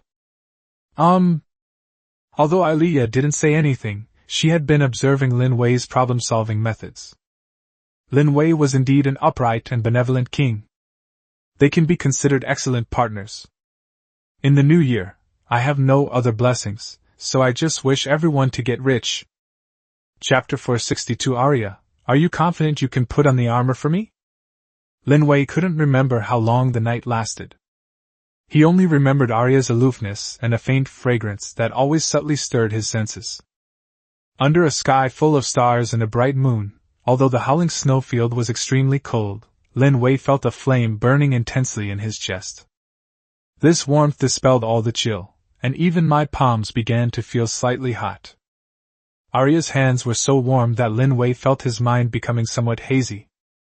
As if taking advantage of a moment when Lin Wei wasn't paying attention, she quietly rested her head on Lin Wei's shoulder, and warmth seemed to flow from Lin Wei's body into her heart. The solitude of thousands of years, as solid as ice, began to crack, and the colors before her were as vibrant as a rainbow, overwhelming her with intense emotions. Lin Wei. Arya softly called Lin Wei's name, like a kitten humming in his ear, and Lin Wei felt an immense stirring in his heart. Do you know, I have walked a long way alone. In a daze I remembered the first time I saw a sky full of stars. My mother told me that such a beautiful starry sky should be seen with your loved ones so that it can have more color. The sky will always be the same sky, and the starlight will always be the same starlight. The people in front of you are the ones you should cherish the most. I never imagined that, many years later, I would also have someone to look up at the stars with. Arya spoke softly, as if she were sighing or reminiscing. Lin Wei tightened his grip on her hand and said gently, Today we look up at the stars together, and in the future we will look up at even more stars. Arya suddenly tackled Lin Wei to the ground. Their eyes met, bathed in the soft moonlight. Arya, are you confident you can put the armor on me properly? Certainly. Wilfred hadn't seen the master for a while. Although Lin Wei was already His Majesty, the King of all Valoran. But for a small merchant like Wilfred, the King of Valoran gave him everything, helping him rise from a humble refugee to become the president of the largest merchant guild in Valoran. She even has her own family and a lovely daughter. My daughter is now over 6 years old. She looks about 80% like her mother, and was born a beautiful girl. When Prince Gotti grows up a bit more, he plans to send his daughter to Gotti's side to become Prince Gotti's personal maid. Age is probably not a problem at all. Girls are more likely to know how to take care of others when they are older. Wilfred thought to himself, and stroked his slightly long beard with satisfaction. After all, if it weren't for Lin Wei's appreciation, he probably would have been bullied to death by those guards. Lin Wei was very kind and benevolent. He had known this for a long time. Back then, those guards were beaten until their skin was torn and bleeding in order to avenge him. Although merchants are driven by profit, Wilfred always remembered Lin Wei's kindness. President! President! Just as Wilfred was envisioning the future, the voices of members of the Chamber of Commerce suddenly came from outside the door. The voice was hurried, accompanied by a series of footsteps. Soon the door creaked open, and a young man came to Wilfred's side in a flustered manner. This was Wilfred's confidant, and only he was qualified to come to Wilfred's side without reporting. What happened? Why are you in such a panic? Haven't I told you countless times, Nate, we're the first merchant guild. We need to stay calm at all times. Even if the sky falls, don't we still have the great king of Valoran standing in front of us? Wilfred was unhurried. Although no one else knew that behind the Wool Merchant Guild was the most powerful man on the entire continent, the king of Valoran. Even the most trusted confidants in front of them were unaware of this. Perhaps because he had King Lin Wei of Valoran as his backer, he remained calm no matter what happened. After all, this is Lin Wei's territory. The man named Nate finally breathed a sigh of relief. President, someone is trying to exchange our Chamber of Commerce's badge for gold coins. He frowned when he heard the word badge. While the Wool Merchant Guild does distribute badges that do have some trading value, is it really necessary for a trusted confidant to personally inform him of such a trivial matter? Even for the highest level gold badge, wouldn't it be unnecessary for him, as the guild leader, to personally intervene? As the most powerful merchant guild in Valoran, the Wool Merchant Guild distributes badges to long-term cooperating merchants and guilds. These badges range from bronze to silver to gold, each with different meanings and values. With these badges, you can even borrow some gold coins from the Wool Merchant Guild. The level of trust you receive varies greatly depending on the badge's rank. This system was originally conceived by Lin Wei. Although it was only a prototype, the clever Wilfred still perfected the badge ranking system. Today, many businessmen and small chambers of commerce consider it an honor to receive the gold badge of the Wool Chamber of Commerce. However, the gold badge is not the limit. A few special guests receive the even higher level diamond badge. But even a diamond badge, Wilfred didn't seem to need to personally intervene. What kind of badge makes you so flustered? Is it the diamond badge?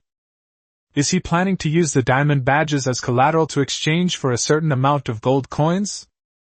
This is a small matter, didn't I already tell you how to handle it? Nate had been with him for a while now and had seen many gold badges. Perhaps only a diamond badge could make him lose his composure like this. He sighed inwardly, but said nothing. Nate shook his head like a rattledrum. No, President, it's a badge I've never seen before. It's a gold and red badge. There's a bluebird soaring above. Wilfred, who had been completely unperturbed, suddenly opened his eyes wide. A gold and red badge, or a soaring bluebird. There is indeed one such badge, and there is only one. That is the only badge that the current king of Valoran possesses. The person holding this badge can obtain anything from the Wool Chamber of Commerce. If he wanted to, Will Fury wouldn't object even if he emptied the entire warehouse of the Wool Merchant Guild. Many thoughts flashed through Wilfred's mind. Since the kingdom of Valoran got back on track, apart from the gold coins given out every year, Lin Wei rarely cared about the affairs of the Merchant Guild. Now that this badge has suddenly appeared here, he has no choice but to take it seriously immediately. Quick! Take me to the person with the badge! Wilfred didn't even have time to put on or take off his coat from the chair. After all, if the great king of Valoran were to be slighted, even 9 lives wouldn't be enough to save him. Chapter 463 Authentic and Valid. The members of the Hungry Wolf Squad were currently standing in the lobby of the First Chamber of Commerce, Wool Chamber of Commerce. The luxurious surroundings made them feel somewhat uneasy. The magnificent crystal chandelier hanging there was probably activated by a magic circle. It looked stunning. Each transparent crystal hanging from such a chandelier was extremely valuable. This chandelier alone was probably worth more than 10,000 gold coins. A bright red carpet covered every corner of the Chamber of Commerce, and the walls were made of unidentified hard stone with exquisite patterns. Every table was spotless. Several well-dressed servants greeted them with smiles, bringing them tea and fruit, and kindly asking if they needed anything else. They will do their best to meet any requests from the members of the Hungry Wolf Squad. Although the members of the Hungry Wolf Squad were all S-rank adventurers, they still felt somewhat unaccustomed to such a force. Although Serarian was also nervous, as the captain of the Hungry Wolf Squad, if even he panicked, then the Hungry Wolf Squad would really be a disgrace. Besides, the one who gave him the badge was the captain of the Crimson Squad. No matter what, he would definitely believe him.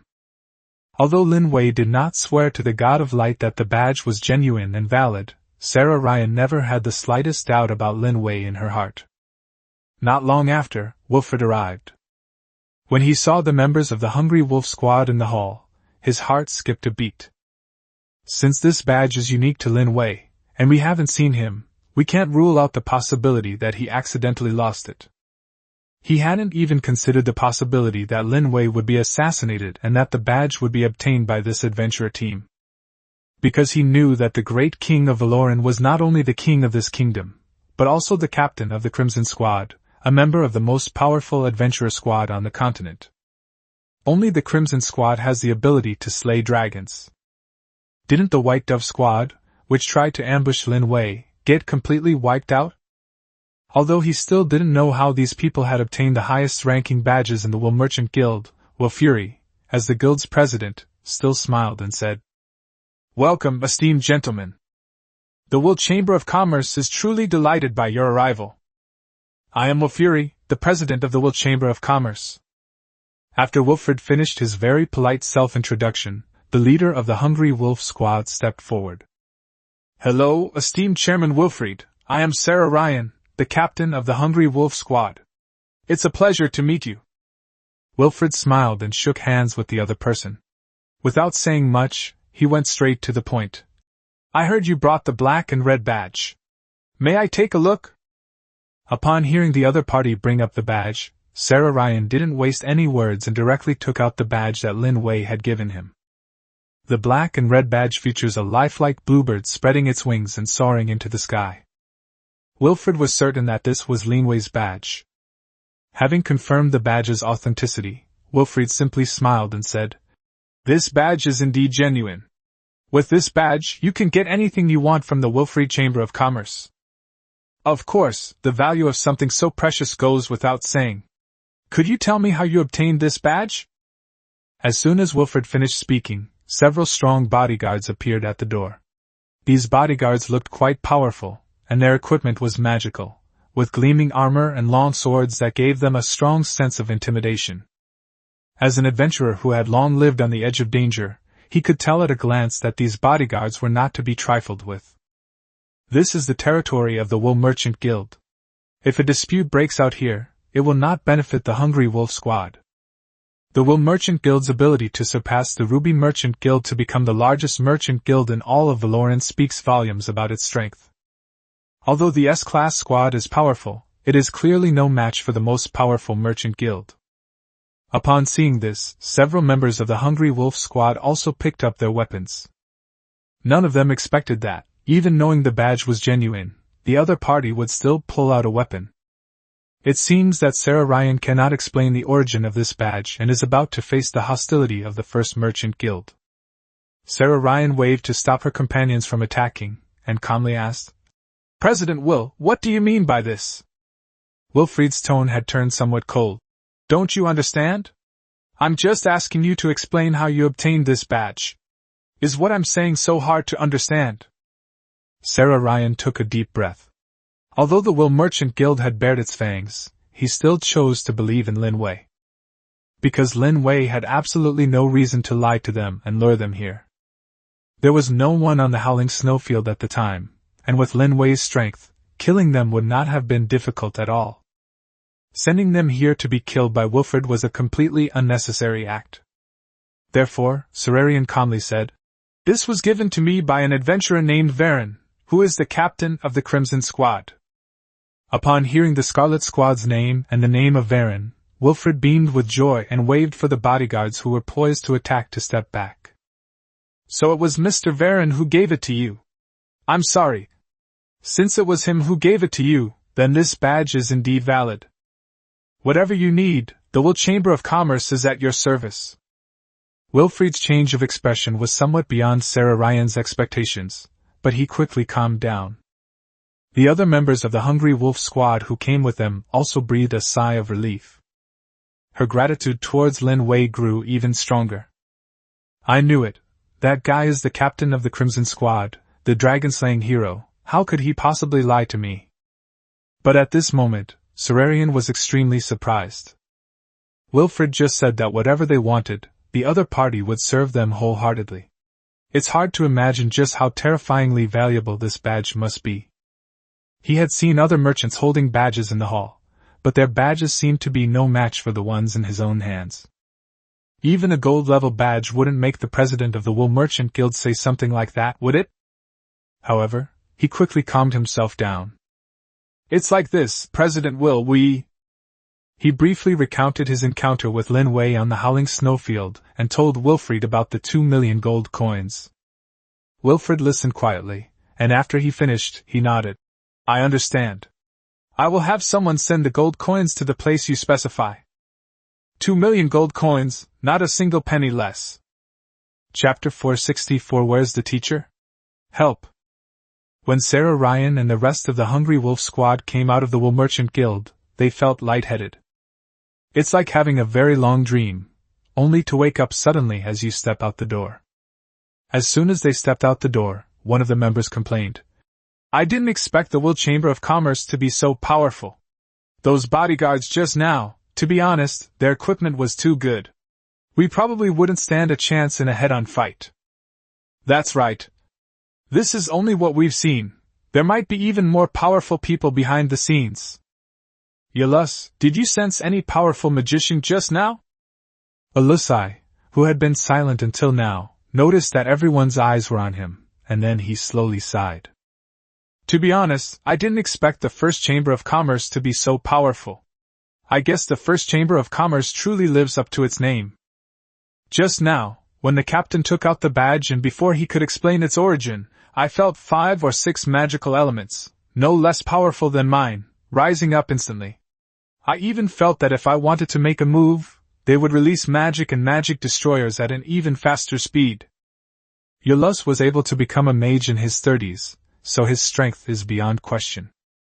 Although he was reluctant to admit it, he had no idea how many powerful mages and henchmen the ever-smiling Wolfel had secretly been supporting at the Will Merchant Guild. If a conflict breaks out, the only outcome for the Garu squad will likely be annihilation. Now I understand why the Crimson Squad has risen to prominence. If the Crimson Squad's captain has an inseparable relationship with the First Chamber of Commerce, then Varen's strength is not so hard to understand. Some people sighed, probably in admiration of Lin Wei's strength. The captain of the Hungry Wolf squad remained silent, listening to his teammates' discussions about the First Merchant Guild and the Crimson Squad. Surprisingly, he didn't interrupt. Captain, what are you thinking about? Uluz asked a question. Sarah Ryan then came to his senses and said, I was thinking that we must become stronger so that when Mr. Varen needs us in the future, our Hungry Wolf squad can stand up and fight alongside Mr. Varen. Let him know that our Hungry Wolf squad isn't the kind of people who are ungrateful. After all, Jack is dead. Without this money, Jack's daughter and wife would probably have a hard time surviving in the kingdom of Valoran. Jack's daughter possessed a fairly good talent for magic, but learning magic was very expensive. Therefore, even though Jack, the square-shield adventurer, knew that being at the front of the team meant facing all sorts of dangers, he didn't pursue it. But for his daughter's future, he stood at the very front of the line without hesitation, and did not retreat even a step until the moment he died in battle. With this money, Jack's daughter could indeed learn magic and live a relatively wealthy life in her later years. Although such wealth came at the cost of her father's life. But by just a hair's breadth, Jack's death would have been meaningless. But that's just how adventurers are. Everyone actually knows the truth. Nobody knows if they'll see the sun rise tomorrow. The captain is right, we must become stronger. Everyone has witnessed Lin Wei's strength. That's a height that those with mediocre talent could never reach. But they are still willing to work hard for it. This is simply to prove that passionate adventurers are also willing to dedicate their last bit of light and heat for the sake of friendship. Luika felt that his magic seemed to have hit some bottlenecks recently. When unleashing certain large-scale spells, the speed feels like it could be increased even further. However, she couldn't figure it out, so she thought of her teacher Arya, who was far away at the Magic Academy.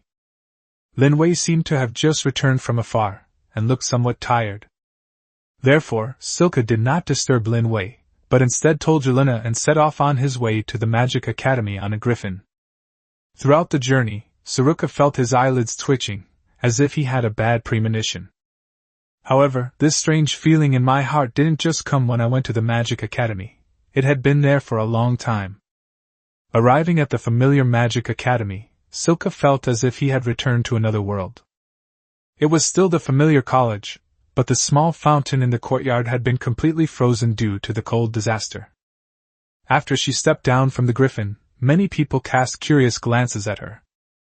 After all, the griffin is a well-known bird of prey, and everyone knows that it is almost exclusively the domain of the Valoran Royal Guard. Those who can use griffins are all people with close ties to the great king of Valoran. Luika hadn't walked far when someone recognized him. A woman with typical Valoran features and many freckles approached Luika, saying happily, "Senior Luika, it's been a long time. I didn't expect you to be back at the academy." Luika's brow twitched. She had indeed been away for a while. She recognized the person in front of her. A younger schoolgirl, she met Luika at the Magic Academy before she was even Arya's student. Occasionally, he would ask Luika for advice on magical matters.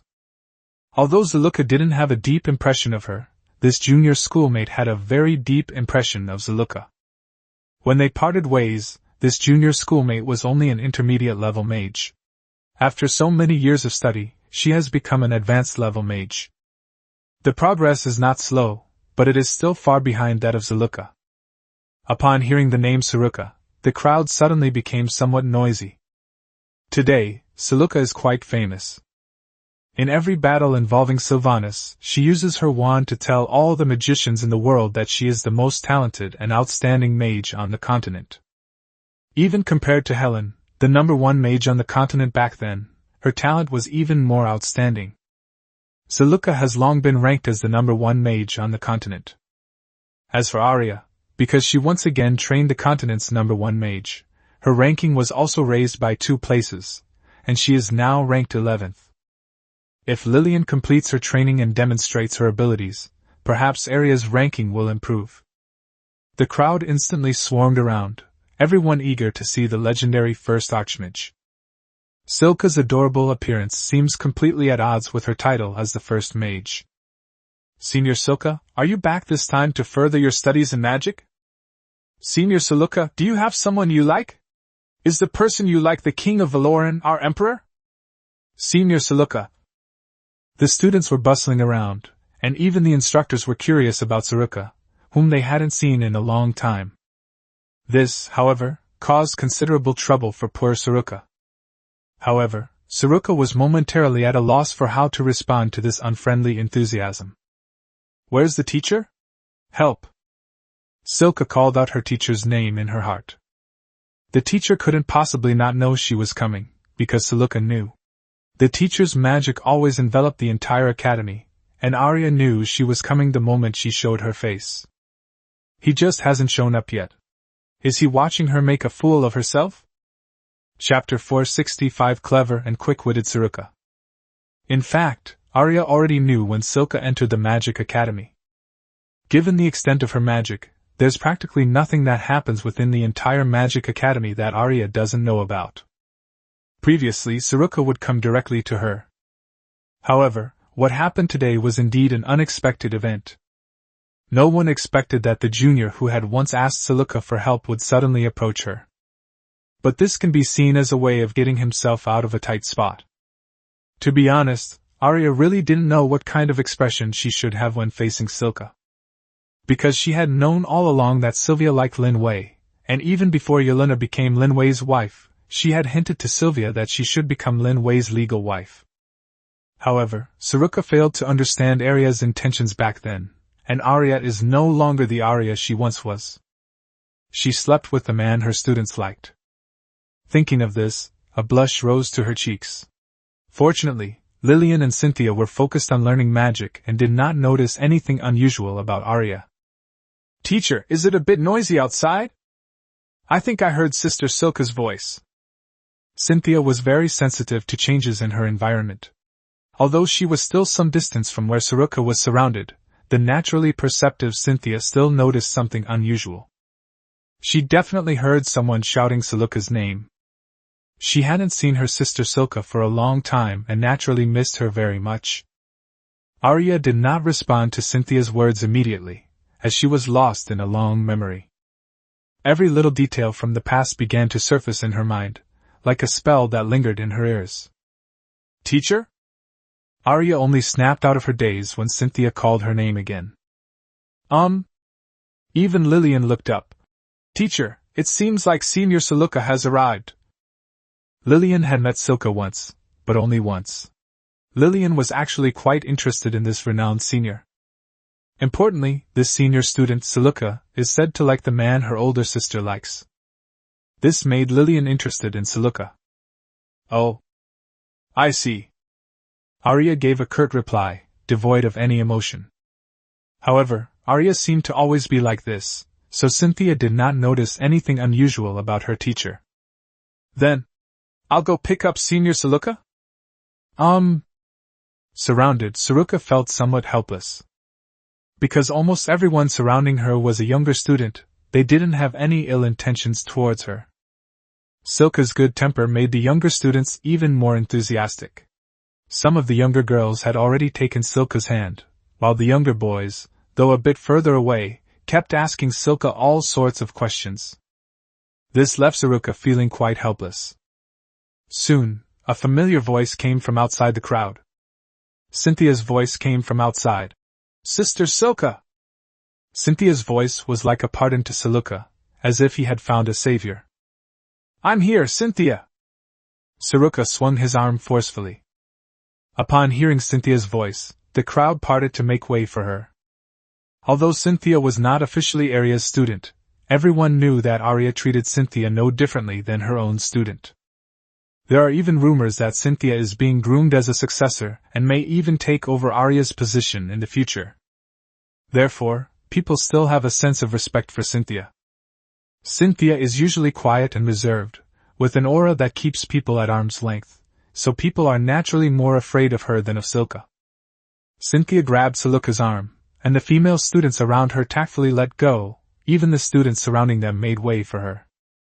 Walking along the familiar path, Saruka finally breathed a sigh of relief. Cynthia was already muttering a complaint. "Saluka, you're just too nice. You are the most powerful mage on the entire continent. You have demonstrated such great strength in so many battles. You are my target. I wish I were half as strong as Saluka in the future. Sister Silka is also Dean Arya's student, so her strength and background are impeccable, but she has too good a temper. Otherwise those junior girls and boys wouldn't dare to pester you like this. Luckily I heard your voice in the backyard, otherwise, Sister Silka, you would still be being dragged along by those people, wouldn't you?" Cynthia is not usually very talkative, and she has become even more so since her sister Annie died in the dragon disaster. However, her quiet nature was an exception for Saluka. Perhaps because Sylvia is so gentle and cute, making it easy for people to feel protective of her, Cynthia herself doesn't know when she started to see Sylvia as someone similar to her older sister, Annie. Perhaps, just as Dean Arya had taught her back then, she was also searching for a new family, building new bonds, and gradually emerging from the grief of the past. Silka simply muttered under her breath. "I understand. But the junior students didn't mean any harm. Perhaps they were just being too enthusiastic?" Cynthia didn't say anything more. Perhaps it was this cute and slightly silly Silka that made everyone's favorite Silka. Upon seeing Arya again, Saluka warmly embraced her. She hadn't seen her teacher for a while and wondered if it was just her imagination. I always felt that the teacher had a touch of feminine charm amidst her cool demeanor. This subtle charm made the already aloof Arya even more radiant and captivating, even stunning Luika. Why did the teacher change like this? For some reason, Luika's mood suddenly turned sour, as if she were being persecuted by some unknown force without realizing it. Arya's arms stiffened slightly in response to Luika's enthusiasm. However, she quickly adjusted her state of mind. We can't let this naive student notice anything amiss. Even if you're the one who steals fish, you should still be the smartest one. So she reached out and flicked Silka's little head, and Silka immediately winced in pain. Teacher, why did you flick my head again? I won't play it on you, you little fool, you never learn. You're already the most powerful archmage on the entire continent, why do you need your junior to pick you up? Silka touched his cheek somewhat embarrassedly. That seems to make sense. But why did she always sense a guilty look on the teacher's face? This feeling is familiar. It seems like I had a similar feeling with Yelena before. Luika thought to himself. However, she quickly put it out of her mind. She came to see the teacher because of a problem with magic. Chapter 466 The God of Versailles. Is there something you need that you suddenly came back for? Although Arya felt a little guilty for sneaking a bite, she didn't show it on the surface. Anyway, my student is quite naive. Yes, that's right, that's exactly it. She comforted herself with these words. When Luika heard Arya bring up why she had returned, she composed herself and said, Yes, I've encountered some difficult problems with magic this time. I hope to get help from the teacher. When Cynthia and Lillian heard that there were magical problems that could even trouble Luika, they both curiously came over. After all, it's a problem that even the current number one mage on the continent is struggling with, so it's quite interesting to think about, isn't it? You tell me. Arya's expression didn't change much. She could keenly sense that the amount of magic essence accumulated by Luika was already quite exaggerated. I'm afraid that none of the great mages on the entire continent would be her match right now. In a few years, when she reaches a certain level in meditation and successfully advances to a higher level, Sylvanas will probably be about the same level as her. If Luika had lived longer, he might have reached an even more extraordinary level. Arya thought to herself. So Silka briefly described the problems he had encountered with magic.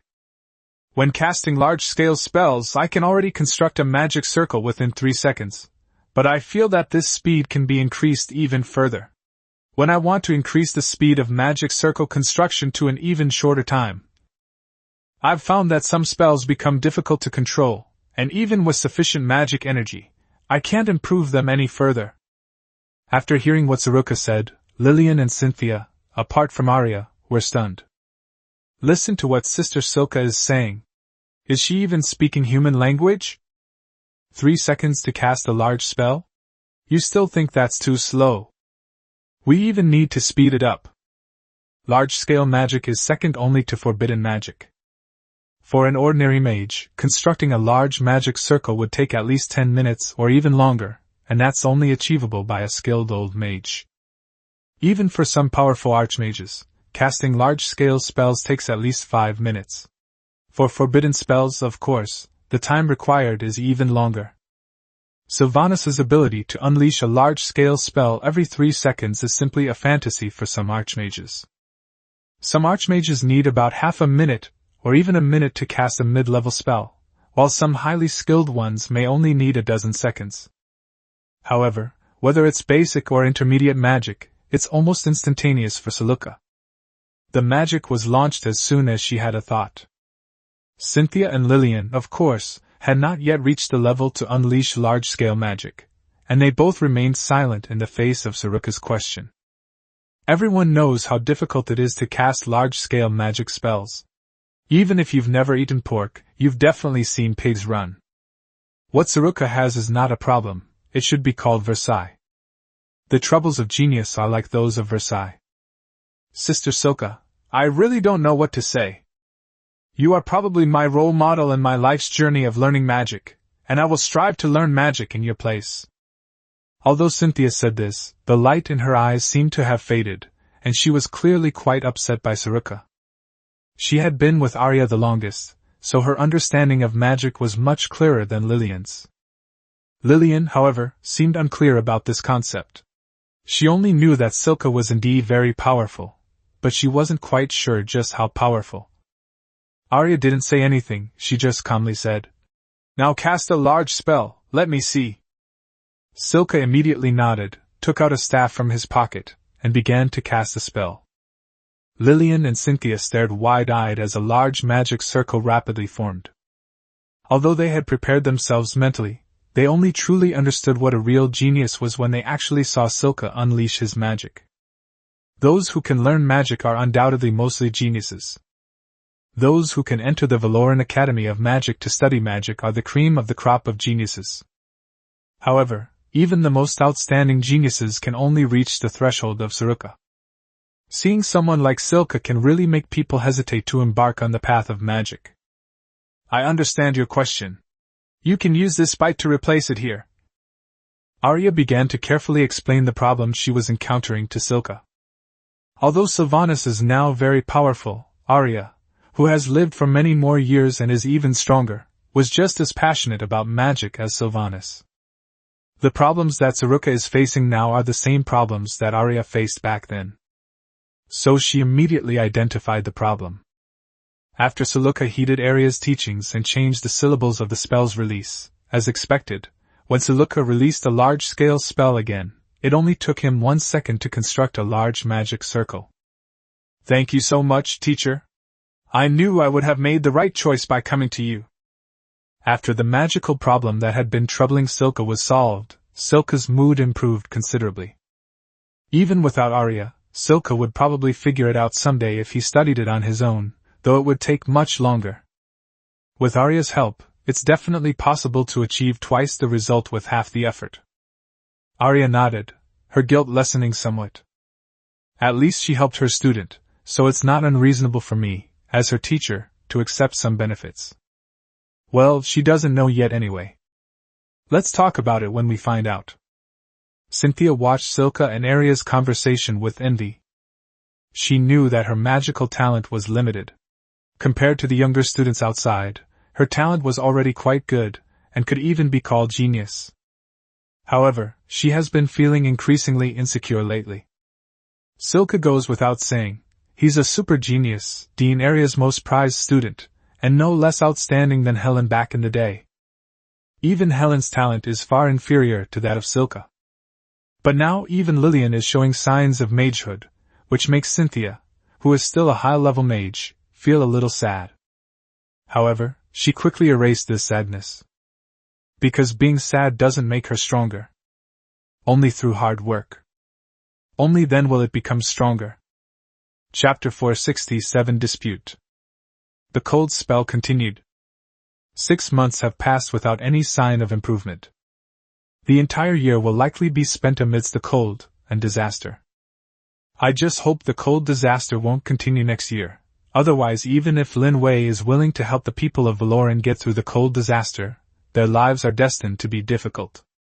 Meanwhile, in the Lizard Man Kingdom and the Dwarf Kingdom, far away in the southern continent, chaos reigned. The cold disaster also affected them, plunging both kingdoms into a quagmire for half a year. Countless people perished in this cold disaster. Even among those who fled to the kingdom of Valoran, a large portion perished on the journey. This is the merciless nature, the nature that shows no mercy to anyone. The council hall is the largest building in the Dwarf Kingdom. Even during the snowy season in the midst of a cold snap, the coal stoves here operate 24 hours a day to ensure that this enormous behemoth remains warm even in such a frigid time of year. At this moment, the most core power of the Dwarf Kingdom is gathered inside this building. The Dwarf King and 12 council elders. Although the dwarves have a king, just like the white elves of the past, whatever decisions the king makes, he needs the approval of the council of elders.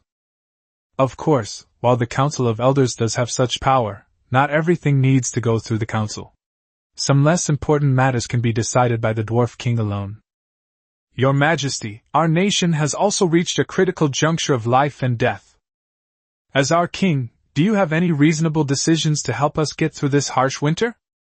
Nearly one-third of the population has already been lost due to this cold snap.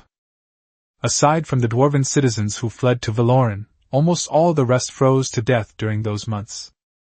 Such a cold disaster might be bearable for the vast kingdom of Valoran, but for the dwarves it was no different from a catastrophe. The dwarf king, seated in the main seat, had a stern expression, even though the coal stoves in their council hall ran 24 hours a day, making them feel no trace of winter's chill. But how could every dwarf citizen possibly live in such a place?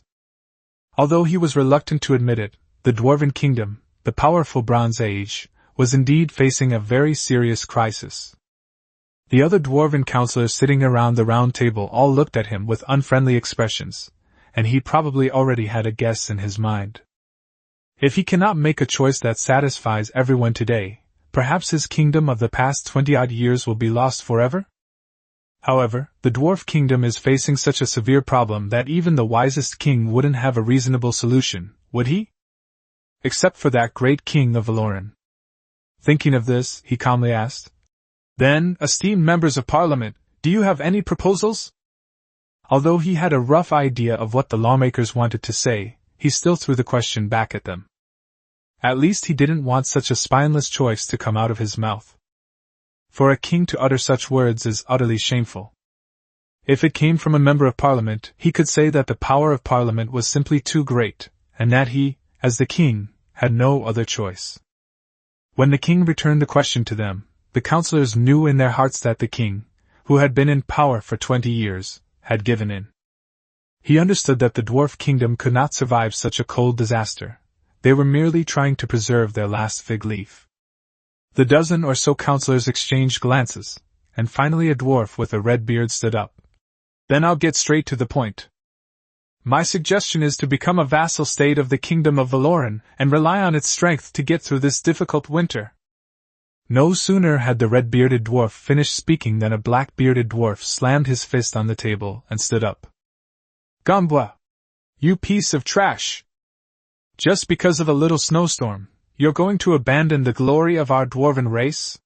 Is the great Bronze Kingdom so easily defeated? Don't we still have plenty of coal in storage?" Redbeard Gump seems to have been angered by Blackbeard the dwarf. His face turned pale for a moment, then a surge of blood rushed to his head, and he became like an enraged steel rod, his red hair making him look terrifying. "Bullshit! Lundy, you've got coal, but do all those dwarf people have coal? Even if there's an abundance of coal, what about food? The food supply is already exhausted. Even we upper-class people are tightening our belts to survive, so what are we supposed to do with the poor ordinary citizens? How about this, you contribute all the food from your own home first, and then I'll agree not to let the dwarven kingdom become a vassal of Valoran." Lundy, however, remained defiant, saying, "We've fought so many battles with the kingdom of Valoran before, what makes you think they'll accept our submission? If I were the king of Valoran, I would either ignore your requests or enslave the entire dwarven kingdom. Why should you be my vassals?" Seeing that Lun couldn't argue with him, Gambwa was much calmer at this moment. "Our dwarf race has powerful forging skills, which are essential for the kingdom of Valoran. Although the kingdom of Valoran possesses very powerful equipment, I have heard that the dwarf who works for the kingdom of Valoran is also from our kingdom. Of course, these dwarves who worked for Lin Wei from the very beginning are not the most important. Most importantly, the king of Valoran has sent us a signal of goodwill.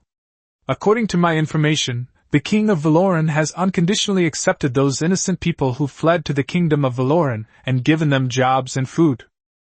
This shows that the kingdom of Valoran has a very abundant food supply, so much so that even if this cold disaster continues for a while longer, it will not have any impact on them." After listening to Gambwa's analysis, the other dwarves who hadn't spoken also nodded in agreement.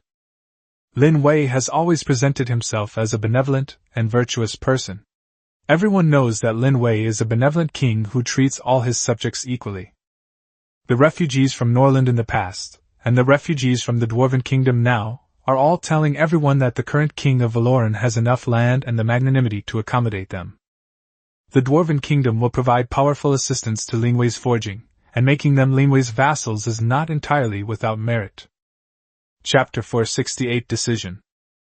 Although Lundy opened his mouth as if he wanted to say something more, he saw that the eyes of the counselors were gradually becoming hostile, and he knew that it would be pointless for him to continue to insist on his point alone.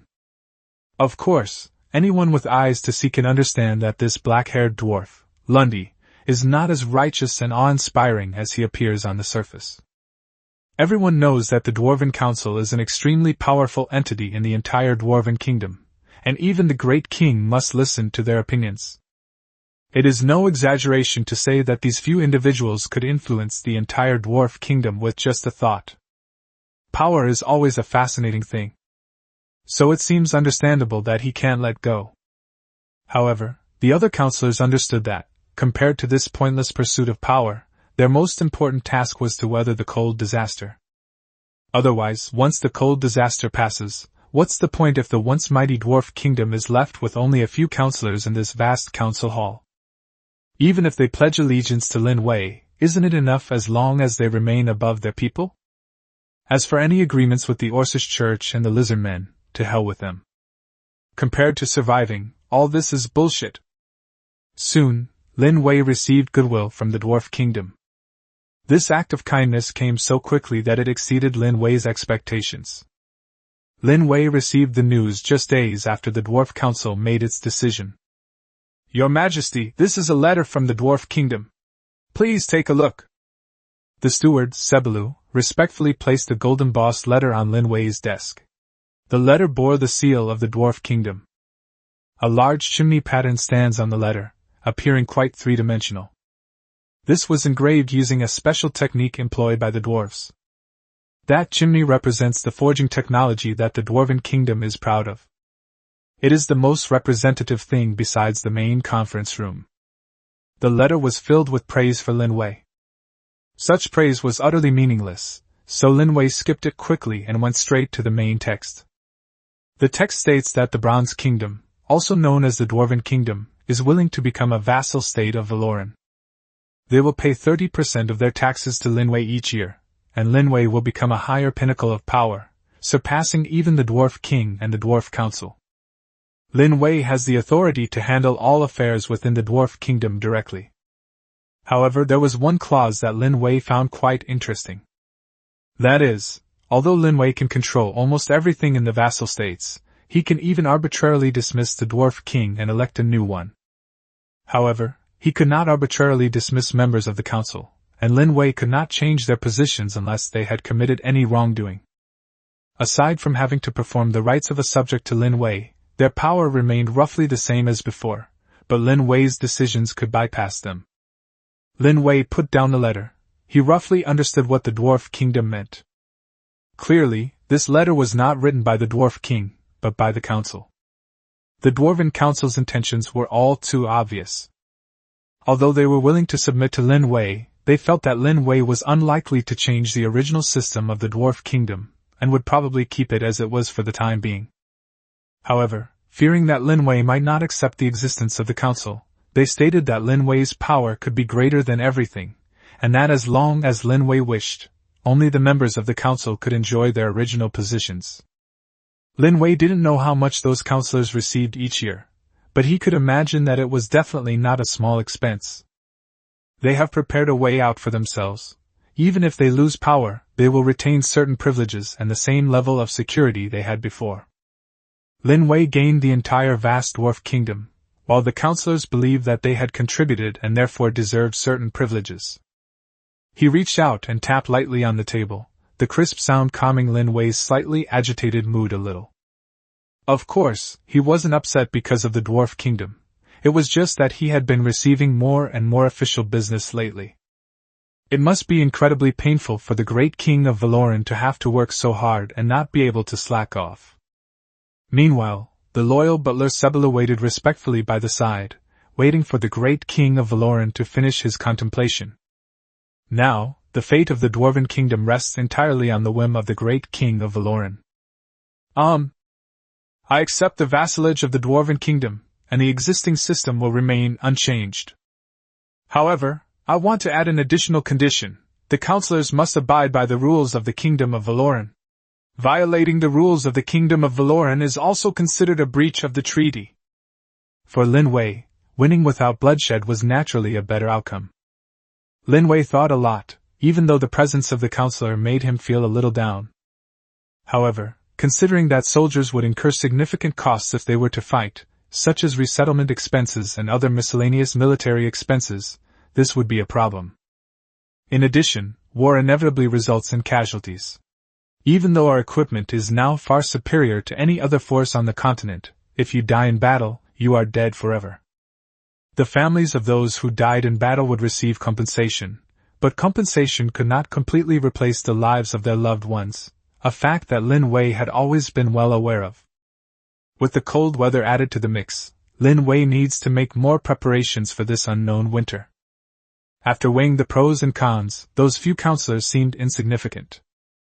Moreover, once Lin Wei sends a new Grand Knight to take over the Dwarven Kingdom, if those few dare to make any further moves, Lin Wei will show them what the wrath of the King of Valoran is all about. Yes, Your Majesty. Cybele felt even more admiration for Lin Wei. As a new butler valued by the old butler Sebastian, he has always been considered quite clever. The fact that the Dwarven Kingdom was willing to become a vassal of Valoran undoubtedly saved Valoran a lot of effort, and the possibility of a separation. This is naturally a better choice for the Kingdom of Valoran. Of course, more importantly, the only remaining hostile forces in the southern continent are the Orcish Church and the Lizardmen. When the Lizardmen, like the dwarves, voluntarily become vassals of Valoran, then the Orcish Church will have truly met its end. Because the Nazar tribe was originally one with Lin Wei, without the support of these two great kingdoms, the poor Beastman Church was naturally like a rootless duckweed. Soon, Cybele left with the letter written by Lin Wei, and the letter arrived in the Dwarf Kingdom. Then the vassal state would become a reality. Chapter 469 God Doesn't Care. The news that the Dwarf Kingdom had become a vassal state of Lin Wei spread quickly. What even seemed a bit outrageous to the dwarf counselors was that the Nazar tribe, who had previously been indifferent to them, actually offered them some food. They also allowed the dwarves to trade in the territory of the cat people. It was only then that the dwarf king and counselors realized that the Nazar tribe's lukewarm attitude was truly due to the kingdom of Valoran. The Orcish Church once extended an invitation to the Nazar tribe, hoping they would become allies in the fight against Lin Wei, but Kachi ruthlessly rejected it. The Nazar tribe even voluntarily gave up all the benefits that the Orcish Church had brought to them, and forcibly expelled all the priests from the Nazar tribe's territory. You must understand that this continent is not stable right now. On this continent where war could break out at any moment, priests are an absolutely indispensable force for every nation. Otherwise, with their limited alchemical skills, if the soldiers were injured, it would be no different from a death sentence. Although in this chaotic continent, human life is actually not worth much. But soldiers are the foundation of a nation, and no king wants to see his soldiers wounded and unable to return to the battlefield. The Dwarven king sighed, and the entire Dwarven kingdom became a vassal state of Valoran. We no longer have autonomy. If Lin Wei so desires, he, the king, can be immediately deposed and replaced by any other candidate, and none of his subjects, including the parliament, would object. They dared not voice any objections. However, the dwarf king did not feel too much of a loss because of this. He even felt a sense of relief. At least he no longer has to worry about being judged by the senators or being called a puppet king. Because now not only has he become a puppet of Valoran, but haven't the council members also ended up in the same predicament? A feeling of exhilaration welled up from the bottom of his heart, and he suddenly burst into laughter as the corners of his lips turned up. The soldiers and maids serving the dwarf king exchanged bewildered glances. However, even though the dwarf king had little power, he was not someone they, as commoners, could discuss. Lei was in a bad mood. To be precise, her mood hadn't been good since the cold disaster began. There hasn't been a cold disaster on the entire continent for a long time. The last cold disaster was recorded 200 years ago, before Lei was even born. I don't really feel the reality of this sudden disaster. But when she became the holy maiden of the Orcish Church and had to consider the people and everything else, this sense of oppression arose. This strange sense of oppression made it hard for her to breathe, and she woke up countless times at night, almost unable to hold on any longer. If it weren't for her belief in avenging her brother, her health would probably have collapsed long ago. Looking at the hazy night outside the window, Lin tightened his thin clothes and pulled the quilt over himself. Even in the warm bed, the cold wind seemed to blow directly into her body through the closed window. Thinking back to the past when she and her younger brother depended on each other for survival, she couldn't help but feel a deep sadness. However, this grief was soon overwhelmed by despair. Because she had just learned that the dwarves had switched sides and become a vassal state of Valoran in exchange for space to live, and had even driven out all the orc priests stationed in their territory. This shows that the dwarves were truly determined. Because their land produces very little food, they rely on manufacturing weapons to trade with surrounding tribes or countries in order to sustain themselves for a year. The sudden cold disaster was undoubtedly a blow to the dwarves, but the absurd speed at which they defected was beyond Lei Yin's imagination. She had assumed the dwarves would at least seek help from the Orcish Church, and she had even planned to give them some food to appease the dwarven leadership. Although some civilians will have to be sacrificed, that's the cruelty of war. Isn't it only natural that some will be abandoned? However, she never expected that the dwarves seemed to understand that even the Orcish Church would be too busy to help themselves during the frostbite, so they simply abandoned the idea of asking for help, and became Lin Wei's vassal state.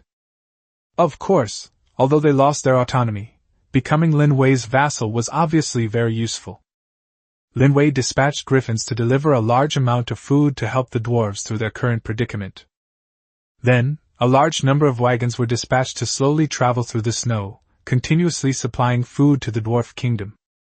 Large quantities of food were transported to the dwarven kingdom, helping not only the dwarven leadership but also countless poor dwarven subjects, preventing them from freezing to death in this sudden disaster. Therefore, when the Knights of Valoran arrived in the dwarven kingdom, the ordinary dwarven subjects not only did not reject the arrival of these human soldiers, but even took the initiative to welcome them. Since they were all destined to be oppressed and ruled anyway, the poor dwarven high command was already struggling to survive, so how could they possibly care about these poor commoners? Therefore, when the new rulers arrived with food, they even regarded the king of Valoran as a god. Only a compassionate deity would spread warmth to humanity like the great god of light. Lei Yin sighed silently in his heart. Without the help of the dwarf kingdom, if the cold disaster continues, the lizard man tribe probably won't last much longer. To be honest, she didn't know if the lizard men still had the confidence to continue fighting Lin Wei. Right now, the only remaining power in the southern continent is the Naz tribe, which hasn't yet declared its stance. Their strong rejection of the Orcish Church led Lei Yin to label the Nazir tribe as potentially allies of Lin Wei. After all, no country would refuse a priest unless they already have other channels for priesthood. The Orcish Church is a newly independent church that took the initiative to establish itself, and as a newly formed church, it is naturally far inferior to the human church. Once the lizard man can no longer fight Lin Wei, she will have completely lost hope. The so-called independents naturally became a joke. They will be dealt with by the Northern Vatican through trial. To become a true heretic, the entire Orcish Church will pay the price for its foolishness and recklessness. Thinking about this, Lei Yin suddenly felt a little annoyed. The hazy night seemed to make things even more unpleasant. Why did the great god of light only grant them the healing abilities of priests, and not greater powers? Ideally, it should be a force stronger than Lin Wei's legion. Unfortunately, God would not listen to her prayers. I wouldn't have done that before, I won't do it now, and I probably won't do it in the future either. Because God doesn't care about the feelings of ants. Chapter 470. The victor is king, the loser is villain. Early morning. Lei Yin, who had been asleep for 2 or 3 hours, was awakened by a scream. Then came a series of hurried footsteps, and a guard's voice came from outside the door. Your Majesty! Something terrible has happened. The lizard men tribe says they want to expel us. Now the orc priests in every town are being attacked. Our guards are fighting desperately, but they are being driven back in defeat. This sudden uprising came without warning. Although the Orcish Church itself was not weaker than the Lizardman tribes, the Orcish church was able to survive only because it lived on the lands of the lizard men and dwarves. As entities similar to the Adventurers Guild and the Mage Guild, the objects they can rely on are fundamental to their development. Lin then seemed to wake from a dream. She quickly dressed and opened the door, leaving the messenger with only a cold and beautiful face. She showed no expression, as if the lizardman's sudden attack no longer mattered. "Tell me slowly. We are the Great Holy Sea, how could we be so despicable? The great God of light will give us the strength to overcome difficulties." The guards were dumbfounded. He had previously thought that the newly chosen saintess was quite attractive. But at this critical juncture, when the Orcish Church's survival was at stake, why did he get the feeling that this saintess's mind wasn't quite working properly? But he couldn't care less about that anymore. Perhaps this saintess, who seems to be losing her mind, really does have a solution. A glimmer of hope arose in his heart, and with that feeling, he asked, "Your Holiness, do you have a solution?" Lin remained unfazed. "Of course. The great God of light will help us through this difficult time." Lin Wei never expected to meet the Holy Maiden of the Beastman Church in this way. It had only been a week since the Dwarven Kingdom had become a vassal state of Valoran, and the little lizard men were already getting restless. In just half a month, they launched a swift and decisive attack on the Orcish Papacy's guards and knights. The poor Orcish guards and knights were beheaded before they could even react to what was happening. They probably never understood why the lizard men, who were originally allies, would suddenly turn against them until their deaths. As a result, the entire operation collapsed in just a few days. Of course, in addition to the lizard men who contributed greatly to the attack on the Orcish Church, the Nazar tribe also played a significant role.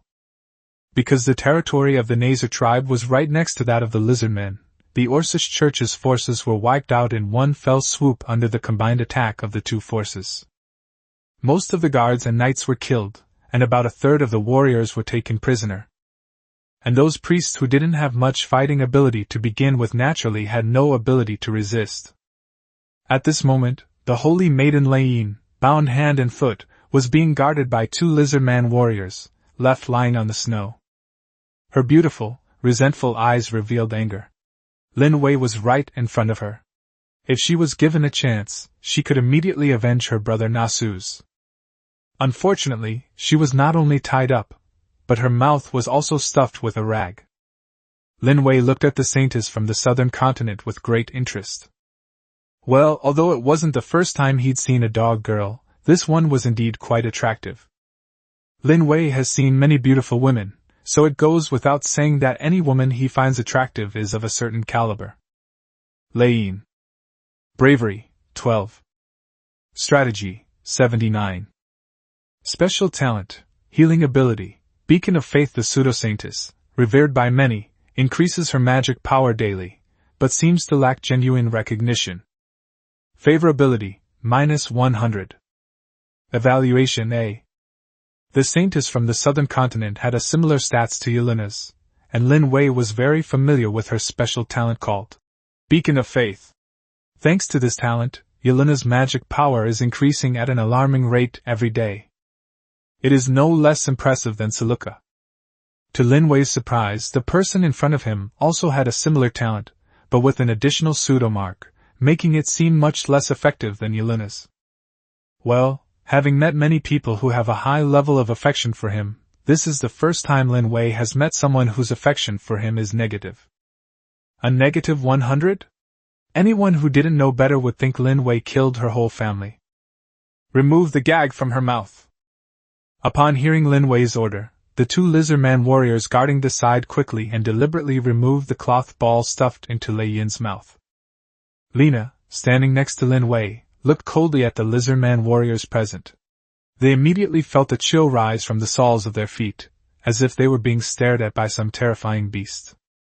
The bright red moon in Lina's hand was dazzling, and the lizard-man warriors all swallowed hard. They had long heard of her formidable reputation. The renowned Valoran guardian knight, Reina, is Lin Wei's personal bodyguard, protecting him and ruthlessly eliminating anyone who wants to harm him. With his mouth freed, Lei Yin immediately began to curse. Hypocritical monkey Nolans, if you have the guts, let me go! Lin Wei's expression turned somewhat strange. Well, as the holy maiden of the Orcish Church, she was even more pathetic than he had imagined. With her fighting skills, Lina could take her life in a single exchange. Madam, have I done anything that particularly angered you? If so, please allow me to apologize to you. Lin Wei's politeness was met with a moment of silence from Lei. A chilling sense of oppression just came over me, clearly emanating from Reina, who was standing next to Lin Wei.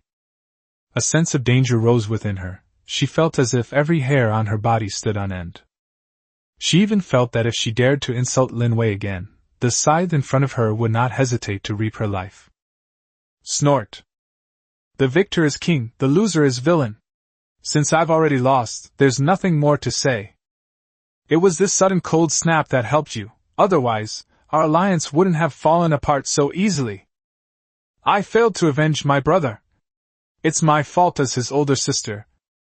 Upon hearing the other person mention his younger brother, Lin Wei suddenly remembered. Many years ago, when he was still a minor viscount, he did fight against the Orcish legions. At that time, he was far less powerful than he is now, and he paid a heavy price to protect the territory of Luiska. Unexpectedly, this saintess of the Orcish Church was actually the sister of that kobold. That brainless kobold Nasus certainly left a deep impression on Lin Wei. Chapter 471 My life has been like walking on thin ice. When Lina learned that the kobold who had almost killed Lin Wei was the younger brother of the Holy Maiden of Thunder Silver, much of the ice and snow beneath her feet melted. A wave of heat rose from her body, and she almost couldn't resist ending the life of the defeated saintess in front of her with a single stroke. But she quickly suppressed her emotions. Because she knew perfectly well that Lin Wei would deal with Lei, and as a guardian knight, all she had to do was obey Lin Wei's wishes. If she impulsively killed Lei here, it might create a rift in Lin Wei's heart, which is something Lina absolutely does not want to see. Unfortunately, Lin Wei was unaware of Lina's true thoughts. If Lin Wei knew, he would probably burst out laughing. Thunder Silver might have some use for the other priests of the unifying Orcish Church, but that's about all it is. Even if Lina couldn't control her emotions and killed Lei here, Lin Wei wouldn't say anything. How could the person before him possibly be compared to his guardian knight? Moreover, Lina is not only his guardian knight, but also his woman. Lin Wei did not continue his conversation with the holy maiden Lei. As the king of Valoran, his time was extremely precious. Lin Wei generally approved of the Lizardman tribe's sensible behavior. With the help of the Kachi and Nais tribes, Lin Wei actually solved the problem of the southern continent without any effort. Although with Lin Wei's current military strength, it wouldn't be difficult for him to wipe out the lizard men and dwarves of the southern continent. However, it would be best to solve the problem without bloodshed.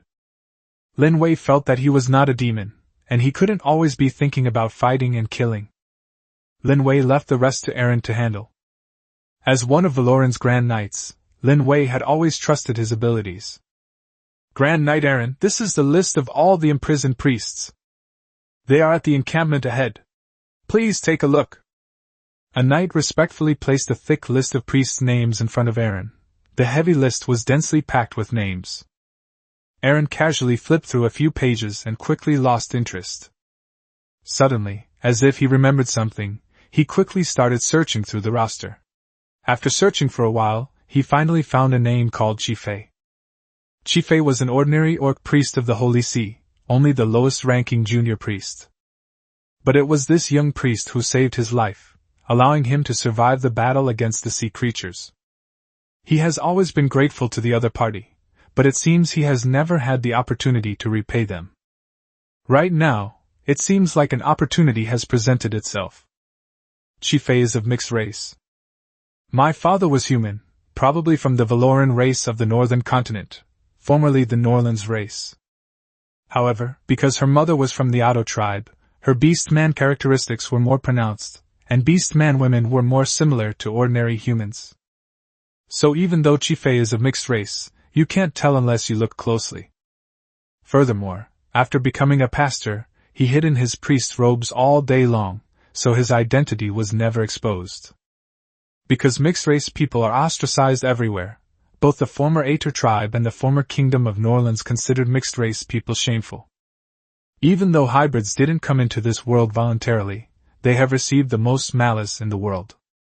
Chifei's original idea was to diligently learn healing magic, then serve the god of light forever, becoming an unknown little priest, and living out the rest of her life peacefully. But things don't always go as planned. It's always uncertain whether tomorrow or an accident will come first. When the lizard men rudely imprisoned the priests together, she realized that the so-called peace and security did not exist at all. There has never been any stability in this world. Even the mighty Orcish church will one day be destroyed. Former allies can turn against you, without even giving them a chance to react. She was originally stationed in the Valoran territory, but the old priest who had been kind to her wanted someone to take her place, so she went to the territory of the Lizardmen tribe. As she was being escorted in a carriage to an unknown region, Chifei thought to herself that it was probably all over. Because the Lizardman soldiers guarding them would often grope some of the priests who were reasonably good-looking. Some pastors were even dragged out and forced to do some disgusting things. When the priests were taken away and returned, their eyes were lifeless, as if they had lost all hope for the future. Chifei huddled in the corner, her body trembling slightly, because misfortune might befall her at any moment. If that's really the case, it would be better to be dead. The male lizardmen were not at all to her aesthetic sensibilities, and coupled with her experience of being abandoned by her father, she had an innate aversion to men. Before she passed away, her mother told her again and again that her father had simply gone to a faraway place, and had not abandoned them. Despite this, she still harbored resentment because she had lacked a father's love since childhood. But she was kind at heart. Otherwise, they wouldn't have taken the initiative to treat Aaron when he was injured. My mother said that my father had strong muscles and broad arms, and it would feel very comfortable to snuggle into his arms. However, Chifei had never enjoyed her father's embrace, and over time, this became the thing Chifei longed for most. A beautiful image gradually formed in her mind, eventually becoming her ideal. When she saw Aaron, it was as if Aaron's image suddenly overlapped with the image of her father that she had imagined for more than 10 years, which is why she came out to save him without regard for anything else. I wonder if that strong knight survived? In the end, I suppose I've done one good thing in my otherwise miserable life? Just as she was lost in thought, her stomach started growling again. She was treated very poorly after becoming a prisoner of war, and she hadn't had a proper meal in a long time. If this continues, I'm afraid we won't survive this cold snap. Clang! The door to the cell where many priests were imprisoned was opened, and the clanging of chains sounded like a curse. Those soldiers are probably here to have some fun again. Each time the chains clanged, an innocent female priest would be taken away and become a tool for the soldiers' amusement. Chifei was like a frightened kitten, trying her best to curl up in the corner and let the other priestesses block her way. She just hoped the soldiers wouldn't notice her. However, the voice of the leading soldier suddenly pulled her into the abyss. Who is Chifei? Our great knight wishes to see you. Chapter 472. Perhaps God really did respond to our expectations. As Chifei's name was called, many pastors looked at each other in surprise. Most of them didn't know each other, but the soldiers never specifically asked for names when they came to have fun. This left the imprisoned priestesses somewhat bewildered. However, today was different from usual. Instead of the ugly lizardmen soldiers, they were replaced by soldiers from Valoran. Their armor gleamed, and the long swords at their waists were of exceptional quality, making them far more powerful than the lizardman warriors. Chifei huddled in a corner, trembling. She didn't know why the other person had come looking for her. But it's definitely not going to be anything good. The leading soldier shouted for a long time, but no one responded, so he started checking them one by one. Soon, they spotted Chifei in the corner. Miss Priest, what's your name? There are more than a dozen priests imprisoned here, but none of them are named Chifei. However, the roster clearly states that the pastor named Chifei is imprisoned here. Chifei did not agree, but Aaron, who had been standing behind the soldiers, came over and said, Don't frighten the priestess. Miss Pastor, may I ask your name? Erin's voice sounded somewhat familiar to Chifei, as if she had heard it somewhere before. It was Erin's gentleness and politeness that gradually calmed her initial fear. She shakily raised her head and looked at Erin's gentle face, memories flooding back like a tide. 2 years had passed since the great war between the sea creatures and Valoran, but Erin had still left a deep impression on her, so she was still very happy to see him again. As a pastor, the fact that the people she helped survived is the greatest recognition of her efforts. Compared to when Erin's face was pale from blood loss, he now appears much more resolute. Mr. Erin. She timidly called Erin's name, but quickly realized something was wrong, because she had just heard the soldiers call Erin Great Knight. It was extremely impolite of me, a mere pastor, to address Erin by his first name. Honorable Sir Erin, is there anything I can do to help you? Chifei wrapped her priest's robe tighter around herself, even though she believed that the resolute knight before her would not do anything to her. However, having witnessed sordid things in such a dark place for a long time, it's inevitable that she would become wary. These subconscious actions are simply the body's self-protective mechanisms. Erin smiled and said, Dear Miss Chifei, thank you for saving my life back then. If it weren't for you, I would probably be dead by now. Erin had lost an arm at the time, and if it weren't for Chifei helping him treat the wound and stop the bleeding, he probably would have gone to see the God of Light before reinforcements arrived. As a pastor, Chifei had naturally healed many soldiers, but this was the first time she had been thanked like this. Most of the soldiers were too in pain to think clearly, or they felt that this was what they deserved, so they were not very polite to the priests. If this is true for ordinary soldiers, then it goes without saying that the captains of 10-man squads and even the captains of 100-man squads are already unattainable figures for Chifei. Even in the Legion, this rank would only be considered that of an adjutant. Erin's rank is one level higher than that of a centurion knight. He is a true pillar of the state. There are only 3 Grand Knights of Valoran in total. Although Erin has been a Grand Knight for the shortest time, no one dares to underestimate him. So when Erin thanked her, Chifei felt flattered and overwhelmed. She frantically tried to say something, but all she could manage were syllables like, no. Her face turned bright red as she felt anxious about her clumsiness. Erin then said in a low voice, To thank you for your help, I hope to help you leave here. If possible, I would like to invite you to lunch. Of course, the meal will be at a tavern. My family owns a tavern, so you don't need to worry. I can assure you that the ingredients will be very fresh. During this famine, being able to eat one's fill was a luxury. For Erin, however, the freshness of the ingredients is still very important. This confidence comes from Valoran's formidable strength.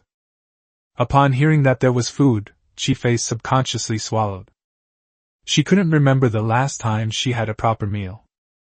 Being able to have a proper meal is undoubtedly a luxury for her. Besides, given Erin's status, even if he really did take a fancy to her and wanted to do something bad to her, she would still be considered to be marrying above her station. However, he preferred to believe that this resolute knight wanted to repay her kindness from years ago. Thank you so much, Grand Knight Erin. Erin smiled slightly. You don't need to call me that, just call me Erin. The surrounding priests looked on with envy when they heard that Chifei was able to leave this place and even have lunch with this great knight. They would certainly prefer a great knight like Erin to those rude soldiers. Moreover, Erin appears to be physically imposing, and although his appearance is not particularly outstanding, his gentle demeanor is enough to move most women. Of course, the most important thing was Erin's identity, which made them fall in love. Great Knight of Valoran. There are only 3 Grand Knights in Valoran, making them arguably the most powerful beings besides King Lin Wei of Valoran. Unfortunately, Erin didn't give them a second glance. Even though some of them kept looking at him with seductive eyes, he simply ignored them. Erin naturally took Miss Chifei to the Deer Cry Tavern. He wouldn't dare secretly have dinner with other women behind Nim's back. Although powerful and influential men on this continent can have many wives, he already has Nim, and Nim alone is enough to bring him peace of mind. His heart seemed too small, so small that it could only hold Nim alone. On the way, he chatted enthusiastically with Chifei, talking about the dejected days after he lost his arm. They talked about dear Nim, his daughter Ancini, and his youngest son. Chifei listened quietly the whole way, but her eyes suddenly reddened as she listened. She didn't know why her eyes welled up with tears. Perhaps it was because Aaron's eyes lit up when he mentioned Nim. Perhaps she felt regretful because she didn't have a husband who loved her as much as she did. Or perhaps it was this feeling of chatting like ordinary friends that was a special sensation she had never experienced before in her life. Anyway, you should shed a couple of tears for your newfound freedom. She thought she would be dragged out and violated like her other companions. But it seems the God of Light truly heard her prayers and responded to her expectations. Chapter 473 The Inescapable Reality. The cold snap is not over yet. The problem of the southern continent was then solved. Now the entire southern continent is practically his. The Lizardmen tribe and the Dwarf Kingdom both became vassal states, and the Nazer tribe was naturally no exception. Kachi himself was Saruka's father, so their relationship was unbreakable. So, including the territory of the northern continent, only the white elves of the eastern continent and the scattered night elf tribes remain. Because the relationship between the succubus kingdom ruled by Bai Di and Lin Wei had long been inseparable. Well, if Lin Wei wanted to, even Bai Di herself could have close contact with him. However, Lin Wei does not have such a thought for the time being. Looking out the window at the snow falling, the black tea in front of me was just poured by Erilu. Lin Wei felt like it wasn't real. An indescribable feeling lingered in my heart. It wasn't some kind of ominous premonition. However, once you're in a high position, you get a feeling of loneliness at the top. Knock knock. Just as Lin Wei was lost in thought, there was a knock on the door. A soft, sweet voice came from outside the door. Your Majesty! Open the door quickly. Salas can't hold on much longer. As the door creaked open by Erilu, the pile of parchment scrolls that Salas was holding fell to the ground. The soft carpet was covered with parchment scrolls, which left Salas momentarily at a loss. Lin Wei sighed softly, walked over to the scattered parchment scrolls, and bent down to help pick them up. Although he didn't say a word, his silence and occasional sighs made Salas feel extremely wrong. There's nothing we can do, they're just that small and haven't fully developed yet, so it's normal for them to be a little weak. After all, white elves are so long-lived, so it's perfectly normal for their growth cycle to be a bit long. Even when Gotti grows up, Salas might still look like a little girl. After all the scattered parchment scrolls were picked up, she began to tell Lin Wei about the southern continent with great interest. Lin Wei entrusted most of the political affairs of the southern continent to Salas. However, as vassal states of Valoran, the two countries don't actually have that many things to deal with. However, because Lin Wei did not say whether their original political officer team would continue to be used, all the questions were sent over, instead of being resolved domestically. From now on, these issues will be handled by our political affairs team. Just send a senior and trustworthy political affairs officer to lead their team. Sending things over there to us for processing isn't a long-term solution. First of all, the processing speed will be much slower, and even with the help of griffins to transport these documents, it will still take a lot of time. Understood, Your Majesty. Salas responded, saying that Lin Wei's actions had lightened her burden. Although she was just a little slave when Lin Wei picked her up, as her working hours increased, little Salas said that her recent working hours seemed to be a bit too much. Especially after the events in the southern continent. Seeing that Salas was still somewhat sullen, Lin Wei understood why she was unhappy. Valoran is a vast country, and even with a team of government officials to help handle things, his own secretary still has a lot of work to do. The matter in the southern continent could actually be handled by Kachi. After all, Kachi is his father-in-law, so it's only right that he helps with these issues, isn't it? After all, Kachi dotes on his daughter Soka so much. He certainly wouldn't refuse such a small request. So he began. Secretary Salas. When she heard Lin Wei suddenly call her by her name so formally, Salas's eyes widened in shock. She thought Lin Wei was going to assign her some difficult tasks again. I am very pleased with Secretary Salas's hard work lately, But secretaries also need vacations. So you are allowed to take a week off. Solace's eyes immediately reddened, and she threw herself into Eliela's arms, sobbing uncontrollably. Per Solace, she finally gets a vacation.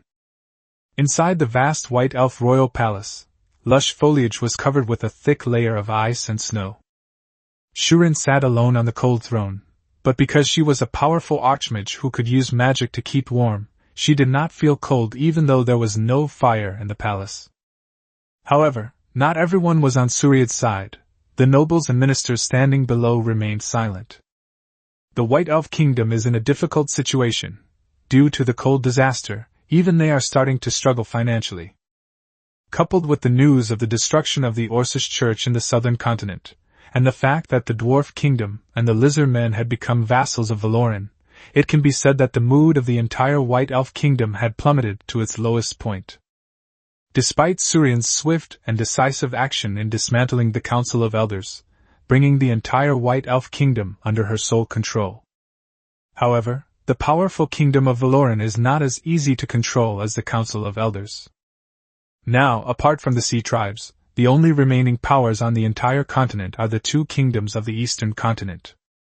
In addition, the messages she had received previously all mentioned close ties between the Succubus Kingdom and the Valoran Kingdom. Perhaps that old woman, by D, had long since become Lin Wei's vassal without his knowledge. It's truly pathetic that the pitiful old woman would rather abandon her royal glory than cling to Lin Wei's coattails. Even someone as outstanding and powerful as the King of Valoran must become his legal wife. Otherwise, she would not be willing to be with Lin Wei. However, it is clear that becoming the King of Valoran's principal wife is now absolutely impossible. Because that holy maiden Yelena of the Vatican invested in him from the very beginning, showing affection for Lin Wei when he was still a minor viscount, and then naturally becoming his wife. Thinking about this, Surin felt somewhat puzzled. How exactly did this holy woman from the Vatican foresee that Lin Wei would achieve what he has today?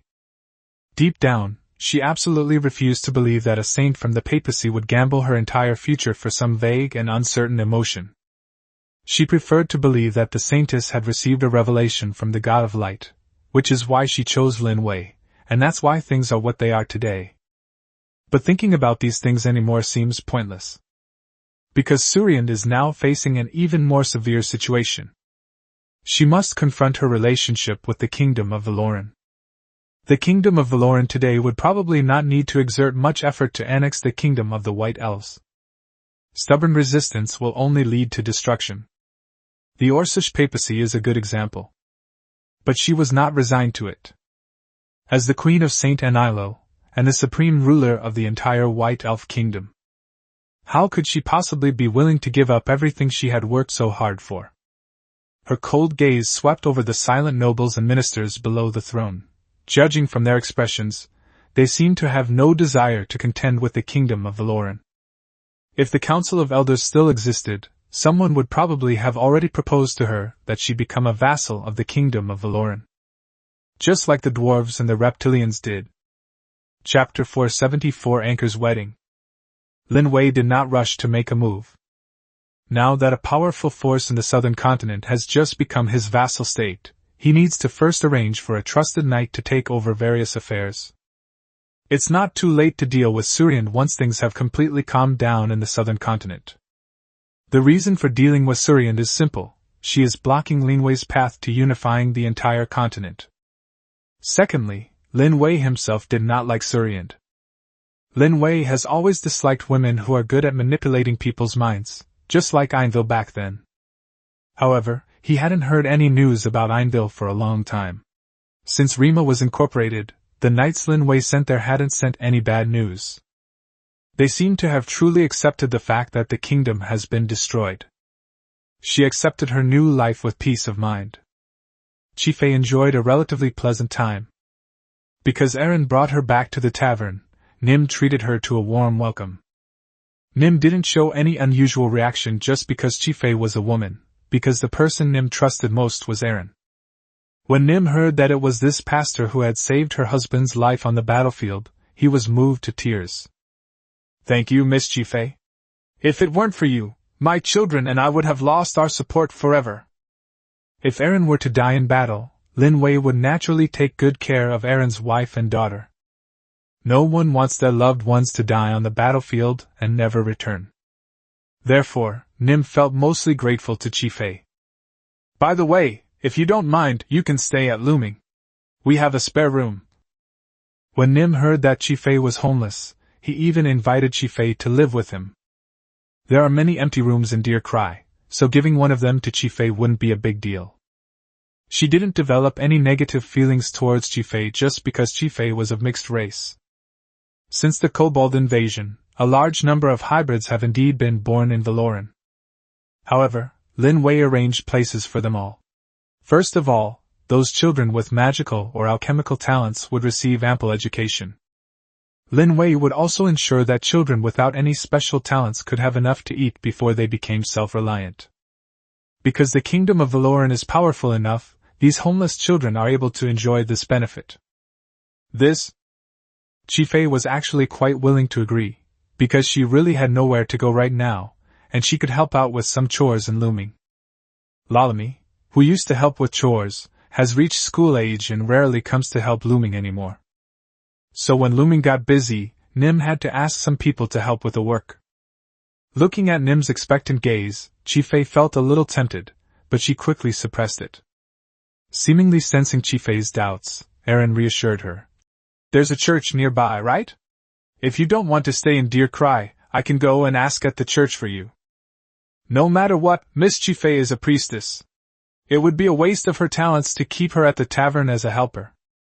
When Kiffy heard that Eren was willing to help her find a job as a pastor, she was naturally happy to oblige. After all, the Orcish papacy's power in the southern continent has been completely destroyed, and she has nowhere to go back to. Being a priest in Valoran would certainly be a good choice. However, while she was happy, she was also a little worried. As a mixed-race person, she was afraid of seeing the disdainful looks from her companions. This was the case during the Orcish Holy See era, and it's unlikely to change much in the kingdom of Valoran. But none of that matters. As long as she has a stable job that allows her to live a peaceful life during her wandering years, she doesn't mind having less contact with other pastors. She was already used to living alone. Seeing that Chi-Fei didn't object, Eren understood her choice and smiled. Miss Chi-Fei, don't worry.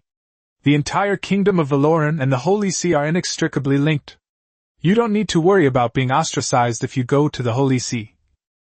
Because His Majesty said that anyone who contributes to the kingdom of Valoran is a citizen of Valoran, and there will be no objection to you because you have the blood of the Aether tribe.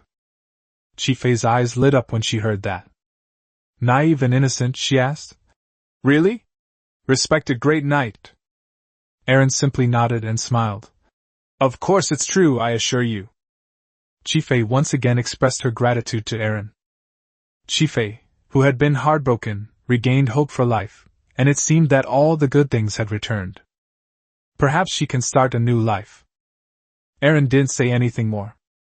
Although the king of Valoran has explicitly forbidden looking down on those mixed-race individuals, how could the contempt ingrained in the hearts and bones of the Valoran people be easily changed? At most, they would restrain themselves a bit on the surface, which was considered giving their king face. However, behind the scenes there are still small groups that openly ostracize others. If Chi-Fei were to enter the Vatican without any background, she would naturally not be given a friendly welcome. She will likely be marginalized and isolated. However, if Eren had personally escorted her in, the outcome would have been entirely different. Everyone knows that Eren is one of the 3 great knights of Valoran, so they will definitely give Eren a lot of face. At least out of respect for Eren, they won't do anything to Chi-Fei. By the way, tell me about the southern continent, Chi-Fei. I've never been to the southern continent before. What's it like there? Nim seems to have completely accepted Chi-Fei as a friend, although she feels a little regretful that Chi-Fei couldn't live in Deer's Cry. However, it seems like working for the Vatican is a pretty good option for Chi-Fei. Deep down, she was still happy for Chi-Fei. The southern continent. Chi-Fei suddenly felt a little embarrassed. Apart from the prayer wall and almsgiving every day, she really didn't seem to pay much attention to the scenery around her. All I remember are the towering city walls, the surging crowds, and the expressions on people's faces as they struggled to make a living. However, the people living in the southern continent do not have the same radiant smiles as the people of Valoran. They carry too many heavy shackles. So she began to try to recall some interesting places she had been, even though those places weren't exactly interesting when she described them, but Nim still listened with great interest. Just as the two were chatting enthusiastically, a guard suddenly appeared at the door to deliver an order. He casually placed a gift box tied with a red string on the table and said happily, "Grand Knight Aaron, Grand Knight Ankaro invites you to his wedding." Chapter 475 Surrender. Lin Wei's feelings were strange when he attended his own knight's wedding. Aside from the Grand Knight Norrell, who was maintaining stability in the southern continent, it seemed that both Aaron and Ankar were keen to pick up a priest from the battlefield. Ankar even married a priestess named Sharia. Well, Lin Wei didn't think he had any other ideas, he just felt that his great knight was a bit too capable. Lin Wei thought about it, and realized that he didn't seem to have the right to judge others. After all, wasn't his first wife a saint from the papacy? His own knight only found an ordinary priestess, but he kidnapped the most beautiful and powerful priestess in the entire continent. Ankar is already in his 30s, and he'll be too old if he doesn't get married soon. She has indeed reached the age where she can get married. Ankar's wedding was held at George Fortress. The entire George Fortress was filled with a joyful atmosphere. Ankar took his vows and proposed to Sharia in the presence of the officiant, then exchanged a passionate kiss with her amidst cheers from the crowd. I believe it won't be long before this great knight has his own child. That's what everyone was thinking.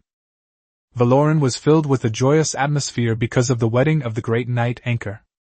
However, things weren't so cheerful in St. Anilo, within the territory of the White Elves of the Eastern Continent. Because this cold spell lasted so long, even the White Elf Kingdom has been short of food for a long time. Furthermore, because the surrounding Night Elf tribes also lacked food, they began to frequently attack the White Elf towns, causing huge losses to Surind. Although Surind is currently in charge of the White Elf Kingdom, that doesn't mean that the people under him won't have other ideas. If things continue like this, the entire White Elf Kingdom is destined to disappear in this sudden cold disaster. As a result, more nobles and ministers began to question Shurin's dictatorial behavior. Some people began to question what the Council of Elders was actually doing. Why is it that now that the country is in the midst of a disaster, there is absolutely no solution? Or is it that the lives of the people are simply unimportant? Those damn dark elves have caused us so much trouble. Why is our great queen still doing nothing? If we can't get rid of the dark-skinned elves' interference, what about food? Why can't we even supply the most basic necessities? Has the national treasury been completely emptied? I told you long ago not to fight the Succubus Kingdom, but the Queen won't listen to a word I say. I don't know what the Council of Elders is doing. The White Elves, unaware of the specifics, were still unaware that their trusted Council of Elders had long been under the control of Surind. They were also hoping that the members of the Council of Elders would speak up for them during this special time. As opposition grew, riots of varying sizes broke out in different regions. The entire White Elf Kingdom was plunged into unprecedented chaos. The soldiers were unable to quell the chaos because their own relatives were also among the rioters. If they were to attack these enraged people, other soldiers might accidentally injure their families as well. When faced with the people's backlash, the whole of San Andreas was teetering on the brink of collapse. Suriat sat on her throne, gazing at the snow falling outside the window, her thoughts churning. She understood that she couldn't stabilize the entire kingdom by relying solely on her own strength. People who don't have enough to eat will rebel. History has shown her countless times that such an event was destined to happen. Do we want to become a vassal state of Valoran? This thought arose in her mind countless times, like some kind of powerful spell, lingering in her heart. She was resentful, because everything in the White Elf Kingdom was something she had worked hard for step by step. She meticulously prepared from the moment she became a candidate for queen. Using her status as Arya's student, coupled with her exceptional talent, she stood out from many queen candidates, and became the queen of the White Elf Kingdom. Then, step by step, she eliminated the Council of Elders, an institution capable of shaking the Queen's very existence, which caused her countless troubles. Having finally unified the entire White Elf Kingdom, she couldn't wait to launch a war against the Succubus Kingdom. She thought she had made all the preparations, but it seemed that God was not on her side. Even the Succubus Kingdom, which had suffered from drought, did not lack food. With the help of the Valoran Kingdom, they even managed to take a bite out of the White Elf Kingdom in this battle. This alone was enough to make countless subjects dissatisfied with her. She was so unwilling to accept it. Why is everything I've worked so hard for so long less than Lin Wei's achievements in just 10 years? From the Griffin Knights to the Earth Dragon Knights, Lin Wei repeatedly displayed his powerful muscles. He proved to everyone on the continent that he was the most powerful king on the continent. He did it. Thus I, who shared the same ambitions, became a loser. It felt like something had suddenly shattered in my heart, and a metallic sweetness welled up in my throat. Then he spat out a mouthful of blood, the bright red blood staining the carpet a bewitching color, like a withering spider lily. The knights and maids who had been serving around the throne looked surprised, but before they could make a move, Suryad reached out to stop them. I'm fine. Summon the messenger. I need to write a letter to the King of Valoran. The White Elf Kingdom is now absolutely no match for Valoran. If this continues, the entire White Elf Kingdom will only crumble. Soon, the messenger arrived, bringing a brand new parchment scroll and a quill pen. Suryad took a deep breath. It's like letting go of a long-held obsession. Perhaps, this is her final fate. After she ceases to be the queen of the White Elf Kingdom, becoming a traveling mage seems like a pretty good option, doesn't it? Once the obsession is let go, all that's left is peace of mind. Suryad began to write briskly on the parchment scroll. The nobles and ministers seemed to have guessed what the queen was doing. They didn't say anything, nor did they try to stop Suryad. For them, nothing is more important than survival. Even if Suryad were to step down, it would simply mean a change of ruler for them. Perhaps Lin Wei will be too lazy to change the existing system and let them continue in their current positions? But no matter what, as long as Valoran provides the food, the entire White Elf Kingdom will not have to worry about being destroyed. Chapter 476 The Empire on which the sun never sets. Lin Wei hadn't expected this. Because of a single cold disaster, the entire continent, except for the boundless sea area of the western continent, was brought under his control. The scattered night elves quickly surrendered under the siege of Lin Wei's army. In particular, Lin Wei, in addition to his overwhelming martial prowess, was willing to provide them with food, which made the night elves, who originally intended to rebel, readily become Lin Wei's vassals. Although management requires a lot of effort, as the legion grows, Lin Wei has also selected a new group of knights to take on these important responsibilities. Because he can see the panel, Lin Wei is not afraid of choosing disloyal people. Lin Wei even discovered that the knights he promoted were almost all 100% loyal. With Lin Wei in power, and the Kingdom of Valoran now being the most powerful kingdom, the situation is dire. Everyone was full of hope for the future, so their loyalty to Lin Wei was a natural consequence. Originally, Bilver was no match for the Linari, but as Bilver and Valoran became more closely connected, the exchange of ores and equipment led to varying degrees of progress for both sides. With the help of Valoran equipment, Bilver, who was originally being pushed back, gradually found himself outmatched by Luna. Later, Lin Wei held a grand wedding. The brides at the wedding included Saluka and Aruru, as well as Arya, Rina, and Baidi.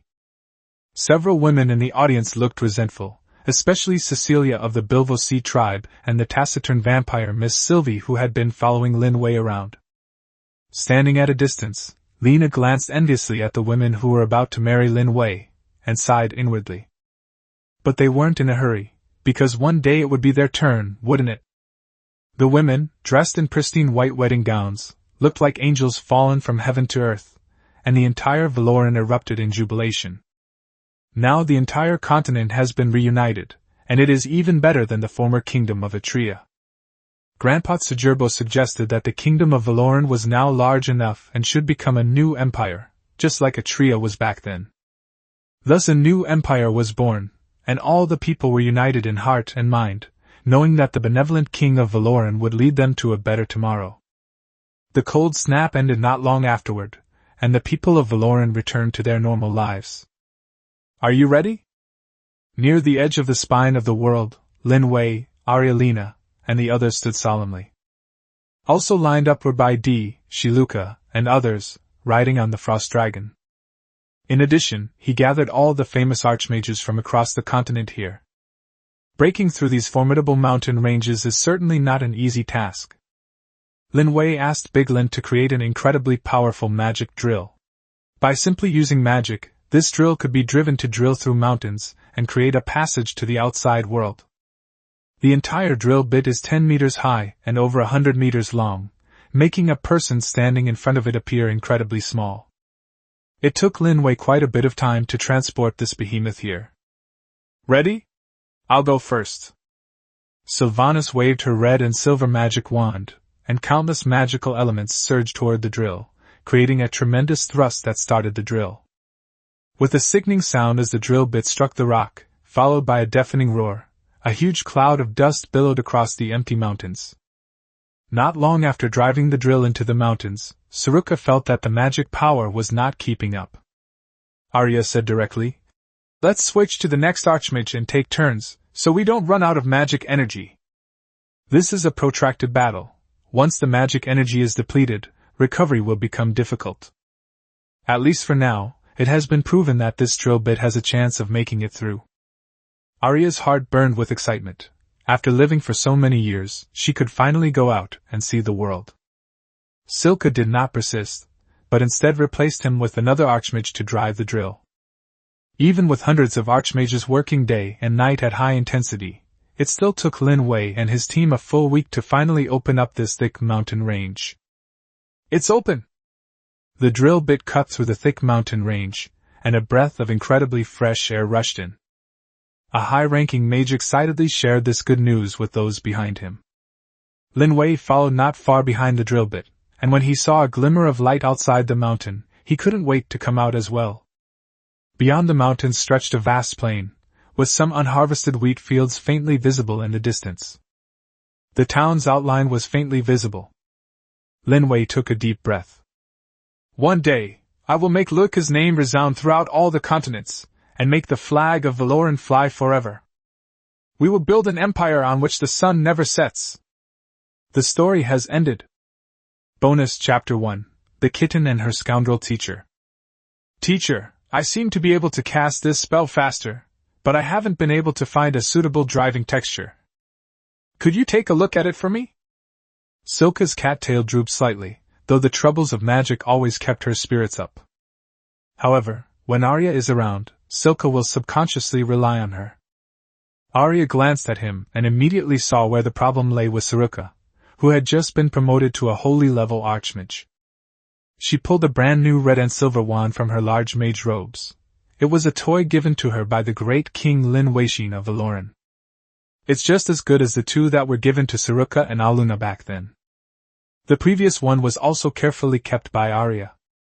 However, this has clearly become her new favorite. With Arya's guidance, the super genius magician Suruka quickly solved the problem. However, just as Arya took out her red rice-silver wand, she felt the little one in her slightly protruding belly being a bit naughty and giving her a light kick. The large mage robe swayed, attracting the attention of Suruka, who had just resolved the problem. "Teacher, please take good care of your health." Arya seemed a little guilty in the face of Suruka's concern. She felt like she had been in this state ever since she stole her man from one of her students. Fortunately, Silka always asked questions about magic, not about how Lin Wei and she got together and then had a child. "Thank you for your concern, Suruka. I am fine." Arya smiled and responded. The warm sunlight shone through her silver hair and onto her wide mage robe, creating a beautiful painting with interplay of light and shadow. "Teacher, I have another question." "What's the problem?" "How did you and Lin Wei get together?" Arya, who had been smiling, suddenly felt her body stiffen. Faced with Suruka's innocent smile, she immediately broke out in a sweat. How did you manage to get together with her? Arya didn't know. I guess I just don't want to remember it. Arya hesitated, as if she wanted to say something but then stopped herself. She didn't know how to tell Sylvia about Lin Wei's trip to Pearl Coast and Howling Snowfield with her. In this matter, I was indeed in the wrong. A hint of relief flashed across Luika's eyes. He just glanced enviously at Arya's protruding belly. She and Lin Wei had been together for so long, and Lin Wei had tried his best. Just as the dragon girl said, she had to try to get at least 1 day a week. As for Sylvia, who was left out, even with so many concubines, she still only got 2 days a week. One day, Yelena gave it to her. It's just a pity. Why didn't she and Lin Wei have a child? It's fine that Yelena is pregnant. After all, little Gotti was born first, and she wasn't even married to Lin Wei yet at that time. Now even the dragon girl Reina and Elyalo have 2 daughters. Even the teacher is pregnant. Taking a step back only makes me feel more wronged. Why is she always a little behind? You clearly tried your best, didn't you? Arya noticed Silka's sadness, but she didn't know how to comfort her. After a long pause, she finally spoke. I think you'll be here soon too. After all, the great king of Valoran is full of energy. Thanks to his fighting spirit, the king of Valoran always has boundless energy. By the way, didn't you say last time that there was still room for improvement in this fire magic? Upon hearing the mention of magic, Silka immediately became interested. Yes, teacher. I thought last time that this texture could be modified too. Seeing Silka once again immersed in the magical world, Arya finally breathed a sigh of relief. Fortunately, this student of mine, besides liking Lin Wei, also really loves magic. From the moment she was tricked into taking the position of the principal wife by Yelena, she knew that her student was too naive. If she had liked Lin Wei back then, Yelena probably wouldn't have had a chance. Arya was quite confident in herself in this matter. Extra 2, a loving father and a filial son. Gotti is already 7 years old. Lin Wei looked at his son, feeling a strange and indescribable melancholy. He resembled me in several ways in his features, but he also inherited my mother's fair skin and gentle eyes. Gotti matured very early, and perhaps due to his education, he was even able to analyze problems from many angles that ordinary Valoran knights could not see. While Lin Wei was impressed by his son's talent, he also secretly lamented that his 7 wolves had not been of any use. In order to educate his son, Mingming specially had a tailor make a set of clothes that required a waist belt, so that he could easily take off the 7 wolves' sword and discipline his potentially unworthy son at any time. The thought of his son being whipped by his 7 wolves and screaming before running into his mother's arms made Lin Wei's lips curl into a smile. It seemed to satisfy some kind of perverse sense of humor. Prince Gotti!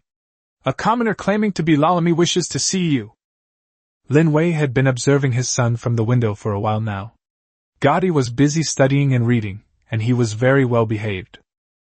Just as Lin Wei was about to leave, feeling he had nothing to do, Susan, Gotti's personal maid, rang out. Susan is the daughter of Wilfried of the First Chamber of Commerce, and she is very beautiful. It is a bit bigger than Gotti. Lalami? Lin Wei stood outside the window in silence for a long time. My memories of the Crimson Squad are quite distant now, but the memories of going on missions with my teammates and drinking in the tavern are still vivid. It feels like yesterday.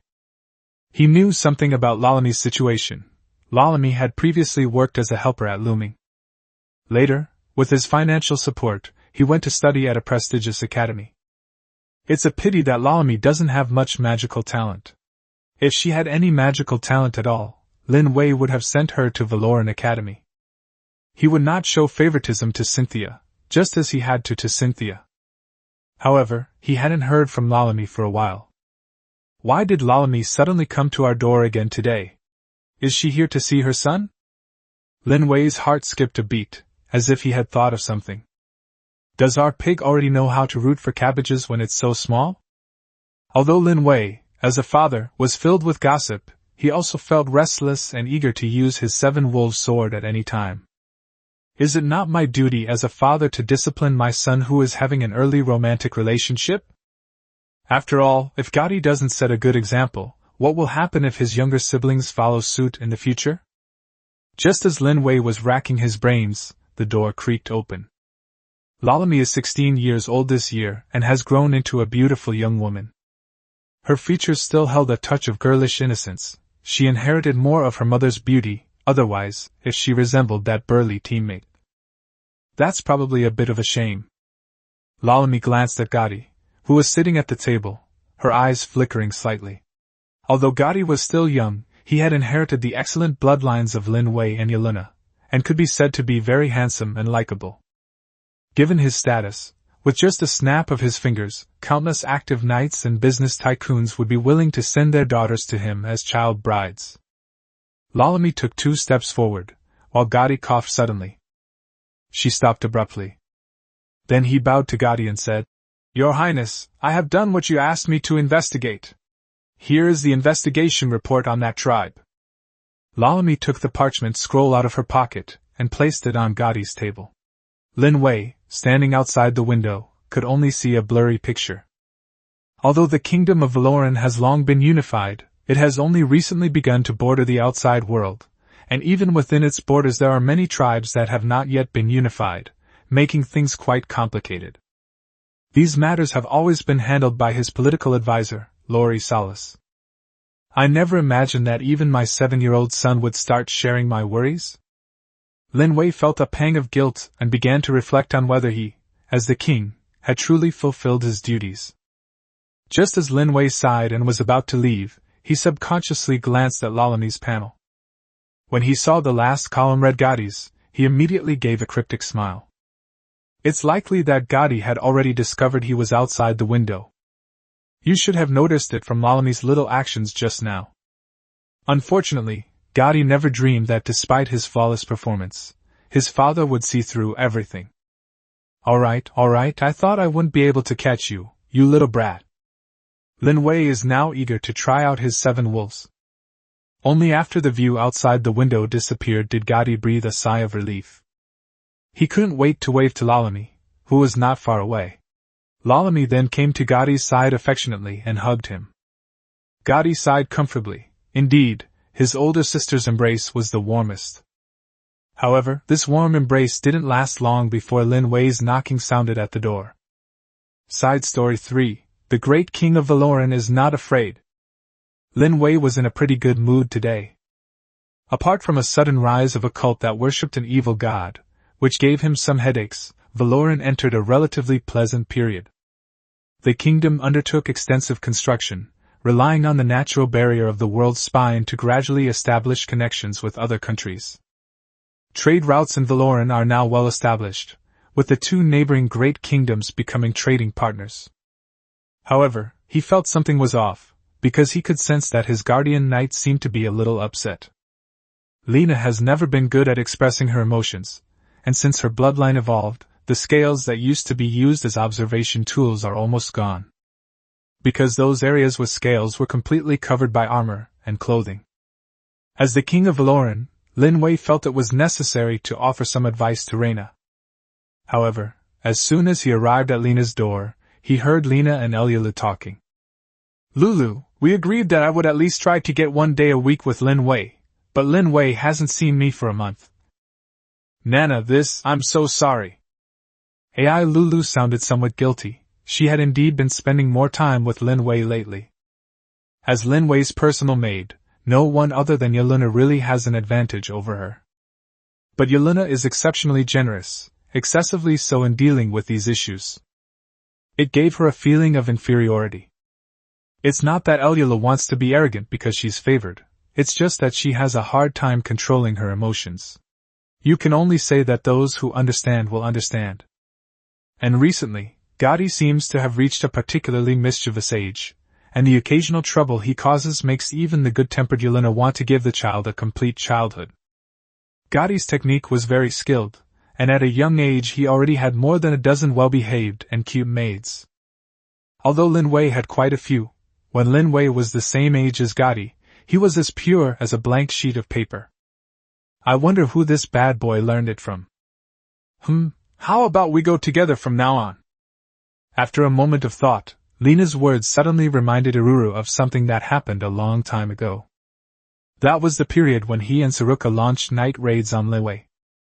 Saruka thought she was being discreet, kissing and rubbing against Lin Wei, but Arilo had seen everything.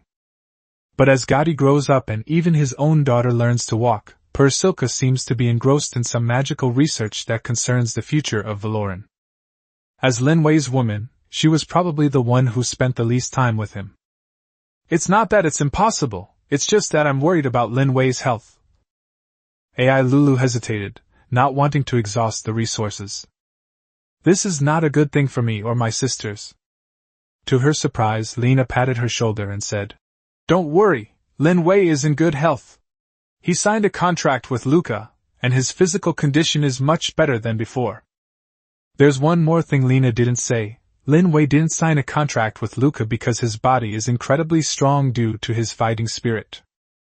Lin Wei's expression changed drastically as he stood outside the door, his heart pounding like a drum. Is this something I can hear? Or, let's just pretend we didn't hear it. So the great Valoran dynasty headed toward the training grounds. Tonight, in order to demonstrate the wisdom and bravery of the king of Valoran, I will sleep with the soldiers. It's not because I'm scared. That's right. Bonus Chapter 4, She's a queen, but am I not? The first kingdom to establish diplomatic relations with Valoran was called Ironwing Sky.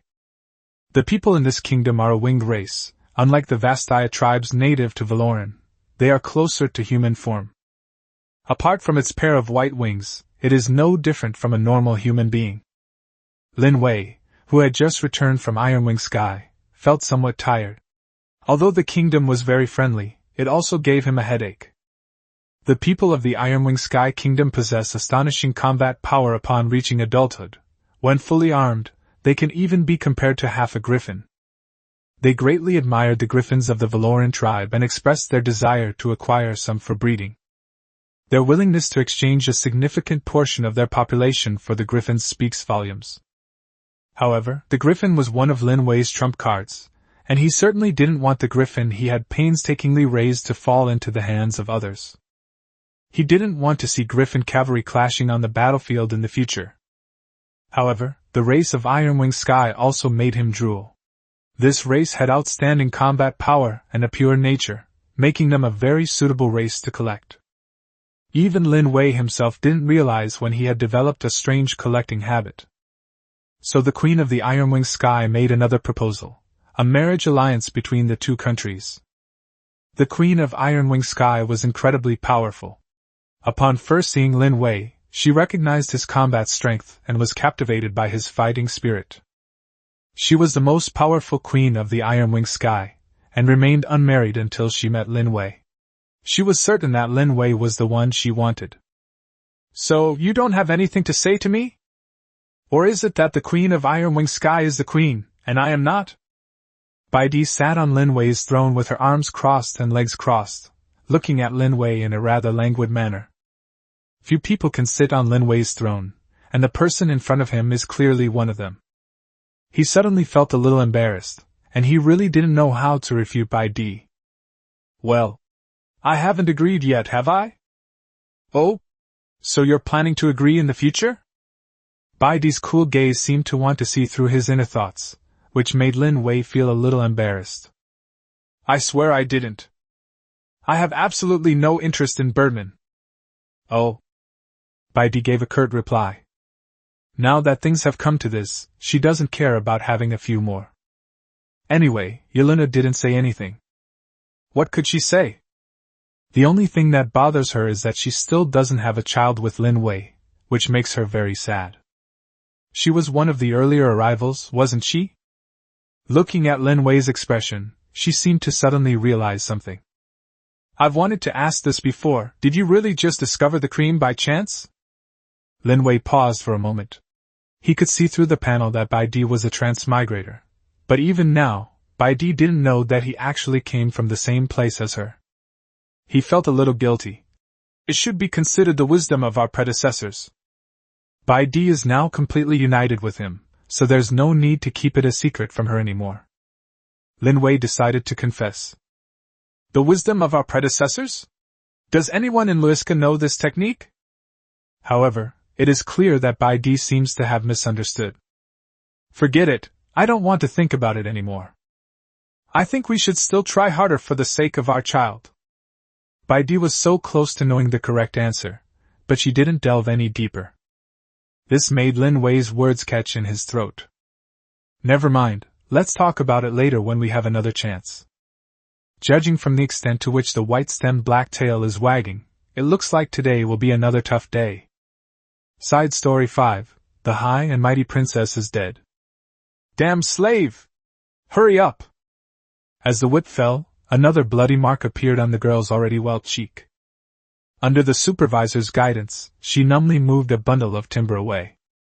If she pauses even slightly, she will undoubtedly be met with a whip. Although she was dressed in rags and had many scars on her face, one could still glimpse her former beauty beneath those scars. However, she was clearly in a terrible state at this moment. Her blonde hair was greasy and sticky, and through the sunlight, one could vaguely see some kind of creature moving around. It's probably a flea or something similar.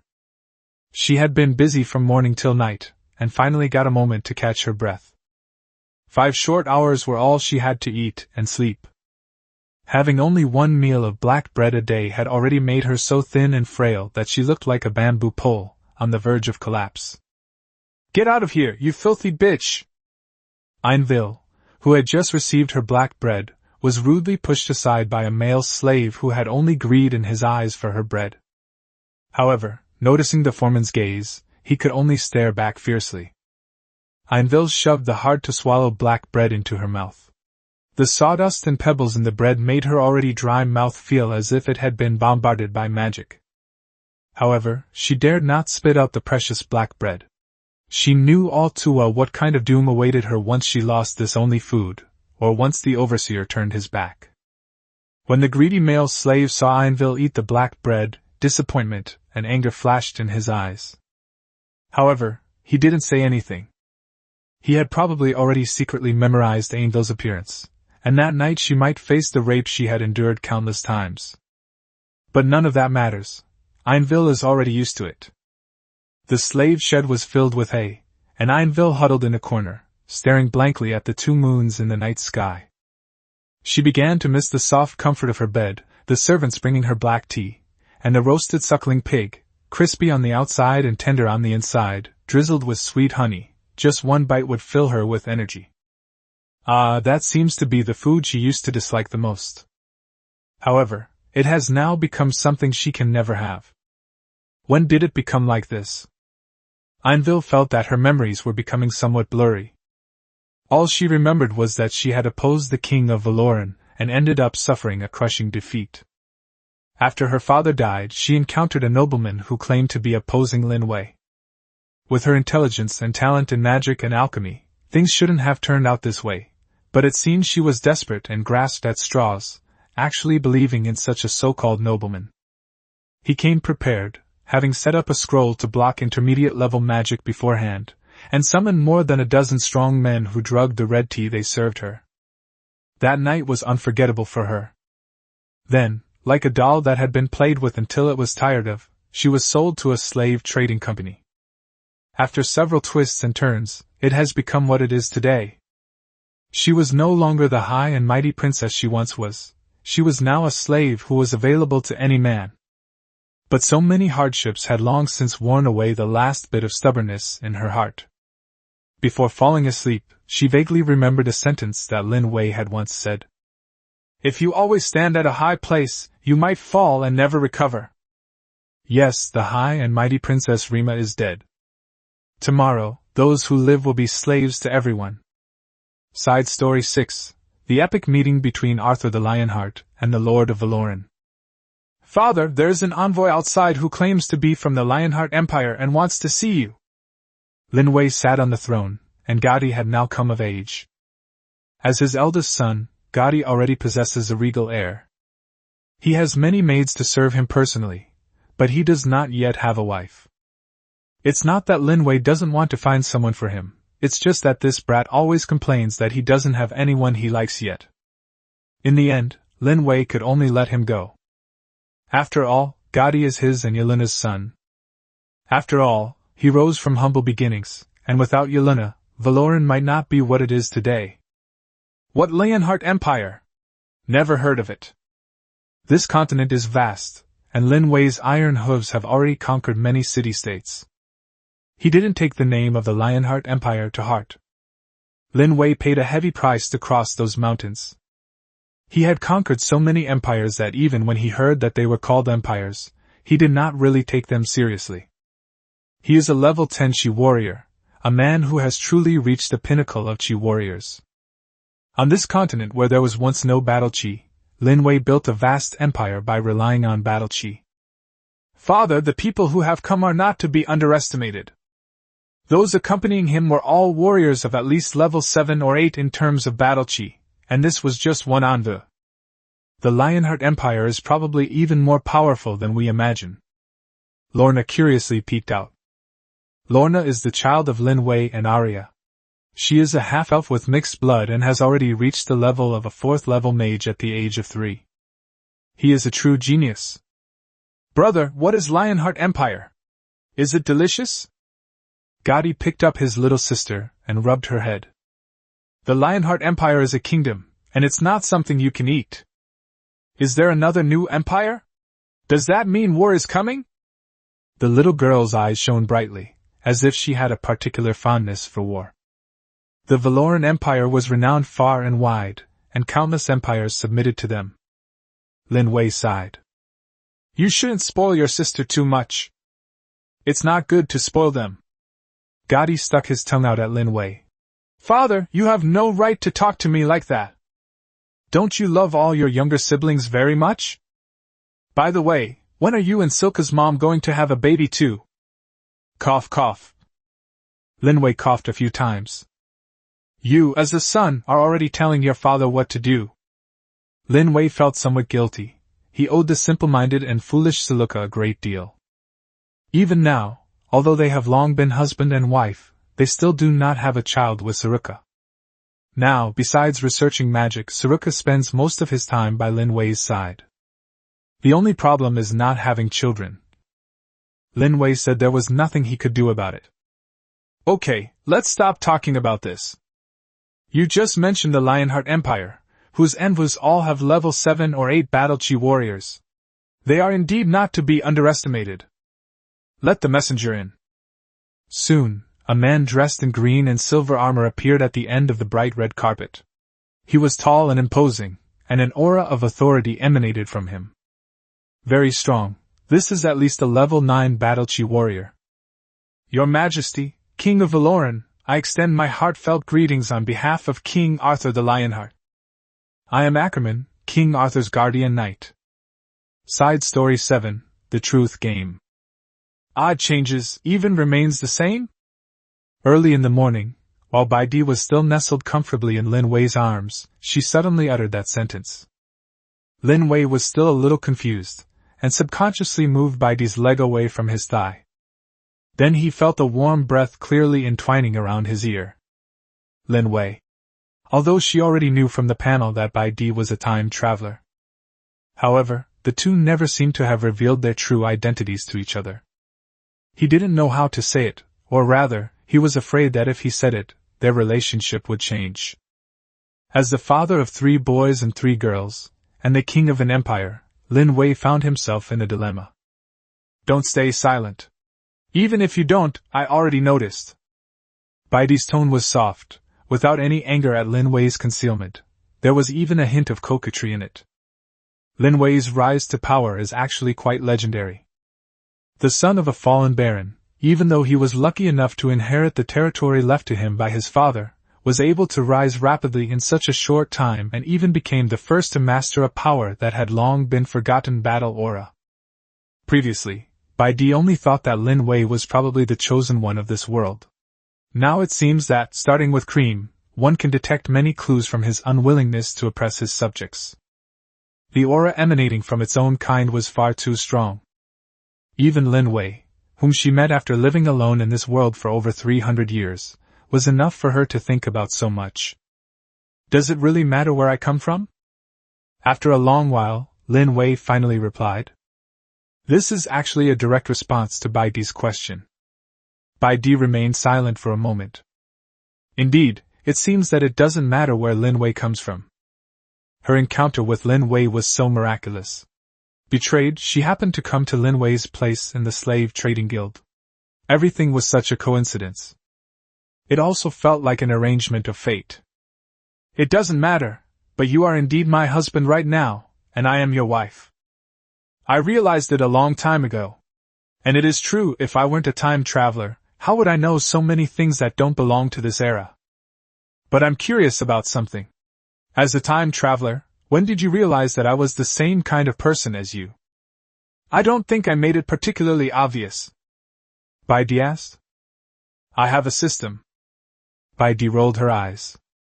However, she quickly realized something and said, if time travel is such an absurd thing, then having a system doesn't seem so unacceptable. However, your system doesn't seem to have many functions. I haven't seen you tinker with many modern inventions. Lin Wei fell silent. Can I say that this system has no other function besides allowing users to see other people's dashboards? Sometimes I even doubt whether this thing is useful or not. I also want to build tanks and cannons. While others are still conjuring fireballs, I can directly lock onto targets with a scope. Right now, the only known technology on the mainland is steam technology. The matchlock gun was invented by dwarves. Lin Wei complained somewhat helplessly. Bai Di suddenly laughed. Isn't this pretty good too?